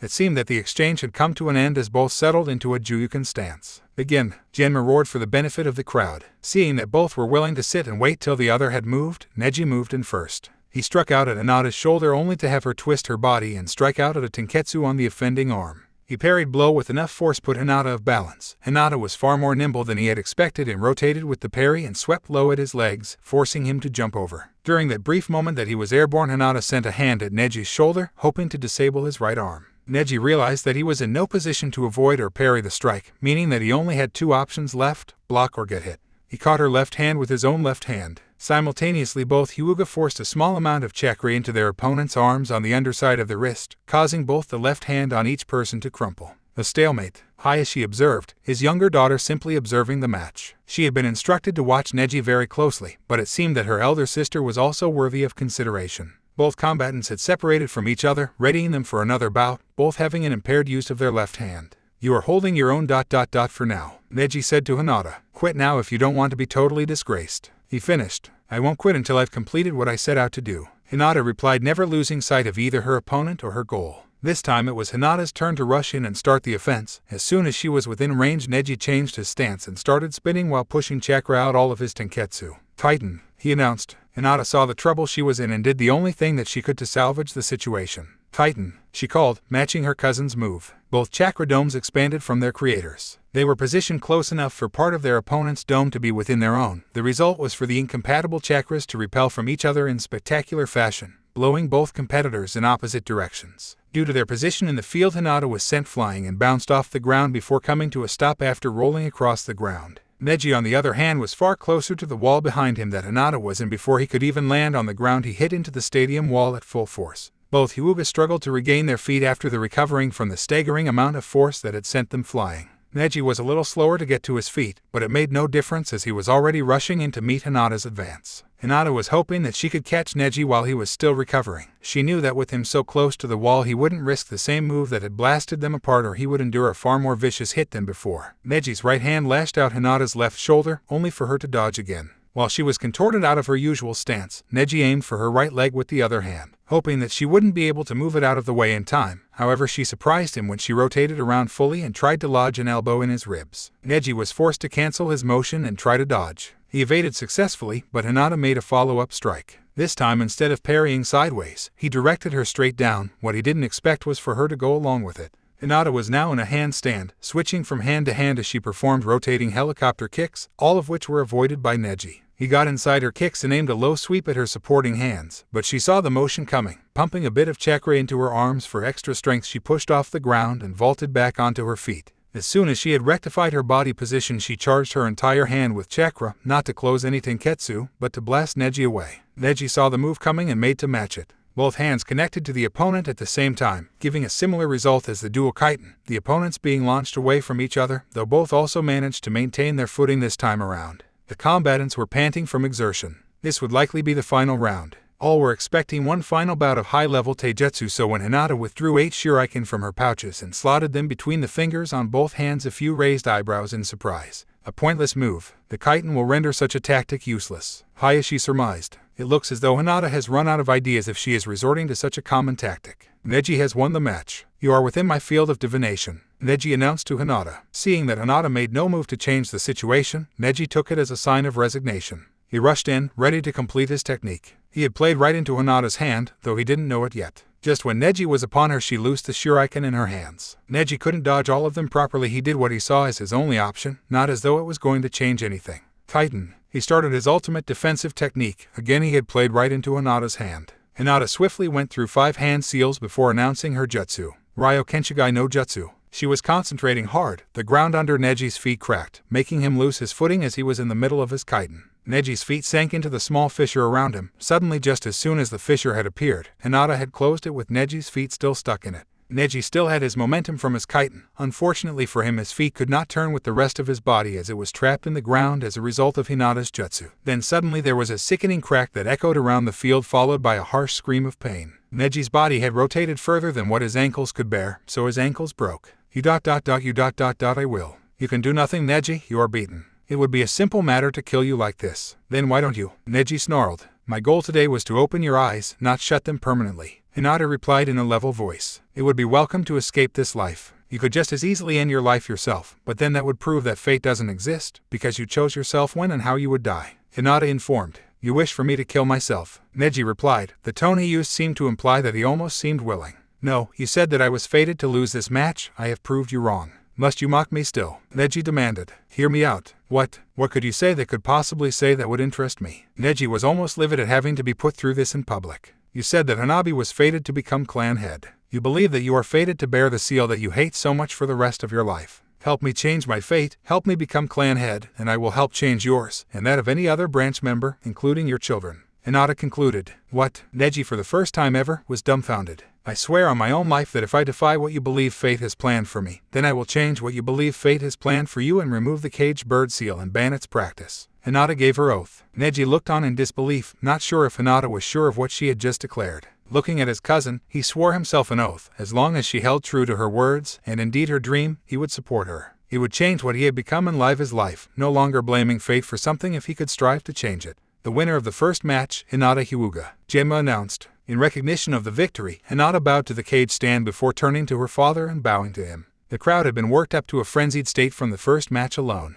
Hinata had rejoined the rest of the competitors in a booth separate from the rest of the crowd. Neji was taken to the infirmary to have his broken ankles treated. At the infirmary he was met by Hayashi, the head of the Hyuga clan. Here, Hayashi passed on Izashi's last testament to his only child. Neji read the letter that was written in what was unmistakably his father's handwriting. It detailed the events of the Kumo visit, including the attempted kidnapping on Hinata. It also told of how his uncle had resigned himself to death to slake Kumo's thirst for blood and how Izashi had willingly taken his place to save his brother. His final message to Neji was to live his life as freely as he could, to live his life on his own circumstances just like his father had done. Back in the arena, the next pair of combatants had been called upon and was already deadlocked in a battle of wits. Shikamaru and Temari's battle, while not all that interesting to the observing civilians, was riveting for the ninja that were watching. After all, it was not often that such high-level tactics were used by mere genin. The match had started out with Temari blasting Shikamaru with wind from her fan, only for the boy to dodge and vanish from sight in the dust cloud that was kicked up from the jutsu. Shikamaru then launched his attack, his shadow shooting out from the shadows of the trees in the stadium only for it to stop just short of Temari's own shadow.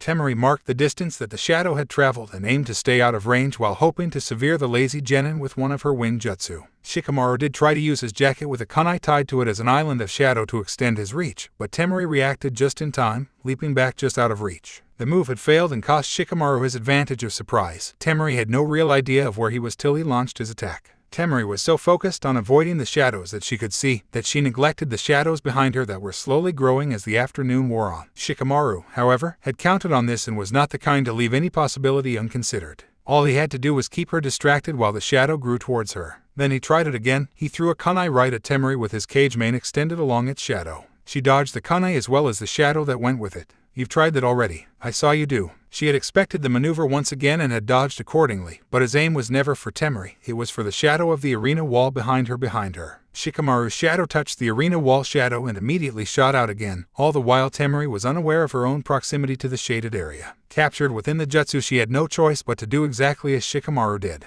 She was slowly walking to the center of the arena. She stopped just a little short, as did Shikamaru. Shikamaru then made Temari throw her fan out into the space between them, slightly closer to her opponent than it was to her. Shikamaru bent to pick up the fan, Temari mimicking his motion, though picking up nothing. They walked closet until they were just an arm's length away from each other. Shikamaru lined up Temari's fan with her head, all the while Temari did the same, though not actually holding anything. You know, you can still use your voice, Shikamaru said to Temari, his exact words to Kin Tsuchai before he defeated her. Temari had a fierce flicker run through her eyes before she swallowed her pride. I forfeit, Temari said to Genma, though not able to turn her head to face him. Winner of the second round, Shikamaru Nora. There was a polite spatter of applause from around the arena, though nowhere near the tumultuous noise that was raised for the conclusion of the first match. Both Shikamaru and Temari left the arena, rejoining their fellow competitors. Lee and Naruto were already in the arena before being called. The Keisuke looked on at the match. He had cared little for the first two matches. The only two matches that he really cared about were this one and the one after between Gaara and Sasuke. Why did he care so little about a match that featured his daughter? In truth, the Keisuke was an imposter. Orochimaru had formed an alliance with Suna, one that had been broken as easily as Suna had broken their treaty with Konoha, though Konoha was unaware of it thus far. Orochimaru had killed the Keisuke in order to get closer to his sensei, the Sandaime Hokage. As Orochimaru watched on, awaiting the start of the match, he thought back to the final plans he'd laid out with Kabuto, his spy, just a few weeks ago. Flashback. Soon, very soon, the moment of my vengeance will be at hand.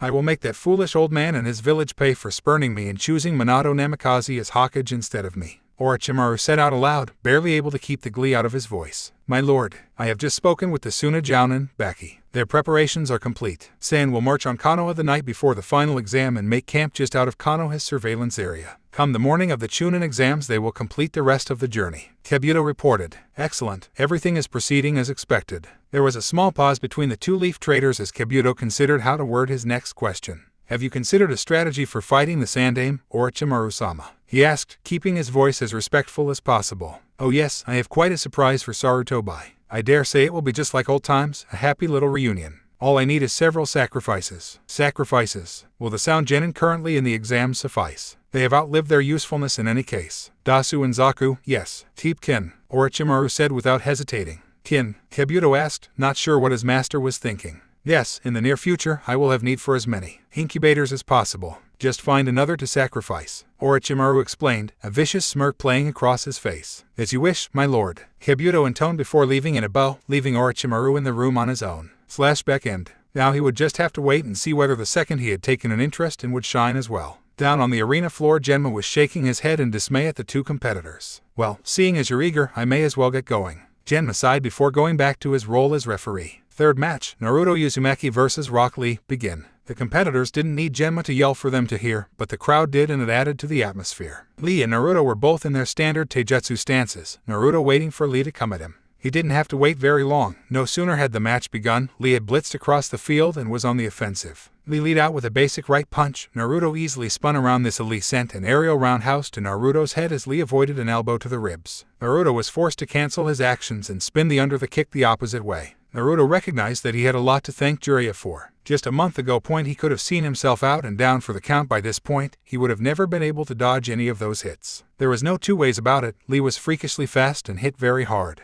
Now he could not only see and dodge the incoming attacks, he could also mount some kind of counter. Lee came at Naruto with another high kick. Naruto braced his left arm with his right on his wrist braces, letting them take most of the force. Before Lee could completely remove his leg from the area, Naruto had grabbed it and sent him to ground. Naruto made to follow up after the throw, but Lee had already made it back to his feet. The match raged on. In the stand, a young apprentice medic was watching the two boys in awe. Haku had watched the first two matches with relative interest, was enthralled with this one. Now Naruto was fighting. The only thought that was running through her head was his safety. Somewhere in the back of her mind, she knew that he'd be fine, particularly after she saw his rebirth on the bridge, but she still couldn't help but worry. I'm becoming a mother hen, she mused to herself as she watched Naruto take a solid hit to the mouth, looking as though his jaw may have been dislocated, before he grabbed the offending arm and forced his hand into the elbow, returning the favor. The boys broke apart, Lee forcing his elbow back into his socket as Naruto gave his jaw a hard jerk. The civilian portion of the crowd winced at the sight. It was nothing new for the shinobi, many of whom had seen things far worse. It would appear as though I can't beat you without shedding a few pounds, Naruto-kun, Lee announced across the field. Elsewhere, the Jounin sensei for the rookies were watching on in amusement as Lee made his declaration. Kurenai, a less seasoned Jounin than her colleagues, was the first to speak. How much difference could a few pounds make? She asked, not quite sure what to expect. Kakashi was the one to reply. You haven't had much exposure to guys' eccentricities, have you? Kakashi asked. Kurenai shook her head in response. He has a habit of taking things to the extreme. As soon as he had finished the sentence, Lee dropped his weights in a corner, a massive dust plume rising from the area. Most people's eyes went wide with shock. Kakashi just shook his head. While he wasn't too worried for Naruto's overall health, he knew his adopted brother would want to win this. It was just one more step towards getting people to notice him in the correct light. No sooner than the few pounds were shed, Lee had disappeared and went on the offensive. He appeared under Naruto, kicking him up into the air. Naruto didn't fly as high as he would have liked due to the extra weight, so Lee had to use a few extra kicks to get him there. "Guy, what the hell is you student doing?" Asuma demanded, recognizing the opening to the Almond wrench. "That move could kill Naruto." Before Guy could even open his mouth, Kakashi had responded. "Asuma, don't worry about it. Naruto can handle himself," he assured the Sandame's son. "Kakashi, you may be a glazed person, but even you should have some concern over this," Hiranai admonished, shocked about Kakashi's lack of interest over his adopted little brother's well-being. "Just watch," was Kakashi's simple reply, not taking his eyes off the match for a moment. Naruto was sent flying by Lee, who had appeared underneath him. Lee had grabbed him around the midriff and both boys were plummeting to earth head-first at devastating speeds. Naruto's head was slightly further down than Lee so that he would hit first. There was nothing nearby with which to perform a substitution, so there was only one real option left. Flashing through 5 quick hand seals, Naruto announced his jutsu. Daten, Yomi Numa. The ground under Naruto and Lee liquefied, both boys falling into the goop. The crowd watched the murky swamp tensely for any movement. The swamp was completely still, save for a few bubbles that made their way to the surface every now and again. Then a figure covered in mud burst forth. Naruto had emerged. Naruto didn't even wait for a second before withdrawing chakra, making the swamp more viscous. Just as the swamp became a honey-like consistency, a massive surge of chakra was felt somewhere below the depths. Mud was sent everywhere as Lee also emerged from the mud. So he opened the first gate. Kakashi surmised, "This might just get more interesting." "He's not done yet, Kakashi." Kakashi gave him a stare demanding an explanation. "It's all over. Lee can open no less than 5 of the 8 gates. I'm sorry for the pain Naruto is about to endure," Kai said in a completely level voice. Kakashi had a grim look on his face. There were too many variables in this match. A boy that could open the inner gates who could likely outdo most jounin in a pure taijutsu mat. Another that had the most powerful of the tailed beasts sealed within, along with Orochimaru's gift that was partially removed and likely highly unstable, and finally a transformation that if not controlled correctly would likely level half of Konoha. Lee had progressed to the 4th gate and was currently unlocking the 5th. Most had assumed that the boy couldn't use ninjutsu due to a lack of chakra. A stupid notion, of course. Chakra reserves increased with training. Lee merely had trouble expressing it out of the body in jutsu, but had an abundant supply of it. Naruto felt the chakra and decided to match. He removed chakra from his bracers. There was so much that it was literally pouring out of his tenketsu. It was swirling around his body aggressively. Lee and Naruto gave each other one last fleeting look before rushing in. Lee was still faster by a considerable amount, but Naruto still managed to hold his own. The shinobi watching the match could barely keep up. Only the high chunin and above could see the furious exchange. Lee came in at Naruto with punch to the solar plexus. Naruto moved around it and jumped, sending a kick to his opponent's head. Lee grabbed the leg and forced a sharp jab to Naruto's side. He immediately regretted both actions. The block was successful and the punch was a direct hit, but where Lee had made contact his skin was bright red and his clothes were shredded. "What is that?" Lee asked. "It's a defense of sorts. My bracers use chakra to become heavier. I can draw upon them to make them lighter and to get a boost in chakra. The problem is that I have so much stored that it pours out of my body because there isn't enough space. I'm controlling the excess to do what Neji's chitin did to Ino. It can't do anything else that the technique can, but when you have a surplus of chakra you may as well use it to your advantage." Lee nodded in understanding. It was a perfect technique to use against him. He couldn't use ninjutsu and didn't use a weapon to extend his reach and prevent his arms from getting turned to mincemeat. He would have to as hard and fast, hoping that he could knock Naruto out before his hands were rendered useless. Lee rushed at Naruto again faster than ever. He belted Naruto right across the face. Lee didn't stop but pressed his advantage. He was using Naruto as a pinball. Naruto was desperately trying to match the moves, but the boy had him outclassed in speed. He needed something to level the field. Naruto could see the incoming blows. He simply couldn't avoid those hits, and then it came to him. Instead of avoiding, I have to make sure I get maximum contact. Lee tried to land a furious blow on Naruto's chest. The blow landed, but instead of Naruto rocketing away, he took Lee with him, an iron-like grip on the offending arm. "ARGH!" Lee screamed out in pure agony as his flesh was slowly grated away, revealing bone in some places. He managed to kick away from Naruto and nurse the savage lacerations on his arm. His hand was limp, indicating that tendons were likely to have been snapped and the wound was bleeding rather heavily. Lee didn't have enough bandaging left on his hand to stem the flow properly. Naruto recovered from the kick and immediately went on the offense, not trying to land punches, but simply trying to grapple at Lee. Lee was faster than Naruto and managed to evade the blonde genin for a time before Naruto stopped. "Lee, as good as you are at evading me, all you're doing is delaying my victory," Naruto called out. "What do you mean? I can still win. This is only a flesh wound." Lee called back. "Lee, if you try a direct attack again, then I'll do the same to a different limb. You keep evading, but the longer you do, the more you bleed. You'll eventually pass out from blood loss, and the longer you leave that wound, the harder it will be to heal. You may never be able to use it again." Lee looked at Naruto with obvious pain in his eyes, not from the arm wound, but from having to make an impossible choice. To fight and win now at the expense of future glory, or to take a fall now and live to fight another day. "Proctor-san, I forfeit," Lee announced. "The winner of the 3rd match is Naruto Uzumaki." Genma called to the crowd. The applause was tumultuous. There were even people standing and applauding. Lee immediately sought medical attention while Naruto first turned to the cage box and looked directly at the Sandaime. The Sandaime caught the look and saw that it was not the hard look of a person bearing a grudge. Not many would understand it, but the eyes seemed to show forgiveness and acceptance. The Sandaime tipped his hat in recognition of Naruto's win, earning a massive grin from the blonde before he returned to the competitors' area. The next match will be between Sasuke Uchiha and Sabaku no Gaara. Please join me down in the competition arena, Genma announced. Sasuke took the stairs while Gaara once again opted to send Shunshin down into the arena. The fourth match, Sasuke Uchiha, Sabaku no Gaara, begin. Genma called out. Sasuke wasted no time in going on the offensive, going in with standard Goken techniques. You taught your student the Goken, using the Sharingan, I assume? Guy asked Kakashi, though it sounded more like an accusation. Yes, and I am sorry. I realize that people like Lee have had to work extremely hard to get to where they are. I just felt that this would be the only way that he would survive. Guy accepted the apology. He could understand where Kakashi was coming from. After all, he had taught Lee a number of forbidden techniques to make up for his massive handicap. Apparently, Sasuke had also been worked rather hard in his speed. There was little mistaking the massive speed increase that he had undergone since the end of the preliminaries. He would easily be comparable to Naruto, though not quite as fast as Lee. Sasuke was blurring around a completely stationary Gaara, his sand moving independently to protect the boy from harm.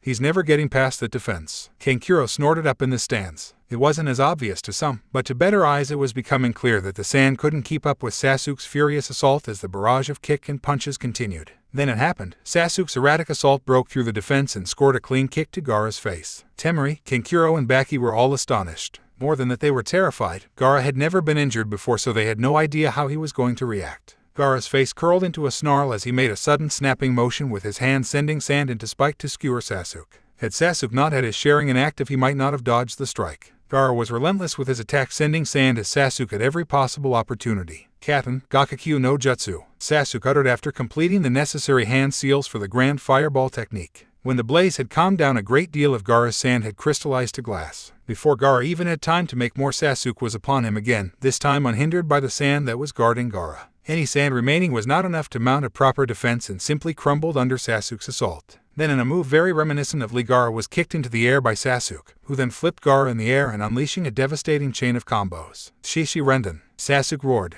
He jumped back to observe the damage his attack had caused, only to see Gaara slowly rising out of the crater the attack had made with what appeared to be cracks all over his skin. He managed to shatter Gaara's Suna no Tate. This kid's good, Temari commented, thinking for the first time that Gaara might actually lose. Gaara's eyes were bloodshot and the look on his face promised death for many as he started hand signing. I will not lose. I will give your blood to Mother to taste. I will not allow my existence to end. I will kill you, Gaara declared, going into hysterics. A perfect sphere formed around Gaara. Sasuke rushed in to try and prevent the move, only to have more sand spikes launched at him. He dodged, but only marginally. Sasuke leapt back and used the tree climbing technique to stand on the arena wall. Flashing through 3 hand seals, he held his hand in front of him as lightning began to crackle in his hand. You also taught him Chidori? Guy questioned, honestly surprised that Kakashi would give away his prized move to a genin. Kakashi only nodded, not taking his attention away from the action even for a second. Sasuke rocketed down the wall and across the stadium, his hand extended as though he was going to punch a hole straight through the sand sphere surrounding Gaara. The Sunanin stood by watching the attack doomed to fail, only to have their world toppled upside down as the attack went through, followed by a piercing scream from inside.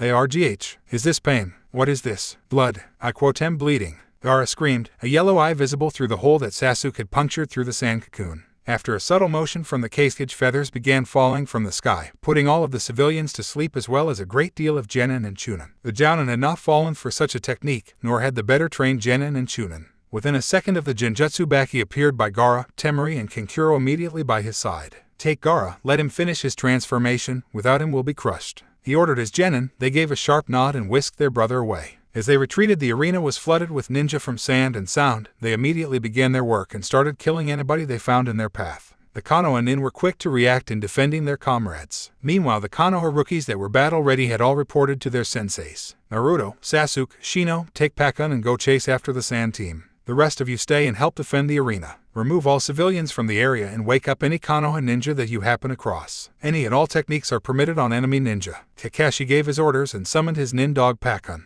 What's going on? A voice called over the chaos. It was Yujito Nai and her student Hisa. Konoha is under attack. Kakashi looked at the Sandaime, who was now at knife point with the Kasage, the Raikage looking at the ready. The Kasage ripped away his face coverings to reveal Orochimaru, the genius student of the Sandaime and one of the Sannin. They watched as a purple barrier was erected by 4 of Orochimaru's ninja. An ANBU tried to crash through the barrier only to be consumed by a purple fire, his comrades stopping short, settling to simply watch as they could do nothing from this vantage point. For now, we will help. Hisa, go along with the team sent after the Sand team. Kakashi looked at the 3 boys and the Kumo Kanoichi for a moment before they got the message and left in chase of the Suna trio. Isn't this a nice little reunion, Sarutobi-sensei? The Kazekage hissed into the Hokage's ear. Orochimaru. Good guess, how did you know? The snake Sanum replied, forcing the kunai into the aging man's neck only for him to dispel in a puff of smoke. Well, I really should make the reunion complete, Edo-tensai. Orochimaru uttered in a harsh voice. 3 coffins rose from the ground, each with a different kanji marking on it. One at first, the next at second. It was only then that Sarutobi realized what heinous act his student had committed and desperately tried to stop the last coffin forming. He threw an exploding tag attached to a kunai that detonated on impact. The coffin was obliterated and the third actually breathed easier for a second. From the 2 original coffins emerged the first and second Hokages, Hashirama and Tabarama Senju, Sarutobi's own senseis. You've aged, monkey. The first greeted. It happens with the passage of time, Hashirama sensei. A pity we could not have met once again under better circumstances, Saru-kun. The second noted. Enough of this foolish sentimentality. Orochimaru snapped, forcing a kunai with a tag bearing seals wrapped around it into each of the summoned Hokage skulls. Their eyes became hollow as their bodies bent to Orochimaru's will. The Raikage appeared beside the Sandame. Need a hand with this? The robust man offered. No, this is my problem and I will handle it myself. I cannot allow you to risk yourself to come to harm over Konoha's problems. The only thing that can result will be war. The way I see it, we're damned in every sense. 2 cages fighting 3 cage level ninja. There is the point that you raise and the fact that if I don't help then Konoha may want vengeance if I don't assist in the killing of an internationally wanted criminal. The Raikage reasoned. If you 2 gentlemen are quite done, can we start? Orochimaru demanded, going through hand seals. We're not going to be able to outrun them, you know that, right? Kankuro voiced to his sister, Temari, as they took a quick break. The Sand siblings had long detected the massive chakra source trailing them and realized that they were being followed. We'll be fine, Temari said, though not sure of her words herself. Naruto, Shino, Sasuke and Hisa were all trailing the Sand team, and with the burden of Gaara, the Suna siblings couldn't really move as fast. We'd better get moving again, Kankuro said as though he was simply thinking aloud. Kankuro moved and went to help Gaara, while Temari remained completely stationary. You coming or what? Kankuro half joked. I'm staying here. I'm gonna try and hold them off for a bit and give you 2 some extra time. Kankuro nodded in understanding. There was nothing that needed to be said between them. He left immediately, hoping for his sister's safety, but not daring to say aloud for fear of being smacked in the head for being over-emotional. Temari didn't have to wait for long before the tracking party showed up. Please allow us to pass. We have no intention of hurting you, just preventing whatever it is that you plan to have Gaara do. Shino requested in a calm, almost monotonous voice. Sorry, but I can't allow that. Gaara is central to all our plans. Temari retorted, standing at the ready with her battle fan. Fine then, if you really want to fight, I'll take you. My friends can move on while I take you down, Sasuke said as he prepared himself to fight. The others made to move ahead only to be blocked by Temari. Just as she was performing hand seals to use a jutsu, she was forced to cancel as Sasuke sent a barrage of shuriken at her. I thought I told you, I'm your opponent. Called to her, go ahead, you guys, I'll catch up after I'm finished here. He called out to the rest of his teammates, none of them really needing the urging to go ahead. Haku had met with the main group of the Rookie 9 as they were fighting their way through the crowd and defending the citizens present. Haddock-san, is there anything that I can do to help? She asked slightly breathily as she sent a senbon into a pressure point of yet another enemy. You're not listed as a Konoha ninja, so I technically have ordered you away from the battlefield. In fact, I could be severely reprimanded if I do not. However, desperate times called for desperate measures, and I'm going to have to ask you to use your skills as a medic to treat any wounded Konoha citizens you may come across. Haku nodded and noted the wording. It wasn't a request to treat either the civilians over the shinobi, or vice versa, just to treat anyone of Konoha that she came across. She set out to do her work, taking back some of the senbon needles she had embedded in someone's neck. Daten, Doryuheki. The Sandaime called out as a wall of mud formed in front of him, protecting him from the flaming dragon Orochimaru had sent his way. His reprieve was short-lived as he had to jump to dodge tree growth coming from the ground, courtesy of the Shodaime Hokage. The Raikage was currently engaged in a taijutsu match with the Nidaime and was more than holding his own. Both the Hokage and the Raikage had realized that the warriors Orochimaru had summoned were more than simple summons. Both cages had succeeded in mangling their opponents in some way. The Raikage by sending a particularly brutal punch overloaded with electrical energy as his opponent's left arm. The Hokage scorched the right half of his opponent into nothing through the use of Kariwenden, only for both injuries to heal within a matter of seconds. Do not interfere, Orochimaru ordered the Shodaime, as he appeared to gag on something deep within his throat. Sarutobi already knew what is coming and prepared his own technique. Kuchios and Kuuenma. In a puff of smoke a wild-looking ape appeared, surveying the battlefield. Is that your traitorous student, Sarutobi? Yes, Enma-sama. Isn't that Shadame-sama and Nidame-sama? Enma demanded, looking livid. Yes, he used a forbidden jutsu to summon them here. He almost got Yandame-sama here as well. This is unforgivable. Enma roared as he transformed into the adamantine staff. Sarutobi took hold of the staff as Orochimaru had completely summoned the legendary Kusanagi sword. Be warned, Sarutobi, even in this form, I don't think I have the power to fully withstand the Kusanagi. A tightened grip around the staff was the only acknowledgement that Enma received. Temari was starting to realize just how much of a mismatch this was for her. Sasuke had an arsenal of fire jutsu more than competent to make her wind jutsu flounder. He was faster than her and could easily get inside the distance she set to use her techniques, and to top it all off, that Sharingan made it as though he knew her moves before she did. He had dodged everything easily and she hadn't landed a single strike. I think we're gonna have to hurry this up. My friends are gonna need me and I don't want to leave them at the mercy of your brother, Sasuke said decisively, getting ready to end his match with Temari. Mercy of my brother, Temari mimicked. My brother doesn't show mercy to anyone. He's gonna kill all your little friends before you even get there. She sneered. Sasuke chose not to respond and just stood at the ready. He moved in on Temari as she sent another wave of wind from her fan at him, laced with blades of chakra. Sasuke wove in and around the blades, not giving Temari the time to counter. He sent her high into the air with a fierce uppercut. He got ahead of her flight path and appeared right over her, stopping her motion with an elbow to the stomach. In the instant that her body had stopped rising, but gravity hadn't yet taken effect, Sasuke clubbed her with a double-fisted punch, hitting her like a mallet and sending her back to ground. Before she could land, he nailed her right on the spine with a knee, very much how she had done to Tenten with the butt of her fan. The final blow came as he grabbed her head while she was still slightly suspended and smashed it into a nearby tree, his hand not letting go until he felt her body crumple as she went unconscious. Elsewhere in the city, a giant three-headed snake had breached the city walls and was now wreaking havoc in the civilian section of the village. The ninja in the area had tried many methods of defeating the beast, from exploding tags and even high-powered jutsu, but the snake seemed all but impervious to damage. The Sunan nin allied with Oto had poured in, while the Sand Ninja focused their efforts on the shinobi, avoiding civilians' death. The nin from Sound cut down all before them indiscriminately. Well now, we can't have this. I'll take care of the summon, the rest of you deal with the invasion forces. A voice called over the chaos to the Konoha ninja. Jiraiya-sama, thank God, one of the ninja called out as he recognized the legendary figure. Kuchios, Yadai Kuzashi no Jutsu. Jiraiya intoned harshly, summoning a giant toad to land on the three-headed snake, crushing it and dispelling it and sending it back to the summoning realm. The rest of you go and fight, defend our city, show them the will of fire and prevail. Jiraiya rallied, the surrounding nin looking more determined than ever. The fight between Sarutobi and Orochimaru was a sight to behold. Not many could say that they had ever witnessed a fight between two cage-level ninja. The fight itself was very even. Orochimaru was a very slippery character and managed to evade the blows that the Sandaime was sending his way, while Sarutobi managed to parry the opportunistic strikes that Orochimaru made. Down in the stands, Haku was tending to a wounded shinobi as she briefly watched the pair fight. The skills on display were on a whole other level. Not even Zabuza could come close to matching those skills. Was this really what it meant to be a cage? If so, then it was little surprise that Zabuza had lost so easily to the previous Mizukage. Sarutobi was fast getting sick of this game of him striking, Orochimaru dodging and countering, him parrying and striking again, with the whole chain starting over. He struck out one more time, but this time a feint, a poorly veiled one at that.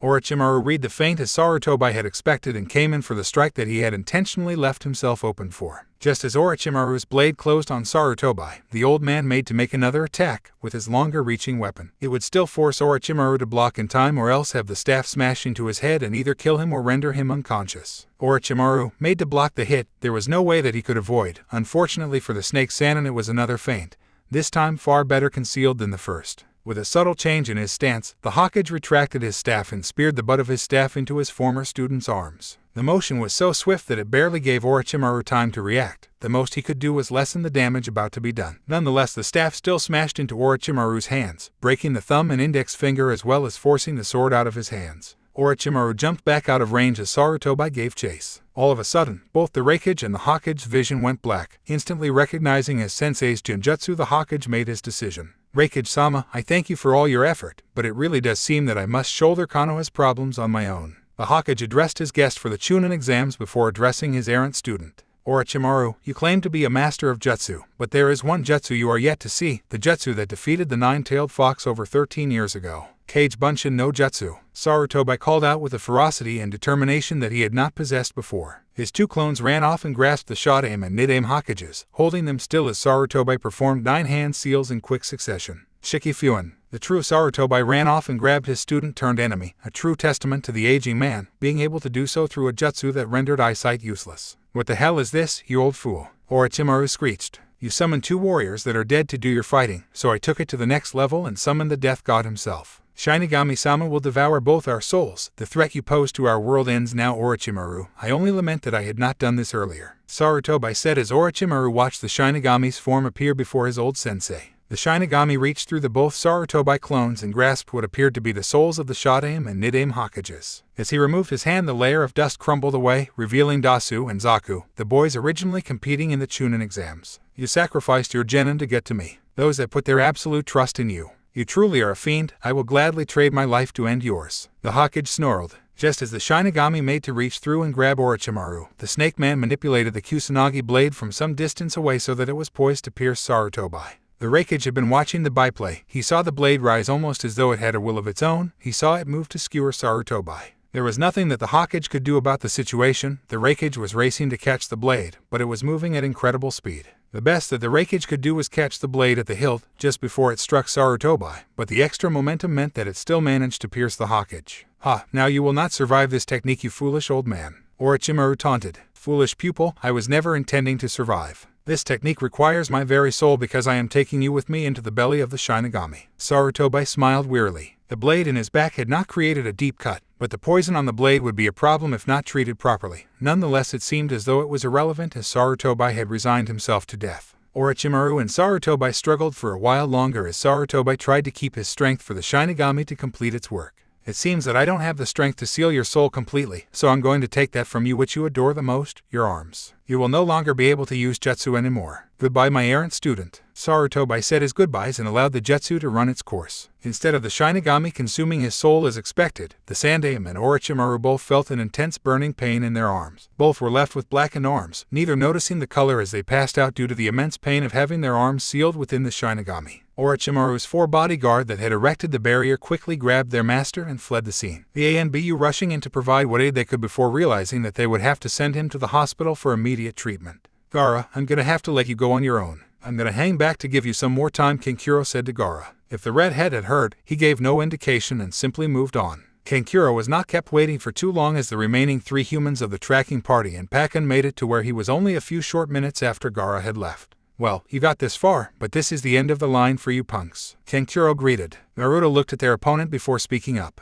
He was supposed to be your opponent in the exams, so you two should take him. I'm gonna go on and stop Gaara, Naruto said to his team members. Shino merely nodded and settled into his ready position. You make sure you come back from that. Yujiro-sensei seems fond of you. If you don't come back, she's gonna kill you for dying, and then she'll kill me for letting it happen. Naruto only raised his hand in acknowledgement, much as he had when he was saying goodbye outside Ikaraku's only a few days ago. Kankuro wasted little time in getting started, realizing that in a 2-on-1 he would need every opportunity he could get. One could occupy his puppet while the other got within range to do some serious damage. Kankuro launched some poison kunai directly at his opponents, hoping to catch them off guard as they looked at their blonde teammate heading off in Gaara's direction. He wasn't all that surprised when both opponents dodged the incoming hail. Well, didn't hurt to try anyway. He thought out loud. Hisa formed the hand seals for her Raimuri and sent the ball of electricity at Kankuro, only for him to dodge out of the way. His retreat was quickly covered by Shino, who sent a trio of kunai his way. Having no other real option, Kankuro had to maneuver Karasu in front of the incoming kunai to avoid taking the hit. Fortunately, Karasu was a fairly durable puppet and Kankuro had tended to it well. Karasu opened its mouth and exhaled a noxious gas at Shino, blocking his vision. Shino instantly recognized the gas as poisonous and moved to a different area. In the meantime, Kankuro had his puppet chasing after Hisa, launching kunai after poison kunai at her and giving her little time to use jutsu other than the occasional kawarami. Relief came her way when Shino had once again found Kankuro and re-entered the battle, giving her a moment to breathe as he sent more kunai at Kankuro, though they were easily dodged.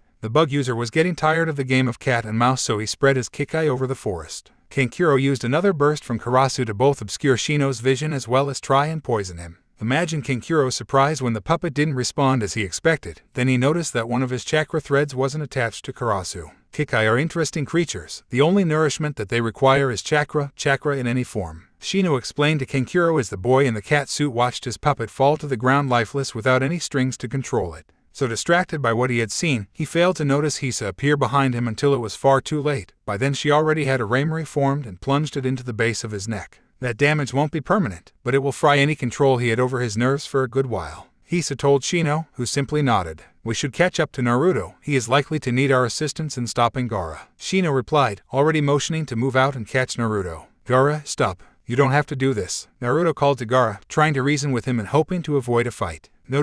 You won't stop my existence. I will prove that I am alive by killing you. Gaara had lost all grasp of sanity as his sand formed around him, taking on the appearance of a tanuki across one half of his body. Soon as shuriken. Gaara practically growled as he sent shurikens made of sand at Naruto, who dodged the incoming projectiles with ease. Naruto sent his own kunai back in return, but realized shortly after that the move was futile as Gaara raised his sand-encased arm to block them, looking as though he had taken no damage from the assault. It was then that Naruto realized that he would have to use only the best in his arsenal. Kage Bunshin no Jutsu. Naruto called out, 3 clones appearing next to him. Simultaneously all Narutos present went through hand seals. The clones announced their jutsu in unison, slightly before the original. Katen and Dan no Jutsu. 3 separate fireballs of average size raced towards Gaara just as the true Naruto finished his jutsu. Futen, Daidappa. The wind-generated jutsu caught the 3 average-sized fireballs and amalgamated them into one blazing inferno. When the heat haze had cleared and it was possible to see again, there was a 5-meter-high wall of glass between Gaara and Naruto. The redhead had sent out his sand to take the brunt of the attack while some glass crystals could be seen falling away from Gaara's face and arm.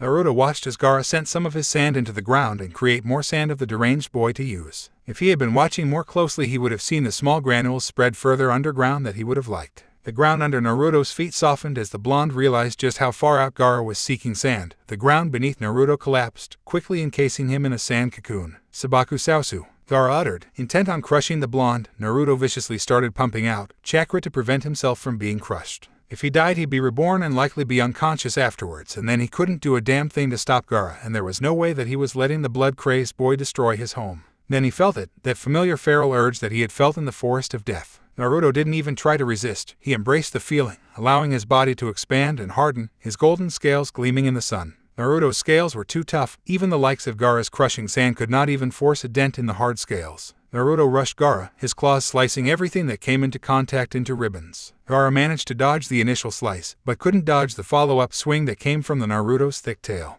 The bone-crushing blow sent Gaara flying, though the red head looked almost unfazed. He got up and tried to renew his attack, the soonest shuriken proving as ineffectual as the Sabaku Sausu. Naruto unleashed a gout of flame, flapping his wings as he did to increase the intensity of the inferno. Gaara had seen the fire and realized that his only option was to dodge. He moved through trees, desperately trying to get away from the chasing flames. Gaara was getting outside of Naruto's range, so the transformed genin gave chase. It wasn't hard for Naruto to catch up. Where Gaara had to avoid the trees, Naruto simply crashed through the undergrowth, making his own pathway. When he caught up to Gaara he tried one again to rend the boy with his claws. Gaara was only dodging those claws that promised death by a hair's breadth each time. More than once Naruto managed to nail the boy with either a backhand or a solid hit with his tail, yet the boy seemed to rise again and again. It was getting to the point that the dense scrubland that they were originally fighting in had turned into a flat clearing. You will not cease my existence. I will give you blood to mother, Gaara said, looking directly at Naruto's slit eyes. Tanuki Niri no Jutsu, Gaara practically whispered while glaring maniacally at Naruto.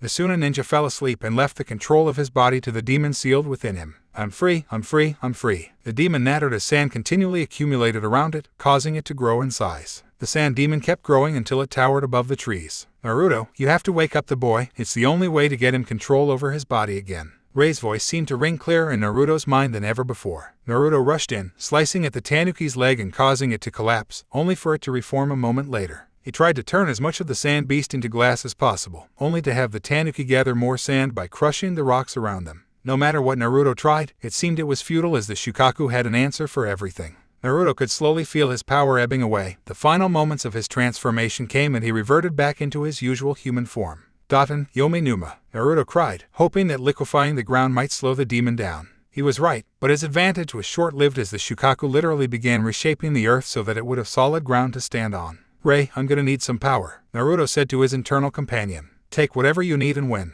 was Rei's response as his system flooded with Yaokai. Kuchios no Jutsu, Naruto called out, summoning Tabifushicho, the Phoenix boss. Naruto, is that the Ikabai no Shukaku? The giant phoenix asked, taking stock of the situation immediately. It is, it's taken over the body of his container. I need your help to get me close enough to him so I can knock Gaara awake. Very well then, use your chakra to stick to me, this will be a rather rough ride. Naruto received little warning as Tabifushicho had already taken wing to avoid the incoming Suna shuriken sent their way by the Shukaku. The Shukaku was firing sand left, right, and center in an attempt to knock the phoenix out of the sky. Tabifushicho was far more agile than he looked, being able to dodge every one of the incoming attack with rolls and barrels. The problem with all of this aerial acrobatics was that it wasn't getting Naruto any closer to Gaara. who was clearly visibly on the sand demon's head, completely unconscious. "No, I just got out. You're not making me go back. I won't let you." The Shukaku raged as it continually fired blasts of sand at Naruto and his summon. The Shukaku, getting tired of missing, simply decided to use an en masse attack and sent a veritable mountain of sand at the pair. The sand was seeking them out as the higher the Phoenix boss climbed, the higher the sand seemed to follow. It caught onto one of Tabifushicho's talons and progressed up from there like a bad rash. In a burst of desperation, the boss launched a molten fireball at the sand, incinerating anything that even went near the ball. When it touched ground, everything within a 15-meter radius was simply vaporized. "Are you able to get directly above it?" Naruto asked. There was no verbal response, but his summon maneuvered above the giant sand demon, waiting to see what the blonde had planned. Naruto simply took a running jump off of the great phoenix and plummeted towards the sand demon waiting below. He would not be allowed to progress unhindered though, as sand tendrils came up to meet his descent. Tabifushicho had Naruto covered, and with a mighty flap of his wings increased Naruto's fall speed. The sand didn't have time to react to sudden increase in pace. Not that it mattered, as much of it was blown back by the gust.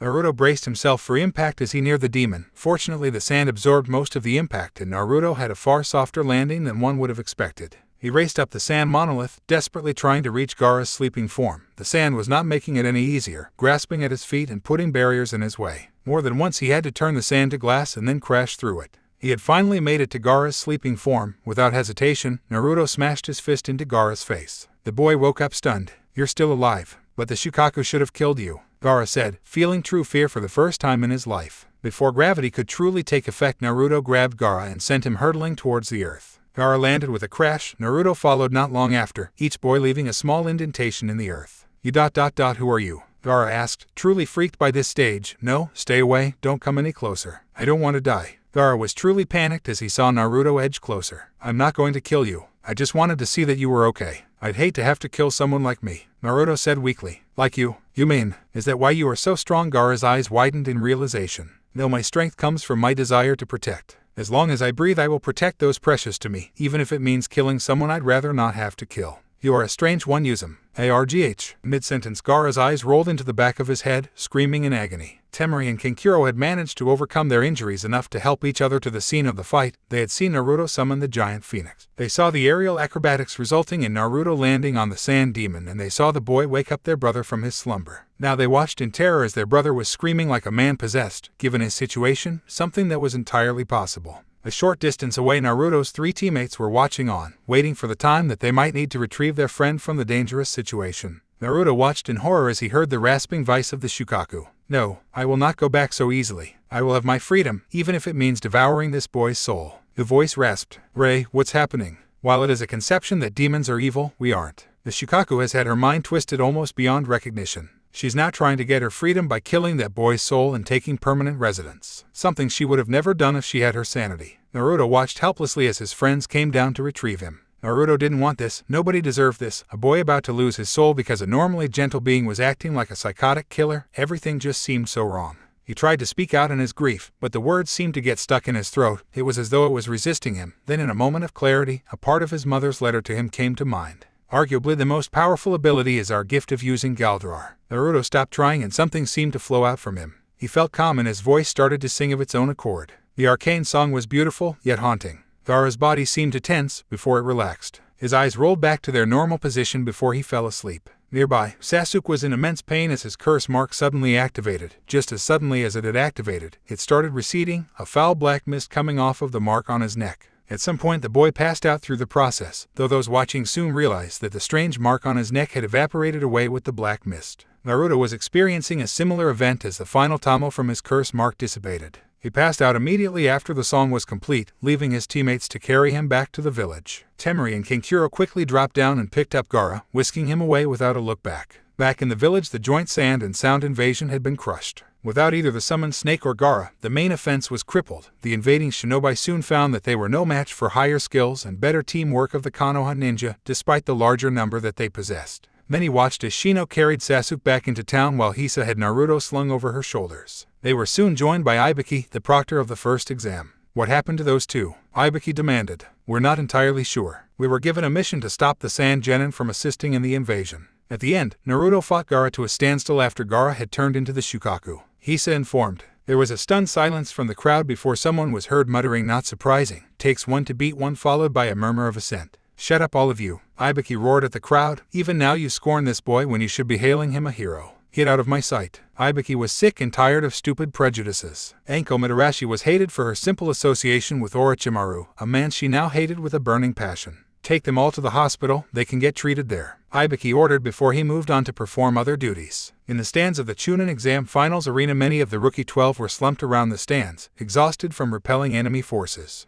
Haku and Sakura were still at work trying to heal as many wounded as possible. Both were aware that the lines in the hospital would be horrendous and that any preliminary work would ease the burden in the long run. Sakura, Haku, take a break. Kira and I smiled at the girls. It's best if we just get them to the hospital, otherwise you two are going to run the risk of chakra exhaustion. The girls gratefully collapsed on the floor, desperate for a break. What happened to Naruto-kun? Haku asked. He, Sasuke, Shino and Hisa, the Kumo Kanoichi, chased after the sand team. They should be fine, Kakashi told Haku. Fine? Are you serious? Did you not see that giant sand monster in the distance? That had to be Gaara's doing. Kiba voiced his concerns. Did you see the giant phoenix that was there to fight it? Sai chimed in. That would likely have been Naruto. Kakashi said dryly, like I said, he and the others will be fine. Not a moment later, an ANBU with a cat mask appeared with a brief message. Kakashi-senpai, Naruto Uzumaki, Sasuke Uchiha, Shino Aburame and Akumo Kanoichi have appeared in town. Naruto and Sasuke are both unconscious but otherwise fine. Shino and the Kumo girl carried them back. The cat ANBU shunshined away after delivering the message. I hate to say it, but I told you so, Kakashi directed at Kiba. In any case, this place is secure and there are enough ANBU to take care of anything that could crop up. We may as well head back to the village. There were collective moans and groans, even from a few of the Jounin as they all moved to comply with Kakashi's words. Temari and Kankuro watched Gaara cautiously as he roused from his sleep. They watched in trepidation as his eyes came into focus. Gaara, Temari tried cautiously. Gaara looked at the source and saw his older sister. He didn't see hatred in those eyes, he saw concern for a little brother. Then his eyes shifted to Kankuro, and saw relief and regret rolled into one, relief that he was okay, regret that he wasn't a better older brother. Are you feeling better? Kankuro asked, genuinely worried, perhaps for the first time, about his brother's well-being. For the first time, for as long as I can remember, I can't hear the Shukaku begging for blood. It's so quiet now, I can think properly, Gaara said almost as though he was thinking out loud. Neither Temari nor Kankuro knew what to make of this, they simply waited for Gaara to continue. Temari, Kankuro, I'm sorry. Such simple words, yet they had such a profound effect. Temari actually cried with joy as both she and Kankuro moved to hug their younger brother. For the first time ever, the sand didn't move to protect Gaara, it allowed the contact and Gaara felt his first true hug. Naruto Uzumaki, thank you, was all Gaara could think as he was enveloped in warmth from both his older brother and sister. Okay, sadly the chapter is over. And if you enjoyed, just leave a like and subscribe with post notification, so when the next chapter is ready, you will be notified. Okay, see you in the next video. Bye.